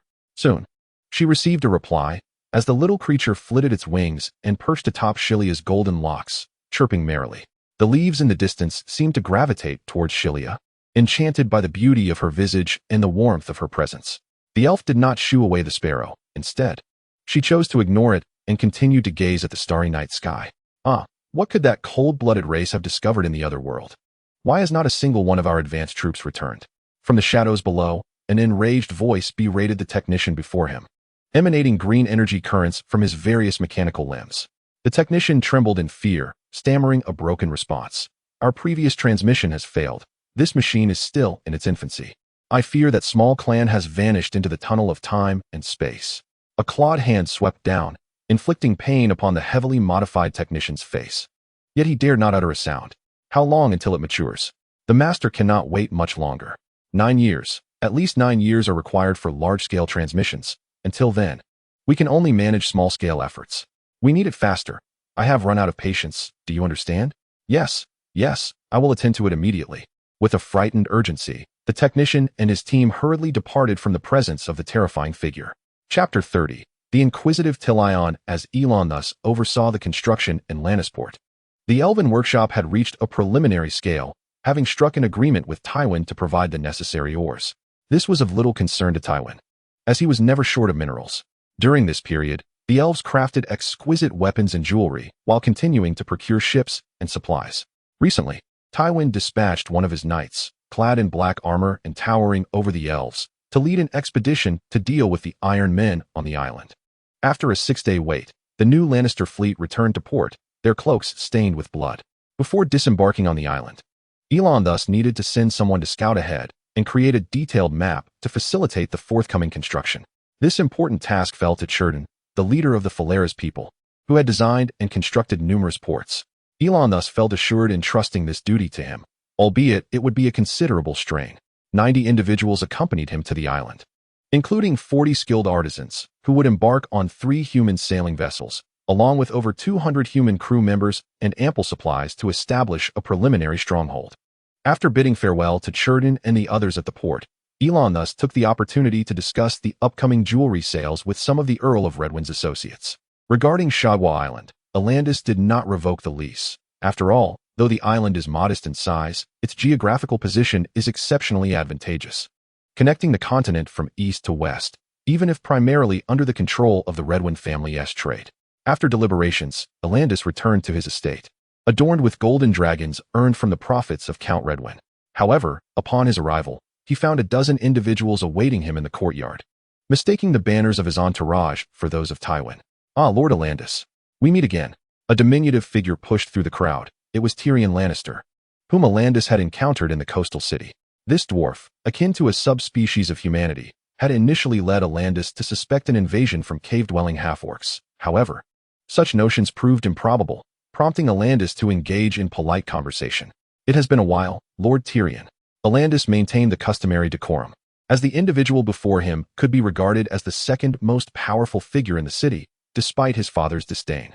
He invited Tyrion into his estate, mindful to keep his pace moderate, lest he leave Tyrion trailing behind. for Elandis' strides were far longer than Tyrion's entire stature. The decorative style here seems quite incongruous with the entirety of Casterly Rock, yet it is splendid. After acquiring the estate, the elves had made several enhancements, particularly to the lavatory facilities, and had polished the exposed brick walls, as elves favored a pristine aesthetic. All greenery and sculptures had also been replaced. I'm glad you appreciate it, but it pales in comparison to our former home, Tyrion remarked, genuinely curious. Is that so? I cannot fathom what this is, he inquired loudly, pointing toward the estate's fountain garden, where several exquisite female statues, carved from white marble, surrounded the water, as if celebrating some joyous occasion. These represent the divine overseers of the realm of Arya, the Viri. Viri, what is that?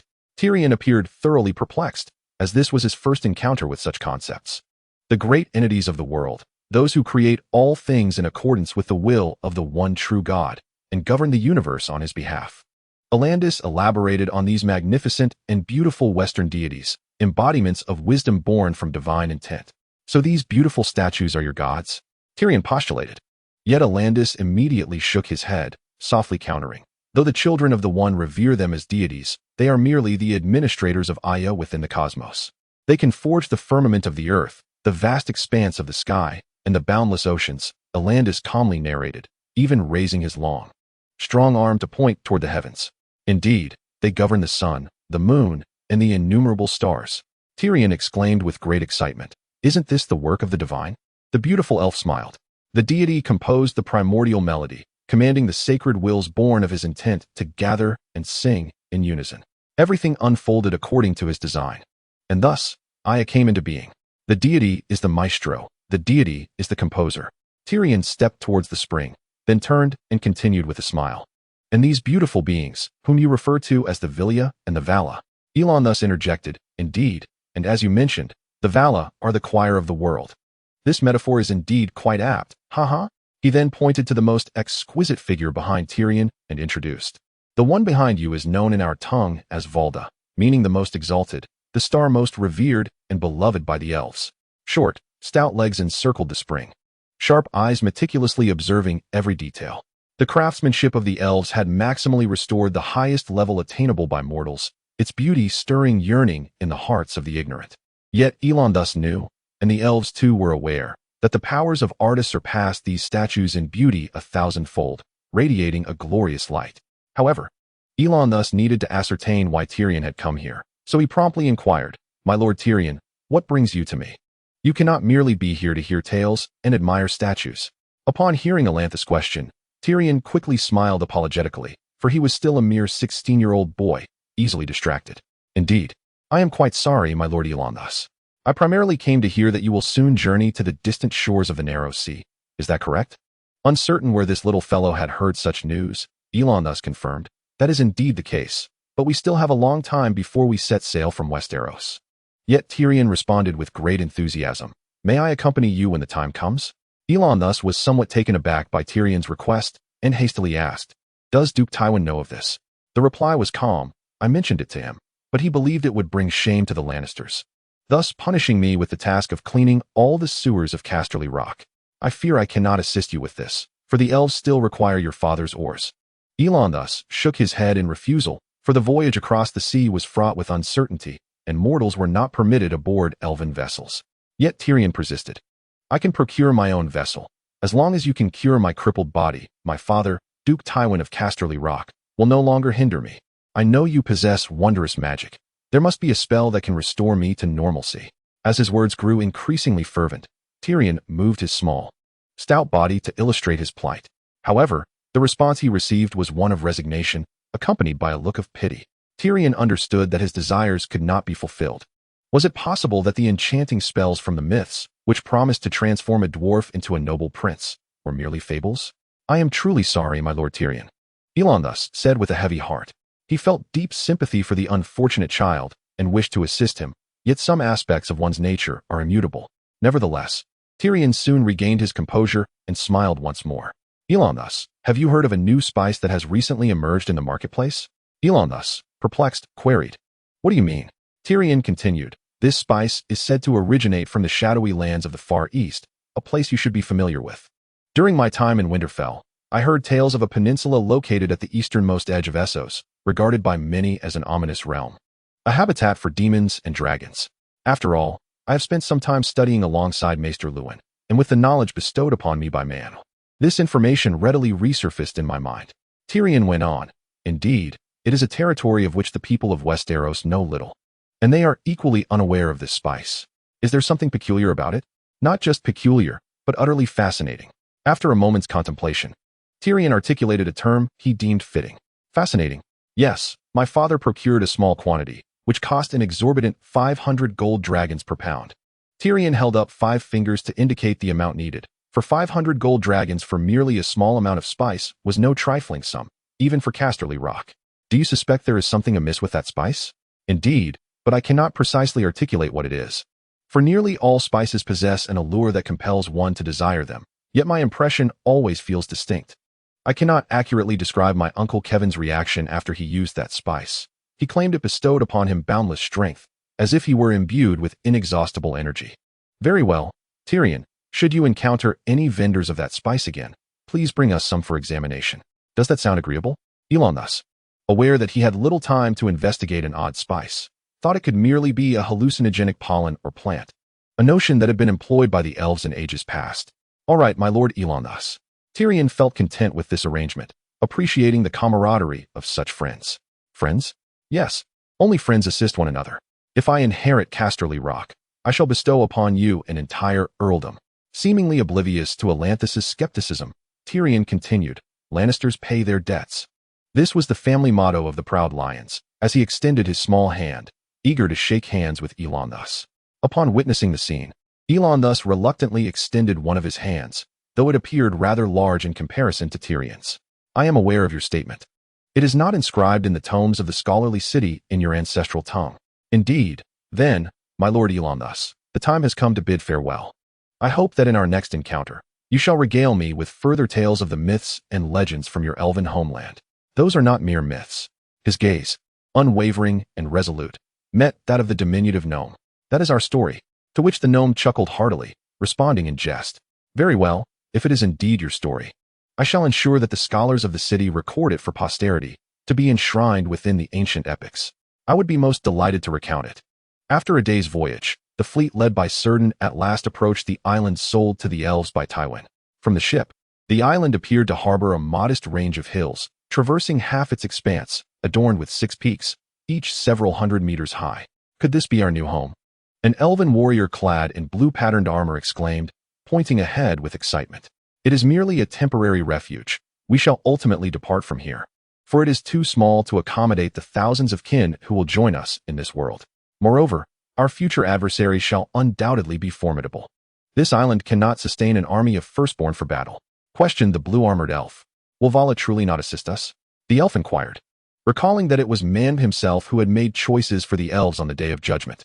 "Indeed, have you forgotten the meaning of our appellation in Quenya? It is to sustain the power of Arda." The blue-armored elf responded to Círdan. A resigned sigh escaped Círdan's lips. "Yes, they are indeed of Arda, of the One." The blue-armored elf pressed further, "But we do not even know our true foes at present. Are they the human slave masters? Or perhaps the pirates who have been vanquished by those red-robed humans on this island? Or could it be the rodents that Elon thus spoke of, appearing in Winterfell? For the description resembles that of Morgoth's minions. Morgoth has already faced judgment. But what if it is a new Melkor? If that is the case, we would find ourselves ensnared within the composition of the One." The elf exclaimed passionately, his voice rising to the point where even the human crew laboring on the ship could hear, though they understood not the elvish tongue spoken between Círdan and the fervent elf. Upon hearing such words, Círdan hastily reprimanded him. "Silence, Polani. Do you truly believe that the One would deceive us mere mortals? Of course not. Yet the might of the Vala upon the mountains of Valinor. Enough, Palanti. You have followed me since the great migration, remaining with me in Phalis, and have not ventured to Valinor. Trust in the One, and also in the Vala and myself." Kildan gently reassured the bewildered elf before him, a battle-hardened being now gripped by fear. He believed he had escaped the melody of the Father of all. Yet the unknown filled him with trepidation. He had come here merely to break free from his shackles, without considering the formidable adversary spoken of by the Lord of the atmosphere and sky. However, upon his arrival, contemplation ensued, and he too began to feel fear at the prospect of the unknown. "All right, it is time for us to disembark. Let us go and behold our first home here." Kildan patted his shoulder, and then addressed the rest of the group. The small boat was continually lowered, as the human crew rowed to ferry the elves ashore, stepping onto the soft, golden sands. Chapter 31. The Wedding at Lannis Harbor. Asha, what troubles you, my lady? Atlantis pondered after receiving an invitation, feeling it appropriate to bring the young girl before him, for she was now his adopted daughter, deserving of participation in the gathering of this world and its mortals. A beautifully wrapped gift box was presented to him by an elf behind him, which he then handed to the charming girl with freckles. This is for you. Go and see if it suits you. He treated Asha with the tenderness of an older brother, evoking memories of the first time he beheld his wife. When the elves still resided by the shores of Lake Cuivi-Nun, and the Noldor still referred to themselves as the Tatyar. Atlantis was among the first of the awakened elves, roused from slumber by the ancestors of the elves, Imin, Tada, and Enel. They, along with their spouses, discovered Atlantis atop a great stone in Cuivi-Nun, drawn to him by the radiance that emanated from his being, the third wonder they beheld. The first was the stars in the sky, and the second was the beautiful companion still in slumber beside them.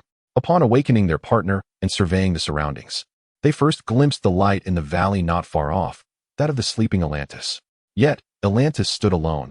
He had no companion by his side, rendering him a figure of uniqueness in the eyes of the elves. Imin and Enel perceived him as one abandoned by the Creator, while Tada considered him a being of distinct purpose. Thus, Atlantis became Tada's first follower and one of the original 57 of the Tatyar. Time passed in the idyllic shores of Cuivi-Nun, until one day he encountered a little girl of the Miniator, blessed with the most exquisite smile and enchanting spirit he had ever witnessed among elven maidens. She would later become Alanis's wife, Vanuville. Together, they bore 3 children in the city of Tyrian in Valinor, the youngest being Silmarion. She loved her husband deeply, even as she followed the Noldor in defiance of the Vala's wishes, leaving her parents and brothers behind. Tragically, as they crossed the Helcarax, she, alongside Elanwe, the wife of another Noldor defector, Turgon, fell into the icy waters beneath the fractured ice and returned to Mandos's halls. Ah, is this truly for me? Asha's exclamation interrupted Elanthus, who was lost in reminiscence. When he regained his composure, he found the little girl seated upon a stone bench, gazing at a blue garment that had been revealed from its box. It was a lady's long dress predominantly in sky blue, adorned with exquisite embroidered patterns on the bodice and hem, featuring silver-threaded blossoms of Galashirian flowers, their design crafted by a Noldoran elf for the tailor's reference. The collar, cuffs, and skirt edges were embellished with delicate white lace trim. It was evident that the young girl was enamored with the dress. Her delighted exclamations accompanied her as she took it out and draped it over herself to assess its fit. Do you like it? Elanthus inquired. I love it immensely. Thank you, Lord Elanthus. Asha joyfully replied, even pressing her face against the fabric in delight. Observing the ecstatic child, the other elves smiled at her, particularly the younger ones who playfully teased Asha. Elanthus instructed the elderly human servant, tasked with caring for Asha, to take her back to her room to try on the dress and see if it suited her. Meanwhile, Elanthus set out to check on the gifts he had prepared, as this would be his first attendance at a wedding in the human world, especially for one with whom he had fought side by side, necessitating thorough preparation. There were 2 chests, a smaller square wooden box, and a long, narrow wooden case. One box contained velvet fabric from the Telerian lineage, while the other held a round shield and a hand axe. The slender wooden case housed a crossed long sword, forged over 14 days, inscribed with elven runes. The square wooden box contained a treasure beloved by humans and dwarves alike, a full chest of golden dragons, totaling 1,000 coins. This gift was more than sufficient to demonstrate the elf's sincerity and showcase their might. Today, Lannisport was particularly lively as many nobles donned their finest attire to attend the grand wedding at the Seven Gods Church. Count Jorah of Bear Island was to wed Linus Hightower, daughter of the Hightower family, in a ceremony that honored the faith of the 7 gods within the church. Although many northern nobles remaining in Lannisport expressed discontent, as Bear Island was a bastion of the old gods, they nonetheless showed respect, acknowledging that this was the realm of the Southerners. The expenses for Jorah's wedding were entirely funded by the prize money and bets won from the tournament, making it easy to host a lavish celebration, much to the delight of all, except for Jorah's cousin, Daisy Mormont. Daisy was a quintessential Bear Island woman, having learned the art of combat from a young age, treating armor as her attire and wielding her battle axe and longsword as deftly as a seamstress with her needle. At just 16, she stood at an impressive height, akin to a well-nourished adult man, around 6 feet tall. Her figure was slender, and even in a gown, she maintained an air of elegance. unrecognizable as a girl who relished in wielding a mace to crush her foes' skulls on the battlefield. She harbored a deep disdain for Linnies, the southern girl with skin as pale as milk and delicate hands, who seemed naturally unfit to wield a weapon. Furthermore, that woman always exuded an unsettling aura. Their previous conversations had been laced with condescension, as Linnies looked down upon Daisy, the northern girl. The wedding, officiated by the Bishop of Lannisport, commenced as most of the invited guests had arrived. Under the watchful eyes of the assembled witnesses, the couple exchanged tokens before the statue of the Virgin and sprinkled holy water. By the time the ceremony concluded, the afternoon had arrived. The guests, now famished, were treated to a lavish feast. Yora had spared no expense, spending hundreds of golden dragons on a multitude of cattle and swans, along with copious amounts of other meats, vegetables, fruits, and exquisite wines imported from Cheating Island. This was also the moment for guests to present their gifts. Linnies' brothers bestowed upon her some jewelry that she adored, while Daisy offered a beautifully adorned dagger, encrusted with gems, a trophy she had claimed from a slain Iron Man. Even Tywin, the highest noble of the Westerlands, sent emissaries to express his sentiments, despite likely being unaware of the couple's names. As Elandris arrived with several elves, all eyes gravitated towards them. Their tall, resplendent figures commanded attention, creating quite a stir upon their entrance. Esteemed Lord Elandris, welcome to my wedding. The elves once saved my life. Yora rose to express his respect towards the elves, only to be struck by curiosity. But where is Lord Childern? Childern is currently surveying the elves' new island and may require some time. Alas, what a pity. However, both Linnies and I extend a warm welcome to you. With that, Yora took Linnies' delicate hand and stepped away from their table to approach the elves. Subsequently, Elandris instructed the armored elven warriors to present the prepared gifts. The velvet was remarkable, appearing more refined than that of Westeros, with intricate patterns. Yet it was the shield engraved with runes that emanated a soft blue light upon its unveiling. And the hand axe captivated Yora's admiration as he held it for an extended period. This hand axe is exquisitely crafted. I fear I would be reluctant to use it.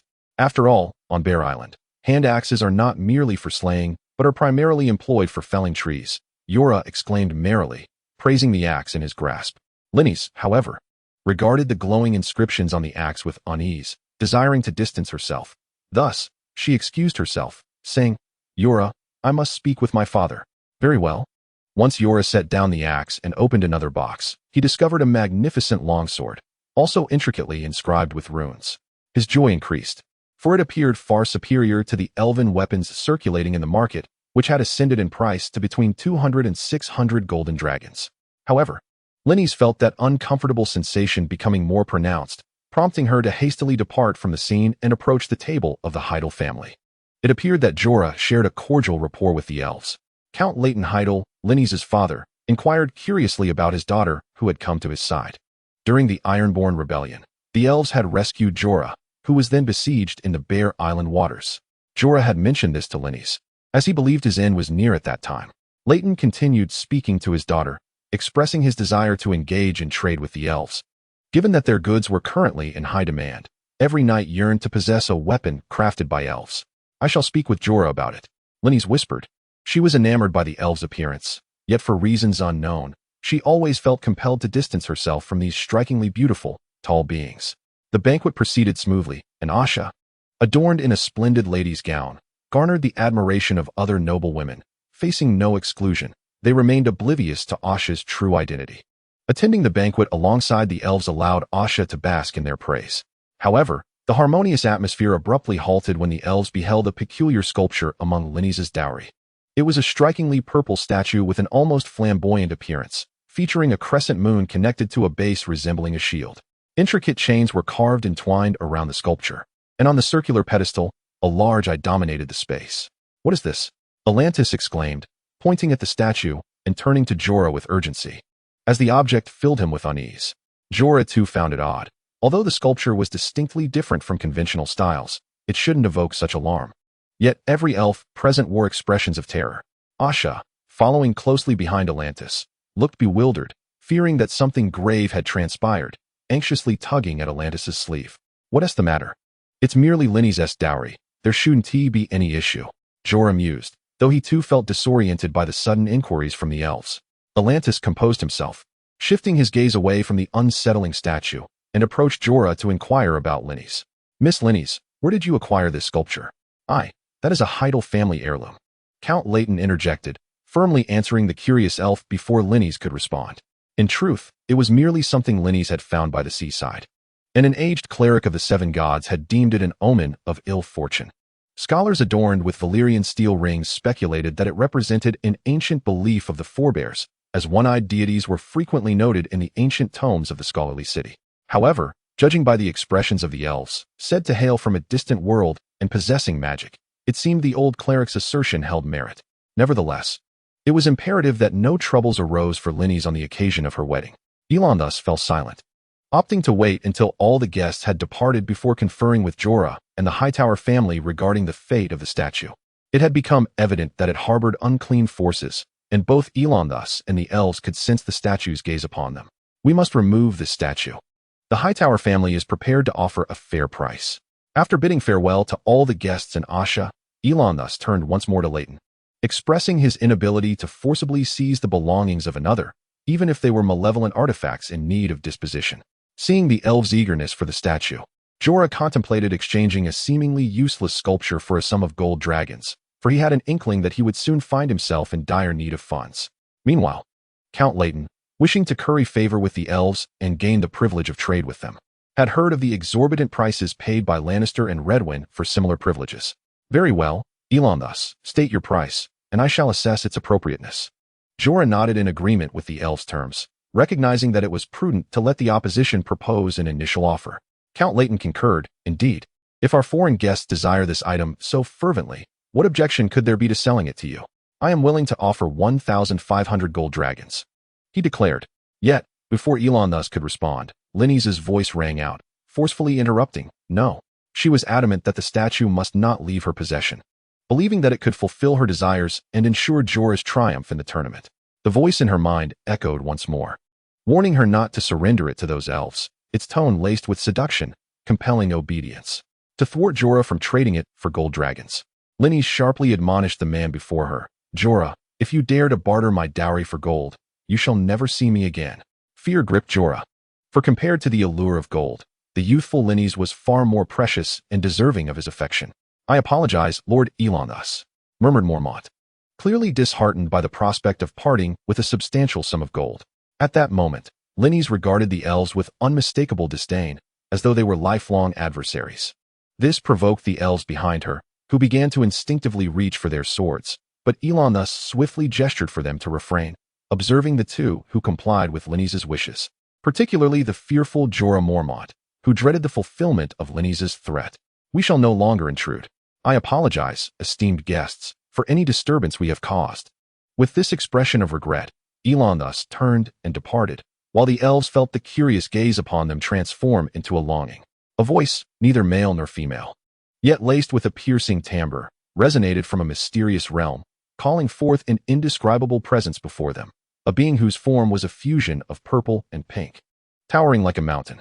In another realm, I stumbled upon delectable souls, reminiscent of the Asha, yet possessing bodies and essences far more potent and exquisite. Each seemed to blaze with an inner fire, and I yearned to possess one. Let us embark forthwith. The servant was elated, eager to procure those souls to please its master. However, those spirits are formidable, and the powers that shelter them are equally immense. I hold no sway there, save for a follower who had ventured alongside those filthy rodents and has since lost contact. Nevertheless, the passage to that world is widening, and I shall send forth some to delight my benefactor, seizing the advantage before those fellows become aware. Thus, we must bide our time. That statue has already been discovered by the locals. I shall compel them to serve us. When the machines of those rodents are finally set into motion, I shall require your assistance. Obey the command of my lord. The servant prostrated itself, its legs bending like a lamb as it knelt upon the ground. I shall fetch those souls for you. Chapter 32. The madness of the dying rodents. The people of the north gradually began their return to their homelands, following Jorah and his wife back to Bear Island. The peculiar purple statue had left the elves somewhat unsettled, prompting Elon thus to pen a letter to Eddard Stark. In it, Elon thus urged Winterfell to remain vigilant regarding the happenings at Bear Island, advising prompt intervention should anything seem amiss. This missive was dispatched northward alongside 30 elves, 100 long swords, and 50 shields, gifts from the elves to the north, for Eddard was the most sincere human lord Elon thus had encountered. having offered refuge to elves as well. Another letter was addressed to Shilia, beseeching him to collaborate with the elves heading north, assisting Winterfell in monitoring Bear Island's circumstances, and, if necessary, to take coercive measures, though this would require consultation with Eddard Stark. After nearly a month of travel, Eddard Stark, accompanied by his guards and several minor nobles, finally returned to the lands of Winterfell. Previously, a raven had been dispatched from Carlin Bay, and it was presumed that Catelyn had received the news. Nearly 5 months had passed since the onset of the war, the spring rains had ceased, and the fields and pastures were lush with crops stretching as far as the eye could see, dotted with flocks of sheep. Upon reaching Sevens, the party took respite there. For the hour was late. Departing the following day would suffice, as less than a day's journey remained. The Count of Sevens warmly welcomed the Winterfell contingent. Shortly after the surrender of Barron, he had returned to the north, though this war yielded little profit. The wealth amassed by the noble families of King's Landing and Pike Island over centuries had been seized by the Southerners in droves. Nevertheless, the Sevens family suffered minimal losses in this conflict, and the spoils were sufficient to provide for the families of fallen warriors, along with a modest profit. The situation of the other families in the north is scarcely better. The Amber and Manderley families have not dispatched any infantry southward. The main force of the southern-bound infantry is predominantly from White Harbor, followed by Winterfell, Seagard, and the formidable stronghold, ultimately joined by 800 archers from Deepwood Motte. Meanwhile, the cavalry from the west coast had returned to their respective domains even before the capture of Pike, as their mission had been accomplished and they had responded to the call of House Stark. Early the next morning, the troops from Winterfell had readied their belongings and once again set foot on the King's Road. Within half a day, they beheld Catelyn awaiting them outside the southern gate with the children. At that moment, Catelyn's pregnancy was quite pronounced, her belly noticeably rounded. Maester Luwin had remarked that she would soon give birth to a robust and lively child, as the little one often kicked within her womb. Catelyn, my apologies.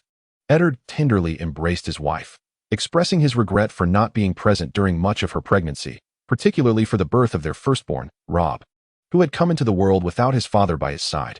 He felt somewhat inadequate as both a husband and a father. Father! Father! Robb and Sansa rushed towards him, clinging to his sturdy legs. Eddard lifted Sansa into his arms, gently caressing her cherubic face, before ruffling Robb's hair affectionately. My lady, Catelyn mentioned in her letter her gratitude for your care of the children and for instructing the boys, said Ser Jorah, who awaited among the gathering. Deemed a good friend of Eddard and, in a sense, a teacher to Robb and Jon. It was but a trifling effort, as I had little else to occupy my time. The elf humbly responded to Eddard's thanks, as his day consisted largely of forging and studying alongside Maester Luwin. Ser Jorah had also intended to impart certain elven spells to Luwin, yet for reasons unknown, Luwin struggled to wield them. At that moment, Eddard noticed Jon, who had been timidly hiding behind Maester Luwin, apprehensive of Catelyn's presence. He gently set Sansa down and approached Jon. Eddard had long harbored feelings of guilt towards the boy, yet he could not disclose his lineage at present. Thankfully, Robb and Sansa had not distanced themselves from Jon due to his outward identity, treating him as family. Eddard greeted Jon, affectionately ruffling his hair and patting his shoulder. It has been a long time, Jon. Indeed, it has, my Lord Stark. Jon yearned to embrace his father figure, but with Catelyn present, he refrained. Observing Jon's demeanor, Eddard took his hand, rising to address everyone. Very well, let us proceed inside. I must attend to my personal grooming, he exclaimed with a hearty laugh. After speaking, he gently ruffled Jon's hair before assisting Catelyn, leading everyone to the southern gate of Winterfell. They traversed the outer walls, the inner moat, and the training grounds, ultimately returning to the castle. During this journey, Catelyn and the children noticed a new, unfamiliar boy among Eddard's entourage, yet they felt no anger. Eddard Stark introduced this older boy to his children, Theon Greyjoy, the sole living son of Balon Greyjoy, the Lord of the Iron Islands, who would henceforth reside in the north as the adopted son of the Lord of Winterfell, hoping that Robb and Jon would treat him as a brother. In Westerosi nobility, feasting is the most common social activity, and the return of the Lord and his army certainly warranted a grand banquet. That evening, all nobles and important figures present in Winterfell gathered in the Great Hall, raising their cups and engaging in boisterous revelry. Among them was Hylia, who relished the uninhibited nature of the human festivities, unlike those in Valinor and Gondolin, where, despite the joy, the delicious food, and the dancing, the youthful elves' passionate nature remained restrained, finding the elven feasts too gentle. However, amidst the merriment, Hylia noticed the absence of a small figure. Jon was not present.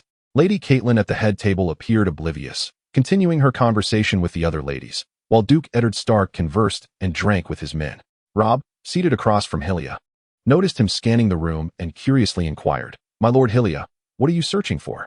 Where's Jon?" Though the name Jon was commonplace in Westeros, Robb understood whom Hylia meant.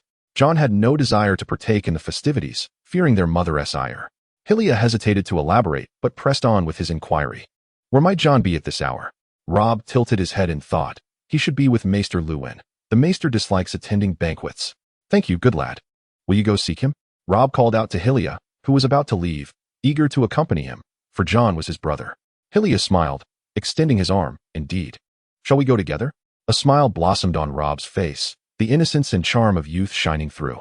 Sansa also rose, willing to honor Jon as her brother, despite not sharing the same bond with him as Robb. Thus, the three exited the hall, and shortly after arriving at the Maester's tower, they encountered Maester Luwin, who was hurriedly descending the stairs. "Maester Luwin, have you seen Jon?" Hylia grasped the anxious Maester's arm, who quickly replied, "Yes, in my study. I'm in a great rush." "Oh, my apologies, Maester." Before he could finish, Maester Luwin hurried away, his pace swift, as urgency compelled him forward. Ha ha ha. As the two children beheld the old scholar in such a state, they could only find it amusing, prompting Shia to intervene. For the old scholar had yet to venture far, remaining merely a floor above. "Very well, let us seek out Jon." Indeed. The trio ascended the winding staircase encircling the outer walls, and just as they neared the study, a child's startled cry echoed from within. The guards stationed in the corridor, near the city gates, and even Shia and the others outside, heard the commotion. Robb exclaimed in alarm, "It's Jon. You all wait for me outside," Shia hurriedly declared, drawing his long sword and swiftly kicking open the study door. "Save me, Shia." Jon's voice came from ahead, weak and gasping, for a large hand with black fur and sharp claws was gripping his throat, while another hand clutched his shoulder. "You vile creature." Shia advanced quickly, sword in hand. For a rat-like creature, sent by the scholar Rune, had attacked Jon, baring its sharp teeth as it prepared to sink them into the child. Upon seeing the elvish creature enter, Trist immediately realized that his plans were foiled and hastily released his grip on the desirable prey, retreating his hand back into the cage and kneeling. "I was merely playing with him. I meant no harm. Please forgive my thoughtlessness." Trist fervently prostrated himself before Shia, hoping to save his own life through words. Shia quickly rushed to Jon, lifting him and placing him on a nearby chair. Upon confirming that Jon only bore minor scratches on his neck and shoulder from the claws, he sighed in relief and turned his gaze toward the detestable black rat. "You wish to devour this child. And no, it was merely a jest. Truly, truly, I meant no harm. Do not slay me." The long sword was retrieved from the ground and pointed at the cage, pressing against the rat, which cowered in fear, retreating further. "If it was indeed a jest, then convey that to your master and the lord of this place, for you have harmed their young master and son." Shia bellowed at the rat, who continued to feign innocence. Hearing Shia's furious voice, Robb and Sansa rushed in, witnessing Shia pointing his sword at the rat and Jon, bleeding in the chair. "Sansa, go tend to Jon. Robb, fetch the scholar." "Very well, but what ails you, Robb?"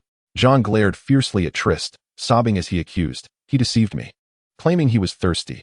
I brought him water, only for him to try and devour me." A fallen goblet lay shattered on the ground, nearby water confirming Jon's words. The sound of hurried footsteps and the clanking of armor echoed from the corridor, drawing nearer as the guards arrived, followed closely by Rune, who had just settled upon the privy. Upon hearing the child's cries, Rune recognized Jon's voice. After the old bachelor grasped the situation, he was consumed by regret, believing he ought to have warned Jon. He recognized that the mouse had only obeyed his commands out of a primal instinct for survival and sustenance, and Lady Catelyn had persistently urged him to dispose of the creature. "Forgive me, Jon," the bachelor exclaimed, hastily apologizing as he tended to Jon's wounds, for it was his negligence that had brought harm to this perceptive child. The creature known as Trist, driven by an insatiable hunger inherent to its kind, had already been bound by the guards and brought before the Duke and Duchess.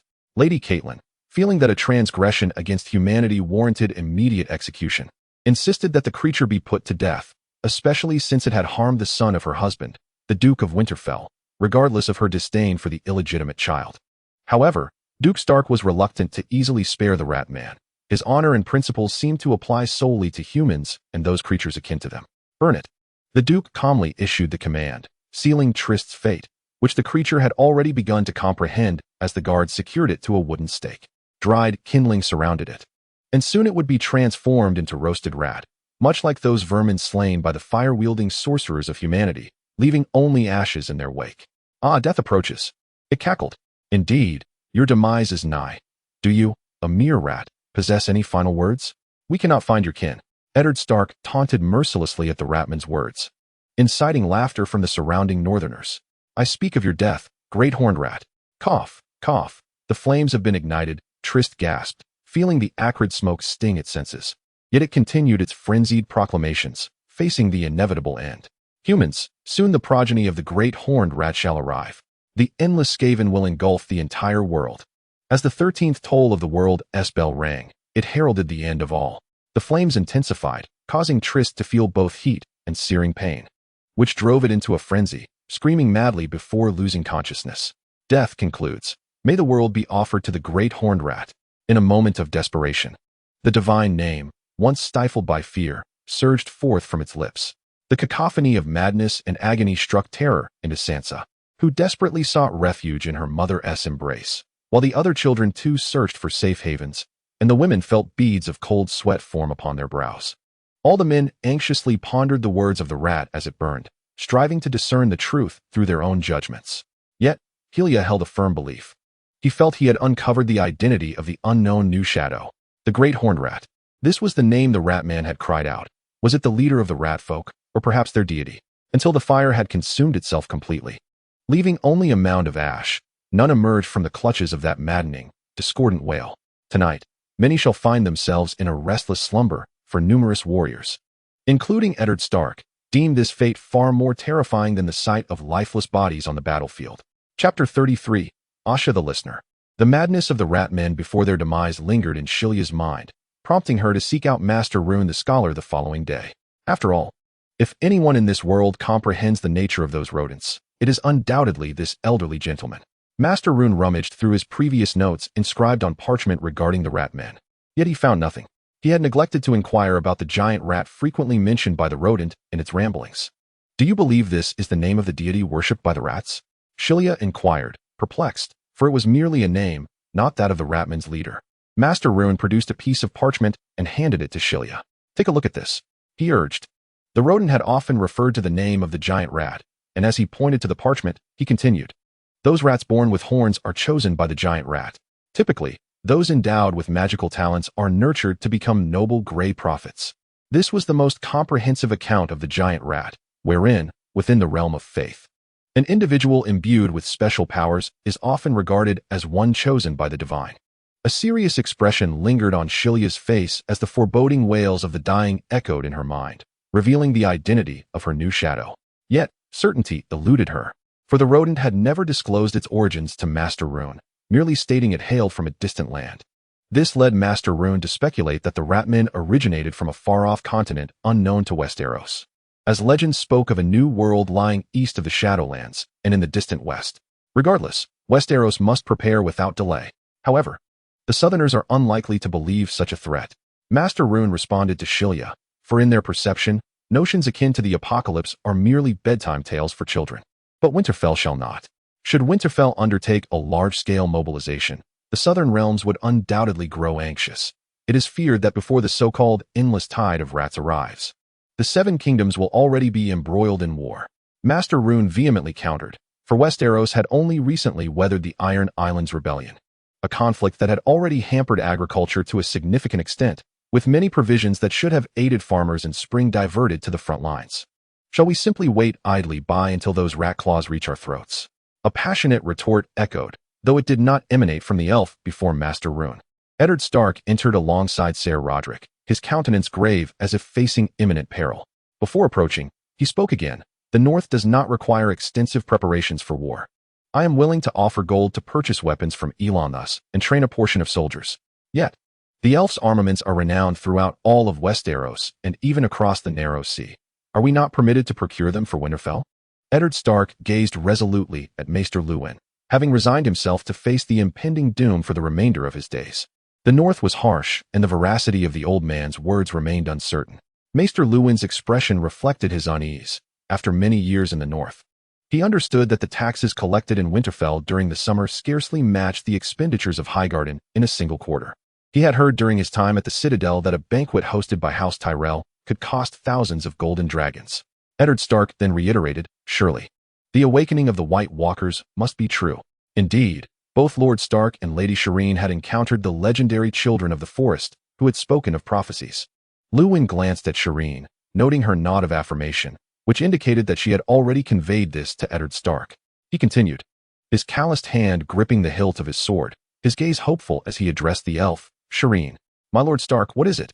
May I meet this child of the forest?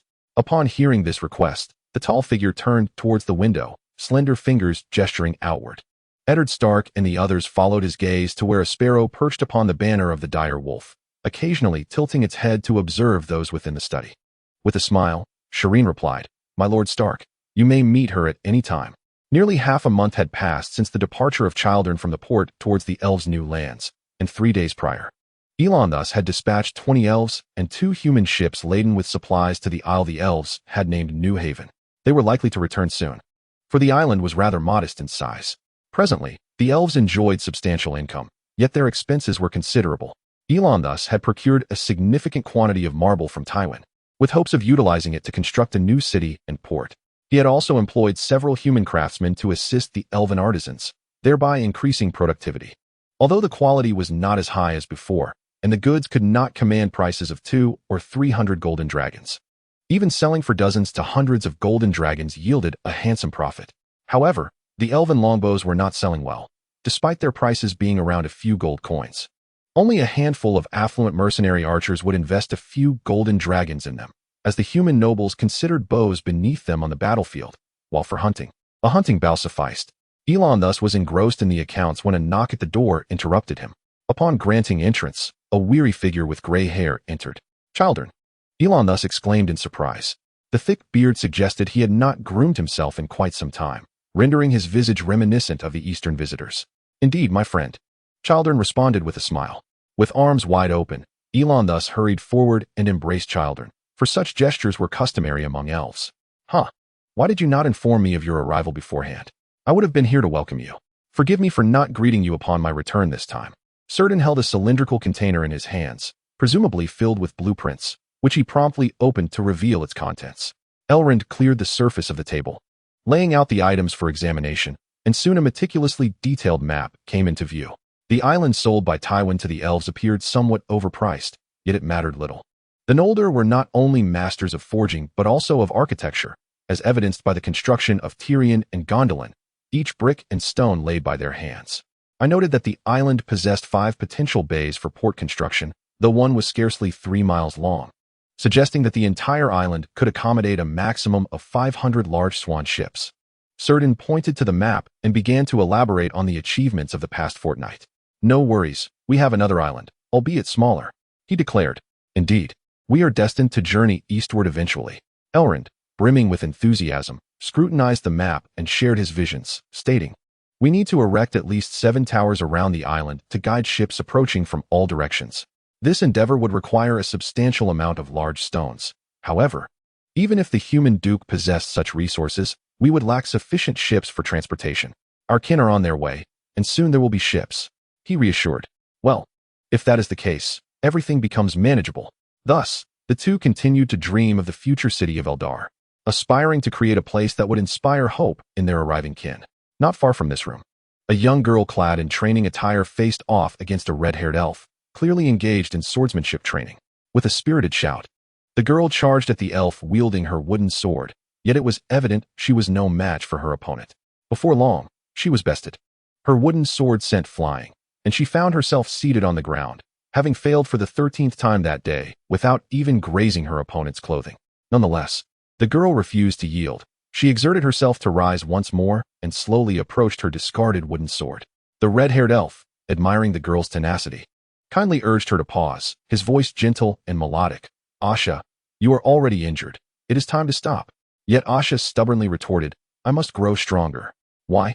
Because only then can I return to the Iron Islands and become the king among those men. Asha resolutely voiced her aspiration to rule, not to serve the drowned god in adherence to ancient traditions.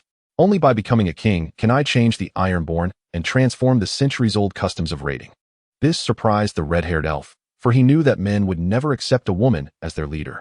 Every elf understood the dynamics of this world, recognizing the dominance of males, and the Iron Islands had never seen a woman ascend to kingship. Pedanfin. Asha's voice rang out once more. Pedanfin smiled and jestingly responded to Asha, performing a courteous gesture. What is your command, your majesty? Asha shot him a playful glance, but she set aside her wooden sword and gracefully approached him, tugging at the hem of his garment to guide him to a nearby stone chair. In a soft voice, she inquired, Pedanfin, could you share more stories from your homeland? Oh, what would you like to hear? Pedanfin replied, somewhat surprised, as he had already recounted many tales over the past few days and assumed her interest had waned. I have listened to the stories of others these days. Today, may I hear your story? Asha lowered her head for a moment in contemplation before lifting it again, her smile radiant like a blooming flower, basking in the dual light of the elves surrounding her. Asha's words left Pedanfin momentarily taken aback. After all, no one had inquired about his story in thousands of years. Every elf, barring unforeseen circumstances, would typically live for about 15,000 years in their corporeal form, each harboring a poignant tale. What stories might the souls awaiting in Mandos or wandering the forests of Middle-earth possess? Meanwhile, those reborn in the blessed realm lead a tranquil existence.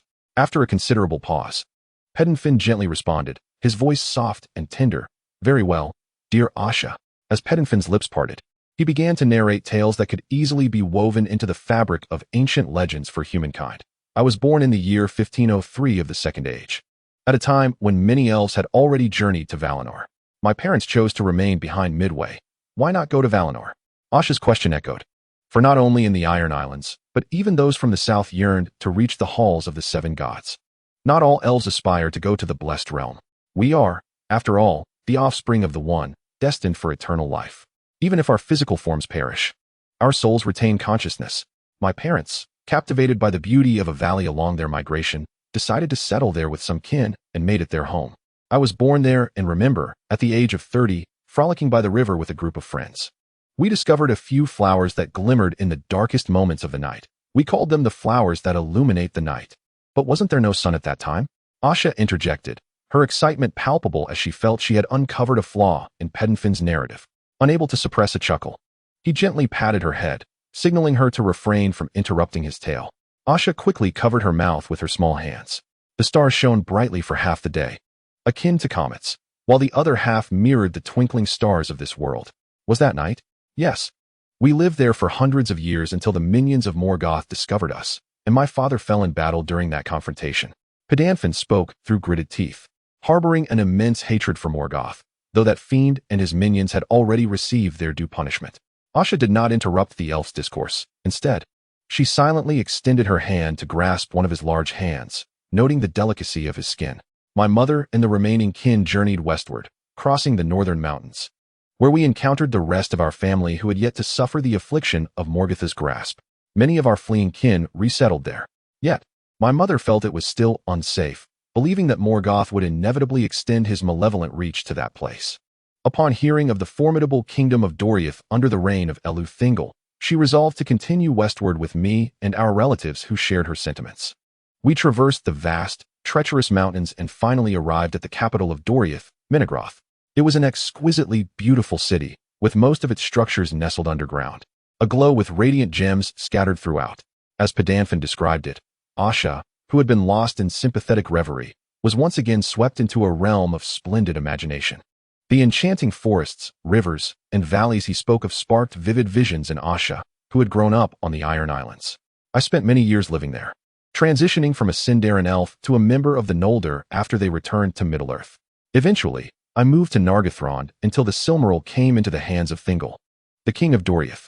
The detestable dwarves, coveting the Silmaril and the wealth of the elves, gathered armies in secret, deceiving us with their feigned friendliness before besieging and plundering the Elven realm. Even Thingol, the leader of the Teleri elves, perished in that massacre. Are those dwarves akin to that little imp from House Lannister? Asha inquired curiously. The mention of the little imp reminded Pedanfin of a previous visitor, a human dwarf, who bore that moniker. No, those dwarves are descendants of all the Smith, adopted sons of the One. Though diminutive in stature, they possess immense strength. They are born craftsmen and miners, boasting skills in architecture and forging that rival even the Noldor. Yet, they are also fond of treasure, although such riches hold little value for them beyond mere admiration. Much like the Lannisters. Asha interjected brightly. recalling that the Lannisters had an affinity for jewels, especially gold. She had once heard sailors in the Iron Islands claim that the Lannister Duke Tywin's excrement was made of gold, though somewhat at a loss for words. Pedanfin continued, "At that time, I had just returned to Doriath to visit my mother. I evaded the dwarves' blades and, in the days that followed, hunted down some of those who participated in the plunder. I then relocated to the coast to reside with the Teleri elves until the onset of the War of Wrath." "And what then?" Asha asked, looking at Pedanfin, who smiled slowly as he replied, "Then I perished on the battlefield of the War of Wrath." "Ah, I am truly sorry." Pedanfin, the young girl was astounded, as a person who had once died now stood alive before her. "There's no need to worry. Here I am, sitting right in front of you." Pedanfin gently caressed Asha's little head, embracing her in a warm hug, and Asha readily complied, resembling a brother with his sister. At that moment, Kildan and Elon thus emerged, passing by and witnessing this scene, yet chose not to intrude, instead departing quietly and swiftly from the area. Chapter 34. The Iron Vault and the exorbitant secret silver. Recently, Lannisport has flourished more than ever, as the elves require substantial resources and personnel to establish a city overseas. Notably, the little demon observed that the number of homeless individuals on the streets had diminished significantly. The city, which would have otherwise become desolate following the conclusion of the tournament and the departure of other nobles, was experiencing an economic resurgence. Infrastructure development is universally acknowledged as a catalyst for economic growth and the provision of numerous job opportunities. However, it is also the most financially draining endeavor. The Elven treasury is running low, and expenditures have been flowing like water, particularly concerning ships and marble. Moreover, labor costs are exorbitant, and the elves have secured the right to recruit workers in Lannisport, garnering substantial support from Casterly Rock. Now, Elon thus had a task at hand, to borrow money. For this, he sought the counsel of the little demon, as the elves had never borrowed before and the Lannisters possessed extensive lending experience. Upon learning of the elves' desire for a loan, the little demon responded with a resigned tone, "My lord Elon thus, you might consider approaching the Iron Vault." The Iron Vault. Indeed, across the narrow sea in Braavos, a maritime city-state birthed from the spirit of freedom, allegedly founded by escaped slaves. It has now become the world's financial hub, with immense quantities of gold flowing in and out daily. However, we Lannisters are not lacking either. You could approach my father, and we might lend some gold. Upon hearing Tyrion's suggestion, Elon thus lowered his head to calculate, estimating, "I will need to borrow at least 500,000 gold dragons." This figure momentarily stunned Tyrion. As it was indeed quite substantial, it seemed unlikely that the Lannister treasury could provide such a sum. Tyrion quickly remarked, "I can arrange for someone to take you to them, but I must kindly remind you that borrowing from the Iron Vault is no simple task." "Are the terms stringent?" No, the terms are rather lenient. The Iron Vault seems eager to turn everyone into its borrowers. However, should repayments be delayed or defaulted upon, they will resort to various means to coerce you or support an adversary to usurp your position and claim your debts. Rascally merchants. Elon thus could only respond to Tyrion's description with disdain. Nonetheless, the elves do not default on their debts, despite having never borrowed before. And Elon thus possesses a keen understanding of the strength of Firstborns and the nature of humanity in this world. During the time of the Greyjoy Rebellion, the vast armies of the Crown gathered in the port city, a force so formidable that even any of the 13 noble families of Dorne would struggle to overcome it. He was undeterred by the so-called Iron Bank's interference. After receiving an affirmative response from Eleranthus, Tyrion swiftly summoned a representative of the Iron Bank stationed in Lannisport through a servant from Casterly Rock. As the third largest city in Westeros and a hub of commerce, it was vital for countless merchants, captains, and nobles to secure financial backing. 3 representatives from the Iron Bank arrived, one of whom bore a sun-kissed complexion typical of Braavos, adorned with a neatly trimmed beard and dressed in the favored purple garb of Braavosi fashion, embellished with golden threads depicting peculiar snails. Clearly, he was the head of the delegation, and upon meeting Tyrion, he approached with open arms, eager to embrace the imp, who reciprocated the gesture with equal enthusiasm. "Even the farmers of the Riverlands have heard of you, esteemed visitors, noble elves." After their embrace, the Iron Bank representative bowed before Tyrion just as he was about to introduce Eleranthus. "Greetings. It is a pleasure to make your acquaintance. Now let us discuss business." Eleranthus was keen to transition to the matter at hand, preferring to forego excessive pleasantries. Upon hearing Eleranthus's words, the Iron Bank representative promptly retrieved a large yet thin tome made of sheepskin from a companion who appeared to be an accountant. With a smile, he stated, Allow me to introduce Lord Eleranthus. You may call me Miles. How much funding do you seek? Eleranthus had anticipated this query and replied, I require a loan of approximately 800,000 golden dragons. If possible, I would appreciate the first disbursement within 3 months. The rationale behind this urgency lay in the elves' financial records, which could only sustain operations for that duration, a detail not to be disclosed to others. To date, through the sale of weapons, jewelry, and spoils of war, the elves had amassed a total of 116,000 golden dragons, 1/3 of which was derived from plunder. However, as construction progressed and half of the allocated time had elapsed, the initial costs had proven exorbitant due to transportation and materials. It was estimated that it would take another 6 months to complete the first phase of the island's construction. The market for weapons would inevitably reach saturation, and future profits would diminish unless they resorted to mass-producing cheaper arms, a notion that would not sit well with the proud elven craftsmen, who were solely focused on their kin's future. Upon hearing Eleranthus's request, Miles conferred animatedly with his 2 companions. Lord Eleranthus, we can provide the 800,000 golden dragons in 6 installments, and within 3 months. We can guarantee the first disbursement of no less than 200,000 golden dragons. Eleranthus found the proposal feasible, yet Milton interjected, continuing, however, we cannot ascertain the elves' ability to repay all debts and interest. After all, the elves do not possess their own territory or nation, and organizations like yours, akin to iron vaults, are unlikely to extend such substantial loans. The elves possess land. 2 small islands? The representatives of the Iron Vault chuckled mockingly at the elves. Our weapons and jewelry far surpass yours in value. Surely these are sufficient to settle the debt? Eleranthus countered, acknowledging the worth of their possessions. But how many weapons would Eleranthus require to repay? 1,000 or 10,000? Mills retorted, I have seen your weapons. My guards would gladly spend years' worth of wages to acquire them. They are indeed remarkable. Yet, I am aware that you number only in the hundreds, many of whom are not in the workshops but scattered across the islands and the north. By the time you repay the debt, I fear my ashes will have already been scattered beneath the waters of Bravos.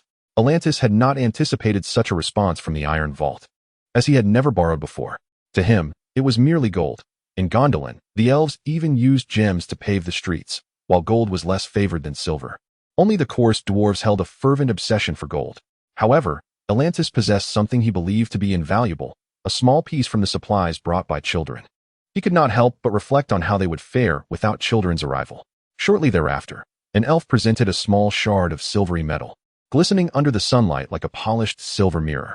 Amidst the curious gazes, Eleranthus raised his hand to introduce. This is mithril. Yet, the mortals, including Tyrion, began to shake their heads. Bravos may have iron coins, but that does not imply a scarcity of silver. Mill's tone and demeanor grew haughty, as if the offering from the elves had insulted him. Mithril is not silver. It is a hard and lightweight metal, more resilient than the Valyrian steel of your world. If you doubt it, feel free to test it. Eleranthus felt it was time for the elves to impart a bit of the awe of Arya upon these mortals. Observing their skepticism, Eleranthus continued, My armor is crafted from mithril. During the Iron Islands rebellion, I endured numerous attacks, yet not a single scratch marred its surface. He then gestured towards the small demon.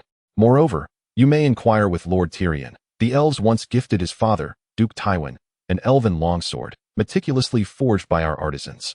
I dare say he has tested it. The 3 representatives of the Iron Vault turned to Tyrion, who merely nodded in response, affirming that even a dagger forged from Valyrian steel could not leave a mark. The sword in question was not forged from pure mithril, but merely contained a trace of it. After all, such a material is exceedingly rare in our realm. Elon thus kindly reminded them, hoping they would assess its value judiciously. The emergence of mithril took the mortals by surprise. If the elf's words bore truth, then this small fragment would be worth a fortune. Considering even a humble Valyrian steel dagger could command thousands, if not tens of thousands, of gold dragons. Was there a need for any specialized techniques to forge this so-called mithril? If it merely constituted a hard and lightweight metal, then even if it surpassed Valyrian steel in quality, it would not warrant the expenditure from the Iron Vault. You may employ any techniques at your disposal to forge it. You could even alloy it with other metals to significantly enhance its properties. Elon thus would not have brought forth this mithril unless he was truly in need of funds. Since the destruction of the freehold of Valyria, the art of smelting Valyrian steel has been lost, with only the great artisans of Coer capable of reworking it without stripping it of its inherent power, safeguarding the secrets of reforging dragon steel. Now, with a superior metal available, The potential profit is beyond what Miles could fathom. Thus, Miles gazed at the mithril block with fervor, weighing it in his hand. Indeed, it was remarkably light. We require more, even if it means offering greater quantities of gold. I have stated that this material is precious to us as well, at most. I can provide 4 pieces, which I believe would suffice to assure the iron vault of a secure transaction. Churden brought only 20 pieces in total. And some must be reserved for the elves, as they too have need of it.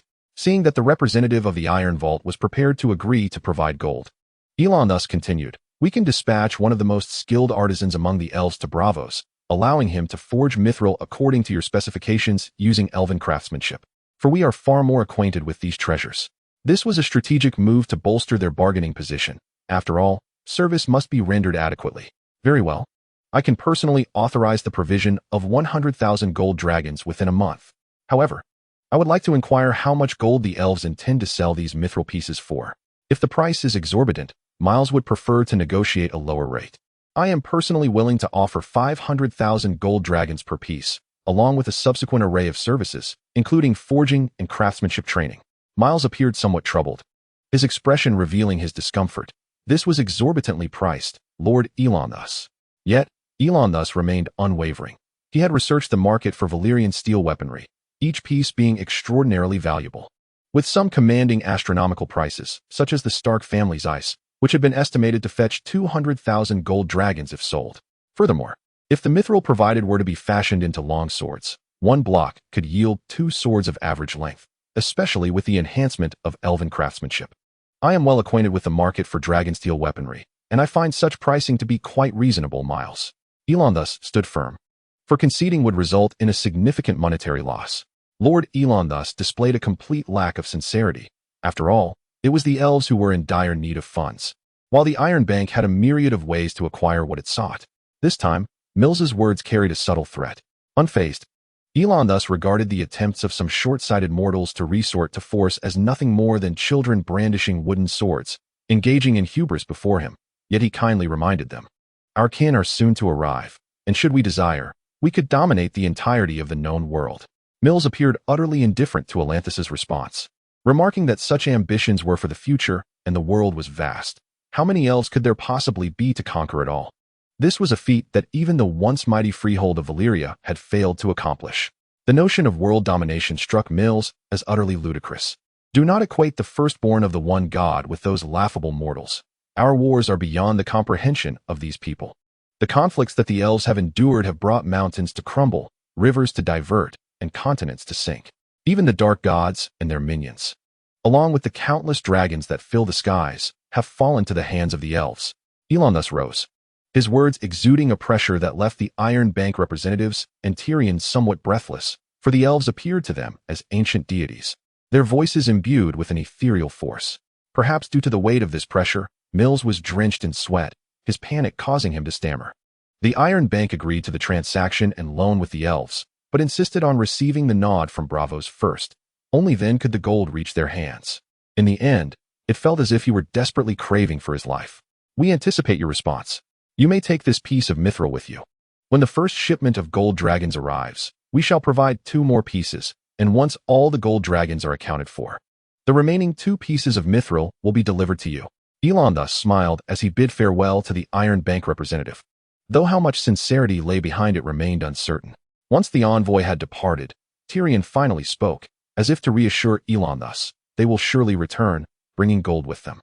After all, the Iron Bank does not overlook any client with repayment ability, and the elves have just demonstrated their capabilities. "I know," was Elanthis's reply, and with that, he turned to walk back, while Tyrion hurriedly followed in small, quick steps. "Alas, is it true what you said about the elves' war? Could you share the tale with me?"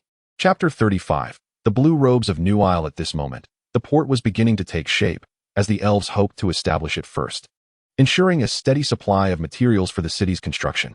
Currently, 5 construction sites were operational on the island, with workers encircling the entire isle.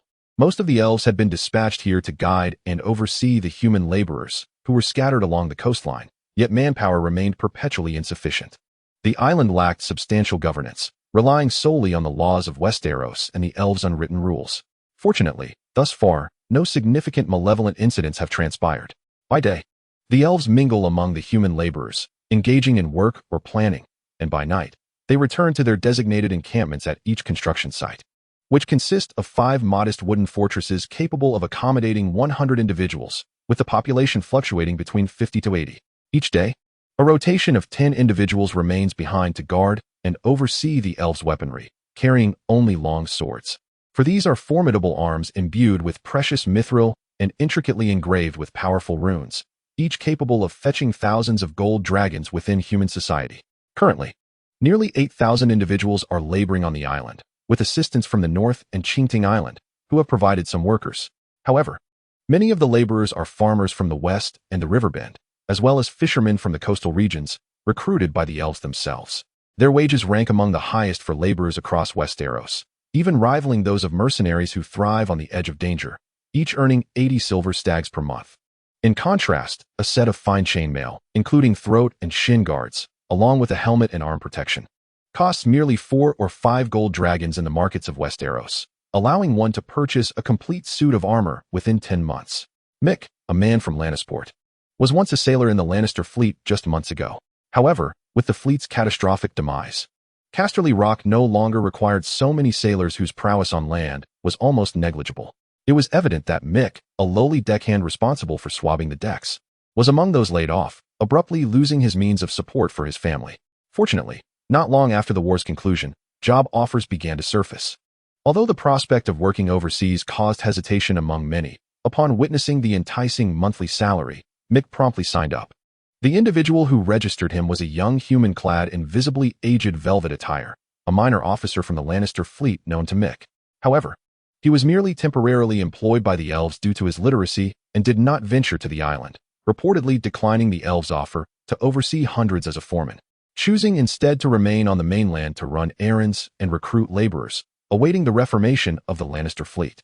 Nonetheless, this did not dampen Mick's enthusiasm for his work on New Joy Island, as the remuneration far exceeded what he earned as a sailor. He toiled diligently, soon earning a promotion to lead a small team of 20 individuals, overseeing their labor. The elves forbade any form of bullying.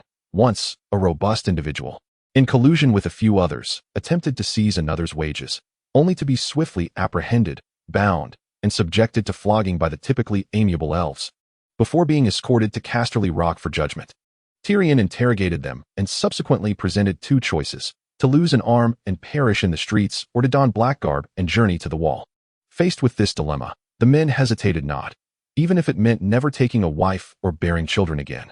Ending their lives upon the frigid wall was preferable to the fate of losing an arm and wandering the streets in destitution or succumbing to starvation. It is said that those unfortunate fellows, before being bound and loaded onto the cart, resembled sacrificial pigs, as they were dragged and struck by the recruitment officer of the night watch, locked away in a cage like prisoners. However, this merely elicited a moment of reflection from Mick, for he was a man of integrity. Today, Mick and his crew were tasked with driving wooden piles into the sea at a dock, a cheerful endeavor, though carelessness could lead to a splash in the water, followed by the laughter of those around him who would mock his lack of balance. As the rallying cries echoed, Mick's team rhythmically drove the piles into the depths. One laborer, dressed in somewhat tattered linen, inquired of his companions about the purpose of such vast ports being constructed by the elves, and why 5 were built all at once. They were all members of Mick's crew. Living by the sea provided an abundance of fish daily, yet red meat was a rarity, appearing only once a week. Today, however, was a lucky day, featuring pork stewed with soybeans, rosemary, and garlic, alongside some pork offal. Everyone savored the meal with delight, including the one who had asked the question, now busily scooping from a large bowl. Yet, as he reached for the black bread to dip into the savory broth, he took a moment to respond, mentioning that many of their kin would soon arrive in Westeros. All aboard grand ships, much like the large white vessel seen at Lannisport. How many would that be? These elves were so affluent, as evidenced by his discreet gesture towards a nearby table where a group of elves feasted, specifically pointing out the long sword set aside. The weapons of these elves fetched a great price in Lannisport. It was said that a single long sword could command 200 golden dragons. But what concern was that to them? They were neither knights nor even mercenaries, merely 2 vagabonds commonly seen in Lannisport. There was no need for weapons. War belonged to the farmers and nobles. South of Neck, tenant farmers rarely engaged in battle. War was the domain of the aristocracy, their soldiers, and the mercenaries who flitted between factions. No one wished to burden the conflict with farmers lacking martial prowess, as it served only to inflate expenses without any tangible benefit. A thought struck Lawrence. What would their pay be if they served the elves? For some reason, this notion suddenly blossomed in his mind, and he considered it a splendid idea. Marlin, who was incessantly dipping his bread, regarded Lawrence with an expression of bemusement, as if he were a fool, and began to chuckle. Lawrence recognized the laughter as mockery. In response to the derision, Lawrence articulated his rationale. There were only a few hundred elves. Yet every day several ships arrived, bringing people to the island, far beyond their capacity to manage. Hadn't he noticed the many newcomers, many of whom bore fierce countenances? He suspected that even brigands had infiltrated this isle. With regard to Lawrence's thoughts, Murlos, currently responsible for supervising the human laborers on the island, would wholeheartedly agree if he were present. As a Noldor elf born in Gondolin, who participated in the War of Wrath in the Last Alliance, he possesses formidable combat experience, albeit lacking in management skills. Hailing from the noble house of Gondolin, he distinguished himself as the most proficient archer during the quelling of the human rebellion on the Iron Islands. Therefore, when the need arose for an elf to oversee human law enforcement, Certain appointed Murlos, primarily due to his first-age origin and relatively advanced age among the elves. Indeed, there are elder elves surpassing Murlos in age, yet none are inclined to manage the mundane affairs of humanity. Rather than serve as constables, they would prefer to be blacksmiths or even architects, wielding hammers and chisels. At this juncture, Murlos commands a cadre of 54 elves, all born in Middle-earth after the Second Age. The human kingdoms they have encountered are predominantly the formidable Numenor or the exiles who established Gondor and the northern realm of Arnor. While these human realms possess some institutional similarities to the inhabitants here, they are certainly not plagued by the same level of ignorance and folly. Among the humans under their supervision, the majority are illiterate and not well versed in the common tongue of Westeros, posing a significant challenge for the elves, who have a rudimentary grasp of written language. Frequently, when attempting to resolve disputes among humans, their efforts dissolve for various reasons, as many individuals are inclined to protect one another. Consequently, Murlos and the other elves foresee an impending scarcity as more humans arrive on the island, necessitating the establishment of a human law enforcement brigade.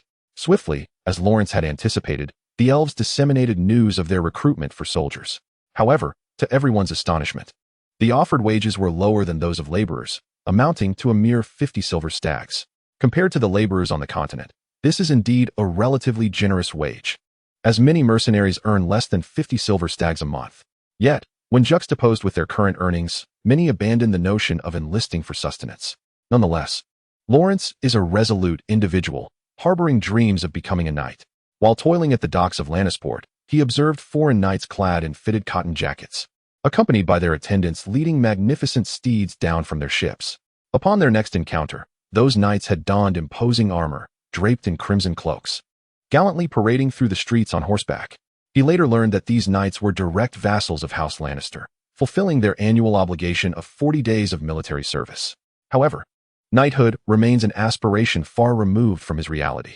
Should he consider becoming a mercenary, he would be compelled to take out a loan to acquire a suit of armor, which he might not repay before meeting his demise on the battlefield. At that point, he would be unable to claim the title of knight, nor even serve as a merchant's guard. Name? Lawrence is on. A bastard? Yes, my lord. Is it not possible for a bastard to serve in the military? Lawrence cautiously inquired in response to the clerk's question. No. However, your mother must have only one child, right? Shouldn't she strive to earn more? An illegitimate child lacks a father. Even if their fathers are mostly still alive, they would never acknowledge them, unless the legitimate offspring were disowned. Illegitimate children seldom have siblings, as no noble would continue to engage with a woman after she becomes pregnant. Instead, they would simply pay her off to depart. This was the case with Lawrence's mother, who recounted tales of his father being a knight from the Hall of the Young Rooster, though she never revealed his identity. This is precisely why Lawrence aspired to become a knight. He sought to find that man, of course, only after he had ascended to knighthood. However, the path to knighthood seemed implausible. Serving these elves as a soldier appeared a commendable alternative, for their armor was far more striking than that of the knights, and the pay was decent. After all, military service could extend indefinitely, while laborers were limited to just a few months of work. My mother hopes for me to enlist. I yearn to be on the battlefield, Lawrence exclaimed with fervor. Seeing the young man's fervent desire to enlist, the clerk duly inscribed his name upon the parchment. The elves sought to recruit 500 individuals, yet due to the limited number of applicants and physical requirements, fewer than 80 had joined thus far. With Lawrence's robust physique, it was evident he would soon bolster their ranks. Thus, Lawrence became one of the first human warriors under the command of Atlantis. Joining the ranks of the new Melody Island Guard, he received his equipment, a six-fold chainmail, a neck guard, arm and shin protectors, a helmet, shoulder guards, a round shield, and a longsword. Such armament was typically within the reach of noble knights in the northern realms. Together with his comrades, he underwent 10 days of training at a fortress on the island before embarking on duty. Lawrence hoped to be assigned to a ship as a vessel guard, for that would offer him the chance to engage in combat. After all, on land, there were no enemies to face. Instead, he found himself assigned to his previous workplace as a law enforcement officer, patrolling the construction site to deter disturbances, mediate disputes, and maintain order. Clad in the blue cloaks favored by the elves, the guards were humorously dubbed the Blue Robes by the island's laborers, a moniker that would echo throughout the known world in the days to come. On the very first night, Lawrence was thrust into action. They formed a 10-member squad, electing a captain among them. Their captain was a mercenary who had previously participated in battles, including the recent tournament at Lannisport, where he had lost both his armor and weapons, ultimately spending all his wealth as a ransom.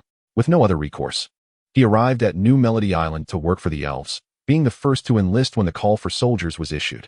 After all, accustomed to the life of a mercenary, it was no easy task for him to wield a hammer and move stones. "Captain, do you see what is happening over there?" Lawrence shouted to his captain as he quickly discerned the situation with his keen eyes. As the captain and other team members cast their gaze over, they noticed a group of people gathered around the side of a completed building, their voices rising in a cacophony of shouts and cries.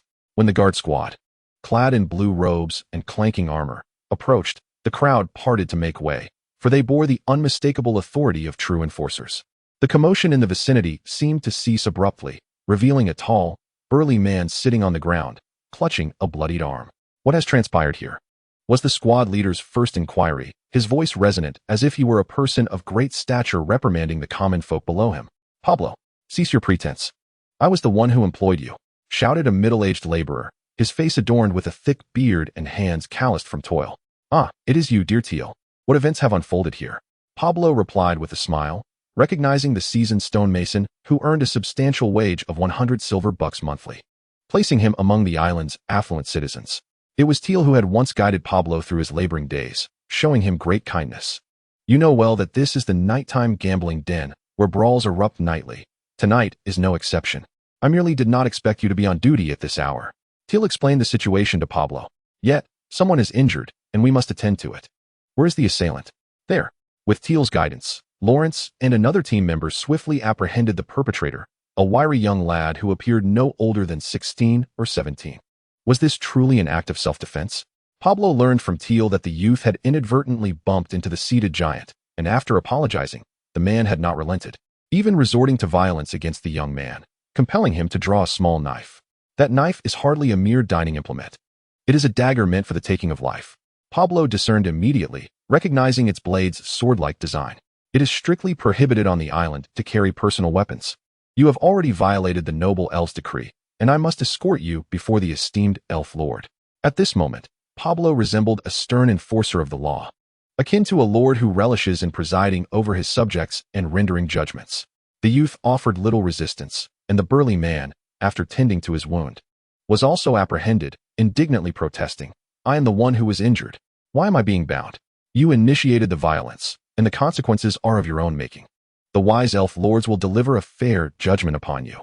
For reasons unknown, Pablo felt compelled to pay homage to the elves with each utterance, even in the absence of any present. To others, he appeared as a sycophant of the elves. Soon, both were escorted to the fortress where the elves resided.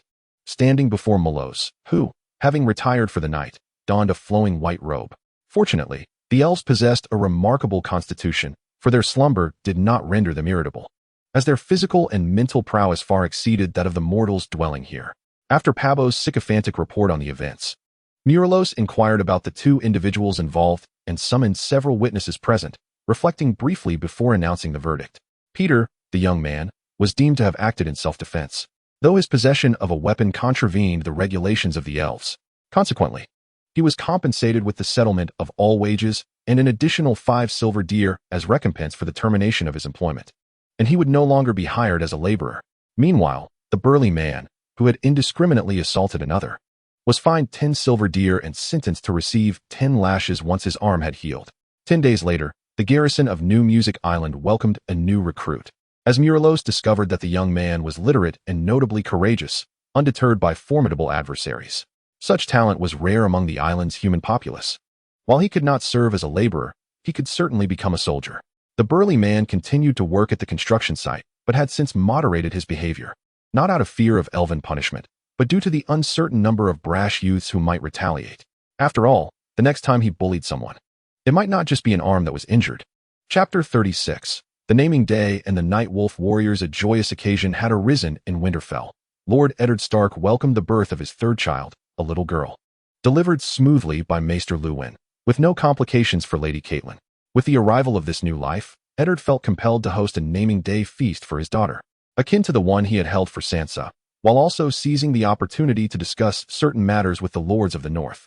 This included increasing support for the Wall, and his brother Benjen Stark would undoubtedly return, as it was his niece's celebration. Among the long-term guests in Winterfell, Shirea was also set to attend the feast, but before that, a blessing for the child was required, traditionally performed beneath the heart tree.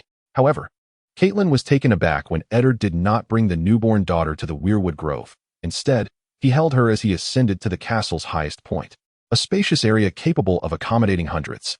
The little girl was at ease in her father's arms, showing no signs of distress, instead reaching out her tiny hands to touch Eddard's thick beard. As if prearranged with Shirea, Eddard carried the child to the already prepared platform, where the Lords of the North and Catelyn observed curiously from below, wondering what their lord was about to do. Eddard? Catelyn could no longer contain her curiosity, receiving only a soothing response from her husband. Fear not, Catelyn. At that moment, Shirea stepped onto the platform, adorned in an exquisite indigo elven robe, her hair embellished with a silver headdress set with white gemstones. She gracefully approached Eddard Stark and took the child from him. In truth, the elves do not possess a tradition of holding ceremonies after birth. They typically invite their family and friends for a celebration. However, out of respect for the customs of the local humans, a simple ceremony for the daughter of Winterfell's lord was arranged. Though the reasons behind her husband's decision to entrust their daughter to the elf remained a mystery, she was assured that the elf would not harm her child. Trusting her husband implicitly, she held tightly to Eddard Stark's hand while guiding Sansa with her other. A new life had indeed emerged. The enchanting Quenya language flowed from the elf's lips. May the one god bless her growth. May Val then, the starry deity, illuminate your path through the night. May Yavanna, the Earth Mother, ensure you never know hunger. May estate heal all your pains.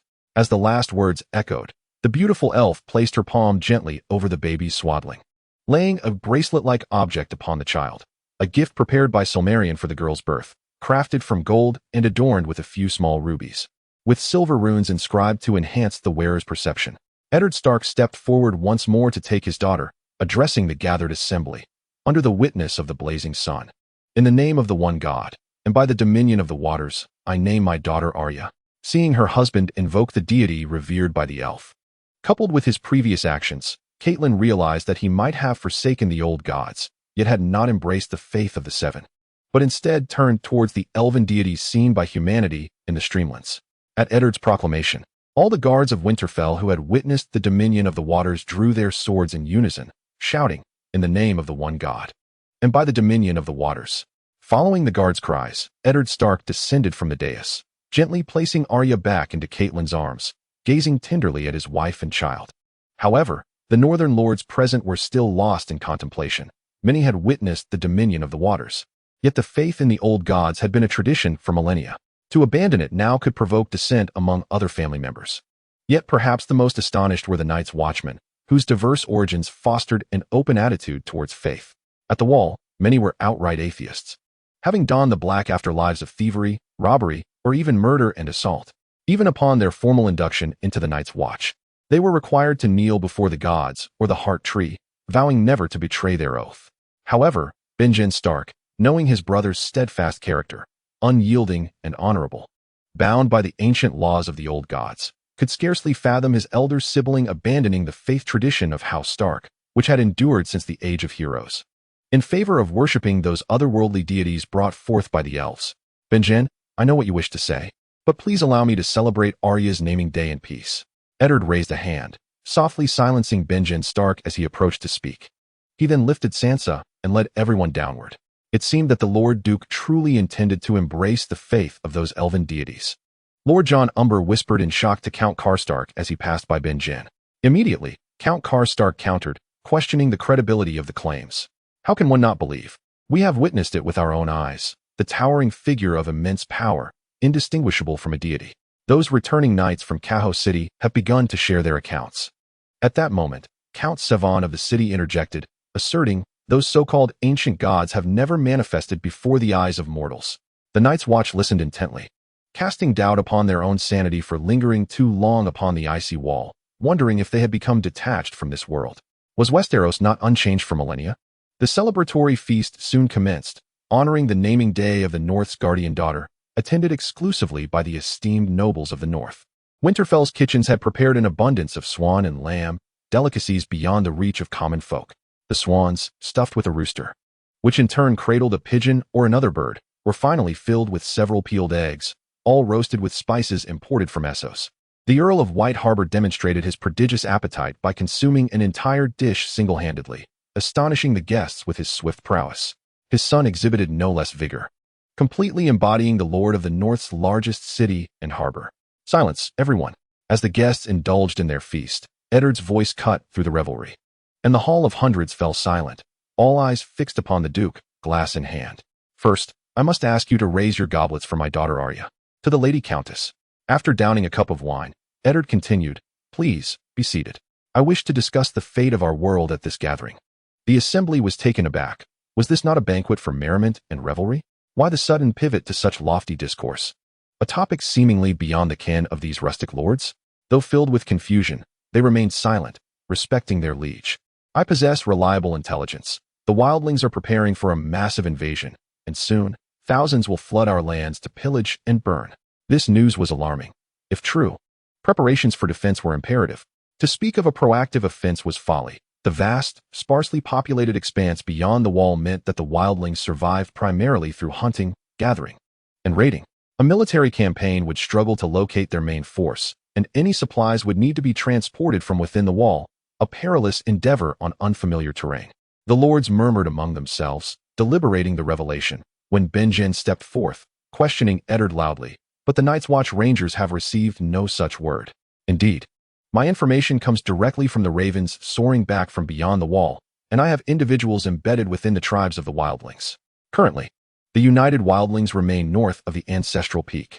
Eddard Stark, through his conversations with the previous Leaf, has learned that a singular individual has emerged among the wildlings, having amalgamated several tribes, yet there are no signs of an incursion southward. Eddard intends to leverage this intelligence to justify substantial support for the wall. If inquiries are made beyond the wall, they will undoubtedly receive news of the wildling coalition, which could very well be preparation for an invasion southward. Upon hearing his brother's response, Benjen refrained from further comment, for he had recently ascended to the position of Ranger Captain after joining the Night's Watch. Now, as the Chief Ranger, he bore the weight of being a Stark, with his brother as the Duke of Winterfell. Observing Benjen's silence, Eddard continued, we require increased assistance for the wall, be it in resources or manpower. Benjen, how many men do we currently have in the Night's Watch? Upon his brother's inquiry, Benjen swiftly replied, for the Chief Ranger commands all of the Night's Watch's mobile forces, which now number only a little over 1,000. Of the 19 castles along the wall, merely 3 still host a garrison. Such a scant force could hardly withstand the wildlings' tide-like army. We must transport all prisoners from the dungeons to the wall. This proclamation came from Lord Dustin of Barrowton, resonating with the northern lords, who pledged to send all their prisoners to the wall. However, both Benjen and Eddard understood that these lords had very few prisoners in their dungeons. As winter had only recently passed and spring had yet to conclude, in just a few months, there would not be many captives. Regarding the previous prisoners, how could the North provide sustenance during winter? They would simply be cast into the snow or left to perish in the dungeons, to be discovered and incinerated come spring when the ice and snow melted. This was woefully insufficient. The wall required more men, and few of those prisoners would be able to endure and join the Night's Watch. Benjen spoke again. At this juncture, Eddard proposed, we could establish a new organization on the land south of the wall. This organization need not swear to remain celibate, but should pledge loyalty to their duties. This suggestion contradicted the traditions of the Night's Watch, and it was noted that the lands within 50 leagues south of the wall belonged to them. Another member of the Night's Watch interjected, recognized by Eddard as the steward, Yekavard, who frequently visited Winterfell alongside the former Lord Commander, Mormont. However, it was not Eddard who countered him, but rather Maester Luwin, the obstinate elder, who vociferously rebutted, due to the dwindling numbers of the Night's Watch. Most of the manors on the gifted lands of Brandon have fallen into disrepair. The new lands are frequently ravaged by wildlings due to the Night's Watch's ineffective defense, causing most inhabitants to flee south or to lands east of the King's Road. Thus, we must augment the ranks of the Night's Watch. Eddard spoke once more, his voice resolute. However, as you can see, even sending all the prisoners would not suffice to bridge the gap. Furthermore, the land south of the wall was originally a gift from House Stark, and the Night's Watch was founded by my ancestors. Establishing a new organization in Winterfell on the gifted land, while paying tribute to the wall, sufficiently demonstrates that Winterfell does not covet the land bestowed upon the Night's Watch by our forebears. Eddard Stark had always intended to appoint a new lord to govern the land and protect its inhabitants, and now it is even more imperative to do so. Faced with the words of the Duke of Winterfell, Yekavard found himself unable to counter for the Night's Watch due to a lack of personnel, had indeed allowed wildlings to frequently breach the wall or descend from the eastern and western coasts. Banyong expressed no opposition to his brother's proposal, but inquired, what sort of organization does the Duke wish to establish? An organization filled with honor and formidable strength, akin to how the one God requires his believers to guard humanity at the wall, even if most in this world are unaware of his existence. I shall form a new legion, which will be granted the lands of the newly gifted territory to confront the threats posed by the wildlings of the north, and even the legendary ancient foes or the minions of dark gods. Eddard did not seize all the lands of the Night's Watch. After all, the land gifted by Brandon was bestowed by his own ancestors, while the new lands were forcibly relinquished by House Stark under the Targaryen dynasty, and Winterfell had not reclaimed them. The elves will provide weapons and even training for this legion. As soon as Eddard finished speaking, the voice of Shilya echoed once more. In order to gain more strength to combat the new shadowy forces, Shilya was confident that her father would agree. Upon hearing the elves' promise, and according to the Duke, there would be no need to relinquish the right to marry and bear children, thus many would surely enlist. The lords were already contemplating persuading their younger sons and bastards to join the new legion, for the North indeed required guardians. Furthermore, the lords had a basic understanding of their lieges' intentions to reclaim control over the newly gifted lands, which left the northern lords hesitant to oppose their lieges' will. Within the hall, Jon Snow was contemplating joining the new legion, believing it would allow him to achieve greatness, akin to that of a lesser dragon lord. Seeing that there were no objections from anyone in the hall, Eddard commenced the announcement of the final arrangements. The new legion would be named the Nightwolf Warriors, with the mission of defending against all mortal enemies in the darkness. Chapter 37. Preparing to move north beyond the wall. The organizational structure of the Nightwolf Legion was swiftly constructed by Maester Rune, and the next step was to recruit personnel. However, before proceeding, it was necessary to consult with the Lord Commander of the Night's Watch, Jorah Mormont, as the establishment of this new legion would indeed affect the interests of the Night's Watch. Thus, Maester Rune sent a raven to the wall, mentioning that the new legion would offer 1/10 of its annual income to the Night's Watch as compensation for the land taken, while the leadership of this knightly order would belong to Winterfell. Before receiving a response from the Great Wall, the elves journeying north reached Winterfell. Along their route, they encountered the lizard folk at Neckwater, and Elon thus brought tidings for them, expressing hopes that once New Isle was constructed, they could relocate there. The lizard folk, in turn, aspired to swiftly reach the continent of Essos, where they believed they would thrive. Eddard warmly welcomed these elves, and many of the northern lords who had yet to depart also engaged with them, seeking to acquire weaponry. Meanwhile, the riders conversed with the elves, eager to learn more about the one god and the Vala. The news brought by Elon thus reminded Eddard of Jorah Mormont, who had not attended Arya's naming day, sending instead his aunt, Midge Mormont. When Eddard inquired about Jorah, Midge disdainfully remarked that the pale woman, who would never nurse a child, had ensnared him in a web of sweet allure, even going so far as to invite a chef from Meereen to please her. Midge's words were laced with unmasked contempt for that woman from House Hightower. It was indeed essential to remain vigilant regarding the happenings on Bear Island, and Eddard resolved to have Count of Deepwood send updates about Bear Island. This was Eddard's reply to Shireen, as he believed it was not yet time to take action against Jorah, for he had not committed any egregious acts. Nonetheless, this did not hinder the formation of the Night's Watch Brigade. Eddard Stark called upon the young mountain clans residing in the Winter Market during the winter to join the brigade, and some riders near Winterfell also enlisted. These warriors, having witnessed the power of the water god Yomu, had begun to embrace the faith of the one god, sharing their beliefs with those brothers who had yet to encounter true divinity. To demonstrate his support for the Night's Watch Brigade, Eddard entrusted all the weapons brought by the elves, intended as gifts for Winterfell, to the brigade. However, as the brigade's organizational structure had yet to be completed, the weapons remained in the armory of Winterfell for the time being. Maester Luwin devised a meticulous framework for the Night's Watch Brigade. The highest official of the brigade would be the Grand Commander, elected by the brigade members, who would owe fealty to Winterfell. Beneath the Grand Commander were 4 vice commanders, one overseeing cavalry, one managing infantry, one responsible for administrative affairs, and the last serving as the chief recruiter and trainer of all reserve soldiers.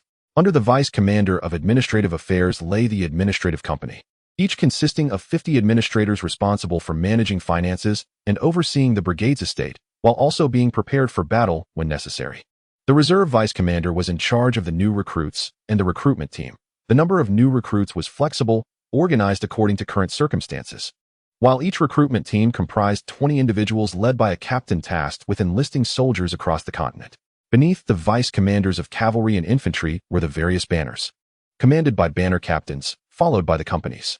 Each company was further divided into spear units, with each spear unit consisting of 10 professional warriors and 5 logistical staff.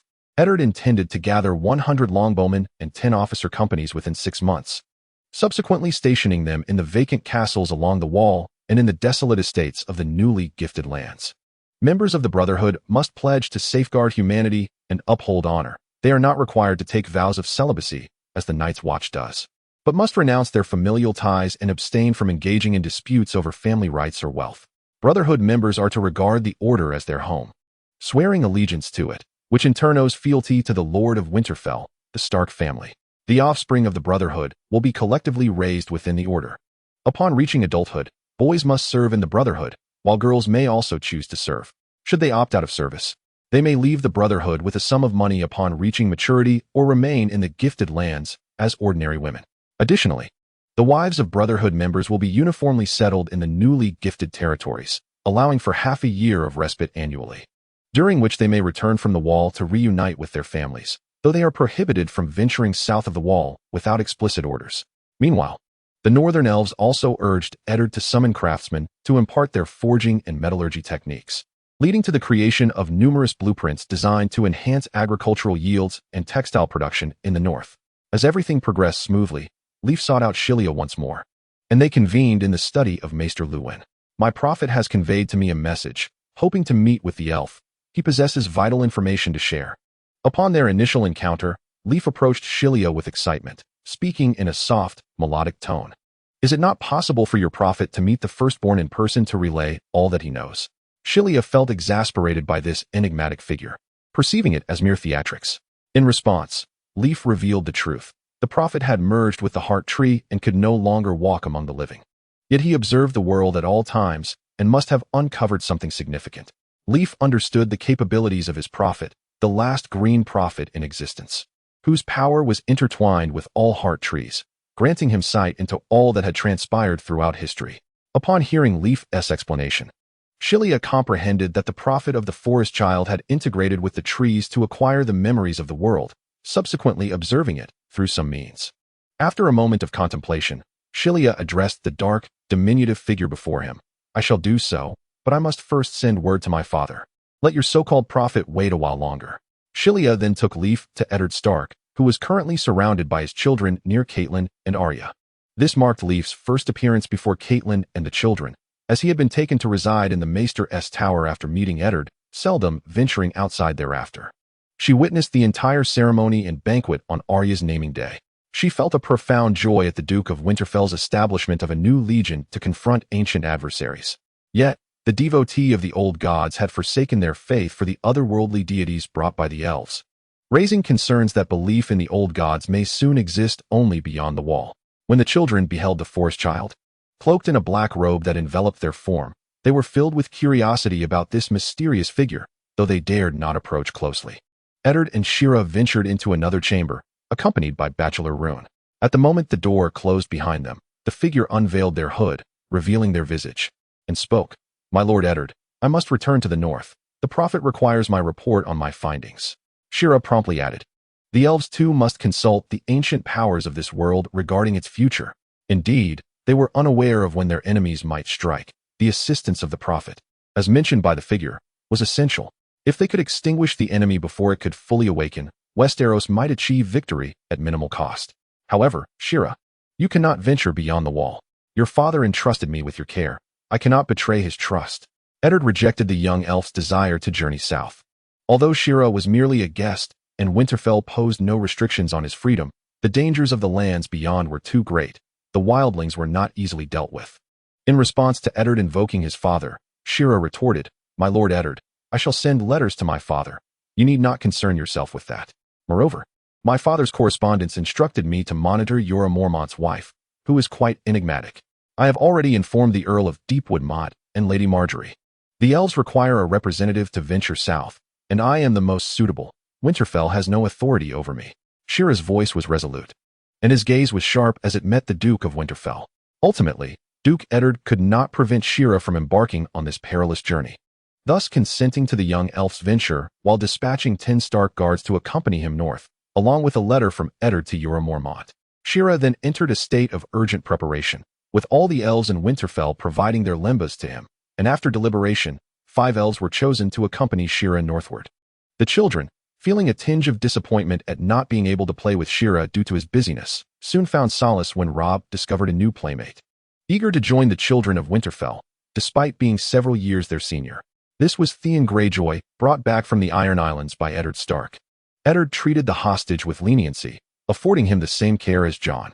Theon delighted in winning Robb's favor, ensuring each conversation included compliments for the heir of Winterfell, much to the young lad's joy. However, unbeknownst to Shaun, after discerning Jon's identity, he took pleasure in mocking him with his words, which irked Jon immensely. In response to Shaun's taunts, Jon retorted with fervent remarks. In Winterfell, 2 boys, both feeling out of place in their own rights, sought to find their footing in this unfamiliar environment. Although most inhabitants bore them no ill will, Eddard Stark's heir, Robb, treated both with the camaraderie befitting brothers, adhering to his father's teachings. On this day, Robb led the boys in their usual mischief, while Sansa remained in the chamber with the girls, learning needlework alongside Lady Catelyn and other ladies. Arya, however, lay on a small wooden bed nearby. In the training grounds, a solitary figure drew the attention of the Winterfell guards, who called out jovially, Jon, come practice your swordplay. Jon, why aren't you with Robb? Jon, has Robb abandoned you again? Ignoring their jests, Jon averted his gaze, hastening his steps without watching where he was going, narrowly avoiding a fall, until he found himself behind Shia, who was grooming a horse. Shia, Jon's voice interrupted the tall elf, who turned with curiosity towards the suddenly appearing boy. What brings you to me, Jon? I heard you are going beyond the wall to interact with the wildlings. Jon inquired, lifting his head with interest. Although Shia was puzzled by the boy's sudden question, he smiled and replied, Indeed, is there a matter? At this moment, Jon revealed his intent. I wish to see the wall. What? The revelation left Shia momentarily flustered, yet Jon continued. They say the wall is hundreds of feet high, constructed entirely of solid ice. The old nurse spoke of magic atop it, built with the aid of giants and the children of the forest. That could very well be true. Shia responded after a brief pause, attempting to pacify the child's enthusiasm. I want to witness the wall myself. Uncle Benjen mentioned that the Night's Watch ascends to the top daily, where they can see for miles, even to the wildling settlements. The highest place I have been is the lookout tower in Winterfell, which offers only a view of a few miles. You must seek Lord Eddard's consent. Shia advised Jon to approach Eddard Stark, subtly indicating that Jon should refrain from pursuing the matter further. For the Duke would never permit his child to venture to the wall, though perhaps in adulthood it might be feasible. Jon, upon seeing Shia's resolute expression, recognized that his aspirations were thwarted and swiftly turned away, his visage marked by indignation. Observing the boy's discontent, Shia could only chuckle softly, resuming his task of brushing the horse's coat. Meanwhile, as Shia prepared for his northern journey, new developments unfolded on New Isle. Mick toiled as tirelessly as ever, while his former subordinate, Lawrence, patrolled the work site at the port in his armor each day. After securing a wooden plank, Mick rose to wipe the sweat from his brow and gazed out at the sea, only to be met with a sight that filled him with dread. A fleet of white ships appeared on the horizon, soon multiplying to the point where he could scarcely count them. So many great vessels. As Mick stood in astonishment at the unfolding scene, The other laborers nearby took notice. And soon voices rose in exclamation, drawing the attention of those further afield. Gradually, the entire workforce at the site paused their tasks, captivated by the sight of the white ships. The reason they did not flee was clear. These ships bore an uncanny resemblance to those of the elves. The new kin had arrived. This exhilarating news swiftly reached the ears of all elves on the island. Chapter 38. A new declaration. Mulos was the first to lead a group of elves to the western coast of the island, where they ignited flames atop the fortress. In response, the white ships emitted a crimson glow to signal back to the island, as the responding elves shouted for the human blue robes to summon the laborers for assistance. A multitude of ships slowed their approach, eventually anchoring near the coast. The vessels could not land recklessly. They required careful coordination to avoid potential collisions. At that moment, the port was nearly complete, yet it had nearly depleted all the elves' previous savings. Were it not for the Iron Treasury's advance payment of 100,000 gold dragons, they would be on the brink of bankruptcy. Now, Elon thus could only guard the last of his gold coins, hoping for daily sales revenue and the promised subsequent payments from the Iron Treasury. Soon, numerous small boats were lowered, crowded as if an enemy were about to land. The humans and elves on the island quickly discerned the newcomers among the elves. A myriad of hair colors danced in the sea breeze. Some elves bore beautiful faces adorned with various splendid armors, while others wore an array of long robes, predominantly in white and blue. The news of the kin's arrival reached Elon thus through the supply ships, filling him with joy as he eagerly inquired whether his wife and children were among them, only to receive a negative response that left him momentarily despondent. However, he soon regained his composure. After all, the arrival of new kin necessitated an increase in resources, thereby augmenting Atlantis' workload once more. According to the new kin, this was merely the first wave of arrivals. This batch of newcomers had recently traversed the seas of Westeros for 10 days, guided to New Joy Island by the kin of the colorful-tailed whale, Womo. After attending to their affairs, Elon thus and Sheridan quickly boarded the white ships, embarking on their journey to New Joy Island. Asha was also brought along, as the young girl was eager to behold the appearance of the female elves. At this moment, New Joy Island was bustling with activity. With the collaborative efforts of the newly arrived kin, all the docks and ports swiftly completed their final procedures, and now they were engaged in the construction of residential buildings. Among this batch of elves were skilled miners, who, upon their suggestion, promptly commenced the quarrying of stone from several peaks on the island. Even in the depths of the island, elves and humans toiled side by side. However, with the inclusion of the elves, many labor-saving devices were crafted, and the elves brought blueprints and tools to expedite the creation of their new homes. As Elon thus set foot on the soil of New Joy Island, the vessels docked at the port continued to unload supplies. Numerous elves along the shore paused in their tasks to gaze at Elon thus. Many of them recognized him, having once been residents of Gondolin, including members of Atlantis' own family. The Knights of the Pegasus clan were currently soaring through the skies above the island, maneuvering their steeds to assist in transporting goods to various locations across the island. After all, certain items required urgent delivery, and the Pegasi, unaffected by the terrain, were the optimal choice for such tasks, being both reliable and swift. The commotion along the coast caught the attention of the knights above. Those elves yet to load their supplies urged their Pegasi to flap their wings and fly towards the shore. Elon thus, a voice called out, and as he turned to seek the source, he beheld numerous elven warriors clad in armor, leading their Pegasi towards him. Among them, one elf stood out distinctly to Elon thus, Lesterwin, who had once been his deputy.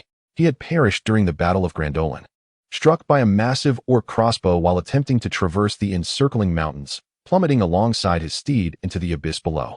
My friend. The two embraced warmly, for to Lesterwin, it felt as though countless epochs had passed since he last beheld his lord. The two warriors, who had once fought side by side as brothers, could now stand together once more. As news of Atlantis' arrival spread across the island, nearly all the elves ceased their labors, gathering towards the eastern port unless otherwise occupied. Meanwhile, the humans observed curiously from a distance, including the blue-robed individuals. Mortals perched atop tall stones, congregated on low hills, or stood and sat upon the ground, all eager to witness the gathering of the elves. Did you just see those female elves? Indeed. It is almost unbelievable to witness so many who surpass even the nobility and beauty congregated together. Look, there are elven children as well. Yes. Why have we never seen so many female elves and children before? Fool, they usually remain aboard the ships. What do you think all these elves are doing here? Ask Lawrence. He has a blue robe and surely knows. Oh, Lawrence, do you know? faced with inquiries from the laborers regarding his identity. Lawrence beamed with pride and divulged all that he knew. You are aware, of course, that it is Lord Elon, the elf who fought alongside the Northern Guardians and the king during the Iron Islands Rebellion. Ah, I recall that during the tournament. That esteemed elf sat not far from the Duke of Winterfell and the king. Suddenly interjected Mick, albeit his knowledge was gleaned from hearsay. For a laborer could scarcely afford a ticket to such an event. Indeed, Lawrence continued, that elf lord is the leader of these elves. And now that he has arrived on this island, it is only natural for all the elves to welcome him. Ah, I see, much like when the king visits Lannisport. Everyone gathers to pay their respects to the sovereign, exclaimed one, as if struck by enlightenment. Meanwhile, the elves surrounded Elon, guiding him to a tent, with Kildan and others trailing behind. Just a fortnight prior, this world harbored only a few hundred elves, yet now thousands of kin congregated here. If Elon had previously felt constrained in his strides within this world, now the elves stood unafraid of any mortal forces. Among the gathered populace were over 200 children, who required urgent attention, for children are indeed our future. When millennia have passed, and our corporeal forms fade away, our souls will return to the eternal sanctum of the One, where we shall compose our magnificent symphony. This was Elanthis's first proclamation to the elves, and it garnered unanimous agreement, for the birth of children is of paramount importance to the elves, their most cherished treasure. In the days of Doriath's fall, the children were safeguarded in the heart of the fleeing throng, with those before them sacrificing their lives to forge a path, while those behind stood resolutely against pursuing foes. Elon then called out once more, but we must also expedite the construction of our homeland. A new foe emerges, and we must remain vigilant. My second son, Hylia, has relayed information that this world harbors its own prophecy. In the far northern realm of eternal winter, the Nightwalker of this world is poised to rise. This revelation sent ripples of astonishment through the elves, who were taken aback by the notion that this realm too was tainted. Many had believed that here they need only confront a singular adversary, yet it was now evident that the Firstborn must face at least two foes. How long until war arrives? The elves began to inquire, for this was their foremost concern, as preparation and strategy were paramount. The Firstborn were not afraid of war. They possessed their own pride. The elves had once driven the Dark God to his lair during the First Age and had forced him and his minions to flee in the War of Wrath. War has already commenced. Elon shouted with fervor, hoping that all kin could hear him. Where lies the enemy? The leader's unwavering gaze pierced the hearts of every child present, ultimately revealing that the formidable foe lurked in the shadows. Yet now our adversary lies to the east of the narrow sea in Westeros. There exists only humanity. Are the offspring of the Firstborn destined to wage war against mortals? Fortunately, the curious onlookers, like Lawrence, are unable to comprehend the elven tongue. Otherwise, fear would undoubtedly flicker in their eyes, for the elves are preparing for battle against humankind. Elon once again addressed the inquiries of the assembly, affirming that, indeed, the eastern continent is under the dominion of slavers, where the nomadic tribes of the plains obliterate countless kingdoms, branding their captives with a mark of disgrace and trading them as mere commodities. Such atrocities have persisted in this world for millennia. Shall the offspring of the Firstborn allow such horrors to continue unchanged for another 1,000 years? From the elevated platform, the resounding questions reached the ears of every elf present. The oppressive systems of the eastern continent ignited their ire, for in the minds of the elves, no one has the right to strip another of their freedom. Such acts are the domain of Morgoth's minions. This cannot be tolerated. We must issue a final warning. Should they disregard the counsel of the offspring of the One, they shall be treated no differently than Morgoth and his henchmen. Before anyone could respond, Elon reiterated his previous declaration, echoing like a war cry in the ears of all nearby. Lawrence, why is that elven lord so agitated? The laborers inquired loudly of Lawrence, who stood armored with a long sword at his side, as if this blue-robed figure possessed all the answers. How should I know? Perhaps he is rallying everyone to build a new homeland. After all, they have journeyed from across the distant seas. Lawrence, uncertain himself, offered this plausible explanation to impress the other laborers.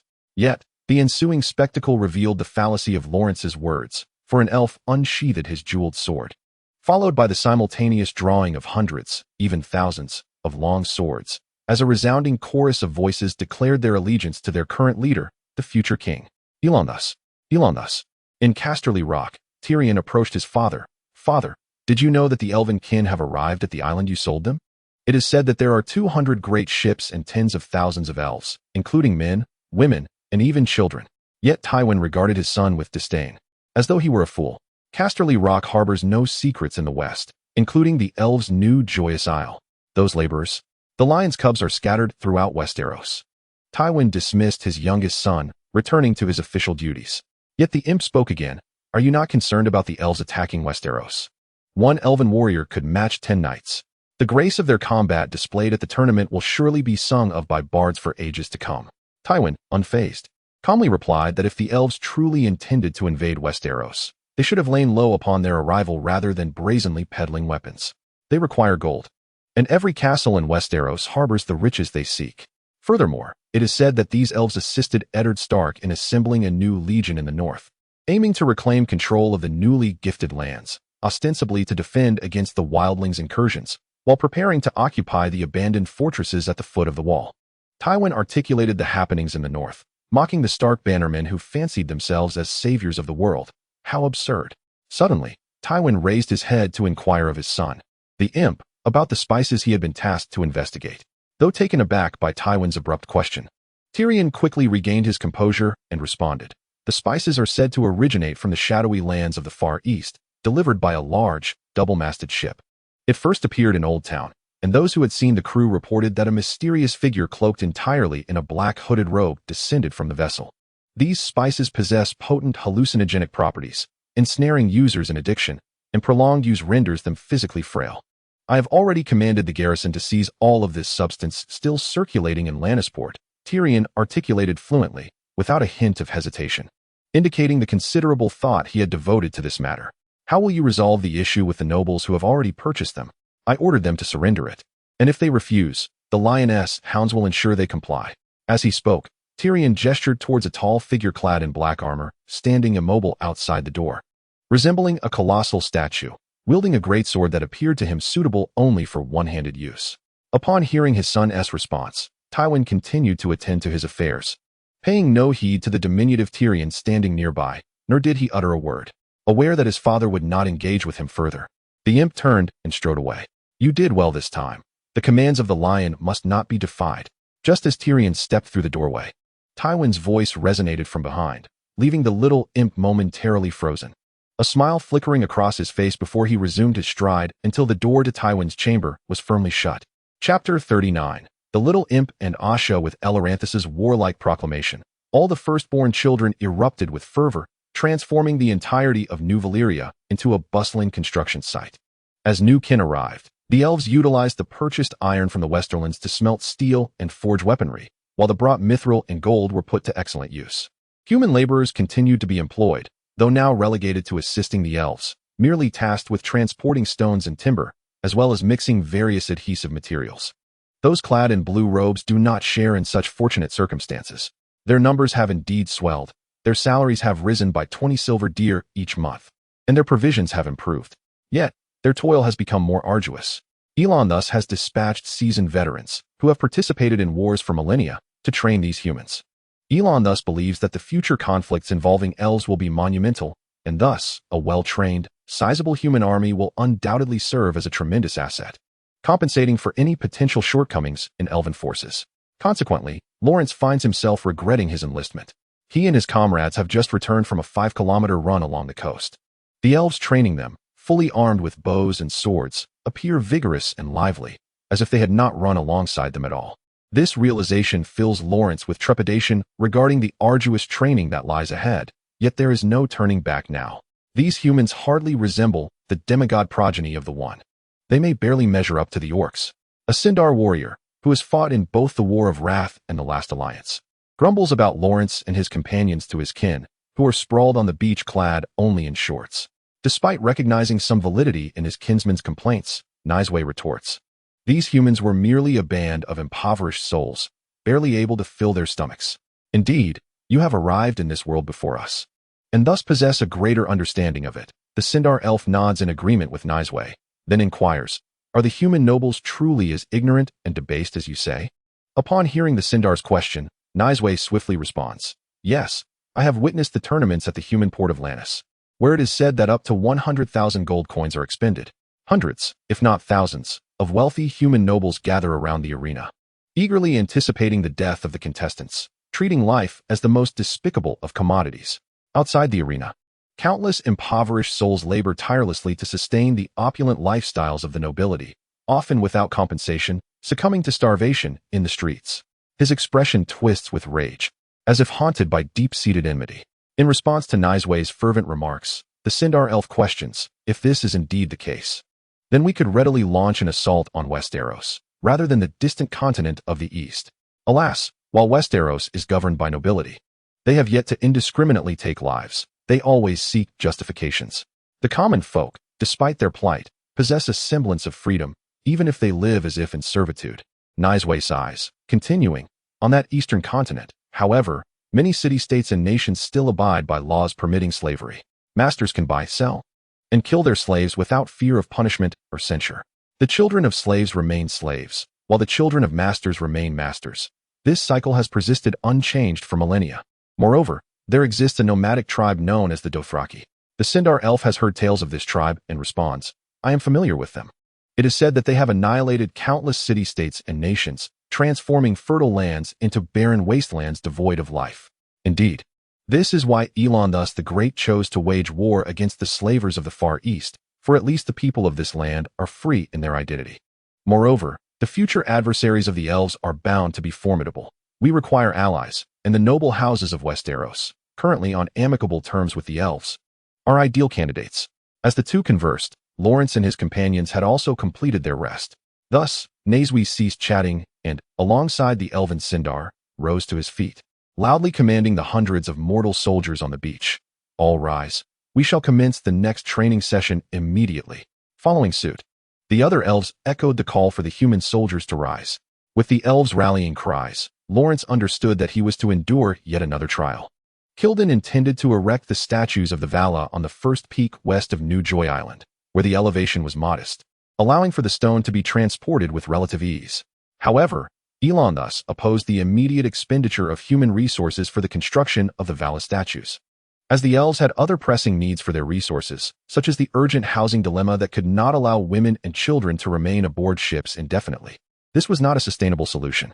Reluctantly, Kilden acquiesced, agreeing to prioritize the housing issue, to expedite the construction of the initial batch of dwellings. Many buildings were not constructed entirely of marble and large stones, as the elves preferred, but rather extensively utilized fired clay bricks learned from the men of Middle-earth, resulting in a remarkable increase in construction speed, at least doubling the pace. Just as everyone was fervently engaged in the building efforts, news arrived from the north. Hylia was to ascend beyond the wall to meet with the prophet of the children of the forest. This was the first statement Elon made upon seeing Kilden.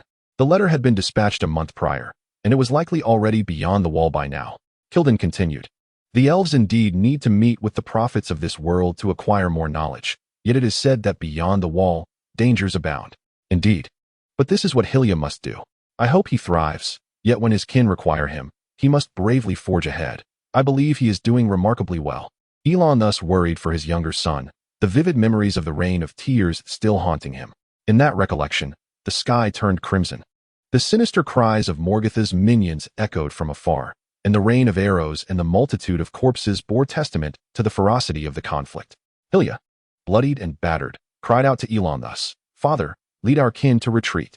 The young elf's eyes brimmed with tears as he implored the now weary Elon whose sword had already shattered. You must avenge Finn, avenge our brother. Retreat now. The voice of the young elf had turned hoarse. Elon was unwilling to endure the loss of another child, yet Turgon embraced him, rendering him unable to break free, ultimately being carried away from the battlefield by the crowd.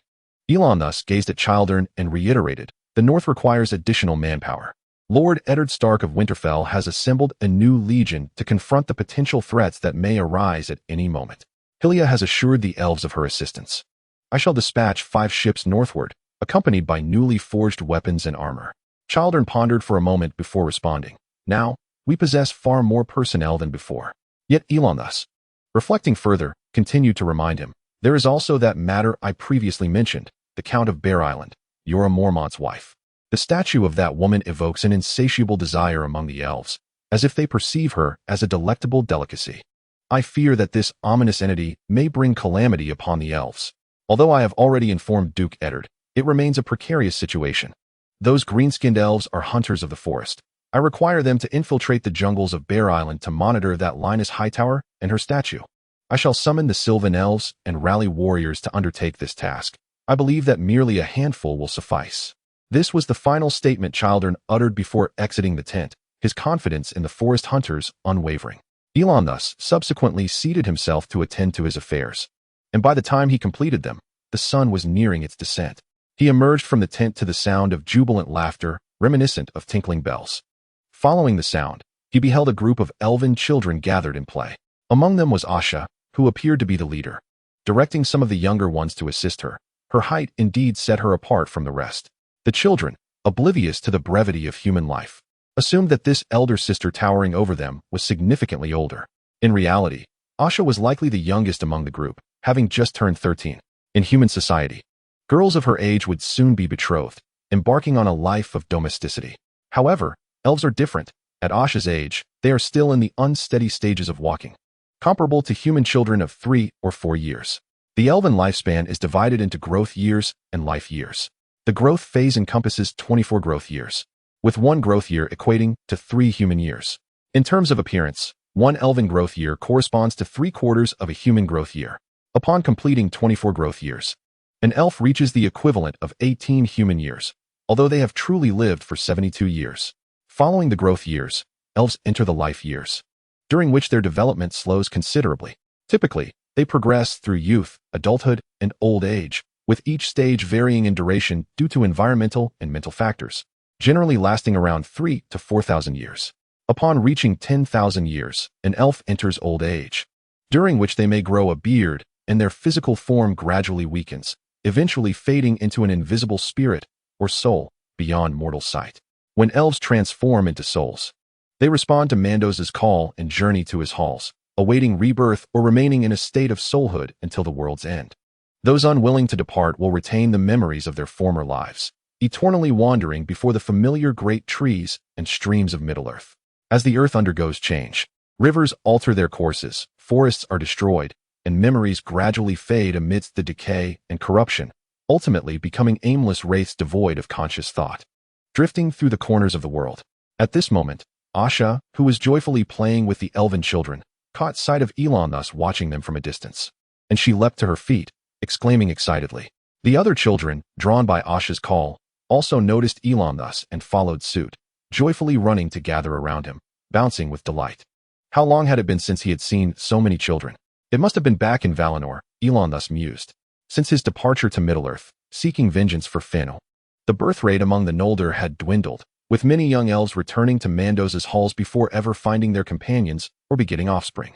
Yet now, as the elves came to this world, war loomed on the horizon, and until that conflict subsided, the birth rate of firstborn children would surely remain low. These children were precious sparks, to be cherished and protected. "Children, are you afraid to be here?" Elon thus gently inquired as he crouched down beside the elven children surrounding him. "No, we have faced the war against Morgoth. Even those older than the Vala cannot instill fear in us." A slightly older boy, younger than Asha, boldly replied. Clad in a dark red silk tunic and gray trousers, his golden hair shone like a brilliant sun in that moment. "Indeed, you are all brave children," Elon thus said, ruffling the brave child's hair before turning to Asha and asking the other elven children, "Do you enjoy playing with Asha?" "Yes. Sister Asha directs us in building tall castles and little figures. We love this. In Arda, we have only glimpsed the void sea. Ah, the ocean, the dominion of waters that cherishes the children of the One. Yet, the seas of Middle-earth have been distant from Valinor for far too long.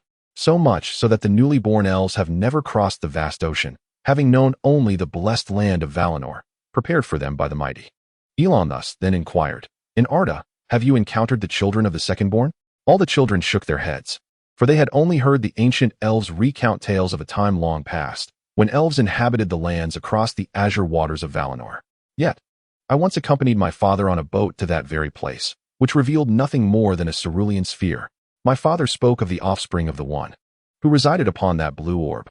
When the last king of En-Menor, in his hubris, sought to challenge the Vala and questioned the existence of the One, Valinor was forever severed from Middle-earth. The lands of Middle-earth transformed into a sphere, while Valinor became a distant continent, parallel to it and unreachable by mortals. Situated in the true west, mortal ships cannot approach, for they are drawn by the gravity of Arda, endlessly sailing around the world. Only the ships of the Teleri elves and those of Ulmo may sail straight westward, reaching the shores of Valinor. But do you not see it now? Elrond playfully retorted to the children, gesturing towards Asha, though he speculated that the humans of this world were not truly the offspring of the One. The children laughed joyfully, with one girl exclaiming, "Yes, we see them. Asha and those who labor to help us build our home are the offspring of the One. They are humanity. I adore the offspring, for Asha brings us joy." With that, many children once again surrounded Asha, frolicking and leaping with immense glee. Chapter 40. The free folk of the Outlands. The biting cold wind caressed Hylya's face. Even as summer approached, the temperatures in the Outlands barely reached above freezing.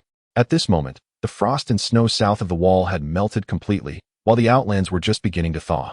"We are now a fair distance from the wall, and the rangers can no longer escort you," bellowed Banyong, clad in black, alongside Hylya's steed. "If those savages were to see us together, they would not even spare the face of the children of the forest." Leaf nodded in agreement towards Hylya, acknowledging the truth of his words.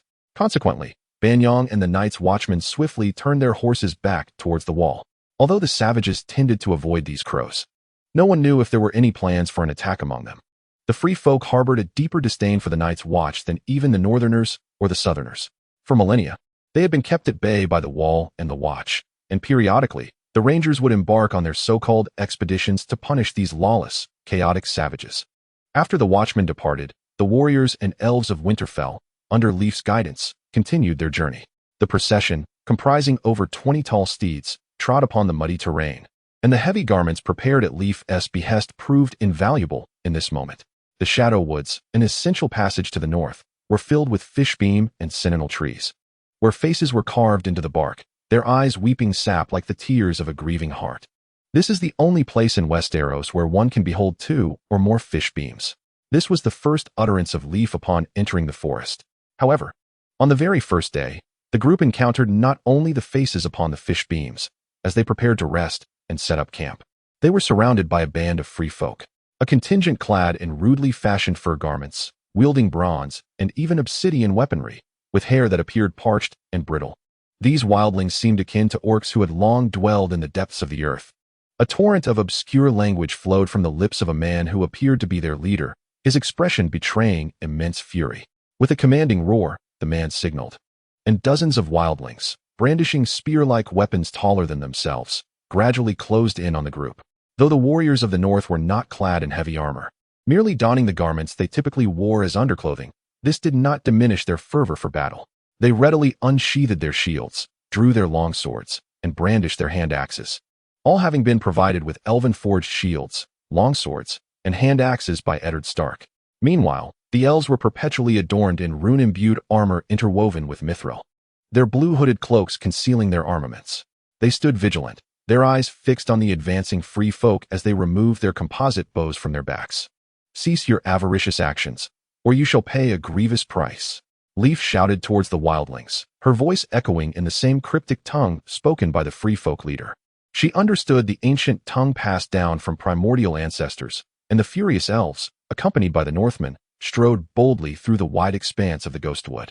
Laden with abundant supplies, the free folk coveted these steeds and provisions, as well as the garments worn by Hylya and her companions. Some among them gazed at the elves with ill intent, for the ethereal beauty of their fair faces was undeniably alluring. Yet, Leaf's words halted their advance.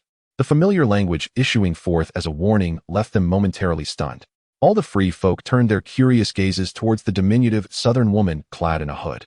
"Why are you southerners not content to remain behind the wall? Why venture into the lands of the free folk? Are your kings and lords not satisfied with their dominion in the south, that they must come to this barren north to plunder our homes?" The free folk leader thundered, for only Leaf understood their ancient tongue. Hylya and her companions were unaware of the exchange between the wildlings and Leaf, but the hatred and greed emanating from their eyes reminded her of the minions of Morgoth, akin to orcs she had encountered before. This compelled the elves to ready their arrows, prepared to shoot at a moment's notice. With Hylya confident in her ability to strike down 3 foes within the first 10 seconds. Yet, the conflict ultimately did not erupt, for Leaf removed her hood, revealing her dark skin, dry hair, and pointed ears. "It is I who have brought them to the north, to the farthest reaches to meet the prophet of the gods." Children of the forest. All the free folk gasped in astonishment. For it had been many years since the servants of these deities had graced the vision of the free folk within the Shadow Forest. They had only heard tales from the tribes that had journeyed from the arduous shores, speaking of the children of the forest who had once ventured south to the Great Wall. Indeed, you must have heard that Mance Raider from the north has united several clans, aspiring to unify the free folk. Leaf continued to speak loudly to the wildlings, recounting the events transpiring in the north. The chieftain of the free folk let out a hearty laugh, his voice gravelly, as if laden with phlegm. Huh, Mance. That crow saved by the free folk spearwives, I certainly know of him. Now he wishes to be king beyond the wall. The chieftain's mocking tone did not incite anger in the child of the forest. Rather, he calmly retorted, Are you not curious as to why he would pursue such a path? At this, the free folk chieftain grew impatient. What do I care for his motives? If that crow desires my fealty and wishes to be hailed as king, let him see if my spear recognizes him. I have no taste for bloodshed, and neither do my followers. Child of the forest, were it only you, my tribe would gladly pave the way for you, even holding a welcoming feast. But you come accompanied by these ironclad kneelers from the south, and thus you cannot pass unscathed. I can, however, ensure your safe departure, provided you leave behind 2 horses and 3 long swords, since you possess more than enough. The free folk set their terms, which were not exorbitant. But if all tribes of free folk were to adopt such practices, soon there would be nothing left to offer as toll for safe passage. The Firstborn could provide horses and swords, but your tribe must escort us out of the Shadow Forest. Hylia interjected, recognizing that with the free folk's presence, they could fend off most remaining tribal attacks. What is that androgynous fellow saying? The free folk chieftain inquired loudly of Leaf, unable to comprehend the elvish tongue spoken by Hylia. Leaf quickly replied, He says he can provide you with what you seek, but we must be guaranteed safe passage out of the Shadow Forest, free from any trouble from other tribes. That requires an additional offering. The free folk responded swiftly. Leaf turned to Hylia and said, They wish for more. Hylia pondered for a moment before nodding in agreement, as it was merely a matter of weapons. However, the subsequent remarks from some of the free folk compelled the Firstborn to prepare for conflict. We must keep a striking, tall beauty, a boisterous free folk suddenly shouted, his fur-clad frame drawing responses from nearby free folk, including a few young boys.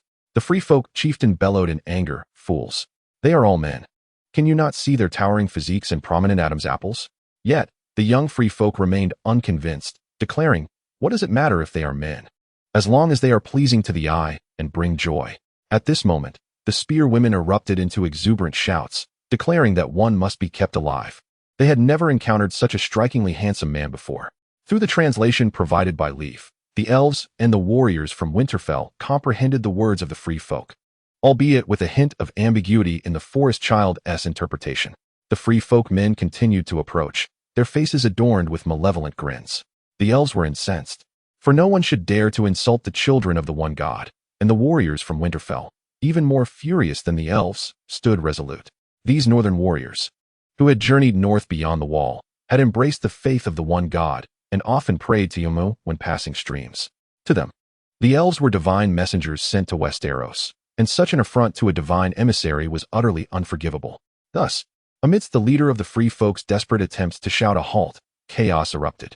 The first free folk man to insult the divine offspring was struck by an arrow, its diamond-shaped tip embedding itself into his neck. No, blessings of Uomo. With this cry, the warriors from the north charged toward the nearest free folk, while the elves began to unleash their arrows upon the spear-wielding assailants, and the slaughter commenced. The steel swords forged by the elves effortlessly severed the heads of the free folk, while their obsidian and bronze spears inflicted no harm upon the shields of their foes. The warriors from Winterfell had been schooled in all the arts of warfare since childhood, mercilessly dispatching the free folk before them, just as they had done against the Targaryens' minions in the south or the squids of the Iron Islands. They fought like a pack of wolves, and the elves were no less fierce. As Hylia had anticipated, within the first 10 seconds, he felled 3 individuals, sending them to rest upon the barren, frigid soil beyond the wall. It was only then that the free folk realized the gravity of their folly. They had lost half of their tribal warriors in mere moments. While the spear women looked on in terror, the men among the free folk fled, desperate to distance themselves from this formidable group. As they witnessed their comrades fall, they sought refuge in the woods, daring only to observe from behind the wide trunks of trees. Meanwhile, the spear women clustered around their leader, anxiously and fearfully eyeing the kneeling southerners not far away. I promised you weapons and steeds, yet your greed has led to your demise. Hylia retracted his bow and drew forth a long sword inscribed with runes that emitted a faint blue glow, resembling a warrior sent by the divine. Pointing it at the spearwomen and the leader of the free folk, his voice booming with authority. "No, this is not what I desired." Upon hearing Leif relay the elf's reproach, the leader of the free folk vehemently countered. "But you did not restrain your subordinates." Leif's rebuke rang out, asserting that as a leader, this free folk was profoundly inadequate. The leader of the free folk insisted he sought merely to better guide his tribe, not to command them. "Yet it was you who led them to obstruct our passage. As a leader, you have brought about their demise." The information acquired by the elves was relayed by the children of the forest, for only Atlantis, blessed by the one true God, comprehended the ancient and obscure tongue of their forebears. However, this time, Hylia discerned the tears of regret in the leader of the free folk, revealing his deep sorrow, albeit not overwhelming grief. Thus, Hylia spoke once more. "You are a kind master to your subordinates, yet not a competent leader. We shall provide you with long swords and steeds, but you must cease to obstruct us. And inform the rest of your kin not to come forth to meet their demise in vain." As Leif translated, the leader of the free folk appeared incredulous, along with the surrounding spearwomen. "I apologize for the inconvenience caused, but we cannot accept rewards without due effort. We shall welcome you into our tribe as an expression of our regret." Life beyond the borders was harsh, lives held little value. While the free folk mourned the loss of their companions, they recognized that greater sacrifices yielded no benefits. It was more advantageous for them to mitigate losses and procure what they desired. Yet, Ymink did not acquiesce to the elves' demands but instead extended an invitation to visit their tribe. The leader of the free folk pushed through the spearwomen surrounding him, planted his bronze spear into the ground, composed himself, and approached Hylia and his companions with open arms, signaling no threat. "I am Ymink, son of the summer, known among my kin as the Eagle Hunter." He introduced himself from a few paces away, his expression soon reflecting confusion. "I am Hylia, son of Atlantis, hailing from a distant, unknown realm of Westeros." Hylia's words astonished, and through Leif's translation, Ymik's eyes filled with disbelief. Hylia and his companions were not human. They belonged to the distant lands of the elves. Leif reiterated this to Ymink. "Now, please gather the bodies of your fallen comrades," Hylia urged, wishing to avoid further delay in this shadowy forest where sunlight scarcely penetrated. Soon, those free folk hunters, who had been hiding at a distance, returned at Ymik's call, albeit now with a tinge of dread as they transported the bodies of their companions under the gaze of the elves and northern warriors. Ultimately, the free folk hastily dug a pit and unceremoniously interred their fallen comrade, knowing that the warmth of spring and the approaching summer would hasten decomposition, emitting foul odors that would attract scavengers and insects. The free folk led the way, with the elves and northern men following closely, soon arriving at the modest tribe. This small community comprised only 200 or 300 individuals, with the elderly scarcely visible. For those frail with age could not procure sufficient sustenance during winter and would often depart the tribe to await fate's decree. However, the tribe was home to many children, as a remarkably high birth rate was essential to maintain the population amidst the extreme mortality rates faced by the wildlings. Throughout the journey, Hylia observed over 20 curious children flocking to them. The remaining members of the tribe observed a decline in the number of returnees. Although they were aware that those who had not returned faced grave peril, few cared beyond the close friends of the missing, including the children. Chapter 41. Departure from the Shadow Forest. Hylia noted the tattered clothing of these children, their pallid complexions revealing the harshness of their winter existence, lacking in proper nutrition. The children rejoiced at the sight of their mother's return, for each hunting expedition was fraught with danger, with many hunters falling prey to the claws and fangs of wild beasts or succumbing to various misfortunes. "Ymenter, my chief, the individuals you have brought back must be from the south," exclaimed a clean-featured, sharp-eyed red-haired woman, her words laced with mockery. "Rhaega, do not entertain thoughts of these southerners. Our tribe has already paid a heavy price for such folly." Ymenter cautioned the woman before him, unwilling to see further loss of life. Yet Rhaega remained unfazed. "I do not covet their possessions. Rather, I desire those tall men. They appear truly splendid." "Humph, those men already lie beneath the damp earth. If you are unafraid, then go ahead and try your luck." With a dismissive scoff, Ymenter turned his attention away from her and approached the elves nearby. Curiosity had drawn all the tribe members to Hylia and her companions, though most refrained from brandishing their weapons. After all, these were the individuals the chief had returned with, fully armed, and no one wished to provoke them. Thus they remained unprepared to draw their weapons in defense. Hylia spoke again to Ymenter, We shall stay in your tribe for but one night. Tomorrow you must accompany us until we depart the Shadow Forest. That will require at least a fortnight's journey. It is too long. Ymynter replied, somewhat troubled. Grant my request, and the elves will remember your aid. You shall attain a better existence, including swords and garments. Should this free tribe assist the elves can likewise extend their assistance. For the Firstborn must be aware of the conditions beyond the borders in a timely manner. Upon hearing the words of the forest child relayed by the elves, Ymynter pondered for a moment. He found the elves' suggestion reasonable, yet without guarantees. He responded, if that is the case, the Vico clan will provide you with assistance to navigate out of the Shadow Forest, but how can you assure the free folk? The elves cannot offer you guarantees, nor do we require any. The free folk must place their trust in us to receive help, enabling them to survive the long winter. Otherwise, when the darkness of the far north awakens and the armies of the Firstborn tread upon this land, they will hold you accountable for the offense against the elves. Hilia's words bore a warning, akin to an unbreakable decree. Ymynter felt a twinge of anxiety, knowing full well that their entire tribe could not contend with even 5 elves, let alone the countless armies in the darkness of the far north. The free folk vow to defend their land to the death, unyielding to any invaders or subjugators. Even in the face of the darkness that you refer to as the far north, the voice of the matriarch resonated with unwavering resolve. Rhaega, do not provoke our esteemed guests. Ymynct was determined that the most steadfast and valiant spearwomen of the tribe should not perish needlessly due to an affront to the elves. Humans, the elves ascend to that distant land not to threaten you, but to save your fleeting lives. Cease your insolence. This time, Leaf rebuked the disrespectful red-haired woman with a commanding tone, for the seer had foretold that the elves were the key to the salvation of the world. It was only then that Rhaega discerned the diminutive figure beneath the hood, her face reflecting incredulity as she exclaimed, Child of the forest, the others have awakened, and Mance Raider seeks to unite the free folk under a single banner. Leaf finally abandoned riddles, directly articulating the imminent reality. The others? The voices of several nearby free folk rose in alarm. The news of Mance Raider's consolidation of the free folk had spread throughout the lands beyond the wall, but had failed to capture significant attention, dismissed as mere gossip of a raven bringing southern customs to the north. However, the awakening of the others was a concept too far removed from the realm of their belief, merely a distant myth. Despite whispers of sacrifices made to a mysterious entity in the south by the people of Karst, at that moment, Leaf removed his hood, allowing all the free folk to behold his visage clearly. The appearance of the child of the forest lent credence to his claims about the resurgence of the others, causing a stir among the free folk. Observing the growing panic and hushed conversations among the crowd, especially the fearful expressions on the children's faces, Shilia felt compelled to raise her voice to maintain order. Silence. The voice of the Firstborn rang ethereally and powerfully, reverberating through the air, compelling the hundreds of free folk around her to cease their clamor. All gazed at Shilia's tall and graceful form as she untied the bindings of her fur cloak, revealing the resplendent elven runic armor underneath. The elves journey north to confer with the prophets of your revered deities regarding the threat posed by the others, the dark ones who are upheld by their malevolent god. Should you assist us in reaching that distant land, it will be in accordance with the will of the gods, and the elves shall not forget your aid.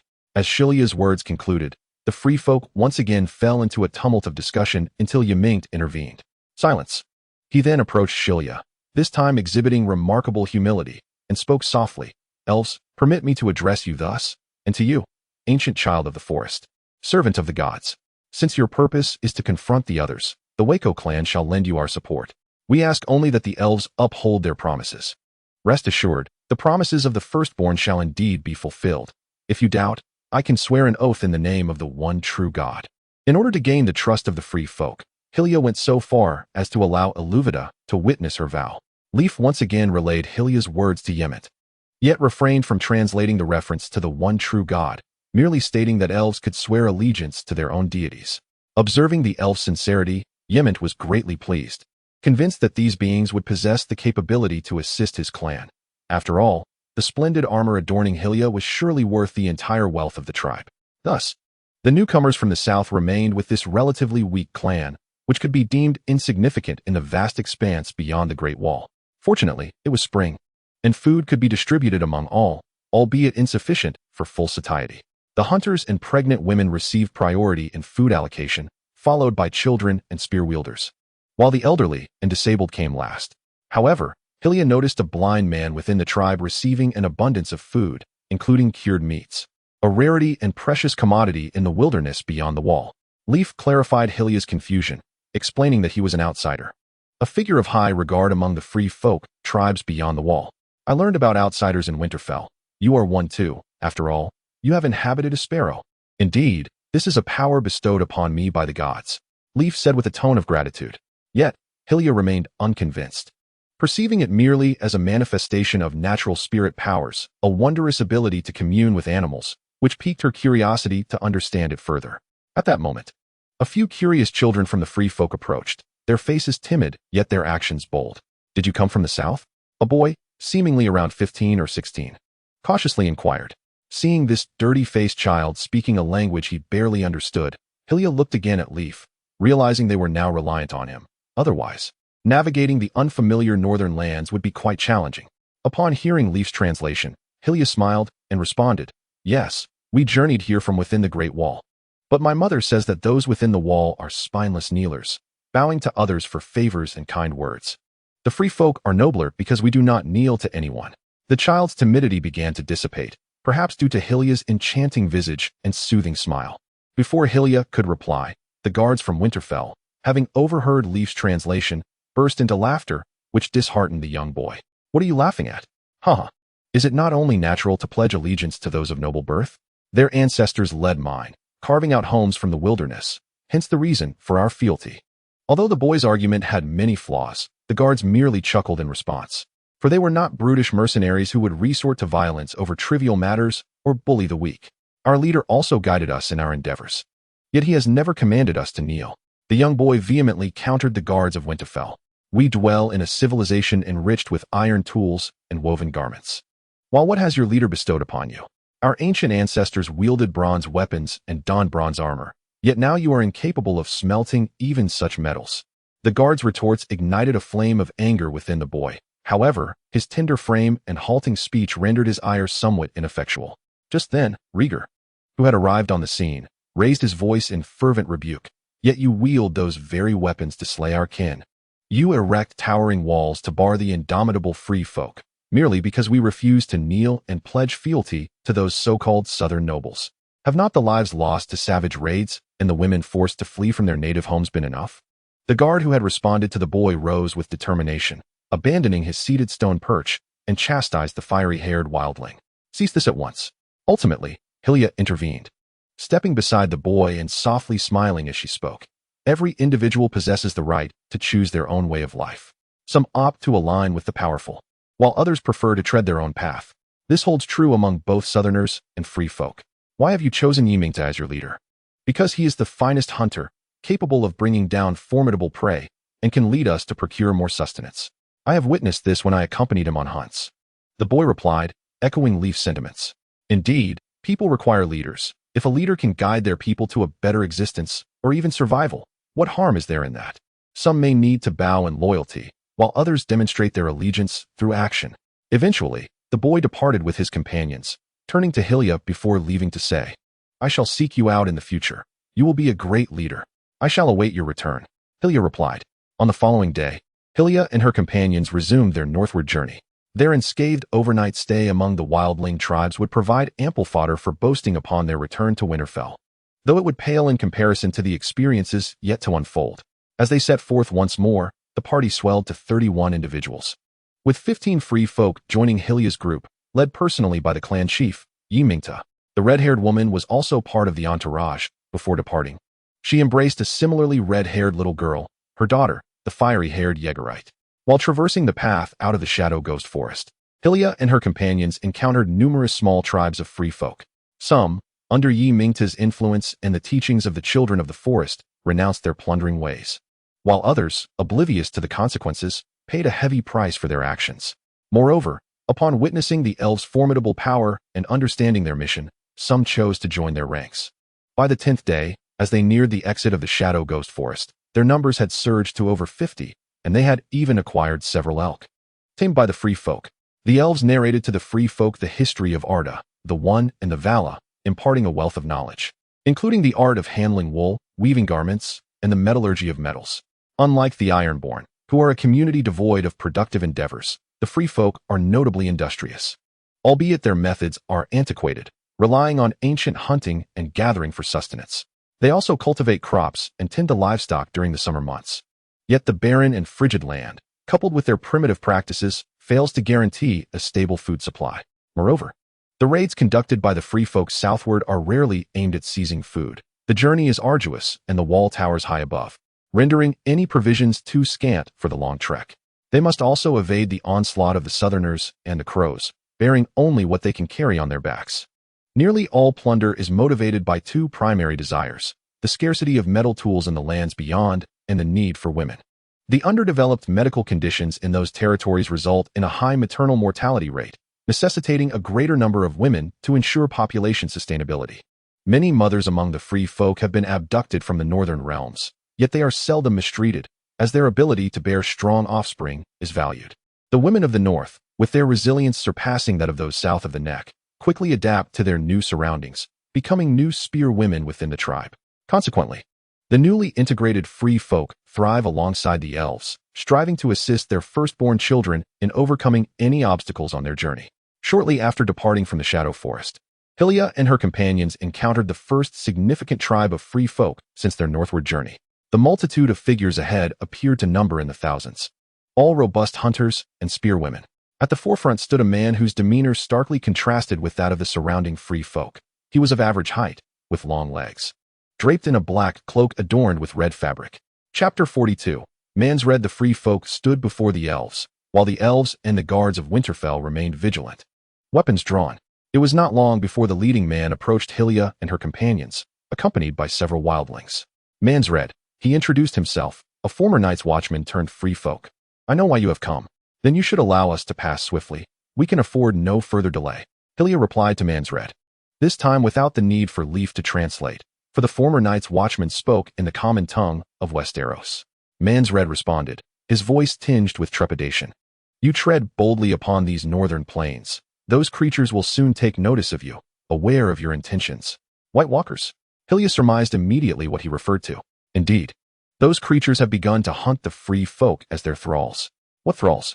A guard from Winterfell inquired. What manner of revived dead is this? Devoid of any sensation or consciousness. Yezi responded to the guard's inquiry. Indeed, they now hunt like predators, yet their assaults grow ever more frequent. I have witnessed these beings. Their forms reflecting the moonlight like ice, their faces obscured, but their hair as white as snow.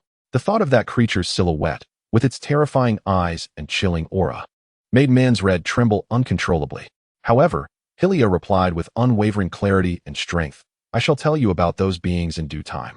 The endless night shall not hinder the blades of the elves. Mansred retorted, but how many of you are there? I am aware of your elves' deeds in the Iron Islands, yet your numbers are ultimately too few. How many of those whites exist? Hylia countered, I do not know, perhaps dozens or even hundreds. My shapeshifters have only ever seen a few whites at a time, riding upon steeds of ice blue, resembling solid frost. Mansred responded, recognizing that each time they encountered those fearsome entities, the free folk chose to flee, leaving the exact number unknown. Yet their thralls number in the thousands, lurking within a hidden valley to the north. Our obsidian spears can slay those dead. Thus, they dare not launch a full-scale assault against us. But their ranks will only swell, while the free folk will dwindle. Mansred's voice betrayed a growing pessimism regarding the future. We must ascertain the enemy's situation. Otherwise, we shall descend into chaos. Only the green prophet of the children of the forest possesses this knowledge. Hylia affirmed. Indeed, that is the very reason I sought you. The free folk are aware of another path leading to the far north, a route more concealed, traversable only in summer. Now that the snow has melted, whites shall not appear there. Mansred finally articulated his intentions. Why do you wish to assist us? Came the question. Because for the free folk to survive, we must leave this place. Otherwise, we will all become mindless, living dead. The condition for my aid is this. You must cross the wall. But the Duke of Winterfell shall never permit that. The Winterfell guard responded loudly to the free folk's demands. That land was once inhabited by our ancestors. Mansred vehemently countered, pointing an accusing finger at a guard from Winterfell. Your ancestors were exiled for their transgressions, including you, Mansred, a night's watchman who forsook his oath. The guard, Captain Famer Gafer, had served the Stark family for centuries, unwaveringly loyal. Indeed, let the Night's Watch prevent us from crossing those frigid walls for millennia. forgetting their original purpose, and gradually succumbing to become a haven for thieves and poachers. Moreover, I am of free folk descent. Hylia, overwhelmed, felt her head throb, perplexed by why each encounter between the guards of Winterfell and the new free folk was fraught with tension. Enough of this bickering, otherwise those creatures may take notice of us. Ultimately, Mansreed took the initiative to conclude the dispute.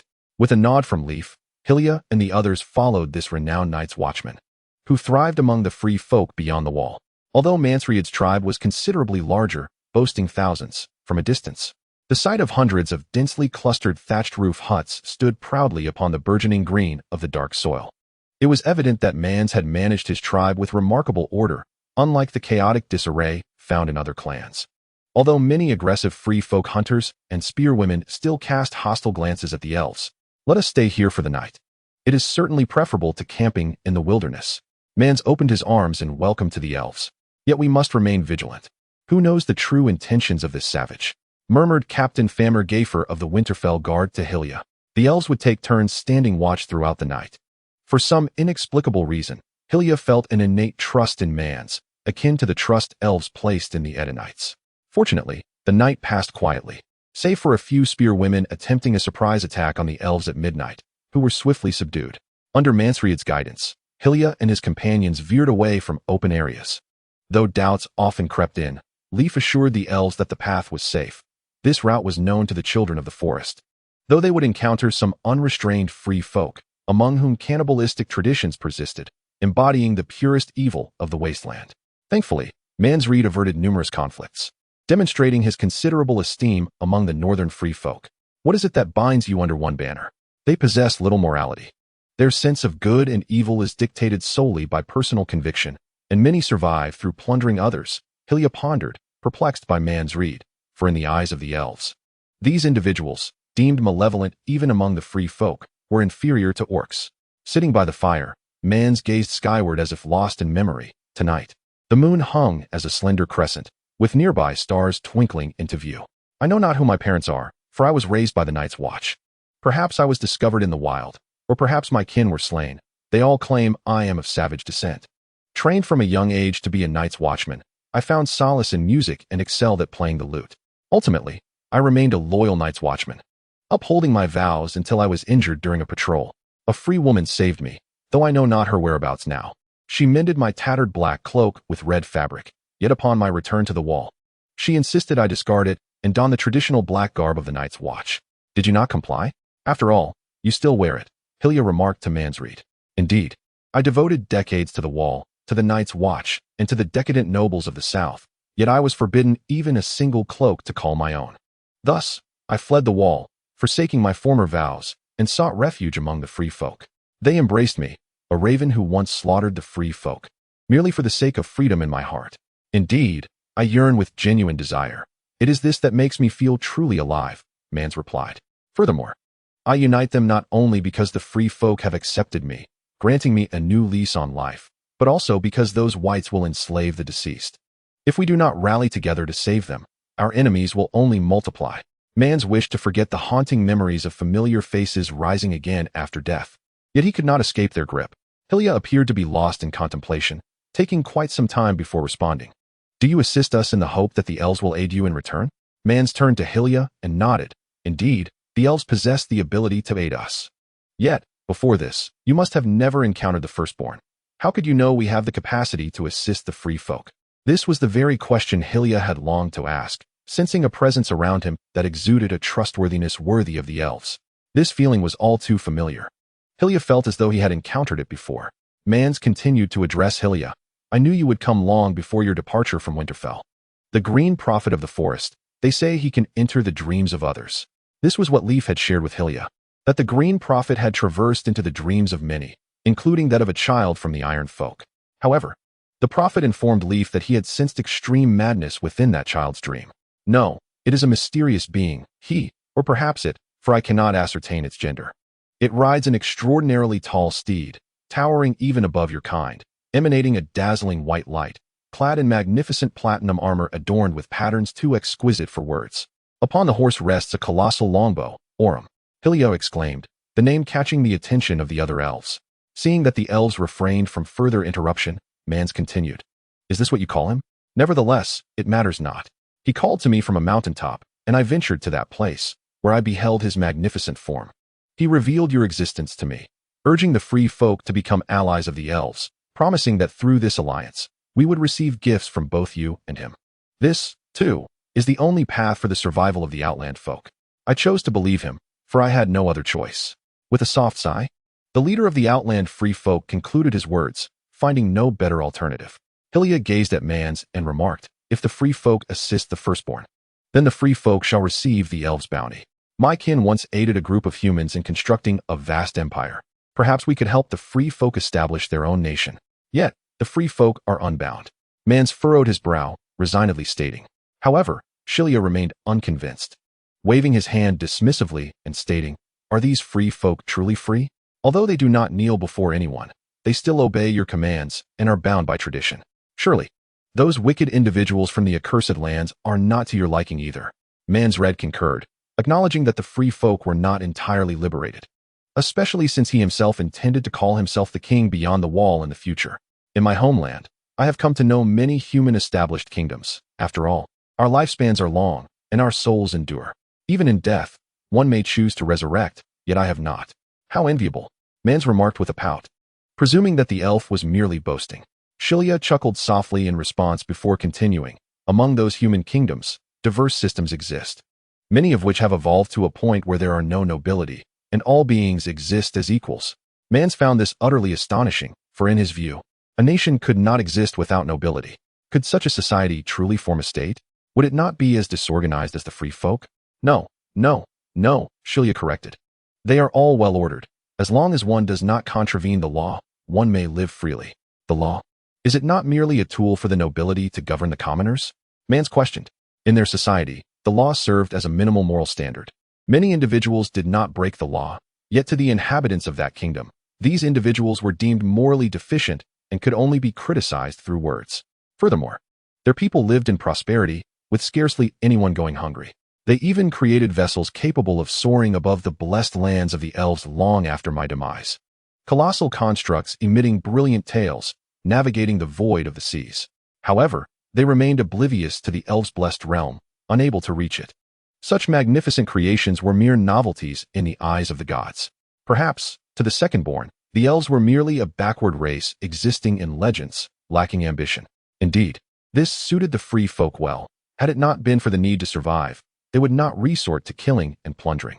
For some reason, Mans felt that such a society was quite fitting for the free folk, and even felt a tinge of longing for it. Yet, Hylia interrupted Mansred's continued reverie, saying, but the current means of production among the free folk are inadequate to sustain such a society. You are too primitive. Do not aspire to establish a system akin to that of their kingdoms if you wish to live as they do. The free folk must create everything with their own hands. Perhaps, Mans conceded, but all of this must await the survival of the free folk. For now, we only wish to endure. Although he yearned to live in that kingdom, it was but a fantasy. The immediate priority was survival. In a distant corner of the world, several towering figures congregated. Can we truly provide no further assistance to those firstborn? A compassionate and sympathetic male voice inquired. Indeed, as they settle, these few gifts are all we can bestow upon them. The symphony of the firstborn does not permit us to intervene excessively, a commanding and dignified voice responded. At that moment, another figure clad in armor, reminiscent of a hunter, spoke. Our strength projected here has encountered repulsion from the power left behind by the deceased beloved. The entity that emulates the world created by the Father has also fallen into peril, as the passage to that perilous realm continues to expand, and its nodes shall soon begin to proliferate. At that time, the firstborn will confront adversaries whose power is not inferior to their own, and in numbers that far exceed their comprehension, products born of extremist ideologies. Indeed, this is the path chosen by the firstborn. They ought to foresee the upcoming trials and tribulations. And what shall become of their souls after they face death once more? Shall they return to the temple of Arda? Let them rest upon the lands we have bestowed upon them.